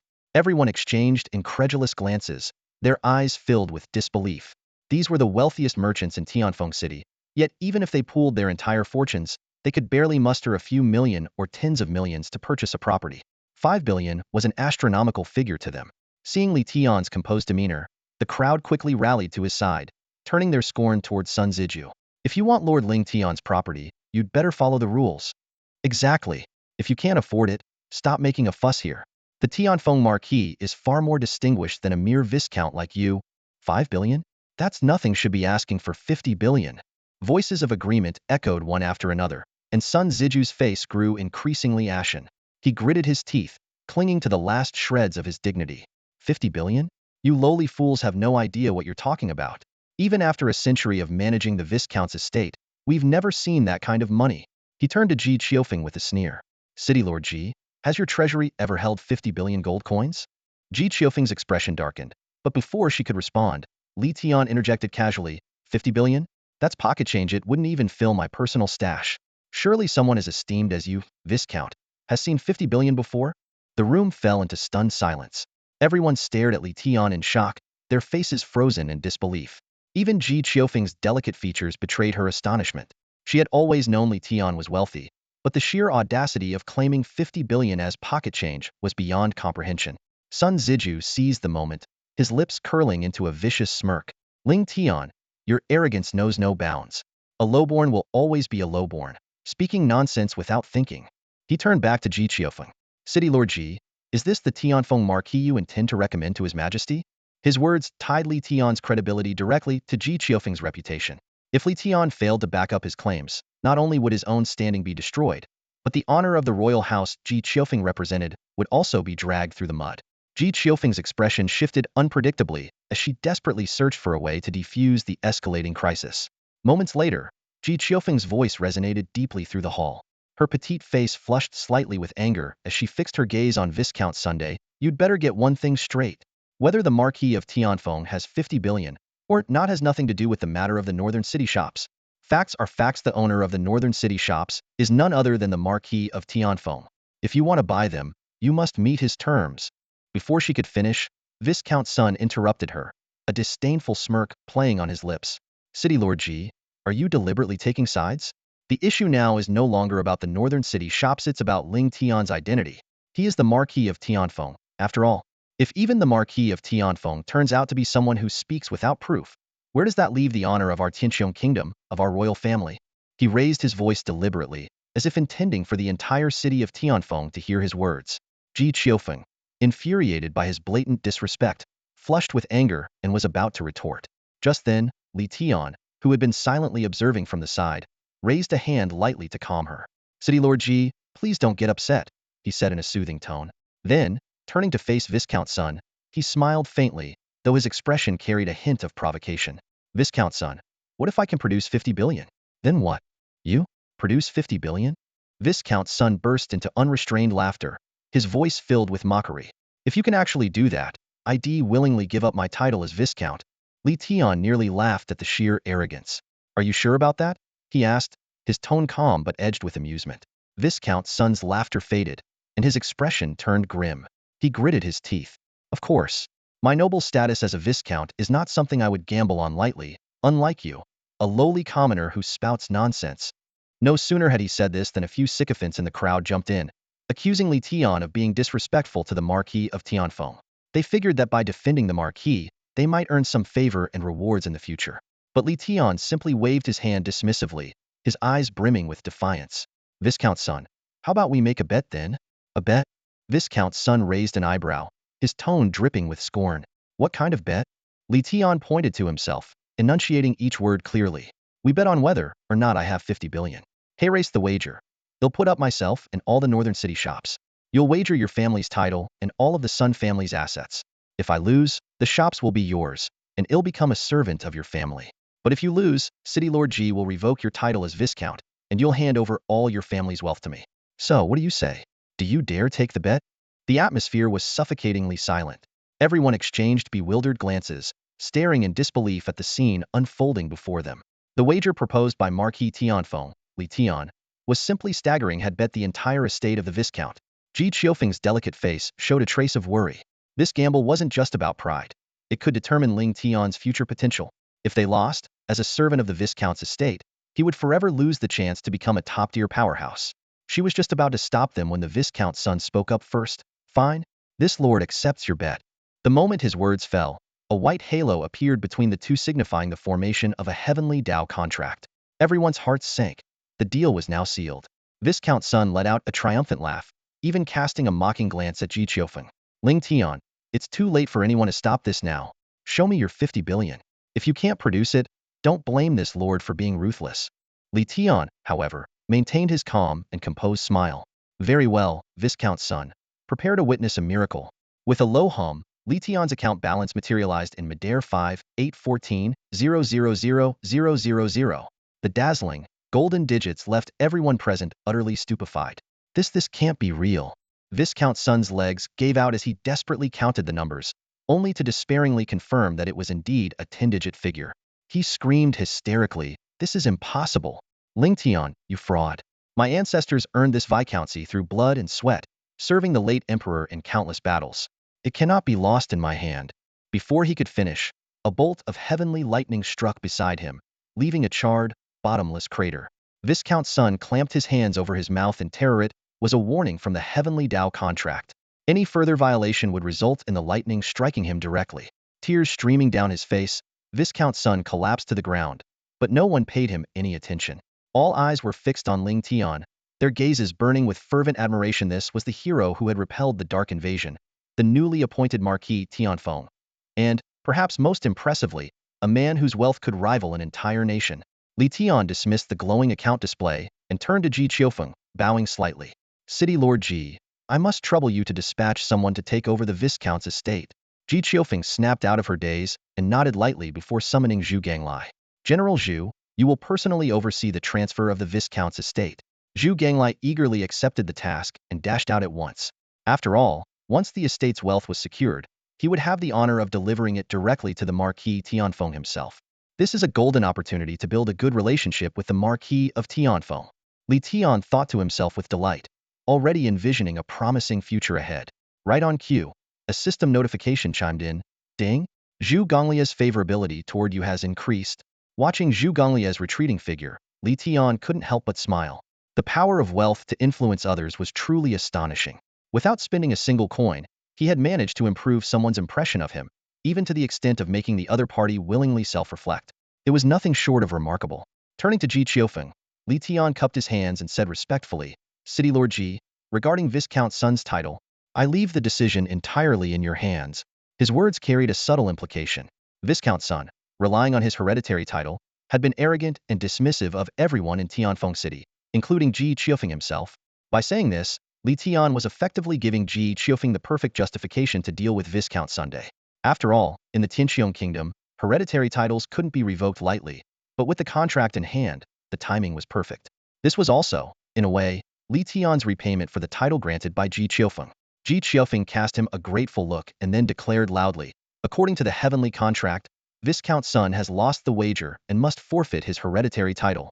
As the city lord, I will enforce this immediately and report the matter to my royal brother later. As soon as he finished speaking, the purple Viscount title above Sun's head, symbolizing his noble status, faded away. His personal information reverted to white, marking him as an ordinary common earth, very lowly identity he had once scorned.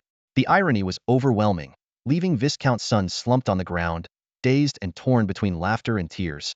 The surrounding crowd erupted in enthusiastic praise for Li Tian, chanting titles like Tianfeng's greatest warrior and Tianfeng's god of wealth. Someone even jokingly shouted, the first lady of Tianfeng City, only to be chased down and nearly unrecognizable by the time they were caught. The crowd roared with laughter, correcting, what first lady of Tianfeng City? The Marquis of Tianfeng is all man.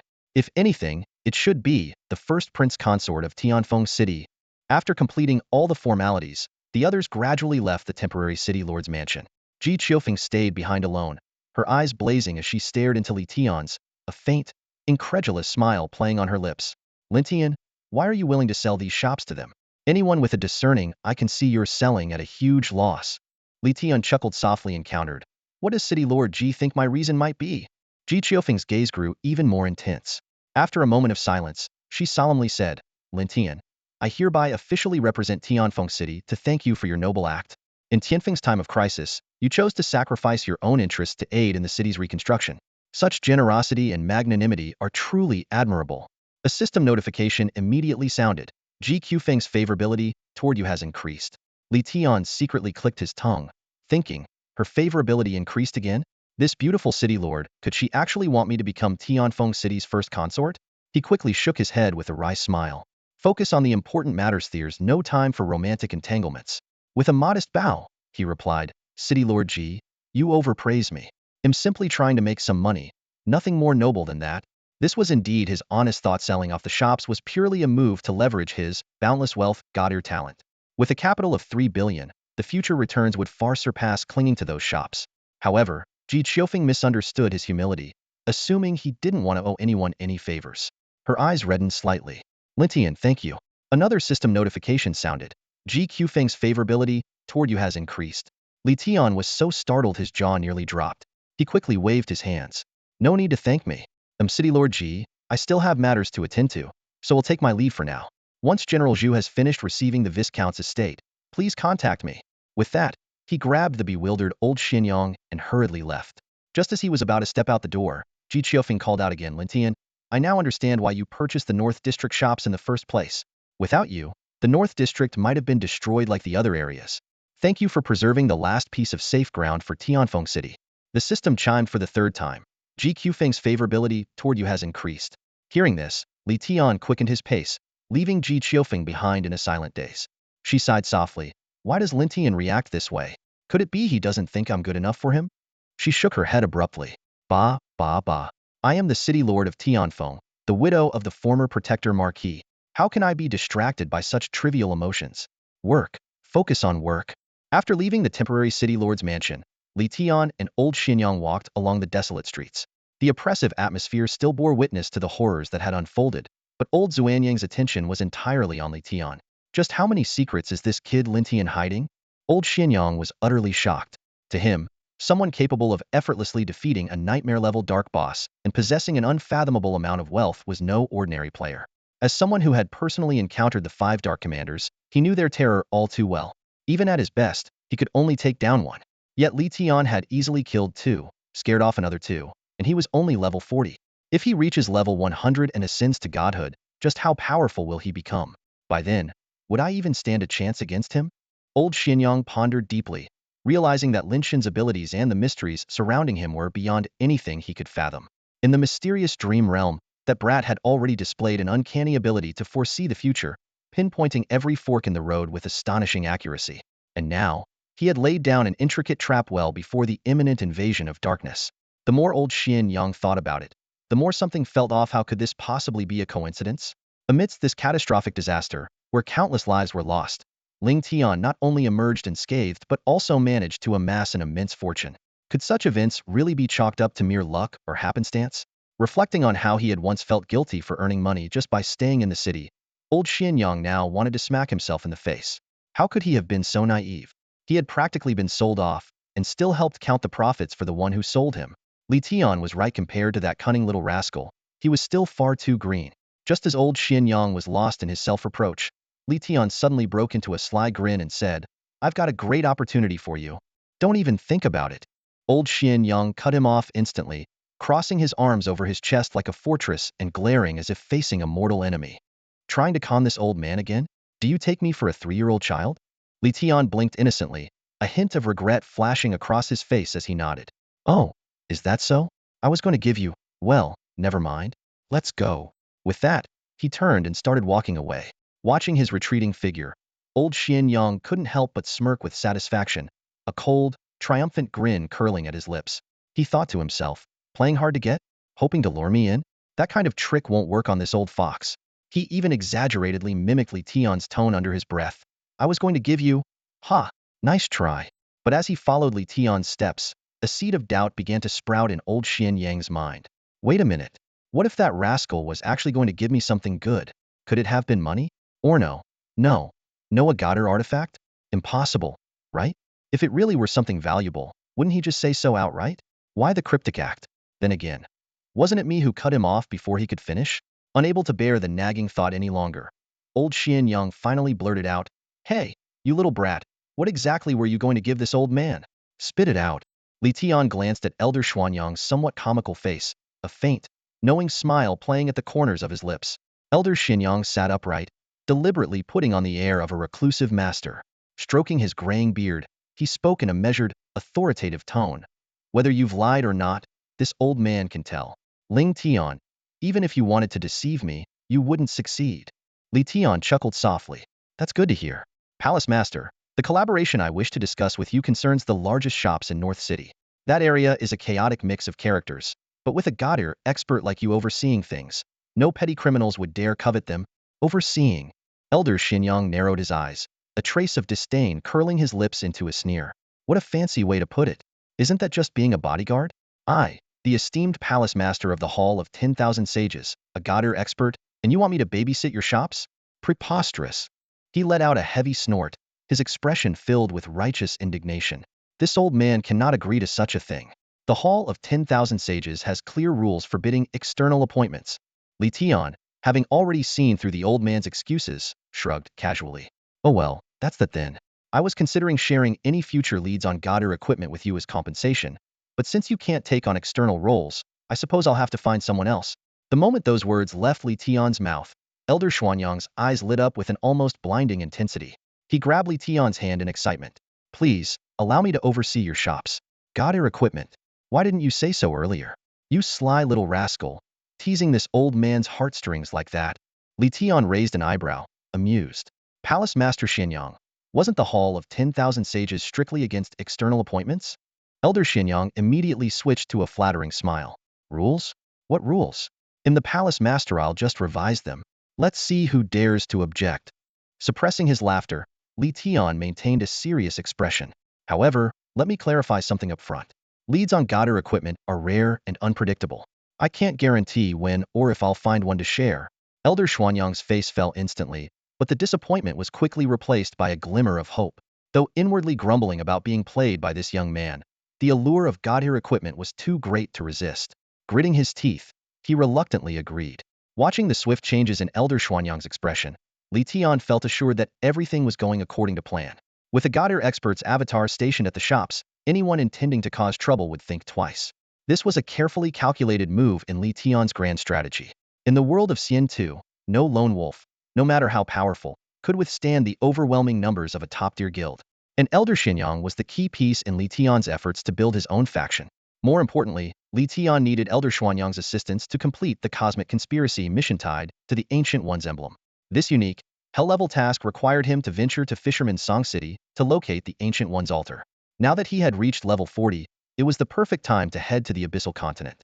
Especially with the Despot's armor damaged, the rewards from this mission had become all the more critical. If only he could get his hands on an impenetrable suit of armor, he'd finally have no weaknesses. Li Tian's lips curled into a genuine smile as he struck a deal with old Xianyang. Whether old Xianyang was truly sincere or not didn't concern Li Tian at the moment. Deep down, he couldn't help but feel a surge of delight. Time quietly slipped away until it reached 5 in the afternoon. After enduring the terrifying invasion of dark creatures, players, like startled birds, logged off en masse, seeking refuge in the real world. However, what awaited them in reality was far more horrifying than anything in the game. On the streets, in shopping malls, and within residential areas, gruesome scenes were everywhere. Mutilated corpses lay scattered. Some with their heads viciously bitten off, others with their chests and abdomens savagely torn open, and many with their limbs cruelly severed. The entire world had transformed into a living hell, with despair and terror thick in the air. Agonized screams echoed relentlessly, and some, driven to the brink of collapse, chose to end their own lives. In the face of this catastrophe, societal order crumbled. People came to the stark realization that, whether they were powerful officials or humble beggars, they were all equal prey in the eyes of the dark creatures. Those who still clung to hope were now forced to confront the harsh reality. This was no experiment, but a genuine descent into hell on earth. Desperate cries echoed through the streets. "Help! Somebody save me! I'll give up all my wealth. Just let me escape this cursed game. I demand you protect me. Go find Ling Tian. Dad, Mom, wake up. How am I supposed to go on without you?" Amidst the chaos, in a dilapidated rental apartment, a petite figure slumped to the floor. Her trembling fingers repeatedly dialed the same number, tears streaming uncontrollably down her face. "Damn you, Huangjiang. Pick up the phone. Answer me. If you dare die, I swear I'll never forgive you for the rest of my life." With trembling fingers, Qi Xingyu dialed Huangjiang's number over and over again. Each time, the cold, automated voice on the other end felt like a sharp blade, slicing deeper into her heart. "Damn you, Huangjiang," she screamed in frustration after the 10th unanswered call, hurling her phone onto the wooden bed frame. She took a couple of steps back, only to slam into the damp, mold-covered wall. The clammy touch made her yelp and leap away, but at that moment, a single dark red droplet landed squarely on the tip of her nose. It wasn't ordinary water, it was blood, seeping through from the ceiling above, where the former tenant had died. Her hysteria erupted in a piercing scream that ricocheted off the walls of the cramped rental room. Like a woman possessed, Qi Xingyu began smashing everything in sight, her fury spilling out in curses. "Huangjiang, you bastard. How dare you just die like that? I curse you to the 18th level of hell, to be torn apart by Oxhead and Horseface." This downward spiral all began with the catastrophic Dark Invasion. Despite Li Tian's warnings, she and Huangjiang had stubbornly ventured into the treacherous rocky gorge to level up. She could still see it vividly, Huangjiang, decapitated by a blood-bone skeleton, disappearing from her friends' list forever. That moment shattered her completely. After being kicked out of Li Tian's mansion, her life had gone into a free fall. Huangjiang, in life, had been a bottomless pit, constantly draining her of money. It wasn't long before she fell into financial ruin, forced to pawn off the expensive gifts Li Tian had once showered her with just to scrape by. Things only got worse. She had caught the attention of dangerous men who mistook her flashy lifestyle, driving luxury cars and frequenting bars for wealth. They stormed into her rented room, beating Huangjiang mercilessly and threatening to assault her unless she came up with 1,000,000 yuan within a week. Moving into this squalid, 10-square-meter rental was her harsh introduction to a living hell. Gone were the days of open-air pools, personal butlers, and maids. Now, even feeding herself was a daily struggle. She often thought back to her past, when Li Tian had been at her beck and call. She only had to casually mention a craving for Shanghai-style pan-fried buns, and Li Tian would board a plane, crossing half the country just to deliver them fresh that very day. Now, a simple boiled egg felt like an unattainable luxury. Desperation began to warp her thoughts. She fantasized that if Li Tian were to apologize, she might reward him with a small favor, perhaps let him kiss her. If he showed enough sincerity, maybe she'd grant him more. What was a little pride compared to reclaiming her lavish, carefree life? But reality hit her like a cruel slap. Every method of contacting Li Tian had been blocked. As the deadline for the 1,000,000 yuan loomed closer, she frantically sold off her last remaining luxury items, barely managing to scrape together the money. In a twist of fate, the gang that had been threatening her was wiped out in the virtual world of Xian 2, sparing her from handing over the cash. Yet, just when she thought she could finally breathe, Huang Jiang reappeared in her life, clinging to her like a leech. They discussed it and decided to invest the money into the game. Qi Xingyu and Huang Jiang's eyes sparkled with hope. They were convinced that as long as they could make a name for themselves in the game, a life-changing turnaround was within reach. Deep inside, Qi Xingyu harbored resentment towards Li Tian for his disappearance, and that bitterness only strengthened her resolve to invest in the game. Without hesitation, the two sprang into action, exchanging 1 million in cash for in-game currency. Huang Jiang quickly donned a rare outfit, his brand new gear gleaming enticingly under the sunlight. Brimming with confidence, they eagerly ventured out of the city to hunt. However, harsh reality struck them like a thunderbolt. Barely after killing their second wild creature, a sudden dark invasion descended upon them. Huang Jiang couldn't even take down a single dark creature before being instantly killed. His precious gear dropped, and the million vanished in the blink of an eye. Huang Jiang! Qi Xingyu screamed hysterically, grabbing her phone and hurling it at the mirror. The sound of shattering glass echoed like the breaking of her last shred of hope. "You useless fool! You owe me 1 million!" she shrieked, her voice hoarse, but it was too late to undo anything. Collapsing onto the bed, Qi Xingyu's face was streaked with tears, despair engulfing her completely. Without money, even if she could survive in the game, she would starve in the real world. Just then, a thought suddenly flashed through her mind. Li Tian. She leapt up from the bed and scrambled to put on her clothes. Yes, she had to find Li Tian. If she could find him, all her problems could be solved. This time, she would make him give her 10 million to build better equipment, and then she would rise in the game by herself. Narrowing her eyes and clenching her teeth, Qi Xingyu calculated in her mind. Letting Huang Jiang sleep with me costs money, but letting Li Tian sleep with me makes money. What a deal. Regret welled up as she thought about her previous restraint. If only I'd given Li Tian a taste earlier, he wouldn't have abandoned me. But it's not too late to figure it out now. For my looks alone, he's bound to forgive me. Fully dressed, Qi Xingyu stormed out of her rented apartment, paying no attention to the gruesome and bloody scene on the streets. At this moment, her mind was consumed by just one person, Li Tian. Qi Xingyu's thoughts were entirely consumed by Li Tian, a sentiment that seemed to resonate with many others as well. At this moment, the Immortal Journey forum had plunged into unprecedented chaos. Players were frantically exchanging reports of casualties from various locations. Newbie City number 1 had suffered devastating losses, with over 70,000 players and most of the NPCs wiped out. Newbie City number 2 fared even worse, losing more than 100,000 lives. Panic-stricken voices flooded the forum. What are these dark creatures? It's over, this is the end of the world. However, a different voice soon emerged. Tianfeng City remains untouched. This statement immediately sparked heated discussion. Eyewitnesses came forward, recounting how Ling Tian and a Gadir NPC had effortlessly handled the crisis. While some questioned the claim of 2 snaps of the fingers to obliterate a level 100 dark boss as an exaggeration, Tianfeng City's results were undeniable. Under the assault of 5 dark bosses, the city suffered fewer than 10 casualties, all of whom had ignored warnings and recklessly ventured out. This news sent shockwaves throughout the game. Countless players began forming teams, braving the risks of long journeys, and resolving to relocate to Tianfeng City. A virtual world spring migration was underway. The massive influx of players caused Tianfeng City's real estate prices to skyrocket, with the value of Li Tian's reserved premium shops surging alongside. Yet, Li Tian paid little attention to these developments. At that moment, he was on his way to the blacksmith shop, contemplating how to make the best use of his vacant properties. Huang Taizhan, without a doubt, was one of the top candidates on his mind. When Li Tian arrived, he was met with a scene of utter devastation. Huang Taizhan stood frozen amidst the rubble. His forging tools were completely destroyed, and even his humble rattan chair had been reduced to splinters. As an old blacksmith who had roamed Tianfeng City for over a decade, Huang Taizhan was now overwhelmed with thoughts of leaving, considering a return to the newbie village where opportunities were limited but citizenship wasn't required.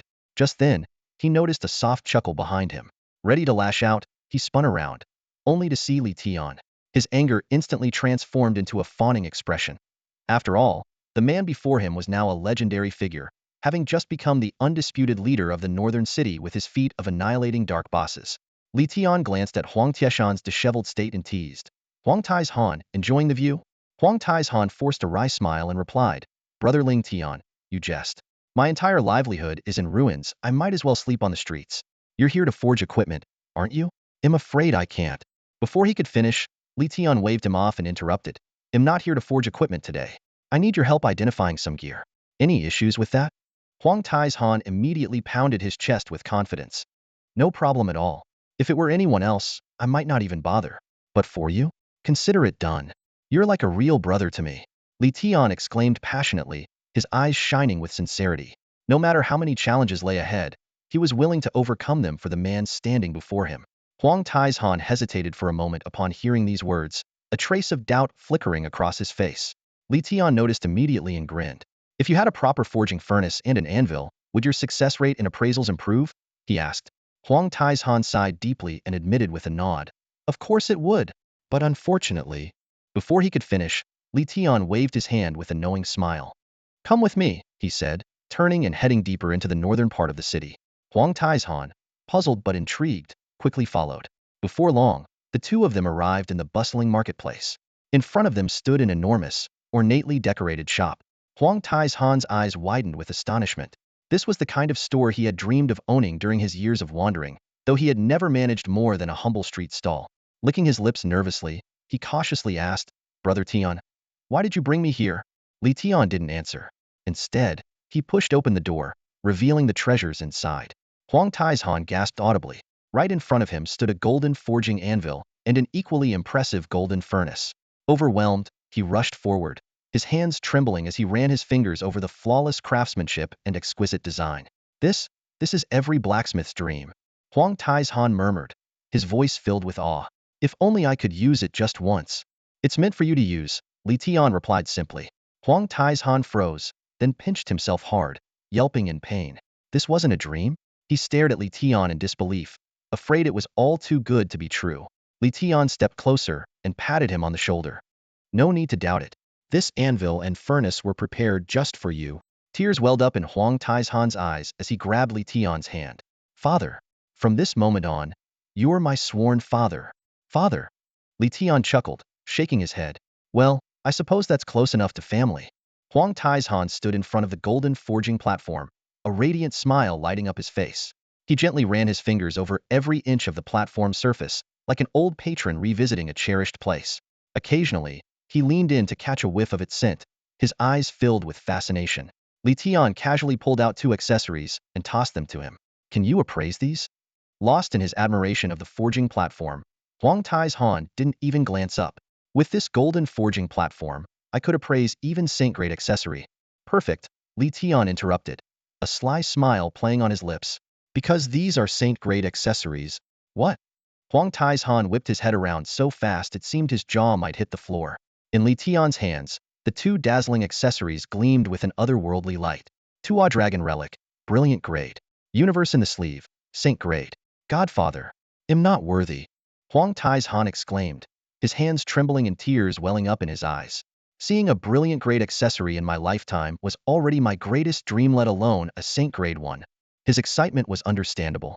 In the Immortal Cultivation game, accessories were rare to begin with, and brilliant grade or saint grade items were nearly impossible to find. Successfully appraising such items would cement his reputation as the greatest appraiser, granting him unparalleled experience that other blacksmiths could only dream of. Then let's get started, Li Tian said with a smile. Huang Taizhan, however, hesitated, an uneasy expression on his face. I've got good news and bad news. Which one do you want to hear first? Just say it. The good news is that the success rate for appraising the Tuo Dragon Relic is around 30%. That's what you call good news? Godfather, this is a brilliant grade item. Without the golden forging platform, the success rate wouldn't even reach 20%, Huang Taizhan replied, looking aggrieved. As for the saint-grade accessory, he shrank back and held up a single trembling finger. 1%. Li Tian sighed and sprawled onto a nearby rattan chair. Custom-made to resemble Huang Taizhan's old, worn-out chair, this one was far more comfortable and even came with lumbar support. Huang Taizhan clapped his hands and bellowed, let's get to work. He then threw himself into the appraisal process with intense focus. The rhythmic clang of hammering filled the air as the system repeatedly flashed, appraisal failed. He worked tirelessly, draining a considerable amount of mental energy. At long last, a crisp ding rang out, and the system displayed. Appraisal successful. Li Tian immediately leaned in to inspect the results. The Tuo Dragon Relic boasted extraordinary base stats and a passive skill that added both water and earth attributes to basic attacks. While it had defense against wood element attacks, its most astonishing feature was its active skill, Myriad Treasure Spirit Shield. Each 10,000 gold coins could be converted into 1 HP, with no upper limit. With Li Tian's current wealth of 6 billion gold coins, he could gain 600,000 HP. This value was so astronomical that even a level 100 Nightmare tier Dark Boss couldn't compare. But what made it truly terrifying were the words "no upper limit." If he amassed even more gold coins in the future, wouldn't that essentially make him invincible? This wasn't just power fuel, it was unstoppable. Many were puzzled as to why the Myriad Treasure Spirit Shield was classified as merely a glorious grade piece of equipment. The reason, however, was simple. While undeniably powerful, very few individuals could truly unlock its full potential. Its unique attribute, 1 health point for every 10,000 gold coins, was virtually useless to most players, as they couldn't even accumulate enough to gain a single point of health. Even a year later, those capable of amassing 1,000,000 gold coins would be incredibly rare, and 100 health points would hardly make a significant difference. Moreover, the base stats of the Tuo Dragon Relic itself were only at the treasure grade level. Without the passive enhancements from the Tuo Dragon bloodline, it wouldn't even qualify as glorious grade equipment. But for Li Tian, these drawbacks were irrelevant. As the god of wealth in the game, he was the only one capable of fully unleashing the shield's potential. Not even NPCs or the Tuo Dragon itself could rival him. This piece of equipment seemed tailor-made for him. The thought made Li Tian's heart race, as if he could already envision himself standing alone against the forces of the Dark Invasion. This wasn't some far-fetched fantasy. His wealth would only continue to grow over time. Within a year, his health could reach unimaginable heights. At that point, soloing the Dark Invasion would be a trivial feat, and becoming the world's sole true deity wouldn't be out of reach. Of course, those were dreams for the future. For now, survival was paramount. Suppressing his excitement, Li Tian calmly stored the Tuo Dragon Relic in his inventory and turned to ask, "Huang Tai's Han, has your appraisal level improved?" Still brimming with excitement, Huang Tai's Han nodded enthusiastically. "Yes, it has. I've jumped straight to level 3. That's a 2-level increase." Level 3 appraisal is quite impressive, Li Tian thought to himself. Based on what he remembered, appraisal skill maxed out at level 5, and even level 3 appraisers had been exceedingly rare in his previous life. Now, less than a month into the game, Huang Tai's Han had already reached this level. No wonder he was so thrilled. Pointing to the Sleeve of Infinity, Li Tian said, "Good, keep it up. Help me appraise this as well." He was filled with anticipation for this saint-grade accessory. After all, if the Tuo Dragon Relic had offered such remarkable surprises, the Sleeve of Infinity was bound to be even more extraordinary. Huang Tai's Han thumped his chest confidently. "Don't worry, with level 3 appraisal, I'm confident I can successfully appraise a saint-grade item." With that, he began his next round of hammering. However, this time, the sound of the hammer quickly ceased. Huang Tai's Han hesitated before cautiously prodding the meditative Li Tian. "Brother Tian, is it appraised?" Li Tian opened his eyes and asked. "Well, not exactly," Huang Tai's Han replied awkwardly, scratching his head. "But Brother Tian, this saint-grade accessory seems to be..." "Seems to be what?" Li Tian pressed. "Seems to be unappraisable," Huang Tai's Han explained, his tone uncertain. "This isn't about skill level. Logically, with level 3 appraisal and a golden forging platform, the success rate for appraising saint-grade equipment should exceed 10. The system even shows that success rate. But somehow, I can feel it's impossible to succeed, even if I spent my entire life trying." This revelation left Li Tian perplexed. As a master craftsman, Huang Tieshan's innate talent allowed him to accurately gauge appraisal success rates. If he claimed it was impossible, then there had to be something uniquely unusual about this item. But what could be causing this anomaly? The two exchanged puzzled glances, both lost in thought. A flicker of disbelief flashed in Huang Tieshan's eyes. This situation was something he had not only never encountered but had never even heard of before. Taking a deep breath, he cautiously asked Li Tian, "Brother Ling Tian, if I may ask, how exactly did you come across this saint-grade accessory?" Li Tian met Huang Tieshan's gaze directly and replied without hesitation. "It dropped from a nightmare-level boss during the Dark Invasion." He knew now was not the time for secrecy, as the current situation had already deviated significantly from the trajectory of his previous life. If he couldn't uncover the truth in time, the greatest advantage of his rebirth could be lost. A drop from a nightmare-level boss. Huang Tai's Han muttered, his eyes filled with shock. No one has ever seen loot from such a boss before. That statement jolted Li Tian into realization. Indeed, during the first Dark Invasion in his previous life, players had struggled just to survive, let alone take down a dark boss. Even in subsequent invasions, while there had been instances of NPCs teaming up to defeat bosses, there had never been any saint-grade accessories dropped. As a result, there had never been a need for blacksmiths to appraise such items. This occurrence was unprecedented in both timelines, but it wasn't enough to conclude that the two realities had diverged. What was even more puzzling was the issue of the accessory being unappraisable logically. The system's success rate prompt shouldn't be wrong. If it was, then it must have been influenced by some kind of force, and the most likely suspect pointed to the dark creatures. Before the appearance of the Dark Invasion, anomalies like this had never been seen in the game. This was easy to verify, as there were no records of such occurrences in the game's history. And since the history of the Dark Creatures invasion spanned less than a century, it was entirely possible that no Saint-grade accessories had dropped during that time. Without any drops, there would naturally be no records. Having thought this through, a new worry arose in Li Tian's mind. What exactly were the Dark Creatures? The fact that they could even interfere with the game's system indicated that they were not native to the world of Xian Tuesday. Why had they appeared in the game? What was their true purpose? More importantly, was there some hidden connection between them and the ancient gods such as Tianzhao and Yinghuang? Huang Taizhan smacked his lips and looked at Li Tian with a face full of guilt. Brother Ling Tian, I'm really sorry. You went out of your way to prepare the golden forging platform for me, and yet I couldn't successfully appraise it. Li Tian waved his hand dismissively. It's fine, it's not your fault. Although the failed appraisal left a trace of regret in his heart, obtaining the relic of the Tuo Dragon was already an exhilarating achievement. As for the sleeve universe, there would be plenty of opportunities to try again in the future. Besides, Huang Taizhan still needed to level up, and by then, success might just be within reach. Right now, the most pressing matter was to complete the Breaking Mirror trial at level 40.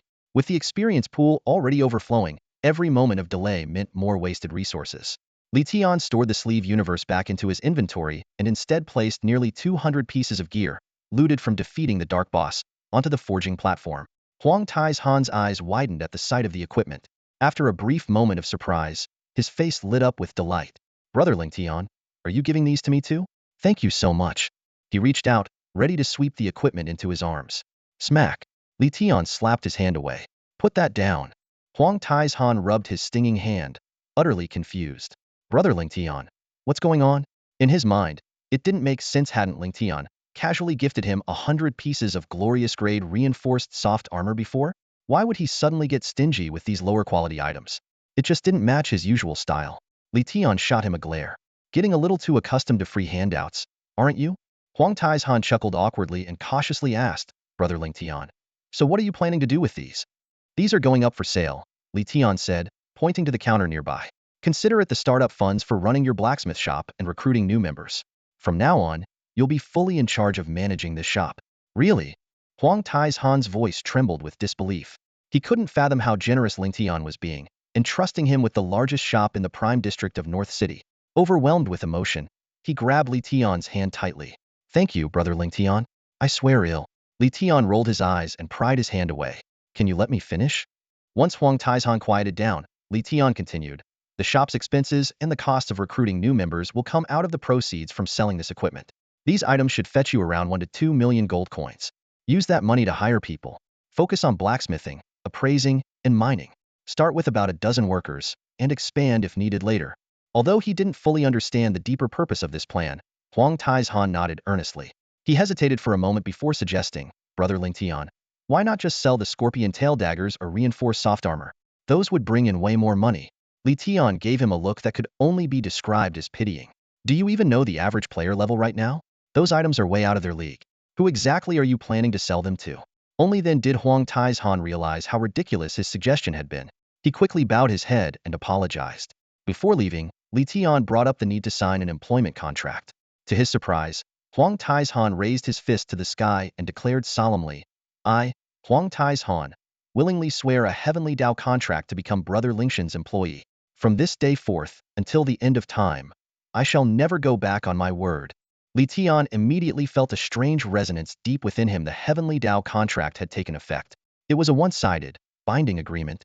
Li Tian carefully examined the terms of the contract, a glint of shrewdness flashing in his eyes. The agreement granted him the unilateral right to terminate it. While Huang Taizhan had no such authority essentially, it was a cleverly disguised indenture. He couldn't help but silently praise himself for making such a worthwhile investment in Huang Taizhan. Huang Taizhan, Li Tian said, patting the man on the shoulder with a tone of reassurance. Don't worry. Brother Tian won't let you down. As long as you manage the blacksmith shop well, you'll have your share of blueprints, equipment, and other good stuff in the future. Huang Tieshan's face lit up with joy upon hearing this, and he thanked him repeatedly. Thank you, Brother Tian. A system notification chimed in at the perfect moment. Ding! Huang Tieshan's favorability toward you has increased. Li Tian casually waved his hand and turned to leave the blacksmith shop, heading straight for the city lord's mansion. In Tianfeng City, aside from the northern district, the only structure left intact was the city lord's mansion. This was no coincidence. The mansion housed none other than the emperor's younger sister, Ji Qiufeng. A powerful barrier safeguarded the area, impervious to ordinary dark creatures. Only a nightmare-level dark boss could break through, but those bosses never got the chance to invade the city, as Li Tian had already wiped them all out. Li Tian, what brings you here? Ji Qiufeng greeted him warmly, descending gracefully from the city lord's throne. She was, as always, dressed in an alluring and seductive manner, a sight that could stir anyone's heart. Li Tian smiled and got straight to the point. City Lord Ji, I have a favor to ask. What is it? Just say the word. Ji Qiufeng replied without hesitation. I'm looking for the northern demon clans. Do you have any way to help me locate them? The northern demon clans? Ji Qiufeng's expression shifted slightly in surprise. They're not easy to find. Ever since they were defeated by the Wu clan over a century ago, they've completely disappeared. I'm aware of that, Li Tian said, a faint smirk playing on his lips. That's exactly why I've come to seek your help. Ji Qiufeng nodded slowly. All right, what do you need me to do? Li Tian was just about to respond. I hope that you can.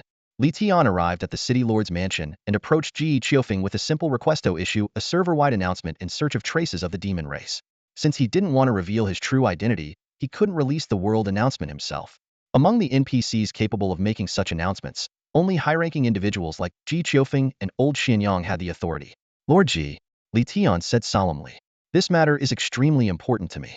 If anyone can provide clues about the demon race, I'm willing to offer 2 million gold coins and a treasure-grade piece of equipment as a reward. And if the location of the demon race can be confirmed, they'll directly reward 10 million gold coins and a piece of glorious grade equipment. Ji Qiufeng's eyes sparkled with astonishment at the staggering numbers. She teased, with that much money, even I'm tempted to join the hunt. Unfortunately, I have no idea where the demon race is either.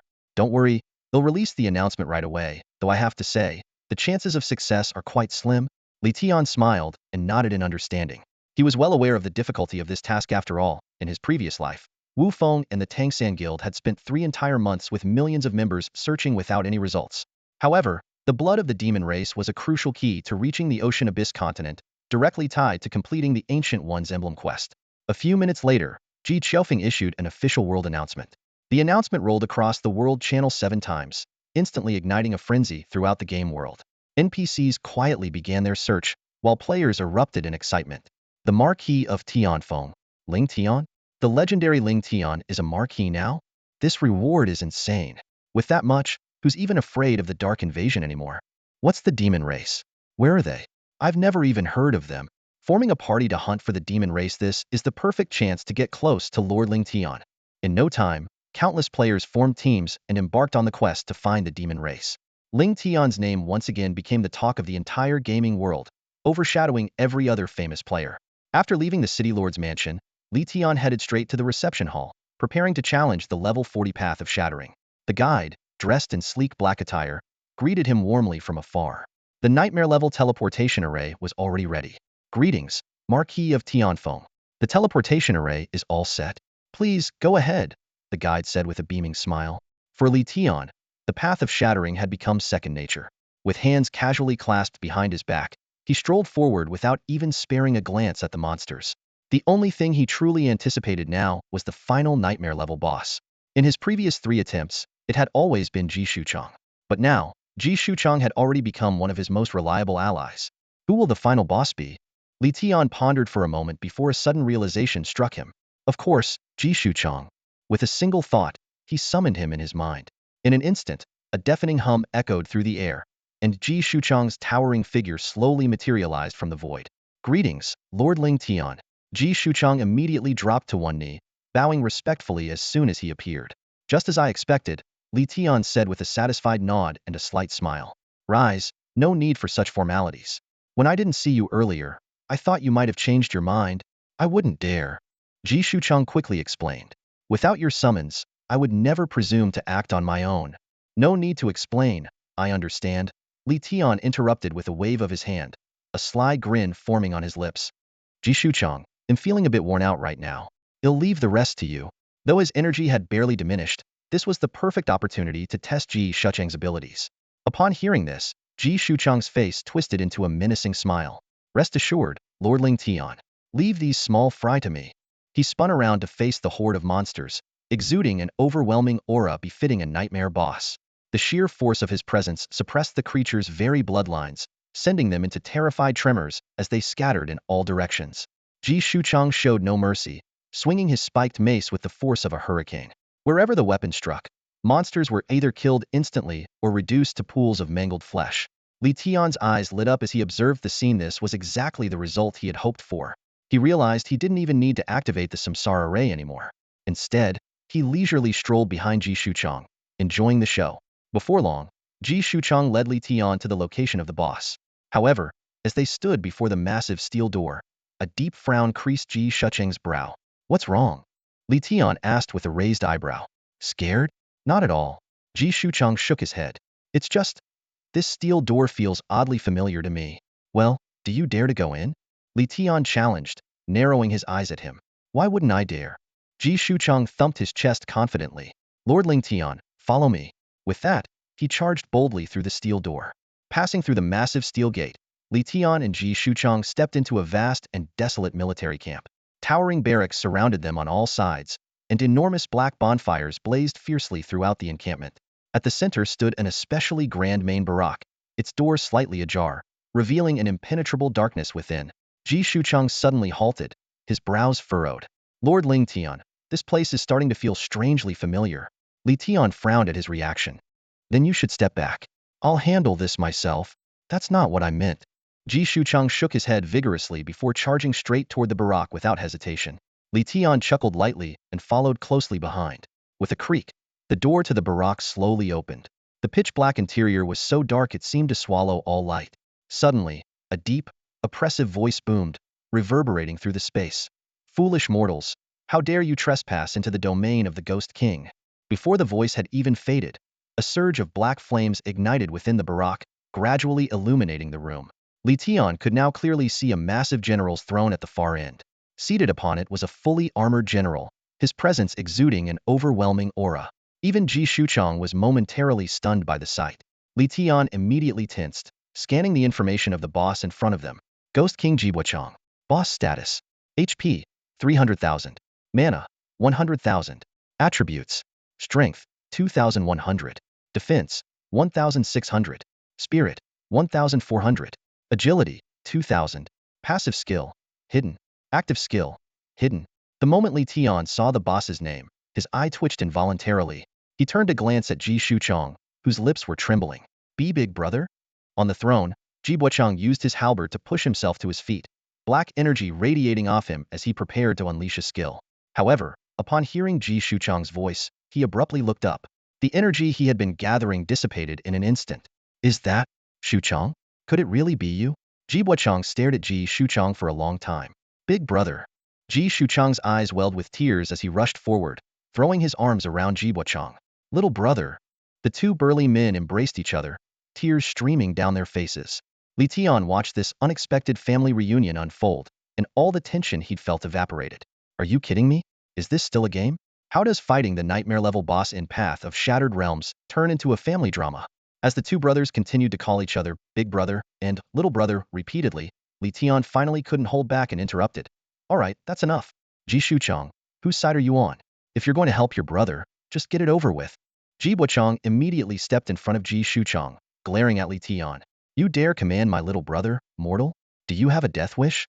Li Tian let out a cold laugh and summoned the wheel of reincarnation. If you're so capable, come and kill me. Just as the battle was about to erupt, Ji Shuchang hurriedly stepped between them, trying to mediate.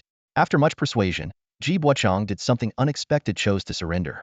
The system promptly displayed a notification. Congratulations.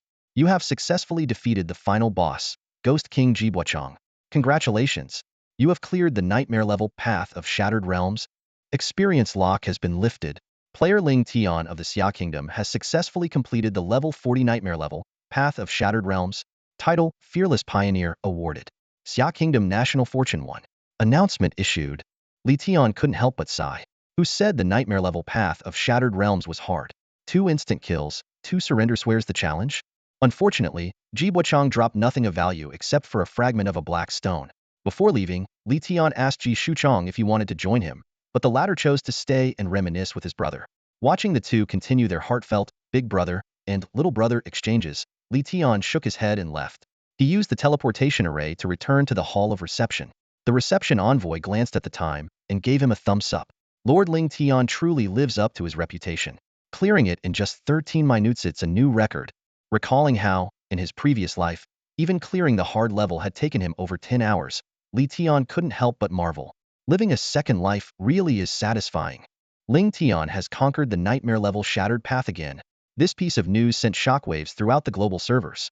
Players were abuzz with chatter. Some marveled at Ling Tian's meteoric rise, claiming his leveling speed was like riding a rocket, while others voiced concerns that by the time he reached level 100, ordinary players might still be struggling to hit level 30. Leveling becomes significantly harder after level 40, an NPC warned. For Ling Tian, is there anything he can't do? He'll probably take down a couple of level 100 bosses and skyrocket again, players speculated. When the system announcement dropped, it reignited global discussions among players. In the current gaming world, seeing Ling Tian dominate the headlines had become routine. In fact, it was more shocking if he didn't make the news. Everyone tacitly agreed. With his kind of skill, being in the spotlight was only natural. Soon after, the topic of Tianfeng City became the center of attention. NPC guards within the city began strictly checking players attempting to enter. The reason? The city was nearing its population capacity, and entry restrictions were being enforced. This revelation hit like a bombshell, sparking widespread panic among players. Forget 2 days 2 hours might not be enough time to get in. Once the city's full, even throwing money at it won't help. Leveling can wait. I'm heading to Tianfeng right now. Droves of players abandoned their tasks and raced toward Tianfeng City. But as they reached the northern forest, a chilling sight stopped them in their tracks. A horde of grotesque, nightmarish creatures was emerging from the dense woods. Dark creatures, someone screamed in terror, their voice slicing through the silence. Within seconds, thousands of players erupted into chaos, shouting and scrambling to flee toward Tianfeng City. None dared to linger and investigate what those creatures were. In this world, no one was reckless enough to gamble with their lives. Meanwhile, the blacksmith shop was in utter disarray. Huang Tai's Han was overwhelmed, swarmed by a flood of frantic customers shouting over each other. Boss Huang, how much for a thief's dagger? 420 gold for barbarian leather armor? Wait, the dragon scale heavy armor is 7,200 gold? Li Tian had just arrived at the blacksmith's shop after rushing over from the reception hall, only to find Huang Tai's Han completely buried in work, moving so frantically it looked like his feet were about to trip over themselves. The shop was packed wall-to-wall with players, with only a handful of NPCs to provide any semblance of order. It was then that Li Tian realized why Ling Tian had insisted he hire more staff quickly. But now, with the chaos at its peak, it was too late to make any such arrangements. The self-proclaimed laid-back blacksmith now resembled a workaholic craftsman, a stark contrast that almost made Li Tian burst out laughing. After observing for a moment, Li Tian slowly spoke. Ladies and gentlemen, that's it for business today at the blacksmith shop. Please come back another time. The shop immediately erupted in a wave of angry shouts. The players yelled in protest. Who the hell are you? Boss Huang hasn't said anything about closing. Who do you think you are? Exactly. I've been waiting forever for my turn, and now you're telling me it's over. A heavily tattooed shield warrior with a face full of scars turned around and glared menacingly at Li Tian. Kid, don't piss me off. I don't care if you're Ling Tian, ill still. Before he could finish, the shield warrior's facial muscles suddenly twitched uncontrollably. His eyes widened in shock, and he managed to choke out a strange cry. Ling Tian? The moment those words left his mouth, the burly man collapsed to the ground like a sack of potatoes, trembling violently. He couldn't muster another word. The blacksmith shop fell into dead silence. Everyone stared at the mysterious player who had hidden their identity, and it dawned on them simultaneously this was none other than the legendary Ling Tian. Wow, it's Ling Tian. I'm actually seeing the legend in person. I'm so sorry, Ling Tian. I didn't mean what I said earlier. Please don't hold it against me. Ling Tian, is this blacksmith shop yours too? Li Tian showed no interest in their questions. He simply smiled faintly, gestured toward the door, and said, Ladies and gentlemen, the shop is closed for the day. If you want to buy something, come back early tomorrow. Instead of feeling offended, the crowd was full of admiration. They marveled at how Li Tian had managed to get NPCs to work for him. Incredible! They whispered among themselves. As the players began to leave, Li Tian suddenly remembered something and casually added, By the way, the shop will gradually stock equipment of all levels in the future. Even sacred ear gear isn't out of the question. Feel free to stop by whenever you need something. His words were like a bombshell exploding in the crowd. Ling Tian is amazing. Our equipment needs are in your hands now. Long live Ling Tian. Amidst the chorus of praise, the players filed out of the shop. Soon, only Li Tian and Huang Tai's Han remained. Huang Tai's Han let out a long sigh and slumped into a reclining chair, too exhausted to even greet Li Tian properly. Li Tian walked over and playfully nudged his foot. Still alive, huh? Just barely. Huang Taizhan replied with a wry smile. I'm half dead already. Li Tian glanced around the shop.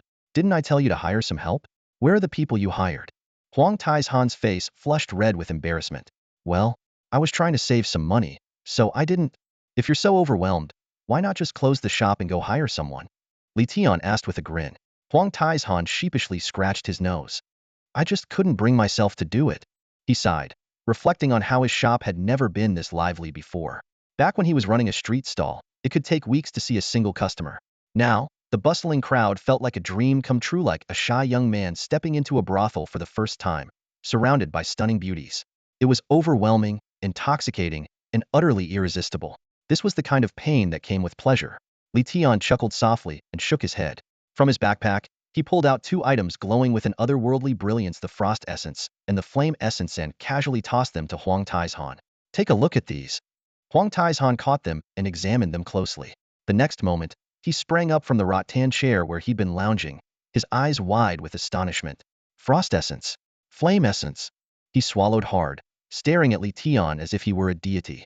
Brother Ling Tian. Where did you even find these? His shock was entirely justified. These 2 materials were considered treasures of the highest grade according to ancient records, and few had ever seen them in person. A century-level blacksmith had once ventured into the netherworld caverns in search of them, only to barely escape with his life and empty hands. Yet here was Li Tian, presenting them as if it were nothing. Obviously, they dropped from a dark boss, Li Tian said with a shrug. But never mind that. Just tell me, are these the materials needed to forge the boundary pin? Of course they are. Huang Taizhan nodded emphatically. And not just any materials, these are the rarest of the rare. With these 2, more than half the work of forging the boundary pin is already done. Li Tian's excitement surged at the confirmation. He reached out to take the materials back, already envisioning the power the boundary pin might wield, perhaps even surpassing the Samsara array.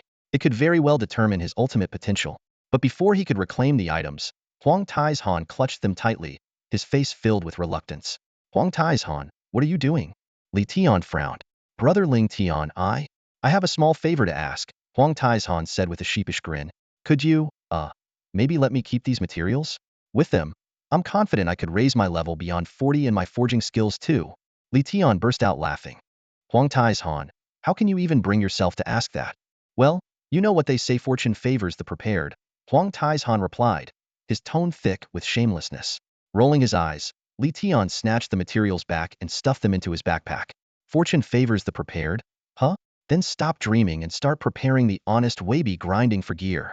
But brother Ling Tian, I just want to improve so badly. Huang Taizhan said earnestly. Isn't success all about hard work? Now that I have this chance, of course I want to seize it. Li Tian gave him a mock smile and patted his cheek. Success does take hard work, but what's your rush? Take today and tomorrow to rest up, and then focus on crafting gear like you're supposed to. Stop chasing pipe dreams. With that, he turned and headed for the door. Just before leaving, he glanced back and added, oh, and by the way, while things are quiet, go hire some help. Don't forget. Huang Taizhan let out a resigned chuckle, watching as Li Tian disappeared through the door. After a long moment, he sighed and reluctantly got up to start looking for workers. Li Tian had planned to log off and rest, but a system notification interrupted him, a private message from an NPC. Opening it, he saw a note from Ji Qiufeng.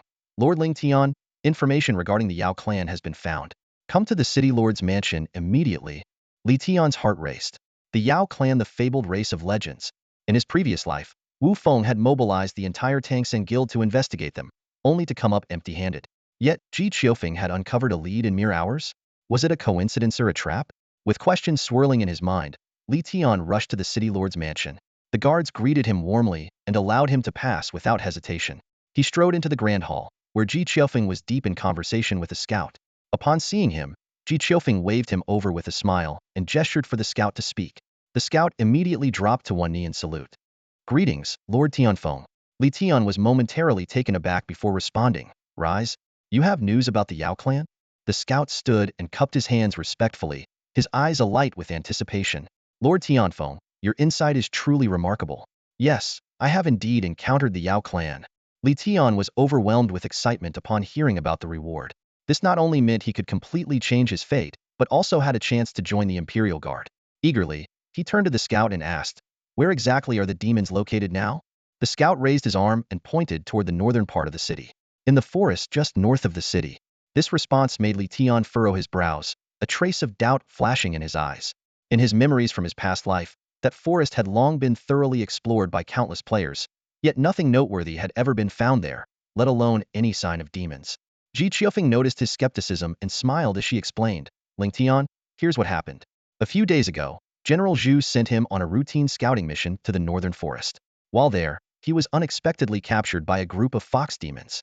They brought him back to their camp, where they argued endlessly over how to deal with him. It wasn't until today's dark invasion that the demons suffered heavy losses, creating the chaos he needed to escape. So, you're saying the demons are still in the northern forest? Li Tian asked in a deep voice. The scout shook his head repeatedly. No, Lord Tianfeng, they're no longer there. The dark invasion hit them hard, their camp was completely destroyed, and they decided to migrate as a tribe. I managed to escape during the chaos at the camp and witnessed everything from my hiding spot. At this point, he swallowed nervously, a look of lingering fear crossing his face. Thankfully, the dark creatures retreated in time. Otherwise, even if I had escaped the demon's execution, I wouldn't have survived the dark creatures' attacks.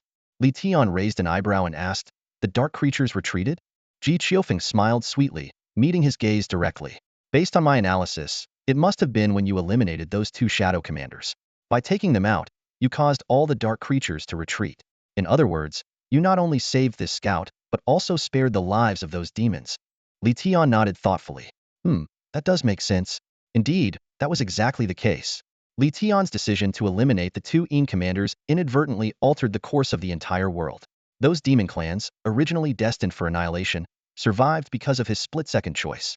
Without this intervention, the demon clans in this era would have met the same tragic end, wiped out entirely by the Dark Invasion. At that point, even if all the players across the world joined forces, they wouldn't have been able to find a trace of them. As Li Tian was lost in thought, the scout suddenly dropped to one knee, his expression full of reverence and gratitude. Lord Tianfeng, thank you for saving my life. You not only saved Tianfeng City, but also spared me from certain death. If it weren't for you eliminating the Yin commanders, I would have already. Li Tian waved his hand, interrupting him. It was just a coincidence. There's no need to say more about it. What I need to know now is, where exactly did those demons migrate to? The scout immediately cupped his hands and replied, when they left, I stayed hidden in the shadows and observed them. I have a general idea of the direction they headed. Good. Lead the way. Li Tian said succinctly. Without wasting another moment, the two set out to track the demon clans. Meanwhile, in a busy area to the north of the city, chaos was brewing. A group of players had stumbled upon the demon clans, each possessing unique appearances. Some had fluffy tails, others sported pointed ears, and there was even a fox demon dressed provocatively, resembling the character Daji from the game. The players were instantly thrilled. Some planned to report the discovery to Ling Tian for a hefty reward, while others schemed to capture the demons for their own purposes.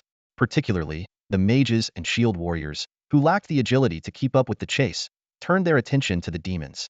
They coveted the demons' mastery of formations, magic, and forging techniques. A few, with lecherous grins, even entertained the idea of capturing the catgirls and fox demons as pets. At that moment, a thunderous roar broke through the commotion. Get out of my way. A burly man, clearly a level 18 Vajra class player, emerged before the crowd. The players immediately recognized him as Lei Laohu, a hidden class player equipped with legendary gear. Known as an unbeatable force second only to Ling Tian, his presence left the crowd no choice but to disperse reluctantly. Lei Laohu approached the demon clan with a lecherous grin, paying no heed to the wary male demons. Fixating on the female demons, he licked his lips and said, Hey there, ladies, why don't you come back with me and have some fun? Don't worry, it'll be gentle. I promise you'll enjoy yourselves. One of the catgirls narrowed her eyes and let out a soft meow. In the next instant, two sharp wind blades, shaped like cat claws, slashed toward the Vajra. Fierce and deadly strike. Kongang glanced at the damage numbers floating above his head, a faint smirk of disdain curling at the corner of his mouth. Ha, little girl, is that your best shot? Feels like you're just scratching an itch for me. Even if you keep this up for a year, this grandpa won't. Before he could finish his sentence, two sharp, claw-shaped wind blades suddenly appeared in the air, perfectly overlapping with the initial wind blades. In an instant, the sky darkened, and the atmosphere shifted. The four wind blades exploded simultaneously, unleashing an astonishing 130,000 points of damage.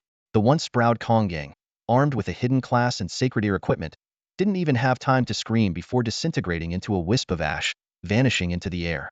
The scene fell into a deathly silence. The players scheming against the Yao tribe now felt their hearts pounding wildly, as if they might leap out of their throats. Thigh's kind of terrifying damage, even the mighty Ling Tian wouldn't be able to withstand it, right? The crowd quickly averted their gazes, terrified of making eye contact with the Yao tribe and inviting their wrath. The cat girl, Linger, coldly surveyed the surroundings, letting out a disdainful snort. These disgusting humans, not a single decent one among them. Seeing them makes me lose my appetite for even mouse jerky. Meow. Standing nearby, the fox demoness Sume gave a seductive smile reminiscent of the legendary Daji. Linger, dear sister, why lower yourself to their level? These pitiful creatures are nothing more than slaves to their own desires. We have more important matters to attend to. Let's move on. Sume, do we really have to go to the human city? Linger pouted, her tone filled with annoyance. Just seeing these vile creatures makes me want to go on a killing spree. Meow. Sume chuckled softly, covering her mouth with delicate fingers. Hee why waste your energy? With just one look, I can make these humans kneel and obey, helping us accomplish our mission. Now, let's not waste any more time. Off we go. At that moment, a tall, imposing male Yao stepped forward, crossing his arms over his chest with a worried expression. My lady, perhaps you and Miss Linger should allow us to accompany you? Sume gracefully flicked her sleeve, her movements as enchanting as ever. General Xiong, no need for concern. Just focus on safely relocating our people to the new camp. General Xiong exchanged a resigned glance with Deputy Wolf Commander, clearly accustomed to the whims of their playful princess. As you command. General Xiong saluted once more. We will ensure the safe arrival of our people at the new camp. With that, he led the Yao tribe away, disappearing into the distant horizon. The Yao clan, one of the 6 great races in the immortal realm, had a long-standing grudge against their sworn enemies, the Wu clan. A century ago, a devastating war ended in crushing defeat for the Yao, forcing them to retreat deep into the forests, where they relied on protective barriers for survival. They believed they had found safety, but their fragile peace was shattered by an unforeseen invasion of darkness. The catastrophe claimed countless lives, leaving only a fraction of the Yao to survive. Under the leadership of the Yao King, the survivors embarked on a desperate journey to find a new home. However, their greatest challenge soon became a lack of resources. From cloth to minerals and everyday necessities, everything had to be acquired through trade with humans. Before the Dark Invasion, the Yao had discrete channels through which they traded with humans by enlisting the help of other races. But those networks had completely collapsed. Now, they had no choice but to handle such dealings themselves. This was precisely the purpose of Su Mei, the fox spirit, and Linger, the cat girl, as they set out on their mission. Though the Yao King had ordered General Xiong and Deputy General Lang to accompany them for protection, Su Mei politely declined, claiming their presence would attract too much attention. Despite his concern, the bear-like General Xiong had no choice but to obey the prince's command and lead the troops back. With anticipation in their hearts, Su Mei and Linger made their way toward Tianfeng City. At the same time, a scout from the Tianfeng Marquis Manor rode in from the direction of the city, accompanied by none other than Li Tian. The sight of him caused a stir among the gathered players. No way, it's really Ling Tian, the legend himself? So that announcement was true. He's here for the Yao clan. 1 million gold coins and a set of glorious deer equipment. Was going to walk away with that prize? The players buzzed with excitement, but the gravity of the situation quickly dawned on them. They began retreating, recalling the earlier display of Linger's terrifying 130,000 point damage output. Even a legend like Ling Tian might struggle to handle that. As the two groups approached each other, the scout immediately stepped in front of Li Tian, his tone wary. Be cautious, my lord. The Yao clan is unpredictable. Su Mei and Linger tensed up as well, the air between them thick with tension, as if a single spark could ignite a deadly clash. Li Tian, equally cautious, activated the power of the Tuo Dragon Relic. A shimmering shield of 600,000 life points enveloped him in an instant. However, he deliberately refrained from drawing his weapons. Neither the Samsara Array nor the Rootbreaker Hammer left his side. This mission was meant for negotiation, and any sign of aggression could jeopardize his plans to locate the Ancient One's altar. Linger, her sharp claws glinting in the light, stepped forward with a fierce glare. Another human, Su Meijia, step aside. I'll tear him apart. Su Mei, initially inclined to let her act, suddenly froze as a strange sensation washed over her. She quickly held Linger back. Wait, don't act rashly. What is it? Linger asked, her eyes narrowing as she turned her attention to Li Tian. Then, to her surprise, a peculiar feeling of warmth and familiarity began to rise. A strange urge to knead him like a soft pillow left her cheeks flushed with embarrassment. Su Mei's delicate nose twitched as she sniffed the air, her expression turning thoughtful. This sent her eyes locked onto Li Tian with a mix of suspicion and intrigue. It's the aura of a divine formation. The revelation left both Yao girls stunned. As masters of formation arts, the Yao clan was acutely sensitive to such energies. Linger focused her senses and gasped. It's similar to Su Meiji's aura, but different. Su Mei circled Li Tian gracefully, her fluffy fox tail brushing against his skin as she studied him. Suddenly, her eyes widened, and she stepped back in shock. I understand now. This human, he carries the essence of an ancient god. The scent of an ancient god? Linger exclaimed, her mouth agape in surprise, revealing a pair of adorable little tiger teeth. Her reaction caught Su Mei's attention. Su Mei instinctively placed her hands on her chest, and her light, flowing attire accentuated her graceful curves. Linger, why don't you come over and have a sniff? Su Mei's playful invitation made the male players nearby go wide-eyed, their collective gasps filling the air. Goodness gracious, that figure! Someone muttered under their breath. Forget a million gold coins or legendary gear, can I just take this fox spirit home?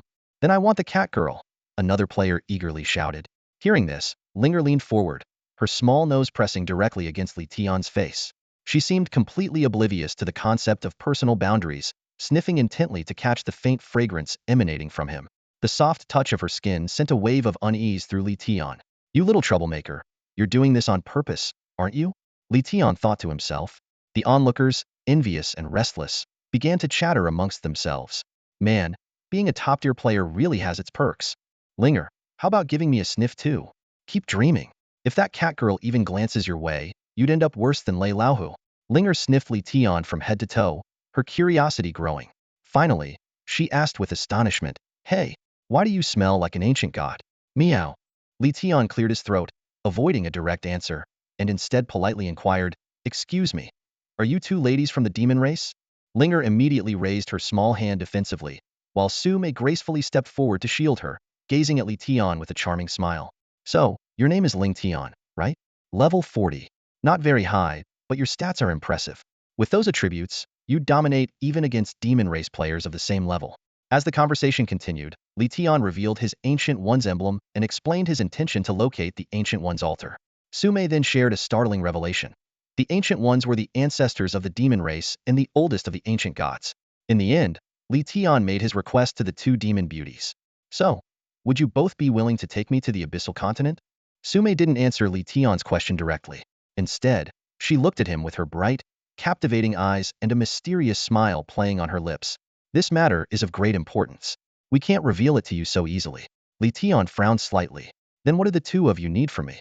Su Mei rested her delicate chin on her slender fingers, her tone turning serious. The Ancient One's altar is a sacred place for my demon clan. If we can't determine whether you're trustworthy, I'm afraid. I understand. Li Tian nodded knowingly. Another trust-building challenge, he thought to himself. For most players, this might take months of effort, but for someone with the wealth can persuade talent like him, winning over these two young ladies would be a breeze. Still, even with money, he needed to figure out their desires first. Suddenly, an idea struck him. He reached into his storage space and retrieved the sleeve of infinity. With a casual tone, he said, Since I can't visit the Ancient One's altar for now, might I trouble you two to appraise this piece of equipment? A divine accessory? Su Mei's eyes sparkled with surprise as she eagerly took the item and examined it closely. You actually have a divine accessory? She exclaimed, her tone a mix of admiration and disbelief. Then, curiously, she asked, Don't humans have blacksmiths? Why not ask them to appraise it? Li Tian chuckled inwardly. As if Huang Taizhan could appraise this. Even if he could, that would defeat the purpose. This accessory is the key to boosting favorability. Feigning regret, he replied, Human blacksmiths' appraisal skills pale in comparison to those of the demon clan. A divine accessory is beyond their ability. Hearing this, Linger's expression immediately brightened. She lifted her chin proudly and declared, Of course. Big sister Su Mei's appraisal skills are the best in the entire demon clan. Linger Su Mei gave her a playful scolding glance before turning to Li Tian with a slightly bashful smile. Li Tian, you flatter us. As Su Mei delved deeper into the appraisal, her expression shifted from casual to increasingly shocked. This is an artifact of the Ancient Ones. Her gaze sharpened as she looked at Li Tian. Have you already been to the Ancient One's altar? Li Tian couldn't help but laugh. If I had, why would I be asking for your help? That explanation seemed to dawn on Su Mei. She paused, then asked thoughtfully, Li Tian, where did you acquire this piece of equipment? Li Tian recounted the story of how he obtained the Sleeve of Infinity, emphasizing his defeat of the 5 Dark Commanders during the invasion. His account left Su Mei utterly astonished. Are you saying you were the one who defeated the 5 Dark Commanders during the Dark Invasion? Realizing that Li Tian had saved the demon clan, Su Mei's eyes softened with gratitude. Li Tian, we owe you a great debt. Thank you for saving us. A system notification immediately followed. Su Mei, princess of the demon clan, has increased her favorability towards you. But the true revelation came moments later. As Su Mei continued to analyze the sleeve of infinity, her expression grew increasingly grave. This might not be something the dark creatures obtained from the altar instead. It could be the spoils of their battle with the Ancient Ones. Her words left everyone present in stunned silence. Li Tian examined the sleeve of infinity's details again, his mind racing. The dark creatures were able to fight against the legendary Ancient Ones? What kind of secrets are buried in this conflict? No wonder Tian Zhao and Ing Huang are so desperate to grant me the power of the Ancient Ones. Li Tian carefully examined the artifact in his hand, the sleeve of infinity. Its stats were astonishing for a Sacred accessory: 20,000 HP, 3,000 strength, 500 defense, 500 inspiration, and 2,000 agility. However, the ominous line on the equipment panel, damaged by dark forces, made his brows furrow. What truly caught his attention was the active skill, Heaven and Earth Gambit. For every 10,000 gold coins spent, it dealt 1 point of fixed damage, completely ignoring defense, with no cap on the damage. Though it required a 3-hour cooldown, the sheer potential of the skill was enough to strike fear into any opponent. The more Li Tian thought about it, the more thrilled he became. This was leagues better than the Nightmare Slumber skill. Sure, Nightmare Slumber had an instant death effect, but many bosses were immune to it, and the 1-minute activation time could easily lead to fatal miscalculations. Not to mention the crippling 15-day cooldown. In comparison, Heaven and Earth Gambit was perfect instantaneous, shorter cooldown, and devastatingly powerful. The only drawback was its insatiable appetite for gold. But for someone like him, the reincarnation of the god of wealth, was that even a problem? Still, the words unavailable for activation in the description gave him pause. It aligned with what Su Mei had mentioned earlier about the clash between ancient gods and the forces of darkness.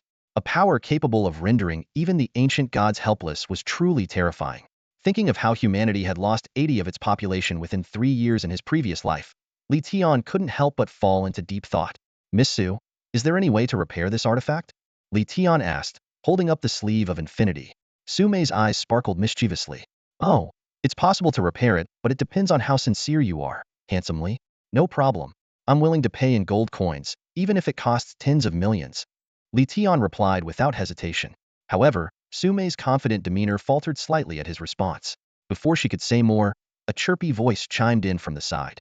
Linger, the cat-like spirit, tilted her head innocently and asked, Su Meijijai, what's a gold coin? Is it yummy? Meow. Su Mei's expression stiffened for a moment, but she quickly composed herself. Linger, gold coins aren't for eating. They're used to buy things.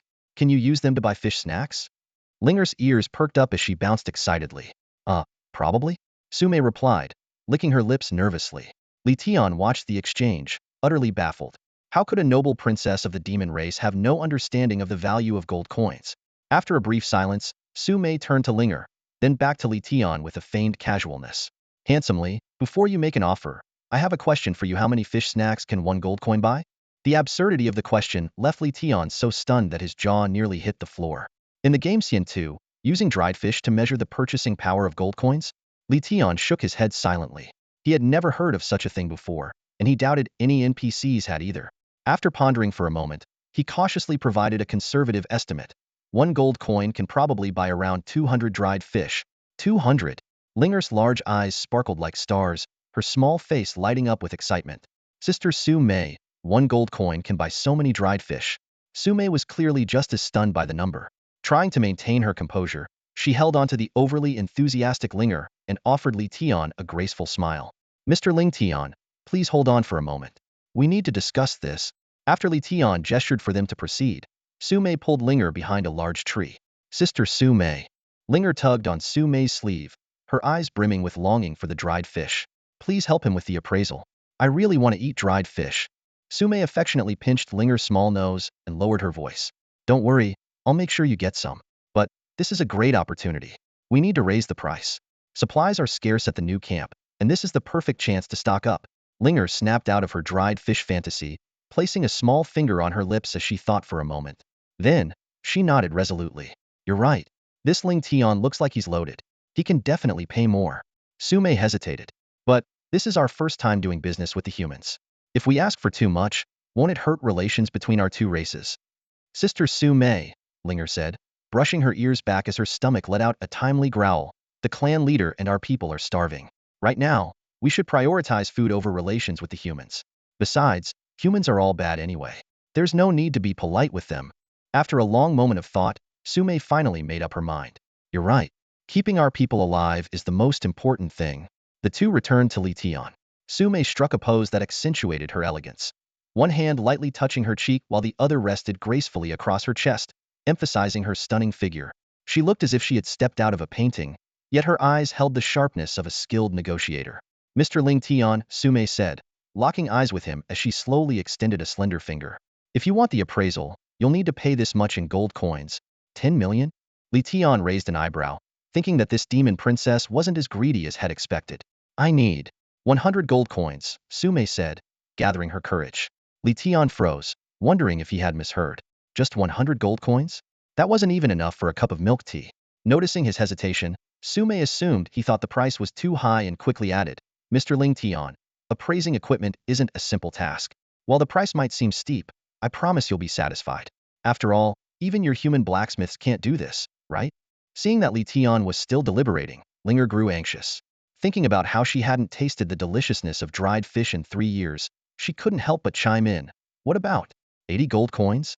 Imagining how 80 gold coins could buy 16,000 dried fish, Linger couldn't stop herself from drooling.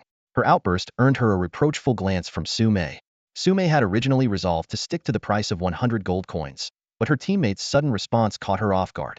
She let out a soft sigh, her delicate fingers gently fiddling with the hem of her garment. After a moment of hesitation, she nodded slightly and said, 80 it is, but that's my bottom line. Any less, and you'll have to find someone else.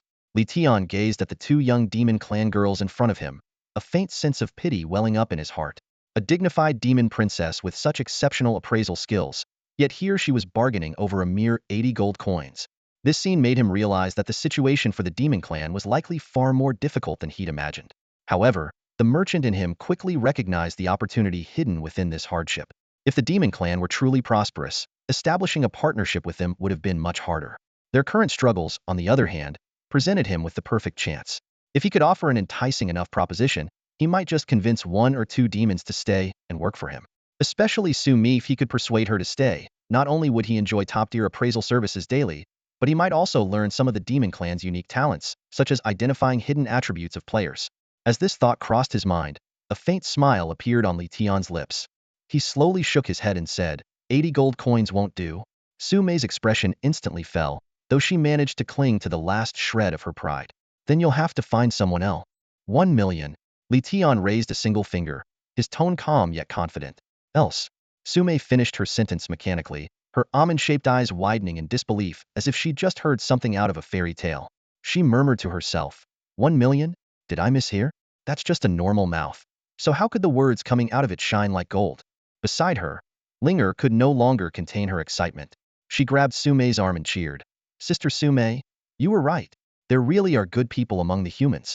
1 million gold coins, though. You know how many fish snacks that could buy? Too many to count. Just then, the system notification chimed. Ding!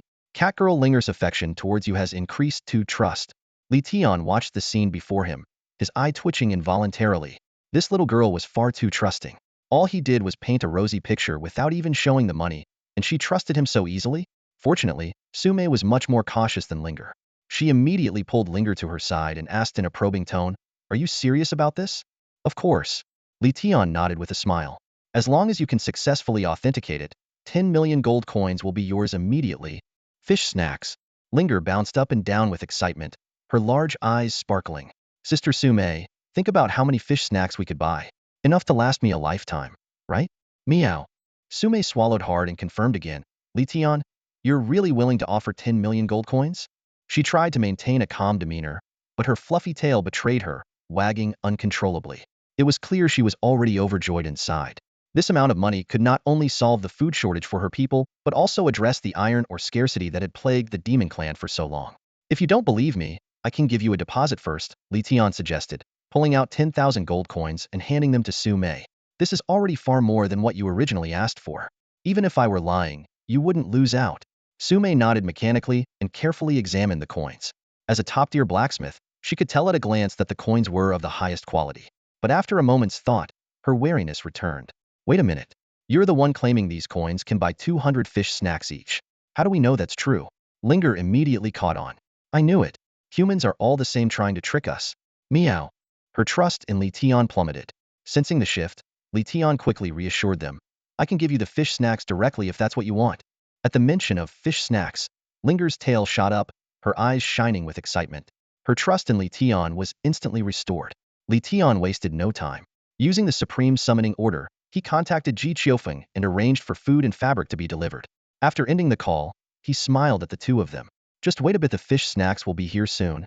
Linger leaned in close to Li Tian, their noses almost touching. If there aren't any fish snacks, they'll hit you with my super fierce attack. Got it? Meow. Feeling her breath so close, Li Tian's heartbeat sped up. He quickly stepped back to put some distance between them, shrugging with a smile. Don't worry, they're definitely coming. Hearing this, Linger's face lit up with a radiant smile. Little dried fish, little dried fish, little dried fish, Linger chanted excitedly, her eyes sparkling with anticipation. Su Mei watched her cheerful demeanor and couldn't bring herself to interrupt her joy, so she patiently waited alongside her. Suddenly, the ground trembled slightly. From the direction of Tianfeng City came the sound of synchronized footsteps, accompanied by the rhythmic clatter of horse hooves and the rumble of wagon wheels. A squad of Imperial guards soon appeared in view, driving a carriage as they hurriedly approached. Linger's gaze was instantly drawn to the carriage, which was loaded with piles of dried fish. She became so ecstatic, like a delighted kitten, that she nearly leapt straight onto the wagon. Fortunately, Su Mei reacted swiftly and grabbed her by the hem of her dress just in time. Zhu Ganglai dismounted from the carriage with practiced ease and cupped his fists in salute toward Li Tian. Lord of Tianfeng, I have delivered the items as requested. Li Tian returned the gesture with a warm smile. I didn't expect General Zhu to make the trip personally. Not at all, Zhu Ganglai replied with a hearty laugh. City Lord Ji wanted to deliver these herself, but she's currently occupied handling the matter of your Tianfeng Lord appointment. She couldn't spare the time, so she sent me instead. I hope you'll understand. Li Tian waved his hand dismissively, signaling it was no issue. He then turned to the eager Linger and the cautious Su Mei, saying with a smile, the things you requested have arrived. Linger could hardly contain her excitement, but Su Mei remained vigilant. I see the dried fish, but what's in those other sacks? She asked. Why not take a look for yourself? Li Tian replied with a grin. With permission granted, Linger wasted no time diving into the pile of dried fish. She grabbed a handful and stuffed it into her mouth, savoring it with absolute delight. Her eyes curved into crescent moons as she exclaimed, these dried fish are so delicious.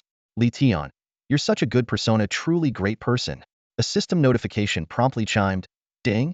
Catgirl Linger's affection for you has increased. Meanwhile, Su Mei's attention was fixed on the mysterious sacks.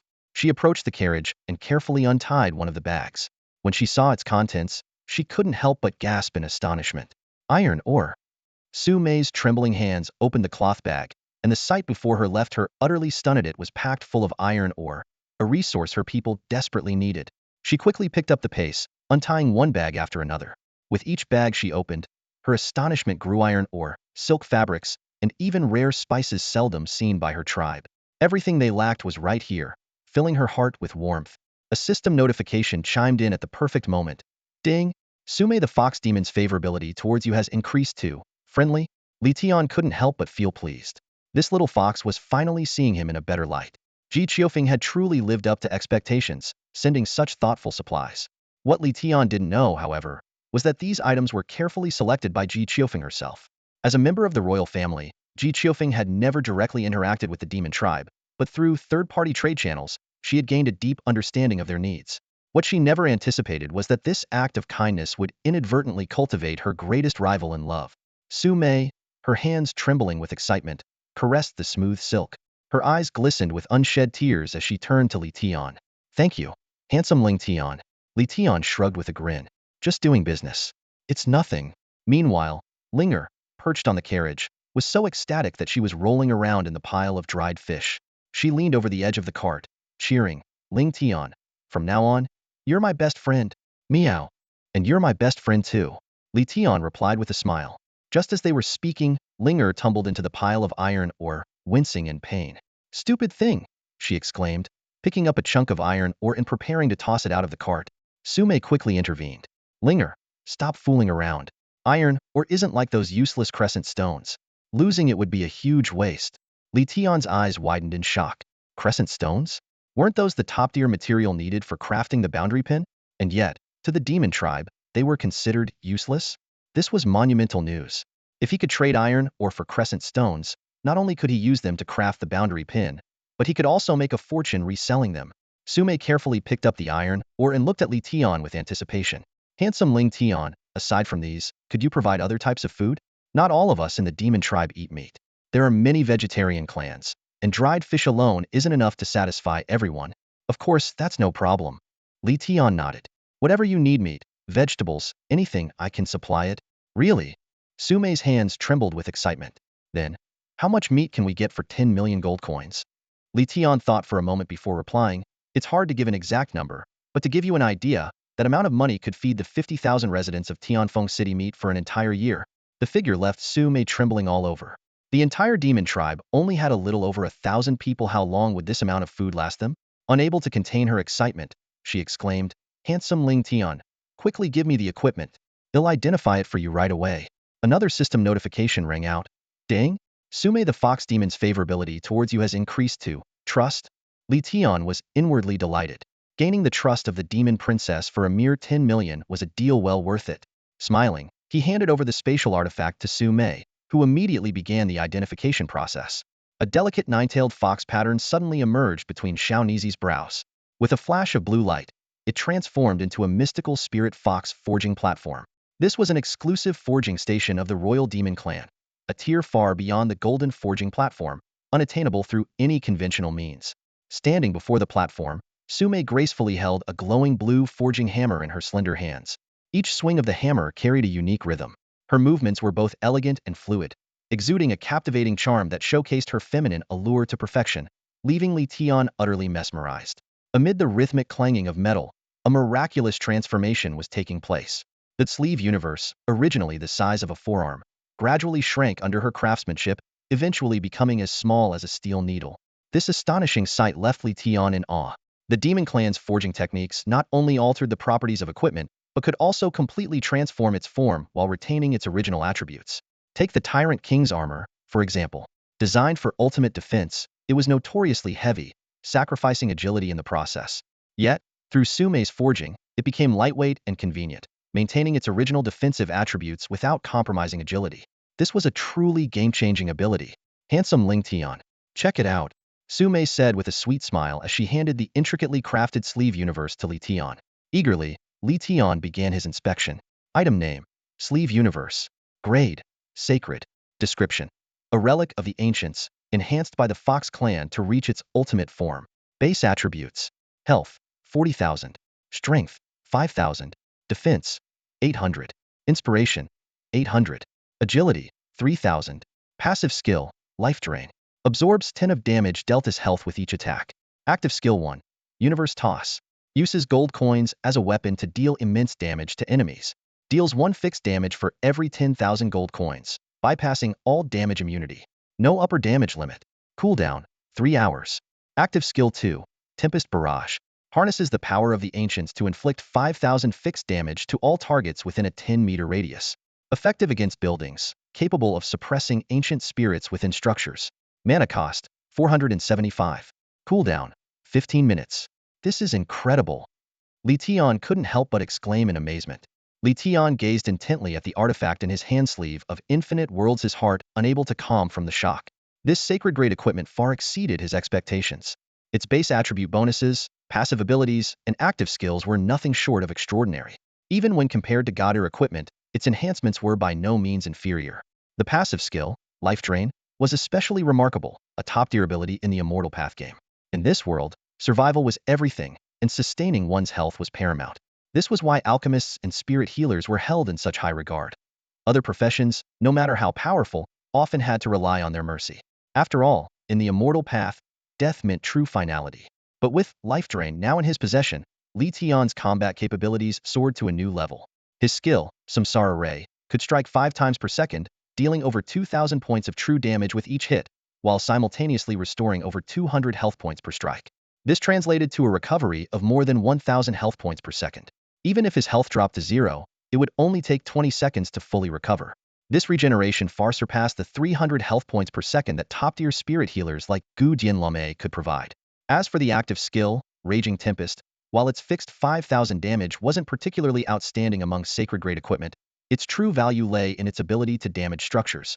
Li Tian recalled the fifth Dark Invasion in his past life, where players and NPCs struggled for 6 grueling hours against the relentless Huangquan tombstones, those cursed structures that endlessly spawned skeletal warriors. Now, with just one strike of Raging Tempest, he could annihilate a Huangquan tombstone, which only had 500 health points, in an instant. As he reveled in the power of the equipment, one particular description caught his eye. Can suppress the ancient spirits within structures. This detail gave him pause, sparking thoughts about possible connections to the ancient gods. Just then, Sume approached gracefully, her curvaceous figure swaying slightly with each step. Her captivating eyes seemed to glimmer as she looked at him. Li Tian, handsome. What's on your mind? Nothing much. Why? Li Tian snapped back to reality. Sume lightly rested her delicate hand on his chest and raised an eyebrow. I've appraised the equipment. Now, about the gold coins you promised? Her heart raced with excitement. This deal had far exceeded her expectations, and she was eager to confirm its authenticity. Li Tian calculated silently. If he handed over the gold now, how would he convince her to come back to Tianfeng City with him? Feigning hesitation, he said, well, about that. Seeing his reluctance, Sume immediately grew anxious. What's wrong, Li Tian? You're not planning to back out, are you? Of course not. 10 million gold coins, every last one of them is yours, Li Tian assured her quickly. But carrying that much gold on me isn't possible. You'll need to return to Tianfeng City to retrieve it. Sume nodded in acknowledgement but frowned. If it's not absolutely necessary, I'd rather not step foot in a human city. Li Tian spoke gently but persuasively. I understand your reluctance to interact with humans. But even if you were to take the gold, wouldn't you still need to trade with humans eventually? We could trade outside the city. Sume countered, her tone urgent. The area outside the city is no safe zone. No one would feel secure conducting business there, Li Tian said, meeting her gaze directly. I trust your kind, but others may not trust the demon folk. Besides, aren't you worried humans might set a trap? His words struck a chord with Sume, making her realize the gravity of the situation. At that moment, Linger hopped down from the carriage. A small fish snack clamped between her teeth. Speaking through her mouthful, she said, Sister Sume, I think Li Tian has a point. Meow. Although Sume remained visibly concerned, Li Tian threw out an enticing offer. I know life in the forest has been hard, especially after the recent calamity. How about this? They'll host a grand feast for all your kin in the city. It'll be a warm welcome and a chance to ease everyone's weariness. A feast? Linger's eyes widened, and the fish snack fell from her mouth, forgotten. There'll be big carp, Li Tian added with a smile. Really? Big carp? As much as you want. Linger leapt into the air with excitement, her joy impossible to contain. Endless giant carp. What kind of heavenly day is this? Linger's big, sparkling eyes lit up as she clung to Sumai's hand, shaking it fervently like an excited child. Sister Sume, let's go to the feast, please, please? Li Tian watched the scene unfold, the corner of his eye twitching involuntarily. A feast, Linger, it's a feast. Sume, unable to resist Linger's pleading gaze brimming with anticipation, let out a soft sigh. Ah, you little rascal. Fine. Go find father and gather the clan. Yay. Linger leaped 3 feet into the air, cheering and flailing her arms in delight. I'm on it. Meow. Before her words even fully landed, she dropped to all fours and bolted away like an arrow loosed from a bow, vanishing from sight in the blink of an eye. Her speed was far beyond anything the players could have imagined. Look, the cat girl took off. A commotion erupted among the distant players. Must have been a negotiation gone wrong. These beast clans have such fiery tempers. Even Ling Tian can't handle them. She's probably off to call reinforcements. If just one cat girl is this strong, imagine a whole group of them. Let's get out of here before we get caught in the crossfire. What's there to fear? We're far enough away. We won't get dragged in. Are you kidding? This might be a rare chance to watch the top players fight. Let's enjoy the show. Sume glanced toward the direction Linger had disappeared, a faint smile gracing her lips as she shook her head gently. Li Tian, noticing her expression, raised a brow and commented, She's lively, isn't she? Sume didn't respond. Instead, she turned to meet Li Tian's gaze directly. Her sudden seriousness made him uneasy, and he scratched the back of his head with an awkward laugh. Miss Su, is something wrong? Handsome Ling Tian, Sume lowered her voice, her tone calm but firm. Before the others arrive, there's something I need to confirm. What is it? Li Tian asked, curiosity piqued. I want to see that divine formation of yours. Li Tian did not expect this request. Sume, sensing his hesitation, quickly explained, a hint of embarrassment in her voice. You see, Linger and I both sense the aura of the Fox clan within the formation. I need to confirm if it's truly connected to us. Without much thought, Li Tian agreed. This was a golden opportunity to strengthen their bond. If the Samsara array really was tied to the Fox clan, wouldn't that make him, in some way, part of Sumai's extended family? Samsara array. At his command, the formation materialized in midair, radiating a dazzling light. The moment Sumai laid eyes on the array, her expression shifted to sheer astonishment. Then, as if overcome by an unseen force, she clutched her head and let out a faint moan. Within seconds, a glowing mark of a nine-tailed fox appeared on her forehead. Before anyone could react, she leapt uncontrollably into the heart of the formation. In an instant, the Samsara array flared with an intense brilliance, so bright that everyone had to shield their eyes. Quick, put it away. Sumai cried out in alarm. Retract. Li Tian hurriedly withdrew the formation. The nine-tailed fox mark vanished back into Sumai's brow as the formation dissipated. The connection between the Samsara array and the Fox clan could not have been clearer. Well, what do you think? Li Tian asked, his voice steady as he tried to calm his racing heart. Sumai pressed a finger to her lips, her face filled with puzzlement. Ling Tian, where exactly did you acquire this divine array? Li Tian recounted his journey through the ruins of the Celestial Kingdom in full detail. Sumai listened intently, her brows furrowing deeper with thought. From the name alone, the array seemed tied to the ancient gods. Could it be a remnant of the Fox clan's primordial ancestors? Her gaze lingered on Li Tian, her mind swirling with questions. This human was far too extraordinary. Everything about him seemed intertwined with the ancient gods, even possessing their power. Was his sudden appearance truly a coincidence? Could he be the prophesied savior, the fated one destined to rescue the world, as foretold in the legends of the beast clans? Miss Su, is something the matter? Li Tian's voice broke through her thoughts, his tone cautious as he noticed her contemplative expression. Sumai opened her mouth as if to speak, but ultimately gave a soft, enigmatic smile and shook her head. Nothing much. Sumai chuckled softly as she spoke to Ling Tian. This formation is indeed connected to our Fox Demon clan. For that reason alone, I've decided to trust you for now. Hearing this, Li Tian's heart leaped with joy. The demon clans not only possessed extraordinary forging skills, but also had unimaginable talents. Most importantly, their beauty was unparalleled. Gaining their trust could lead to immeasurable benefits, and it might even solve the issue of the ancient altar. From any perspective, keeping them in Tianfeng City was undoubtedly a wise decision. Miss Su, rest assured, I will never betray your trust, Li Tian said with a radiant smile. Just as the two were conversing, a deafening sound of footsteps suddenly came from the opposite direction of Tianfeng City. It was clear that a massive army was advancing rapidly. In no time, amidst rolling clouds of dust, a vast demon army came into view. Majestic and powerful lion spirits, towering and hefty elephant spirits, and alluring and graceful fox demons. Every type of demon was represented. The gathered players erupted in excitement. Reinforcements are here. The Catgirl brought her troops. This is insane. Can the city guards even hold them off? Ling Tian might be in trouble this time. Don't underestimate Ling Tian. He's the guy who can one-shot 2 level 100 nightmare bosses. These demons are nothing. The crowd quickly quieted down, focusing intently on the scene before them. The massive demon army had already arrived in front of Li Tian. Sumai turned to look at the troops and asked curiously, Linger, where are Father and the elders? Linger, her small ears twitching excitedly, replied, the king and the elders went ahead to inspect the new camp, so they asked me to lead the clan here. Meow. Sumai nodded thoughtfully, then turned to Li Tian with a smile. Ling Tian, handsome, lead the way. Li Tian made an okay gesture and turned to Zhu Ganglai. General Zhu, let's go. At that moment, Zhu Ganglai was completely dumbfounded. The demon clans had always been at odds with the human race, yet Ling Tian had somehow convinced them to enter the city. It was like witnessing a miracle. Zhu Ganglai watched Li Tian's departing figure with pride swelling in his chest. He straightened his posture, raised his hand, and gave a crisp, formal military salute. Then, he led the Imperial Guards forward with a resolute and rhythmic stride, heading toward Tianfeng City, followed by an immense procession of nearly 1,000 members of the demon clan. The players on the city walls stood frozen in shock, their jaws practically hitting the ground. Not only did the demon clan refrain from attacking, but they were obediently following Ling Tian. What's more, envy filled their hearts as they noticed a catgirl and a fox demon clinging to Ling Tian's arms. The fox demon's striking figure left more than a few players feeling parched. Ling Tian is living the dream. Dream on. You think you'd ever stand a chance? Hey, think about it, demon clans are masters of forging. If they settle here, it'll be a win for us too. Exactly. We'll never have to worry about good gear again. This news spread like wildfire throughout the game.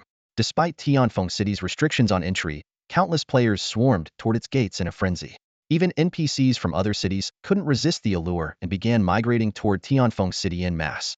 Property prices in the city skyrocketed, and the value of the shops Li Tian owned increased several times over.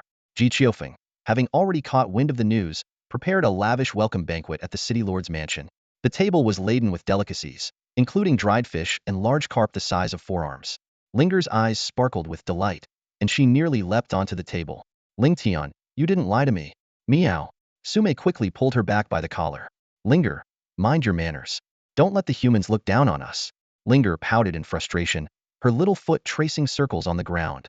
At that moment, Ji Qiufeng, dressed to impress, stepped forward to greet them. Her stunning beauty and elegant demeanor were on par with Su Mei's. When the two women met, they exchanged warm pleasantries on the surface, but beneath their smiles, a subtle rivalry began to brew. Meanwhile, Li Tian remained blissfully unaware of the tension. As the banquet commenced, Linger could no longer hold back. She pulled all the fish dishes toward herself, fiercely guarding them with a glare if anyone dared to reach for a bite. She devoured them with gusto, alternating between bites of carp and squid, her excitement culminating in an adorable meow as she tilted her head back. The other members of the demon clan displayed even more astonishing appetites. Lion and elephant spirits swept through the dishes like a storm, casually devouring entire steamed chickens or 20-pound bunches of bananas in a single bite. A spotted hyena spirit nearly gnawed on the table itself, only to be stopped just in time by General Xiong. Watching her clan's voracious behavior, Sume blushed in embarrassment and apologized. City Lord Ji, handsome Ling Tian, please excuse us for this spectacle. Li Tian and Ji Qiufeng merely laughed, waving off her concerns. If you're enjoying yourselves, that's all that matters. Honestly, we'd love for you to stay here permanently. Hearing this, Su Mei's face lit up with a radiant smile. Thank you so much, Ling Tian. You handsome gentleman. Sume clasped her hands over her chest, her expression sincere. I'll cover the cost of all the food my people consume today. Just deduct 10 million gold coins from my appraisal fee. That should be enough, right? Her voice carried a hint of uncertainty. From her perspective, the rare delicacies consumed by her clan today must have been exorbitantly expensive. Even with 10 million gold coins, she wasn't entirely confident it would suffice. And understandably so within the demon clan, the value of such food could easily represent centuries of accumulated wealth. Hearing this, Li Tian couldn't help but chuckle softly. Miss Su, you're overthinking it. Before she could respond, Zhu Ganglai stood up and loudly declared, Friends of the demon clan, rest assured, tonight's expenses are fully covered by Ling Tian, the Marquis of Tianfeng. As soon as those words were spoken, the crowd of demons erupted into a wave of murmurs, which quickly turned into thunderous cheers. Thank you, Marquis of Tianfeng. Voices of gratitude echoed one after another. Watching the scene unfold, Sume felt a little embarrassed. Ling Tian, you're being way too generous. All I did was appraise a saint-tier accessory. Li Tian waved it off and smiled. Miss Su, no need to feel bad. The most important thing about making friends is having a good time. If my brothers can eat to their heart's content, what's a little expense? Are you kidding me? Li Tian continued with a grin. Do you think these things are worth that much? As if they'd make a dent in my fortune. As long as you're willing to raise the camaraderie meter, I'd gladly spend 1,000,000 gold coins every day to treat you all. Hearing this, General Xiong was deeply moved. He immediately raised a glass of fruit wine and toasted Li Tian. Lord Ling Tian, it is truly an honor to have a friend like you. Come, I drink to you. The two clinked glasses and drank together. General Xiong downed his drink in one go, smacked his lips in satisfaction, and poured himself another glass. Lord Ling Tian, another toast to you. Without waiting for a response, he chugged that one down as well. Then, pouring himself a third glass, he exclaimed, No, no, no. My admiration for you cannot be expressed in mere words. I need another drink to show it. With that, he opened his massive mouth, nearly swallowing the glass along with the wine. Watching this display, Li Tian's eye twitched involuntarily. Hey, are you here to toast me, or just to drink? You're not fooling anyone with those grand speeches, you're just looking for an excuse to freeload, aren't you? After a few rounds of drinks, Li Tian noticed the lively atmosphere at the banquet. With a light chuckle, he leaned closer to Su Mei and asked, Miss Su, are you pleased with the banquet? Su Mei, already slightly tipsy, instinctively glanced at Linger. The little girl, though full from the feast, was still clutching a large carp, her tiny hands picking at it while her face beamed with satisfaction. The sight made Su Mei burst into a soft laugh. Her eyes sparkled as she nodded. Of course, I'm satisfied. Handsome Ling Tian, on behalf of my people, thank you. Before her words faded, she suddenly grabbed Li Tian by the collar and pulled him close. Their noses nearly touched, and he could feel the warmth of her breath. Oh my, little miss, are you trying to get me into trouble? Li Tian thought to himself as her soft, enticing lips inched closer. Quickly, he raised his cup, using a toast as an excuse. That's great to hear. Miss Su. Hey, race to the prosperity of the demon clan. Internally, he groaned. Not in a setting like this. Actually, not in any setting. I'm not one to act on impulse. Su Mei, sensing his retreat, cast him a playful yet disappointed glance. She slowly raised her cup, her delicate arm brushing against his. A cross-cup toast, perhaps? Her voice was syrupy sweet, her eyes brimming with allure. Handsome Ling Tian, thank you for your kind wishes. I'll drink to that. Li Tian let out an awkward laugh and downed the drink in one gulp. By now, the banquet had reached its peak. Music filled the air, and members of both the human and demon clans were drinking, singing, and dancing together, fully immersed in the revelry. However, this intimate exchange between Li Tian and Su Mei did not escape the eyes of Ji Qiufeng. The city lord, who had been quietly observing, had initially gazed at Li Tian with gentle affection, but her expression darkened in an instant. Her fists clenched tightly. Then, a system notification broke the tension. Fox Demon Su Mei's favorability towards you has increased. City Lord Ji Qiufeng's favorability towards you has decreased. Li Tian sobered up immediately, sensing trouble. The City Lord's favorability was critical, couldn't afford to let it drop. He quickly approached Ji Qiufeng, raising his cup. City Lord Ji, thank you so much for organizing this wonderful banquet. Allow me to toast to you. Ji Qiufeng offered a faint, sarcastic smile. Am I not worthy of a cross-cup toast? Li Tian froze, momentarily speechless. He took a hesitant step forward, unsure of how to respond. Seeing his flustered demeanor, Ji Qiufeng couldn't help but chuckle, her irritation dissipating somewhat. All right, I won't make it difficult for you. Let's just drink like this. With that, she drained her cup. Li Tian exhaled in relief and followed suit, finishing his drink. Another system notification chimed. City Lord Ji Qiufeng's favorability towards you has increased. Fox Demon Su Mei's favorability towards you has decreased. Li Tian smiled wryly at the irony, only to turn and find Su Mei gazing at him with a dreamy, wistful expression.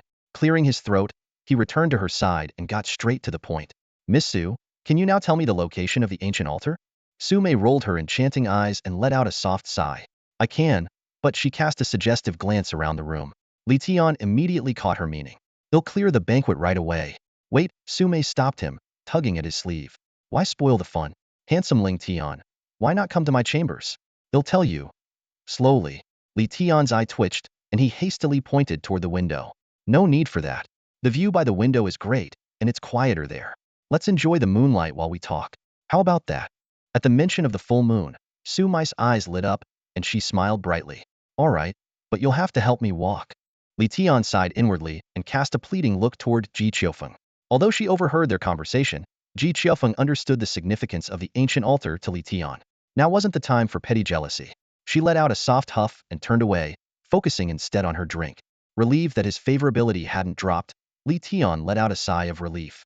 Supporting Su Mei, he guided her to the window. Tonight's full moon was exceptionally bright, its light cascading like a soft veil onto the ground, creating a dreamlike atmosphere. In the gentle moonlight, Su Mei's delicate features appeared even more enchanting, leaving Li Tian momentarily entranced. Li Tian, my handsome knight, Su Mei softly raised her slender arm, wrapping it around his neck, her crimson lips gradually moving closer. Alarm bells went off in Li Tian's mind. This wasn't good. If she actually kissed him, Ji Qiufeng would definitely lose her temper. Sure enough, Ji Qiufeng, standing nearby, turned visibly grim the moment she saw this unfold. Her favorability was hanging by a thread. Just as the situation reached a critical point, a light breeze drifted in through the window, brushing against Su Mei's face. She shivered suddenly, letting out a startled cry as she jumped back a full meter, eyeing Li Tian warily. Did she sober up? Li Tian couldn't be sure and cautiously asked, Miss Su, are you all right? Su Mei crossed her arms over her chest and frowned. Li Tian, what were you just trying to do to me? What was I trying to do to you? Li Tian was on the verge of tears, thinking, Heaven help me. It was clearly you who almost devoured me just now, and Ji Qiufeng is still fuming over there. Seeing Li Tian's expression of exasperation and helplessness, Su Mei seemed to realize something. She thought back carefully, and suddenly, a soft gasp escaped her lips as her face flushed red like a ripe apple. I'm so sorry, so sorry. Su Mei repeatedly bowed in apology, her hands clasped together, her face full of guilt. Li Tian, my handsome knight, I really apologize. I can't hold my liquor, and when I drink too much, I lose control. I misunderstood you earlier. I'm truly sorry. Li Tian was nearly moved to tears, thank goodness. He couldn't help but sigh to himself. Dealing with women is harder than battling dark creatures. Even the god of wealth himself couldn't save me from this. Sume finally sobered up from her drunken state and was able to carry on a proper conversation. Her cheeks were flushed as she reached into her pocket and pulled out a small golden vial. Without hesitation, she bit into her own index finger. She softly murmured, holding her blood-beaded fingertip over the vial's opening. The crimson droplets fell one by one into the golden container. As the blood flowed, her face grew even more radiant, her delicate expression with her slightly bitten lip resembling an exquisite painting. Done. She placed her finger in her mouth and gently sucked it, a faint smile playing at the corner of her lips. This blood will help you enter the Haiyuan continent. Li Tian took the golden vial, and a system notification immediately displayed the item's details. Name: Blood of the Demon Clan. Grade: Unknown. Description: the blood of a demon princess, imbued with mysterious power capable of opening the gateway to Haiyuan continent. It worked. The first step is finally done. Li Tian exclaimed, ready to ask about the location of the Ancient One's altar. But before he could, Su Mei had already taken out another Itima compass crafted from a tortoise shell. Handsome Ling Tian. This is a unique altar detector from the demon clan, she introduced with pride. It will sense the altar's presence when you're nearby, and the closer you are, the stronger the reaction. With this, finding the altar shouldn't be too difficult. However what? Li Tian raised an eyebrow. Su Mei hesitated for a moment, her expression turning grave. Handsome Ling Tian, I consider you a friend of the demon clan, and I don't want anything to happen to you. If possible, I hope you won't search for the Ancient One's altar. Why not? Because a terrifying creature is sealed within the altar, she said, her brows furrowed. I don't know exactly what it is, but this has been passed down as a sacred warning among the demon clan. The ancestral teachings also state that without the guidance of the Ancient One, the demon clan must never return to Haiyuan continent. Haiyuan continent is your homeland, isn't it? Why can't you go back? Li Tian asked, puzzled. Su Mei gazed out at the bright moon outside the window and spoke slowly. According to legend, it was the Ancient One who commanded the demon clan to leave Haiyuan continent. After we left, that creature was sealed within the altar. Li Tian fell into deep thought. It sounded as if the demon clan had vacated the land to make way for the creature. The creature has been sealed for so many years, could it have escaped or died by now? Impossible, Su Mei said firmly. The Ancient One seal is unbreakable. As for dying, the legend does say it's nearing the end of its life, with only about 30 years left at most. 30 years? Li Tian was stunned. For the demon clan, 30 years might be insignificant, but for him, by then he might be old and gray, or even long gone. Miss Su, has the Ancient One ever given any hints? Like when it would be safe to return, or any clues about the creature? Su Mei thought for a moment, then shook her head. I don't think so. My father never mentioned anything. The Ancient One does deliver divine messages, but only to the Demon King, and they're usually just about offerings. Hearing this, Li Tian couldn't help but sink into deeper confusion. Li Tian stood still, his brows furrowed in deep thought. Could this so-called Ancient One truly be the deity of the demon race? Doubt clouded his heart. This god seemed to do nothing but demand offerings and drive the clan's people from their homeland. How could this be a guardian deity? It seemed more like a destroyer. But such blasphemous thoughts were ones Li Tian dared not voice aloud. After all, this was tied to the faith of the entire demon race. A single wrong word could have unimaginable consequences. Handsome Ling Tian, Su Mei gazed into Li Tian's eyes, her voice soft as she asked, even though it's so dangerous, are you still going to the Ancient One's altar? Yes, I must go, Li Tian replied without hesitation. This was the only mission, and the rewards promised to be substantial. For him, it wasn't about greed, it was about survival. The game was about to merge with reality, and every attribute point gained meant a better chance to survive. No matter how dangerous, he had to try. The worry in Su Mei's eyes deepened. After a moment of silence, she sighed softly and said, Handsome Ling Tian, I wish I could help you, but our demon race is forbidden from returning to the abyssal continent. I understand, Li Tian said with a smile, waving his hand. Miss Su, your kindness is enough for me. Su Mei reached into her bag and pulled out a seemingly ordinary stone, pressing it into his hand. Handsome Ling Tian, I can't go back with you, but let this protect you. You'll definitely need it on the abyssal continent. Li Tian took the stone, and immediately, the system displayed its information. Divine Earth, resting soil. This unassuming stone holds extraordinary power. It was forged by the demon race over centuries to prepare for their return to the abyssal continent and to withstand the relentless waves of the abyssal sea. Its holder can resist water element attacks for an extended period. Usage effect grants the powerful buff, Ocean Stabilizer. Water resistance 99. Duration 5 hours. Effect cannot stack. Cannot be combined with similar items. Using multiple stones extends buff duration. 99 water resistance.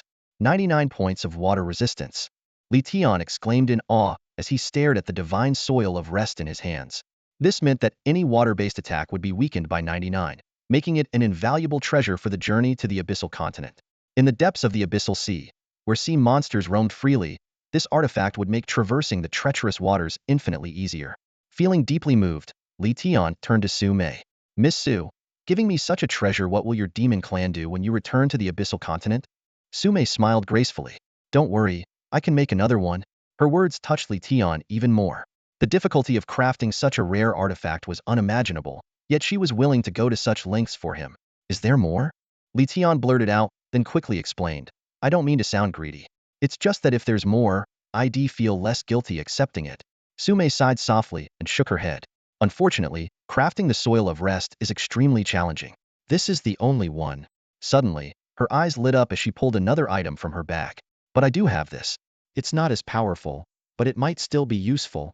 What she held were fragments of the soil of rest, byproducts of failed attempts to forge the divine artifact. While these fragments only offered 20 points of water resistance and lasted for 3 hours, at their current level, they still qualified as rare treasures. Most importantly, these fragments could be mass-produced. This is great, Letion exclaimed. Miss Su, how many fragments do you have? I'll take them all. Su Mei blinked in surprise. These are just failed products. Are you sure you want them? I have 30 pieces. Only 30? Letion frowned. Caught off guard, Su Mei quickly tried to dissuade him. Handsome Letion, these won't work well against sea monsters. With less than 60 points of water resistance, they're practically useless. Buying so many is pointless. But Letion smiled confidently. That's not a problem. With my base stats, adding 20 points of water resistance will balance the health drain with my lifesteal ability. It'll be enough to handle the abyssal sea. Suddenly, a system notification chimed. Ding! Su Mei, the demon fox's affection for you has increased. Su Mei handed over the 30 fragments to Letion. Name your price. Honestly, you don't even need to pay. I insist on paying, Letion replied seriously. But 30 fragments are far too few. Miss Su, is it because crafting them is too difficult, or are you just running low on stock? The crafting process isn't that hard, Su Mei said with a light chuckle. Even Linger can make them. After all, the demon clan has been researching this for centuries in preparation for returning to the abyssal continent. Hearing this, Letion finally let out a sigh of relief. Letion nodded slightly, a thoughtful glint flickering in his eyes. It's not the difficulty that concerns me. Are we short on inventory? He turned to Su Mei and asked, could I trouble your people to forge a fragment for me? Hearing this, Su Mei let out a faint, somewhat bitter smile. Handsome Letion, our demon clan is severely lacking in resources. Even if we wanted to forge it, we don't have enough materials. It requires a massive amount of iron ore. Iron ore? Letion couldn't help but laugh. I may not have moonstone, but iron ore? That's something I have in abundance. He patted his chest confidently and assured Su Mei, if it's iron ore you need, I can provide as much as you want. A flash of surprise crossed Su Mei's beautiful eyes. Your human clan really has that much iron ore? Letion smiled but said nothing. Instead, he probed cautiously, Miss Su, could you tell me where your demon clan's new settlement is located? Su Mei hesitated visibly, her lips parting as though to speak, but then closing again. In the end, she simply lowered her head slightly. Clearly, the location of the demon clan's sanctuary was a closely guarded secret. Letion didn't mind. His aim had never been to uncover that. His gaze swept across the grand and luxurious lord's mansion, and a faint smile curved his lips. Miss Su, have you and your clan ever considered settling in a city? Here, you would have access to abundant food and resources. If you choose to stay in Tianfeng City, I can provide you with unlimited iron or to forge the divine soil as you please. He gestured toward Linger, who was gleefully hopping around nearby. Plus, Linger can enjoy her little fish snacks every day. His words clearly struck a chord with Su Mei, but she still seemed hesitant. Letion could tell she was concerned about the issue of territory. After all, demons had always been wary of mingling too much with humans. You don't have to worry about territory, Letion said with a reassuring smile. Surely you've heard I am the Marquis of Tianfeng City, and I hold a certain level of authority. I can designate a special area in the northern part of the city exclusively for your clan, where no one would be allowed to disturb you. What do you think? Su Mei couldn't help but feel a little tempted by Letion's invitation. She sighed softly, a hint of regret in her eyes. Living in a human city goes against the ancestral teachings of our demon clan. But, thank you for the offer. Li Tian clicked his tongue in disappointment. All right then, what a pity. But Miss Sue, since the new camp isn't ready yet, how about staying in the city for a while? It's a rare visit, and it would give your clan a chance to experience life in Tianfeng City. Beats living out in the wild, doesn't it?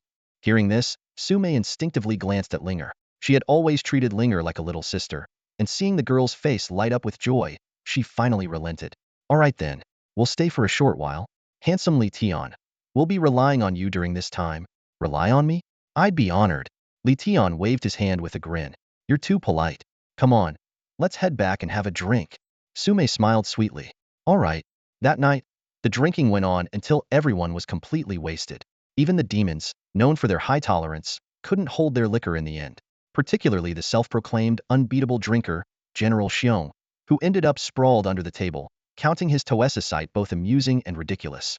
Chun Bei, observing the scene, felt a surge of joy. Su Mei had agreed to stay in the city, and the only unpredictable factor was General Xiong. With him now out cold, Chun Bei could move forward with his next plan. Meanwhile, in the main hall of the Wanxian Palace, Elder Xianyang was seated on the throne, fiddling with a strange, pitch-black object in his hand, his brows furrowed. It was a saint-grade demonic flame crystal, looted from the Yin Shui bird's beak. After taking down the bird, he had quickly pocketed it, fearing that Li Tian might notice. But despite consulting all the high-level blacksmiths he could find, none were able to identify it, leaving Xianyang rather frustrated. The crystal's potential was too enticing to ignore. If its properties proved compatible, it could elevate him to new heights, perhaps even earning him the coveted position of national advisor to the Tianqiong kingdom. As he pondered where to find an even more skilled blacksmith, a voice suddenly called out, breaking his thoughts. Elder Xianyang, are you there? What the? Xianyang's scalp tingled as he recognized the voice. It was that rascal Li Tian again. He considered ignoring the call but hesitated. As troublesome as Li Tian's visits always were, they often came with significant rewards. The recent battles, though dangerous, had brought him considerable gains, not to mention the demonic flame crystal now in his possession. With a reluctant sigh, he answered, his tone icy. What do you want? Li Tian, unfazed, replied playfully, good news, fantastic news. Elder Xianyang, I've got another great opportunity for you. Xianyang's interest was piqued, though he maintained a facade of disdain. You? Bringing good news? I've had enough of your so-called opportunities. Every time, I end up risking my life. Now that's unfair. Li Tian teased. Didn't you make 2 billion from our last venture? How is that not good news? Xianyang was momentarily speechless. The boy had a point. Still, he couldn't let it slide. So what? Li Tian, do you even know why I'm mad at you? Because you're letting your personal feelings interfere with your work? Li Tian replied with mock seriousness, barely suppressing a laugh. Xianyang erupted in anger. How dare you accuse me of that? You brat. You've tricked me time and again, and now you're blaming me for being upset? Are you trying to bully me? Gritting his teeth, he added, fine. This time, no matter how much you offer, I won't fall for your schemes. Hearing this, Li Tian nearly burst out laughing. The old Pishio's eyes gleamed with a sly glint, though he maintained a facade of seriousness as he continued, Master of the Hall. You've been single for so many years, surely you've saved up quite a fortune by now. No wonder you refused to take my money. You brat. Old Xianyang erupted in fury. That one sentence hit 3 of my sore spots. What money could I possibly have saved? I have to pay the salaries of tens of thousands of people in the Wanxian Hall, fund cultivation, and cover the cost of forging equipment. Do you think I'm like you? Stuck at level 40? He trailed off abruptly, his eyes narrowing as they landed on Li Tian's gear. Wait a minute. How is it that your equipment, you little rascal, is better than mine? Old Xianyang stared in disbelief. This can't be real. The equipment of a dignified divine-level powerhouse, the master of Wanxian Hall, is actually inferior to that of a level 40 nobody? He let out a long, exasperated sigh, his face clouded with frustration. Fine, whatever. Just tell me where is it you want me to go and risk my life this time? Li Tian chuckled. Risking your life? That's a bit harsh. We're going treasure hunting. Treasure hunting? Old Xianyang scoffed dismissively at first, but when his eyes flicked to the nearby demonic flame crystal, his demeanor softened slightly. This kid had a knack for it, poorer than him, yet still somehow richer, weaker yet better equipped. He had all the luck. After a brief pause, old Xianyang asked, all right, spill it. Where are we headed this time? Another ancient god? A nightmare-level dark boss? Neither. Li Tian replied bluntly. Old Xianyang straightened up, his expression turning serious. Just say it outright. After all the time we've worked together, what haven't we faced? We've taken down 2 ancient gods and 5 dark bosses. Look across the entire Tianqiong nation, there aren't many who can boast such accomplishments. A flicker of pride shone in his eyes as he spoke. Li Tian, however, merely gave him a cryptic smile. It's really neither. I just want to take you to the Ancient One's altar. The Ancient One's altar? Old Xinyang stroked his beard thoughtfully and nodded. Oh, I see. I thought you were dragging me off to fight another ancient god or some dark. Suddenly, his face froze as if struck by lightning, his eyes widening in shock. Wait, what did you just say? The Ancient One's altar? Elder Xinyang stared at Li Tian, his eyes filled with worry. The ancestor of the demon clan, the Ancient One kid. You really know how to stir things up? He looked like he wanted to crack open Li Tian's chest and see just how big his guts were. Li Tian, listen to me for once. Elder Xinyang said wearily. The waters surrounding the Ancient One's altar run too deep. You can't handle it. And you casually say you're just going to take a stroll? A stroll, my foot. That place isn't somewhere you can just wander into. But Li Tian showed no sign of backing down. Instead, he grinned and replied, Master Xinyang, if I can't handle it alone, wouldn't it work if I had you by my side? Me? Elder Xuanyang's eyes widened. Why me? Why should I go with you to meet certain death? Is it because you're so good-looking? Exactly. Li Tian seized the moment. Of course, I'm good-looking. What's the symbol for gold coins? And how do you write the word beautiful? A on top and an upside down below. Now, tell me, am I beautiful or not? For a moment, Elder Xinyang was at a loss for words. He thought to himself, can the word beautiful really be explained like that? The more he considered it, the more he realized that by this logic, this cheeky kid really could claim the title of most beautiful in the path of immortality. Master, Li Tian pressed on, noticing the elder's hesitation. If you stay quiet any longer, I'll take it as your agreement. Wait, hold on. Elder Xinyang quickly waved his hands. You little brat, you almost tricked me again. What good is all your money if you're dead? Risking your life at the Ancient One's altar for some treasure? I'm not that desperate. Li Tian shrugged. Why does it have to end in death? Elder Xinyang frowned. Do you even understand what the Ancient One's altar represents? That's the ancestor of the demon clan. Dealing with a divine being of that magnitude requires strategy. Charging in recklessly? That's just suicide. Logic is still logic, and a blade is still a method, Li Tian said with a sly smile.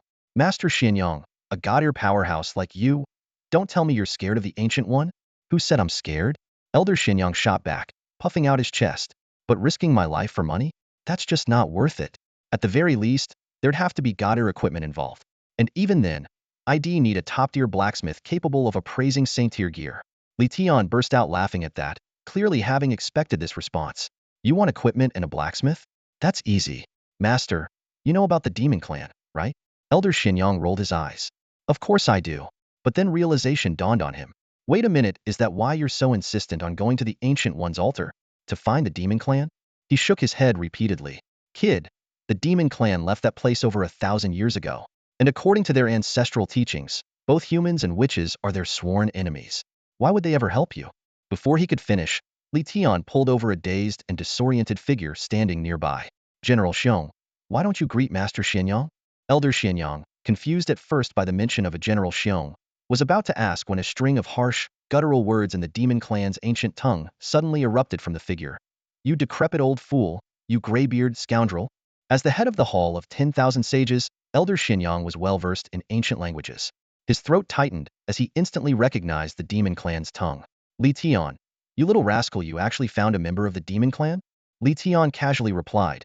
Yeah, when I was leaving the city, I saw the entire demon clan taking a stroll. So, I invited them all back to Tianfeng City. Hearing this, old Xuanyang's brows furrowed deeply. The entire demon clan taking a stroll. Are you serious? You invited the whole demon clan back to Tianfeng City? This has to be a joke. His voice was filled with disdain. Given the demon clan's hostility toward humans, how could they possibly enter the city with you? It's a miracle they didn't kill you on the spot. Old Xinyang sneered. Suddenly, his eyes lit up as if a thought had struck him. Ah, I get it now. You little brat. You must found someone who's fluent in the demon clan's language to pull this scam on me, right? Sorry to disappoint you, but I'm not falling for it this time. Before he could finish his sentence, the sound of a disconnected line cut him off. Li Tian had already hung up. Old Xinyang froze in place, still holding the communicator in the same position. What just happened? I called out your little trick, and instead of defending yourself, you just hang up? You've got some nerve. Ugh, pulling this stunt again. Old Xinyang snorted, sinking into the grand chair of the hall, his fingers idly toying with the demon flame crystal, trying to play hard to get. Huh? Do you really think I'd fall for such a cheap trick? He closed his eyes and began humming a tune, feeling quite pleased with his own cleverness. Yet, the thought nagged at him. The demon clan, could that brat have really found them? Bah! Stop it! Stop thinking about this nonsense. I won't let that rascal Li Tian fool me. Old Xianyang shook his head vigorously, trying to rid himself of the idea. But just seconds later, a new thought crept in. Then again, the way that demon language was spoken, it really didn't sound like something a human could mimic. He shot up from his seat. Arg! Get it together. Old Xianyang, don't let yourself be tricked. To distract himself, he decided to step outside and enjoy the scenery. But instead, his mind conjured another thought. If he really did find the demon clan, forget about forging some divine artifact. At the very least, I could finally get this demon flame crystal appraised. A sacred level weapon, a chance to rise to the rank of National Protector Mage. The more he thought about it, the more restless he became, until he finally snapped. Arg! Damn it! You want to play mind games with me, huh? If I take the bait, I'm doomed. But if I don't, you're not getting away with it either. Grabbing the communicator, he dialed Li Tian's number. Trying to maintain his composure, he sat upright, feigning calmness, though his eyes burned with frustration. In a tone of forced righteousness, he asked, "Hey, kid, is it true? Did you really find the demon clan?" Internally, he couldn't help but chuckle bitterly. Once again, I've fallen right into Li Tian's trap. Completely and utterly. Upon hearing the news that the mythical Yao clan truly existed, old Xianyang rushed to Tianfeng City with remarkable speed, his excitement barely contained. The allure of the Yao clan and the divine artifact made him feel as though the position of Grandmaster of the Tianqiong Kingdom was already within his grasp. Mom, Dad, your little Xian hasn't let you down, he thought to himself with glee. However, the scene that greeted him as he pushed open the doors of the city lord's mansion left him utterly stunned. The room was in complete disarray. Empty wine bottles and scattered dishes littered the floor. Yao clan members of various appearances lay sprawled across the room, wearing expressions of pure satisfaction. Some clutched wine bottles, others hugged roasted lamb legs, and most strikingly, a young girl with feline ears was gleefully hopping around, nibbling on a dried fish. This is the legendary Yao clan, unseen for 1,000 years? Old Xianyang's mind went blank as he stood frozen in place. At that moment, Li Tian waved to him with a grin. Palace Master, why so stiff? Come have a drink. Beside Li Tian sat a stunningly beautiful Yao girl with delicate features and an enchanting figure. A brief scan with old Xianyang's spiritual sense nearly made him faint. She was a Yao clan princess. While ordinary players might not recognize Su Mei's true identity, his god-level perception revealed it instantly. Suppressing his shock, old Xianyang first respectfully saluted Ji Qiufeng. I am Xianyang, paying my respects to Lord Ji. After all, Ji Qiufeng was of royal lineage, and proper decorum was essential. Ji Qiufeng responded with a faint smile. Palace Master Xianyang, you're too polite. Turning to Li Tian, old Xianyang lowered his voice. Kidling Tian, where on earth did you pick up these Yao clan members? To him, this young man must have once again employed his cunning schemes. Only this time, the targets weren't old fools but young women. Li Tian shrugged with a smirk. It's called personal charm, not picking them up. But let's not dwell on that. Palace Master, weren't you looking for divine equipment and someone to appraise sacred great artifacts? Old Xianyang glanced at Su Mei again. Are you suggesting helping these Yao clan members return to the Ancient One's altar so they can forge the equipment? Something like that, Li Tian replied casually. But there's no need to bring them back. Just the two of us will suffice. Just the two of us? Old Xianyang looked perplexed. If you're not helping the Yao clan, why risk going to such a dangerous place? That's the ancestral altar of the Yao clan. If I'm going to die there, I at least want to know why. Li Tian had no choice but to briefly explain the unique mission. After hearing the explanation, old Xianyang fell into deep thought. After a long pause, he gritted his teeth and said, Fine, I'll help you one more time. Thank you, senior. Li Tian was about to express his gratitude when old Xianyang quickly raised a hand to stop him. Hold on. I need to make something clear. This journey is extremely dangerous, and I can't guarantee your safety. So I won't accept any payment from you. But if something goes wrong, don't blame me. Li Tian knew the old fox was trying to avoid the constraints of a heavenly contract, but he didn't mind. With a shrug, he replied, No problem. Deal. After all, with the Tuo Dragon Relic in hand and the Wanbao Spirit Shield 600,000 plus HP, survival wasn't an issue. Old Xianyang added, One more thing. Once inside the altar, we'll need to split up. It is, after all, a secret realm. If I'm risking my life to enter, I can't leave empty-handed. You understand, right? That's fine with me, Li Tian agreed readily. His goal was to complete the mission and claim the rewards. Whatever loot old Xianyang found in the altar was of no concern to him. With the terms finally settled, Old Xianyang let out a sigh of relief. As he relaxed, he suddenly realized he was feeling rather hungry. A rumbling sound came from old Xianyang's stomach as he stared at the tempting roasted lamb leg, licking his lips. Ling Tian, when are we setting off? Today. Li Tian suddenly stood up. Without giving old Xianyang a chance to react, he grabbed his arm and started dragging him out. That's right. We're leaving right now. 3 days later, in the Abyssal Sea. You brat. You didn't even let me have a bite of that lamb leg before dragging me off. Old Xianyang grumbled, clutching his growling stomach as he stood in the middle of the vast ocean. Li Tian chuckled helplessly. Come on, Master Xianyang. It's been 3 days already. Are you still hung up on that? Indeed, since leaving Tianfeng City, they had been battling in the Abyssal Sea for 3 days straight. The narrow, winding path beneath their feet was littered with the corpses of various sea monsters. Around them, the crashing waves roared like the wails of tormented souls, sending chills down anyone's spine. Of course, you wouldn't care. You can just log off and enjoy good food and drink. As for me, I've been starving for 3 whole days. Old Xianyang huffed indignantly. Come on, NPCs don't starve, so what's the big deal? Li Tian retorted with a smirk. That comment nearly made old Xianyang blow a fuse. Listen to yourself. What do you mean NPCs don't starve? Do NPCs not have rights? Do NPCs eat your rice or something? All right, my bad. Li Tian quickly tried to appease him. Once we're back in Tianfeng City, they'll treat you to a feast. Whatever you want, as much as you want. That's more like it. Old Xianyang finally calmed down a little, but he soon furrowed his brows again. But this damned place looks the same everywhere. Where exactly is the entrance to the Sea Abyss continent? If we keep wandering around like this, forget about finding any Gareway won't even locate the ancient altar. Before he could finish his sentence, the world suddenly shifted. The surrounding seawater turned from deep blue to pitch black in an instant, and an overwhelming wave of malevolent energy surged toward them. Ling Tian, watch out! Old Xianyang shouted in alarm. The abyssal siren stood tall in the center of the ocean, a formidable sight as the level 50 Nightmare Deer boss. Its stats were terrifying: 65,000 health points, 32,000 mana points, 3,520 strength, 2,000 defense, 1,650 spirit, and 250 agility.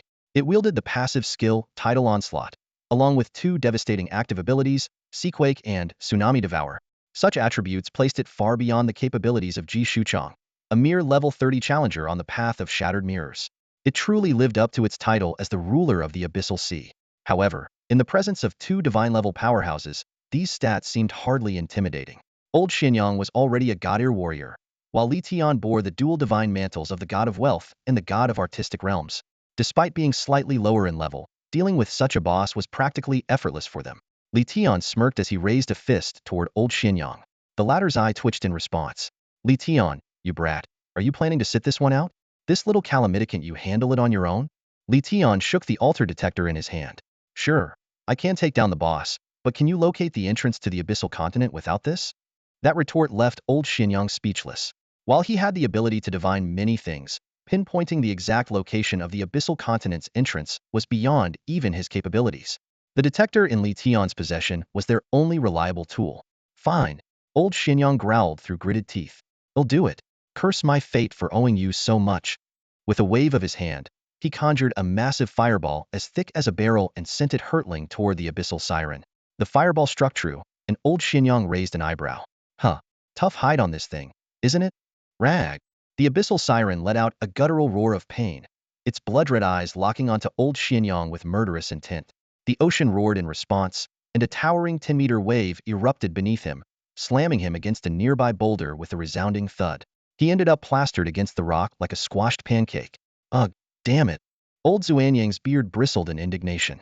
While the attack hadn't caused significant damage, it had utterly humiliated him.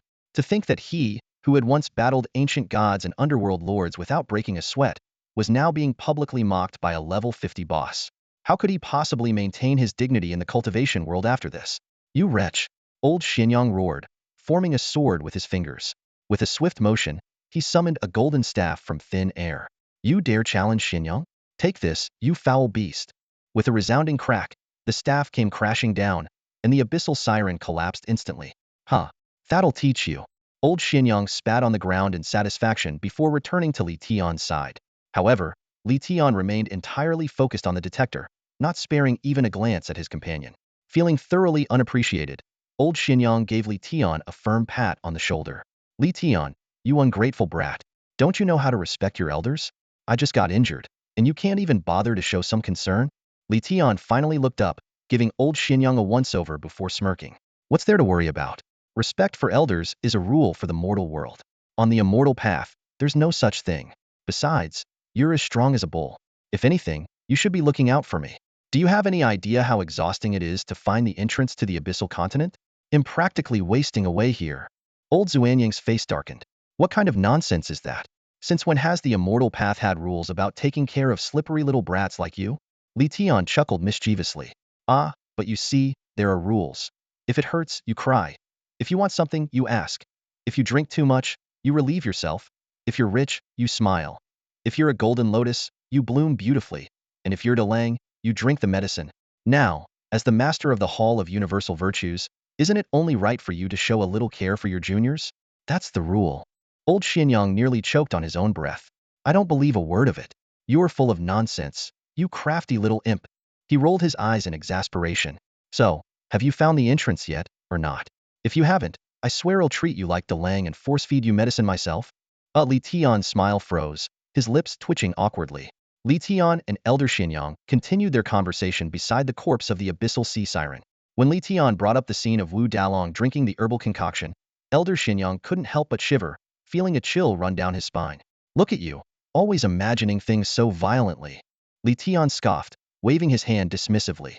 This is clearly a beautiful love story, and yet you turn it into something so horrifying? Forcing someone to drink medicine? Come on. You have to understand. When Jinlian gave Dalong the medicine, it was out of love.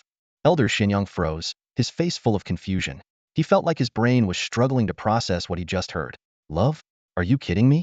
Those two adulterers killed the rightful husband, and you're calling that love?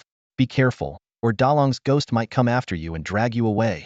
But Li Tian remained utterly unbothered, his expression light-hearted. Adulterers? What a harsh term. You have no idea. When I was a kid reading Golden Lotus, I got to the part about Shimin Qing's tragic love story and cried so much I went through several boxes of tissues. And here you are, reducing it to adulterers. How vulgar. Elder Xinyang felt his brain was on the verge of crashing entirely, his brows furrowed tightly. Wait. No, seriously. Everyone knows Jinlian and Shimin Qing were adulterers. How can you? So what if everyone knows? Li Tian interrupted with a smirk. Have you ever heard of Jack and Rose? Sure, the facts are what they are, but everyone sees their story as a tragic and moving romance. Why should Shimin Qing and Jinlian be any different? Do they not deserve the same rights? Elder Xinyang was completely dumbfounded, staring blankly into Li Tian's eyes, utterly at a loss for words. Li Tian patted him on the shoulder, speaking earnestly. Master Xinyang, you really need to elevate your perspective. When Rose told Jack about Czechoslovakia, that was love, not some crude adulterer nonsense. Get it? Elder Xinyang was so shaken by this line of reasoning that he couldn't muster a response. Just then, a rumbling sound echoed near the corpse of the abyssal sea siren. Out of nowhere, a massive stone gate appeared, standing over 10 meters tall and 7 or 8 meters wide, its frame glowing faintly with an eerie blue light. The gate to the abyssal continent has appeared, Li Tian exclaimed in excitement. Note: this chapter is dedicated to those who blindly believe everything from the West is the ultimate truth. Today, I came across a piece of unsettling news. Details won't be shared to avoid ruining the reader's mood. May our nation continue to prosper and thrive. When Lao Xinyang caught sight of the gate to the Haiyuan continent, a flicker of excitement flashed in his eyes. This mysterious gate was hidden inside the boss's body all along. No wonder they could never locate it. Without hesitation, Li Tian retrieved the blood of the demon clan from his bag and poured it directly onto the surface of the gate. In an instant, the entire gate erupted in a dazzling light, accompanied by the grating sound of creak as it opened. The scene before them changed dramatically. The vast, endless ocean that stretched to the horizon vanished, replaced by a vibrant city full of life. Fisher Song City. The two exchanged a glance before stepping through the gate without a second thought. The moment they entered, the gate slowly closed behind them and then disappeared into thin air, as if it had never existed. No going back now, Li Tian murmured as he stared at the flat ground behind them. Lao Xinyang, however, seemed completely at ease. Don't worry, he said with a hearty laugh, his eyes gleaming with anticipation. As long as we find the ancient altar, there's always a way back. The teleportation array will surely have a path leading to Tianfeng City. Li Tian nodded in agreement. All right, Master Xinyang, let's go. But Lao Xinyang grabbed his arm, his expression suddenly serious. Listen, kid, there's something I need to emphasize one more time. Once we enter the altar, we go our separate ways. You need to stay vigilant. And one more thing, whatever gear I find, you're not allowed to snatch it. Li Tian waved dismissively, clearly unconcerned. Relax, when have I ever cheated you? When have you ever? Lao Zuanyang's beard nearly stood on end with fury. Just as Li Tian was about to smooth things over, the altar detector began emitting a series of urgent beeps. Both of their eyes widened in surprise. The altar was nearby. This was completely unexpected, as the gate to the Haiyuan continent typically transported people to random locations, sometimes even to the farthest edges of the continent. I told you, my left eyelid twitching was a good omen, Li Tian said smugly. Lao Xinyang wasn't about to be outdone. Then how do you explain my right eyelid twitching? Simple. That's just a muscle spasm. Ignore it, and it'll go away. The detector's beeping grew increasingly rapid, guiding them toward a hill to their right. After climbing over the hill, they were greeted by a massive altar, its size comparable to a stadium capable of holding tens of thousands of people. The altar shimmered with light and was adorned with intricate carvings of demon clan motifs: birds, beasts, fish, and dragons, all vividly lifelike. The two hurried up the steps of the altar. Just as Lao Xianyang was about to speak, he was stunned to see Li Tian's figure begin to fade. Within moments, Li Tian vanished completely, leaving no trace behind. What? The Lao Xianyang stood there, dumbfounded. That big, living Li Tian just disappeared right under my nose? Where did he go? He glanced around, a wave of desolation washing over him. But none of that matters now. What matters is I haven't boarded the ride yet. Old Xianyang stood in front of the altar, his face filled with frustration. He had fought demons and monsters all the way here, enduring 81 trials, only to find that he couldn't even enter the altar. What made things worse was that not only had he failed to secure any equipment, but he hadn't received a single reward for his efforts. If I had known this would happen, I should have demanded more money from that brat, Ling Tian. Old Xianyang muttered to himself bitterly. As if to highlight his misfortune, a horde of beasts suddenly appeared in the distance. Their eyes gleamed fiercely, and their murderous intent was palpable. The sheer number of them stretched endlessly, as far as the eye could see. The system notification popped up. Altar guards, level 60. Arg, do you all think this old man is easy to bully? Old Xianyang roared in fury. I'll cut down every last one of you. While Old Xianyang was outside fighting for his life, Li Tian had already entered an isolated space, completely cut off from the outside world. Before him lay the ruins of an ancient city, its walls crumbling and weathered with age. Scattered among the broken structures were countless skeletal remains of beasts. A cold drizzle fell from the sky, filling the air with a bone-chilling dampness. Suddenly, Li Tian noticed his health points steadily dropping. Looking up, he saw a system notification. Extreme cold rainwater with dangerously low temperatures, causing area-wide damage. The alarming rate of health loss made him realize that he wouldn't survive more than 3 minutes in this rain. Without hesitation, Li Tian took out a fragment of resting soil and used it. Although it was far less effective than divine resting soil, which would have reduced the damage to a mere 4 points, this was not the right moment to use such a rare resource. He quickly scanned his surroundings for any wild creatures to fight, hoping to recover his health through battle. But to his dismay, the entire space was devoid of any monsters. The situation was dire. After a brief moment of thought, Li Tian decisively activated the myriad treasure spirit shield. In his mind, while money was important, the rarity of divine resting soil made it even more precious. Spending some money to preserve his life was undoubtedly the wisest choice for now. Li Tian ventured deeper into the ancient city, his heart gripped with anxiety. The task he had undertaken offered no clues, leaving him to navigate blindly. Just as he prepared to take another uncertain step forward, the damage from the extreme frost rain suddenly surged. He scanned the surroundings in desperation but found no monsters to drain for health. Watching the rapidly dwindling numbers of his gold reserves, Li Tian's brows furrowed deeply. The expense over 4 million gold per second was staggering, and in mere moments, he had already burned through 30 million. Worse still, the damage inflicted by the extreme frost rain was climbing relentlessly. I can't wait any longer, he muttered, making a swift decision. He immediately activated the divine soil essence. The effect was instantaneous. The relentless damage from the freezing rain plummeted to single digits. Letting out a long sigh of relief, he deactivated the myriad treasure spirit shield. The minimal damage was something he could handle. Time was of the essence. He had only 5 hours to uncover the task's clues. If only old Xianyang had been able to join him. With his flight ability, this journey would have been far quicker and easier. Undeterred, Li Tian unleashed the Samsara array, casting shadow shift every 7 seconds. While it wasn't as efficient as flying, it was leagues faster than walking. Half an hour later, a deafening roar shattered the silence. Following the sound, he scaled a high wall and found himself staring at a breathtaking sight: a majestic waterfall, cascading in radiant blue light, its sheer power awe-inspiring. Certain he had found the right location, Li Tian wasted no time and leapt into the pool beneath the waterfall. Damn it! He gasped as the bone-chilling cold enveloped him. Even with a 99 damage reduction, he was still losing over 100 health points per second. Glancing at the system notification, he read, Sunset Frost Pool. A pool of water so cold it is said to extinguish the sun, inflicting continuous damage. The pool stretched endlessly, but what caught his attention was the eerie blue glow of the waterfall and the hollow echo of the rushing water.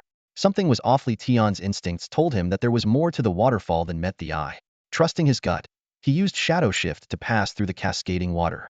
On the other side, a hidden cavern revealed itself. Inside, stalactites and stalagmites filled the space, and glowing stones scattered across the ground bathed the cave in an otherworldly light. The chill in the air intensified as Li Tian ventured further. Eventually, he stumbled upon a massive training ground.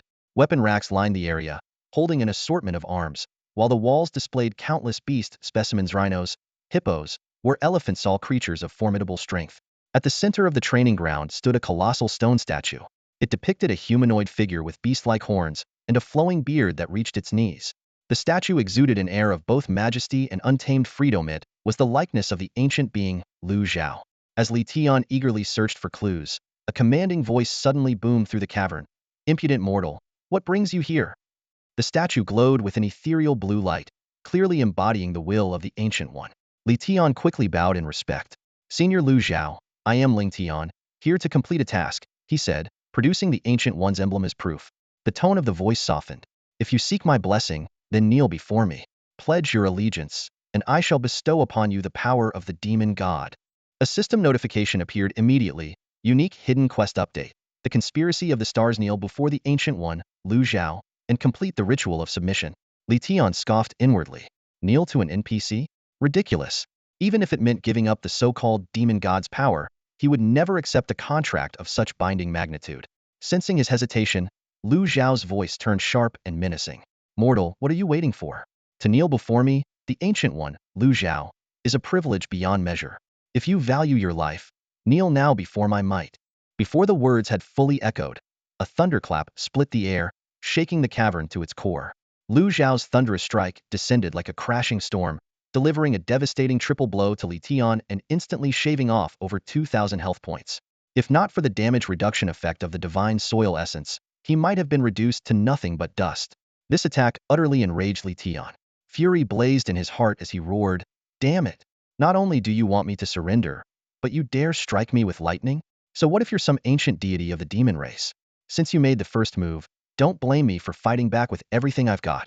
Without hesitation, Li Tian retrieved the Sleeve of Heaven and Earth from his inventory, preparing to unleash that Heaven and Earth throw to engage in a desperate battle. With damage output exceeding 600,000, not even an ancient god could emerge unscathed. Just as he was about to risk it all, the Samsara array of all beings suddenly activated on its own. Its brilliance intensified as it unleashed two abilities, Wrath of All Life and Void of Reincarnation, in rapid succession, inflicting tens of thousands of damage points on the statue. The once imposing ancient statue crumbled into dust in an instant. The Samsara array of all beings shimmered where it stood, emanating an aura of anger that felt almost sentient. Li Tian stared wide-eyed in disbelief at the scene before him. Did the Samsara array of all beings actually possess its own consciousness? And why had it attacked Lu Zhao? Judging by the situation, there seemed to be a deep-seated enmity between the two. Could it be that the hatred of the array's creator toward Lu Zhao had been imprinted within it? As Li Tian pondered, the sky erupted with deafening thunder once more, followed by Lu Zhao's wrathful roar filled with murderous intent. Insolent criminal, you've got a death wish. How dare you defy my will and destroy the statue that seals the evil within? Do you even comprehend what lies beneath? If that thing escapes, the entire Yuga city will be plunged into chaos and destruction. These words jolted Li Tian's memory. Su Mei had once mentioned a monstrous entity. At that moment, system alerts began to flood in, warning him of an overwhelming force beyond his capacity to endure. Acting swiftly, Li Tian activated the Myriad Treasure Spirit Shield, narrowly preserving his life. However, each hit drained him of 13.5 million gold coins. In just a short span, combined with his losses at the Sunset Cold Pool, his total losses had already exceeded 150 million gold coins. As Li Tian hesitated over whether to deactivate the Myriad Treasure Spirit Shield and retreat to the city, the training ground beneath his feet began to quake violently. The ground shattered with a deafening crash, and he plummeted into the dark abyss below. The impact of his fall dealt 5,000 damage, equivalent to a staggering loss of 500 million gold coins. In the pitch-black darkness, a sudden burst of intense blue light illuminated the surroundings. Turning his head toward the source, Li Tian saw an enormous eye staring directly at him. The creature was unimaginably massive. His entire body was insignificant compared to even one of its toes. The system displayed the following: Yellow Springs Abyssal Jiao Demon God Form Level. Unknown attributes. Unknown status. Unknown. The enormous creature brought an indescribable sense of oppression to Li Tian. Its massive form loomed faintly in the darkness, and even the slightest movement caused the surrounding air to tremble. This was no ordinary god-level being, it was a true demon god. Li Tian instinctively swallowed hard and took a step back. This was the terrifying entity sealed away for 1,000 years. If it were to break free, the entire Yuga city might face utter destruction. Mortal, how did you come to be here? The voice of the Huangquan submerged Jiao sounded as though it came from the depths of the underworld, devoid of any trace of life. Did you break the seal of that false god? Suddenly, a ghostly blue light emanated from the Huangquan submerged Jiao, illuminating the surroundings. Only then did Li Tian notice that apart from the small patch of ground he stood on, the area was surrounded entirely by the corrosive waters of Huangquan. Even a true god would suffer harm upon contact. The immense body of the Huangquan submerged Jiao lay submerged in the water, with only its head above the surface. Its eyes glimmered with a sharp light as they fixed on Li Tian. Damage numbers continually floated up from its body, though each instance was minimal. The accumulation over a millennium was staggering. When the light dimmed again, the Huangquan submerged Jiao's voice echoed once more.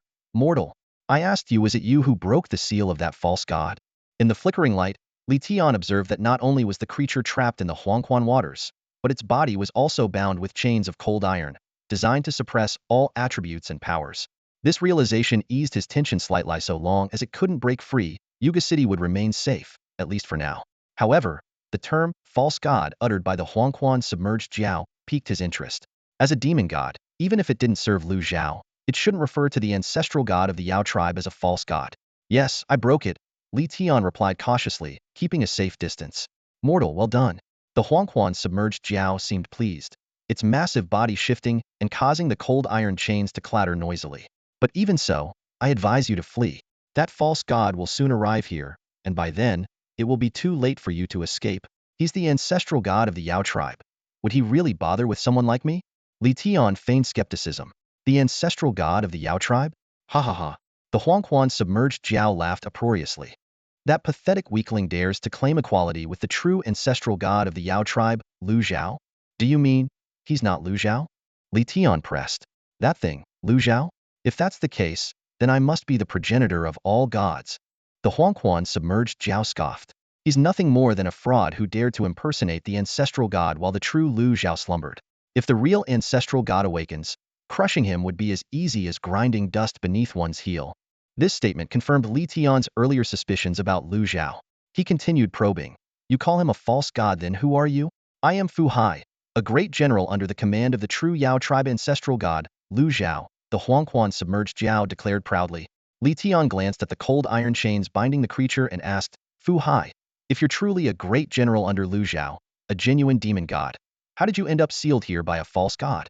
At this question, Fu Hai's gaze dimmed, clearly touched by memories it would rather not revisit. After a long silence, Fu Hai finally let out a soft sigh and spoke. It's all my fault for being careless. I originally intended to confront him alone to resolve the dispute and make him understand the severity of impersonating the demon ancestor.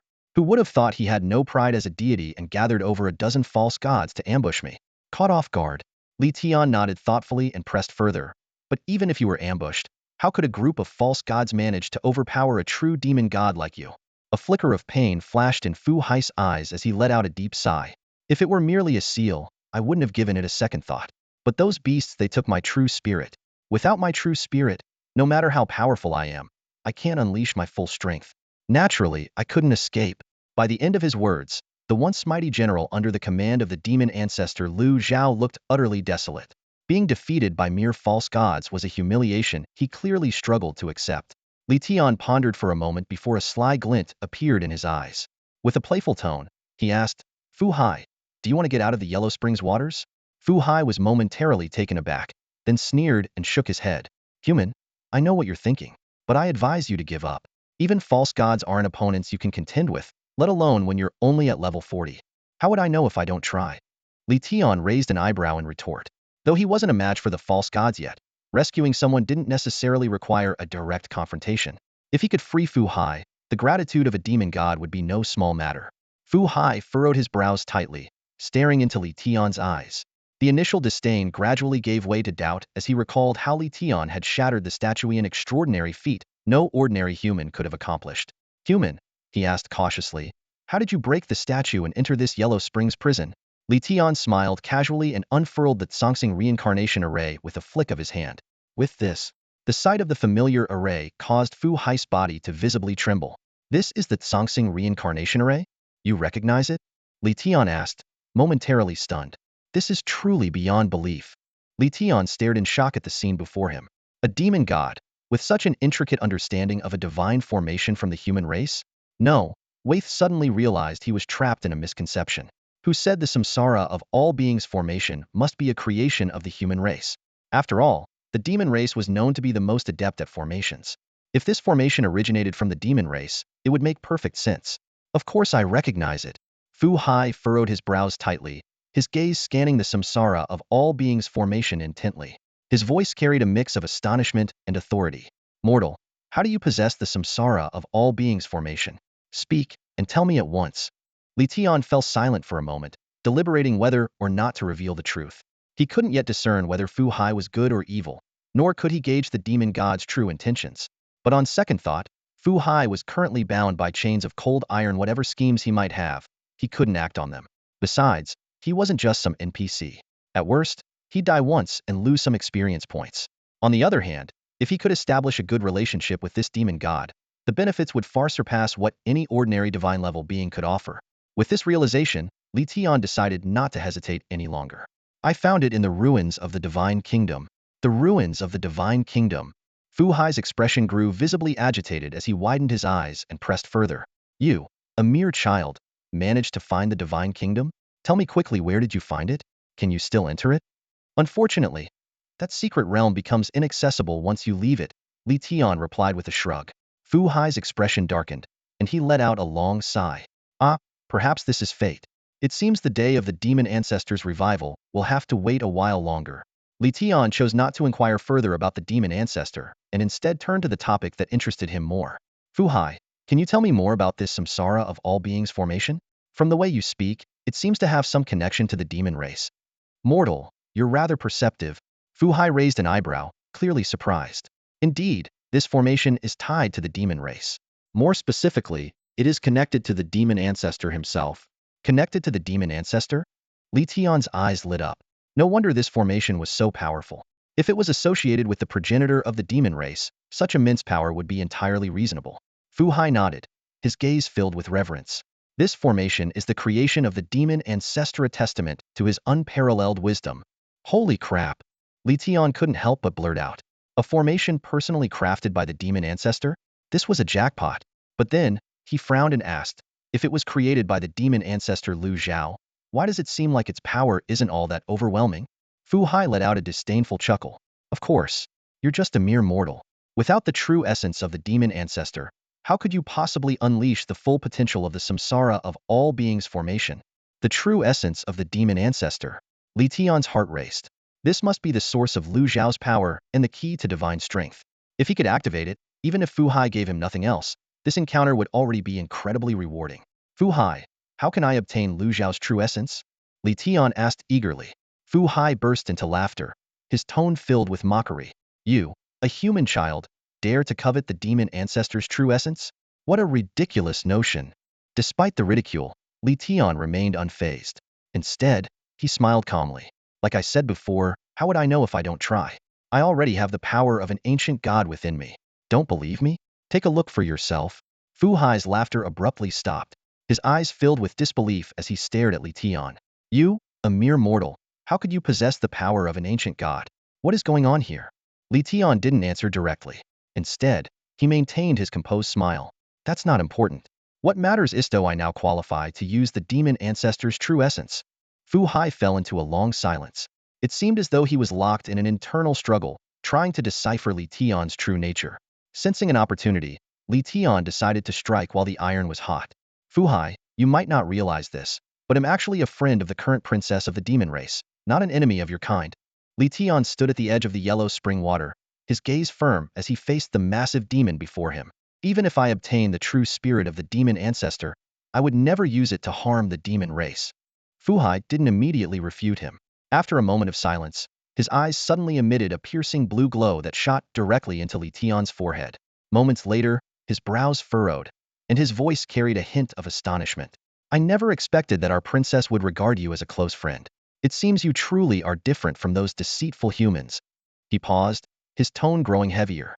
But even so, the true spirit of the demon ancestor is of immense significance. I cannot hand it over so easily. Li Tian remained calm and continued, Fu Hai, I heard from Su Mei that in 100 years, the yellow spring water will consume you entirely. Are you really willing to die at the hands of a false god? Especially one who dares to impersonate the demon ancestor? These words seemed to hit a nerve. Fu Hai's eyes instantly flashed with a sharp, icy light. His massive form trembled slightly, betraying the bitterness in his heart. Sensing the moment, Li Tian quickly made his promise. I assure you, as long as I obtain the true spirit of the demon ancestor, I will do everything in my power to free you from this seal. When that time comes, seeking revenge against that false god will be a simple matter for you. Fu Hai's enormous body quaked violently, clearly moved by the promise. Fine, it's a deal. His glowing eyes radiated an intimidating chill as he said in a deep voice, Mortal, in the deepest part of the yellow spring lies a fragment of the demon ancestor's true spirit. However, let me warn you, you're only human. The corrosive power of the yellow spring water is nearly impossible for you to withstand. Reaching the bottom is nothing short of a fool's dream. Even so, are you still willing to risk your life? Is that even a question? Li Tian chuckled inwardly. With the 10,000 treasure spirit shield and the divine earth relic in his possession, how could he not give it a try? Without hesitation, he leaped forward. Fu Hai, wait for my good news. Splash! Li Tian leapt into the icy pool, and in an instant, a bone-chilling cold pierced straight to his very core. Even with the 99 water resistance granted by the divine soil, he still took over 700 points of damage. This meant the original damage of the pool exceeded a staggering 70,000 points, enough to instantly kill any player. Even a master like old Xianyang wouldn't be able to withstand it. Li Tian wiped his face and smirked playfully. What kind of ridiculous water is this? Freezes your butt off. Fu Hai froze for a moment before responding. What? Freezes your butt? This is none other than the yellow spring water feared even in the netherworld. Seeing Li Tian dismiss it so casually, Fu Hai became convinced that he truly wasn't afraid of the yellow spring water. A glimmer of hope flashed in Fu Hai's eyes as his massive head gave a slight nod. With a low hum, a shimmering scale drifted in front of Li Tian. This is a scale of mine. It will guide you to the true spirit of the demon ancestor. I shall illuminate the water palace for you, allowing you to see clearly underwater. Remember, you only have 30 minutes. If you exceed that time, I will no longer be able to provide light, and you will lose your way, forever entombed at the bottom of this pool. Li Tian gave a grateful smile before diving swiftly into the water. Every 5 seconds cost him over 7 million gold coins. Even if he bankrupted himself, he could only last an hour at most. He had to act quickly. The immense water pressure hit him like a crushing weight, making it almost impossible to breathe. But Fu Hai's scale emitted ripples, slicing through the pressure like a sharp axe, forcing the water to part to either side. Li Tian silently marveled at the scale's incredible power, but knew better than to entertain any thoughts of keeping it. Such greed would only make Fu Hai his mortal enemy. After a minute and a loss of over 80 million gold coins, Li Tian finally found a clue. In front of a ruined palace, a strange light shimmered on the plaza, resonating with the scale in his hand. The true spirit of the demon ancestor. Li Tian immediately recognized the target and descended onto the plaza. However, the damage from the yellow spring water suddenly spiked, and his gold losses skyrocketed. Worse still, though the light was so close, some unseen force seemed to block his approach. In just one more minute, he lost another 130 million gold coins, but only managed to close the gap by a tenth. Shift and shadow. With a flash of inspiration, Li Tian instantly teleported to the light. Seeing the description of the true spirit, he was overjoyed. With this, he could strengthen the Samsara ray, significantly boosting its combat power. Without hesitation, he reached for the light, which transformed into a warm current and entered his body. Just then, a domineering voice roared. Who dares? It was the false god Lu Zhao, who had been impersonating the demon ancestor. Each attack from him dealt 3,000 points of damage, costing Li Tian 90 million gold coins in just 3 strikes. That true spirit belongs to me. Surrender it. Another 90 million gold coins gone. Li Tian gritted his teeth, cursing inwardly, but he knew the power gap between him and the false god was insurmountable. He had no choice but to retreat. Using shift and shadow, Li Tian escaped the icy pool in just 20 seconds, though he still lost nearly 30 million gold coins in the process. Splash! Li Tian burst out of the water, gasping for air. Fu Hai stared at him in astonishment. Kid, how did you get out so fast? Li Tian crawled ashore in a sorry state, drenched from head to toe, yet unable to hide the excitement written all over his face. Collapsing onto the riverbank, he gasped for breath, a triumphant smile breaking through. Fu Hai, I did it. I got the true spirit of the demon ancestor. Though this expedition had cost him over 1.4 billion, Li Tian believed it was entirely worth it. The value of a strand of the demon ancestor's true spirit far exceeded that amount enough to drive any guild or individual to bankruptcy. After all, this was the power of a true deity. Should the game ever merge with reality, its worth would become immeasurable. Fu Hai, stunned, stared at the young human before him only at level 40. As a demon god himself, even he couldn't fully withstand the waters of the Yellow Springs. Yet this young man had somehow returned alive. While Li Tian reveled in his success, Fu Hai spoke solemnly. Young one? No, Ling Tian. On behalf of the entire demon race, I thank you for your sacrifice. Li Tian blinked, puzzled. Thank me? For what? Fu Hai explained that a false god had coveted the true spirit of the demon ancestor, seeking to devour it in order to ascend to true godhood. This posed a dire threat not only to the demon ancestor, but to the very survival of the entire demon race. Before Fu Hai could finish, a thunderous roar echoed from all directions. Mortal, surrender the true spirit. If you hand it over willingly, I shall bestow upon you the blessing of a god. Refuse, and I will tear you limb from limb. Having just incurred another 120 million gold in losses, Li Tian was livid. Turning to Fu Hai, he demanded, how do I get you out of here? That false god is way too arrogant. You've got to help me take him down.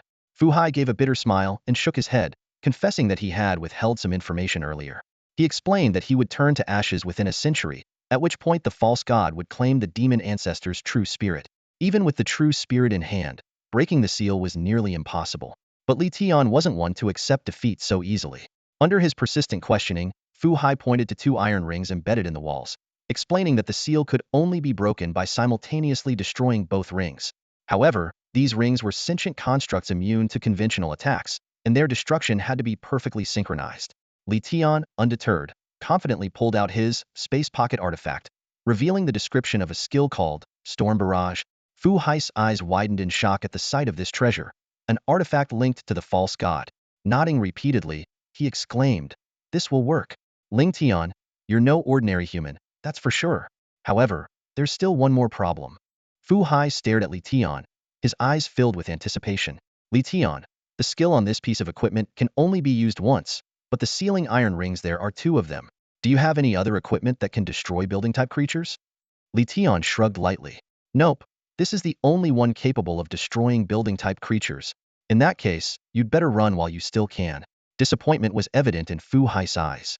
If only one iron ring is destroyed, the seal won't just remain intact, it will be completely ruined. But Li Tian flashed a confident smile. Why panic? I may not have other equipment, but I have this. He pulled out a revitalization stone, and its attributes immediately appeared. Grade, Supreme. Passive skill, none. Active skill, allows you to select one of your items or pieces of equipment and use its active skill once, ignoring grade and cooldown restrictions. Cooldown time, 3 days. Fu Hai's jaw nearly hit the floor in shock. A piece of equipment of this caliber was something even true gods would struggle to possess. Who exactly was this seemingly ordinary human? At that moment, an enraged roar echoed through the cavern. Mortal, if you don't release the true spirit of the demon ancestor right now, I swear I'll tear you limb from limb. The roar was accompanied by 3 consecutive attacks, each dealing a staggering 10,000 points of damage. Li Tian gritted his teeth as he watched the damage numbers flash before his eyes. Damn it, if I don't teach you a lesson today, I'm not worthy of being called Tiange. Fu Hai, are you ready? Fu Hai nodded excitedly. I'm ready. After 1,000 years of being sealed, the moment of freedom was finally at hand. Even without the true spirit within him, defeating a false god should be no problem. However, Li Tian's next actions left Fu Hai utterly baffled. He got down on the ground, moving like a frog while making strange calculations with his hands. Li Tian, the false god is almost here. What are you? Li Tian remained focused, muttering to himself, distance between 2 points. 100 range of storm barrage skill speed second iron ring distance. 151.5 seconds. He suddenly stood up. "I'm ready." With the precision of a math prodigy, Li Tian calculated that as long as he timed the two skill activations within 1.5 seconds, he could destroy both iron rings simultaneously. As Fu Hai let out a thunderous roar, Li Tian unleashed two perfectly timed storm barrages. Each dealt a fixed 5,000 points of damage, easily obliterating the iron rings, which only had 100 points of health each. "The seal is broken." Fu Hai howled towards the heavens, his voice shaking the waters of the cold abyss and triggering a localized downpour. A radiant blue light illuminated the pitch-black cavern. At that moment, the menacing aura of the false god surged forth. "Mortal, it's too late to surrender now. I'll tear you apart and reclaim the true spirit of the demon ancestor." Li Tian braced himself, expecting the incoming damage to exceed 20,000 points. To his astonishment, it only dealt a single point of damage. Fu Hai winked at him. "You're welcome." Just as the false god began to reveal his form, Fu Hai delivered a resounding slap that forced him to his knees. The false god looked up in confusion, only to see Fu Hai. In an instant, he shot hundreds of meters into the air, slammed into the cavern ceiling, and crashed back to the ground. The Yellow Springs cold abyss erupted into massive waves as Fu Hai's murderous gaze caused the temperature in the cavern to plummet. Under Fu Hai's protection, Li Tian remained unharmed, watching the false god suffer a brutal defeat. He couldn't help but smirk to himself. That's what you get for showing off earlier. Karma's a real thing, huh? I slept quite well last night. The false deity Xing Tu stood frozen in disbelief, staring at the scene before him. The colossal figure of Fu Hai, which should have been securely sealed away, now stood intact and imposing right in front of him. "This is impossible." Xing Tu roared internally. The seal that had imprisoned Fu Hai was forged from the combined power of 13 deities, an unshakable force that even the legendary 13 guardians of Huagua Mountain couldn't challenge. Moreover, Xing Tu had rushed to the site the moment he sensed the damage to the statue. By all logic, Fu Hai shouldn't have had the opportunity to break free. Yet reality had struck him hard. Not only had Fu Hai shattered the seal, but he now stood before Xing Tu without a single scratch. "Xing Tu, you didn't see this coming, did you?" "I am free." Fu Hai's voice was cold and piercing, and as he spoke, a wave of frigid air surged toward the false deity. In an instant, a layer of glistening frost formed on Xing Tu's beard and hair. Xing Tu's expression darkened as he slowly drew the massive axe from his waist. "Fu Hai, I never thought a slimy fish like you would ever rise again. But so what if you're free? Your true essence is still in my hands. Do you really think, in your current state, you stand a chance against me?" Roar. Fu Hai let out a deafening bellow, the sheer power of it rippling across Xing Tu's skin like waves on water. "Xing Tu, you underestimate me. Even without my true essence, dealing with a false deity like you is more than within my power." Xing Tu's face grew even grimmer. Fu Hai's overwhelming aura wasn't mere bravado. It was undeniable. Years ago, he had joined forces with 13 other false deities, devising an elaborate plan to seal Fu Hai for a millennium. And yet, here he was, facing the very being they had worked so hard to imprison. "Fu Hai, how did you escape? This shouldn't be possible. That seal was crafted by constructs of divine architecture. And besides, your body lacks its true essence." Fu Hai's lips curled into a cold smirk as his gaze briefly shifted toward Li Tian. That subtle glance didn't escape Xing Tu's sharp eyes. "Is it that human? Impossible. A mere mortal, breaking my seal? This is absurd beyond belief. Whether you believe it or not is irrelevant." Fu Hai scoffed. "What matters now, Xing Tu, is that you and your wretched false deity lackeys must atone for your sins. Only by grinding you to dust can I quench the hatred burning in my heart." Before his words had fully settled, the chilling waters of the Yellow Springs surged into a towering wave, crashing down toward Xing Tu's head. With a resounding splash, the icy waters struck him, tearing his flesh and leaving his skin raw. The freezing cold quickly turned his wounds into frostbitten scars, with dark red blood trapped beneath layers of ice. "Ugh!" Xing Tu groaned in pain, but with a furious swing of his axe, he shattered the icy bonds that encased him. "You slimy old eel, you really think you've got me cornered?" His eyes burned with fury, and his body began to radiate intense heat. "You've been tormented by the seal for 1,000 years and lost your true essence. In your current state, you're no match for me. Today, I'll fight you to the death." Flames ignited around Xing Tu, spreading like a living force throughout the cavern. The inferno surged toward both Fu Hai and Li Tian. Li Tian's eyes widened in panic. Despite being protected by Fu Hai's scales, the searing heat still drained over 600 points of his life force. Without the scales, the consequences would have been devastating. "Stay calm, Li Tian." Fu Hai's voice was steady, and with a wave of his hand, a broad curtain of water rose before Li Tian. The water collided with the flames, creating a piercing sizzle as the two elements clashed. The fire was extinguished under the relentless force of the water, and the steam that rose condensed on the ceiling, forming a thick layer of frost. Not bad.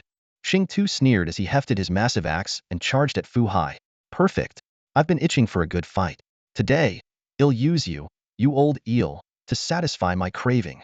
He knew full well that Fu Hai would do everything in his power to protect the mortal.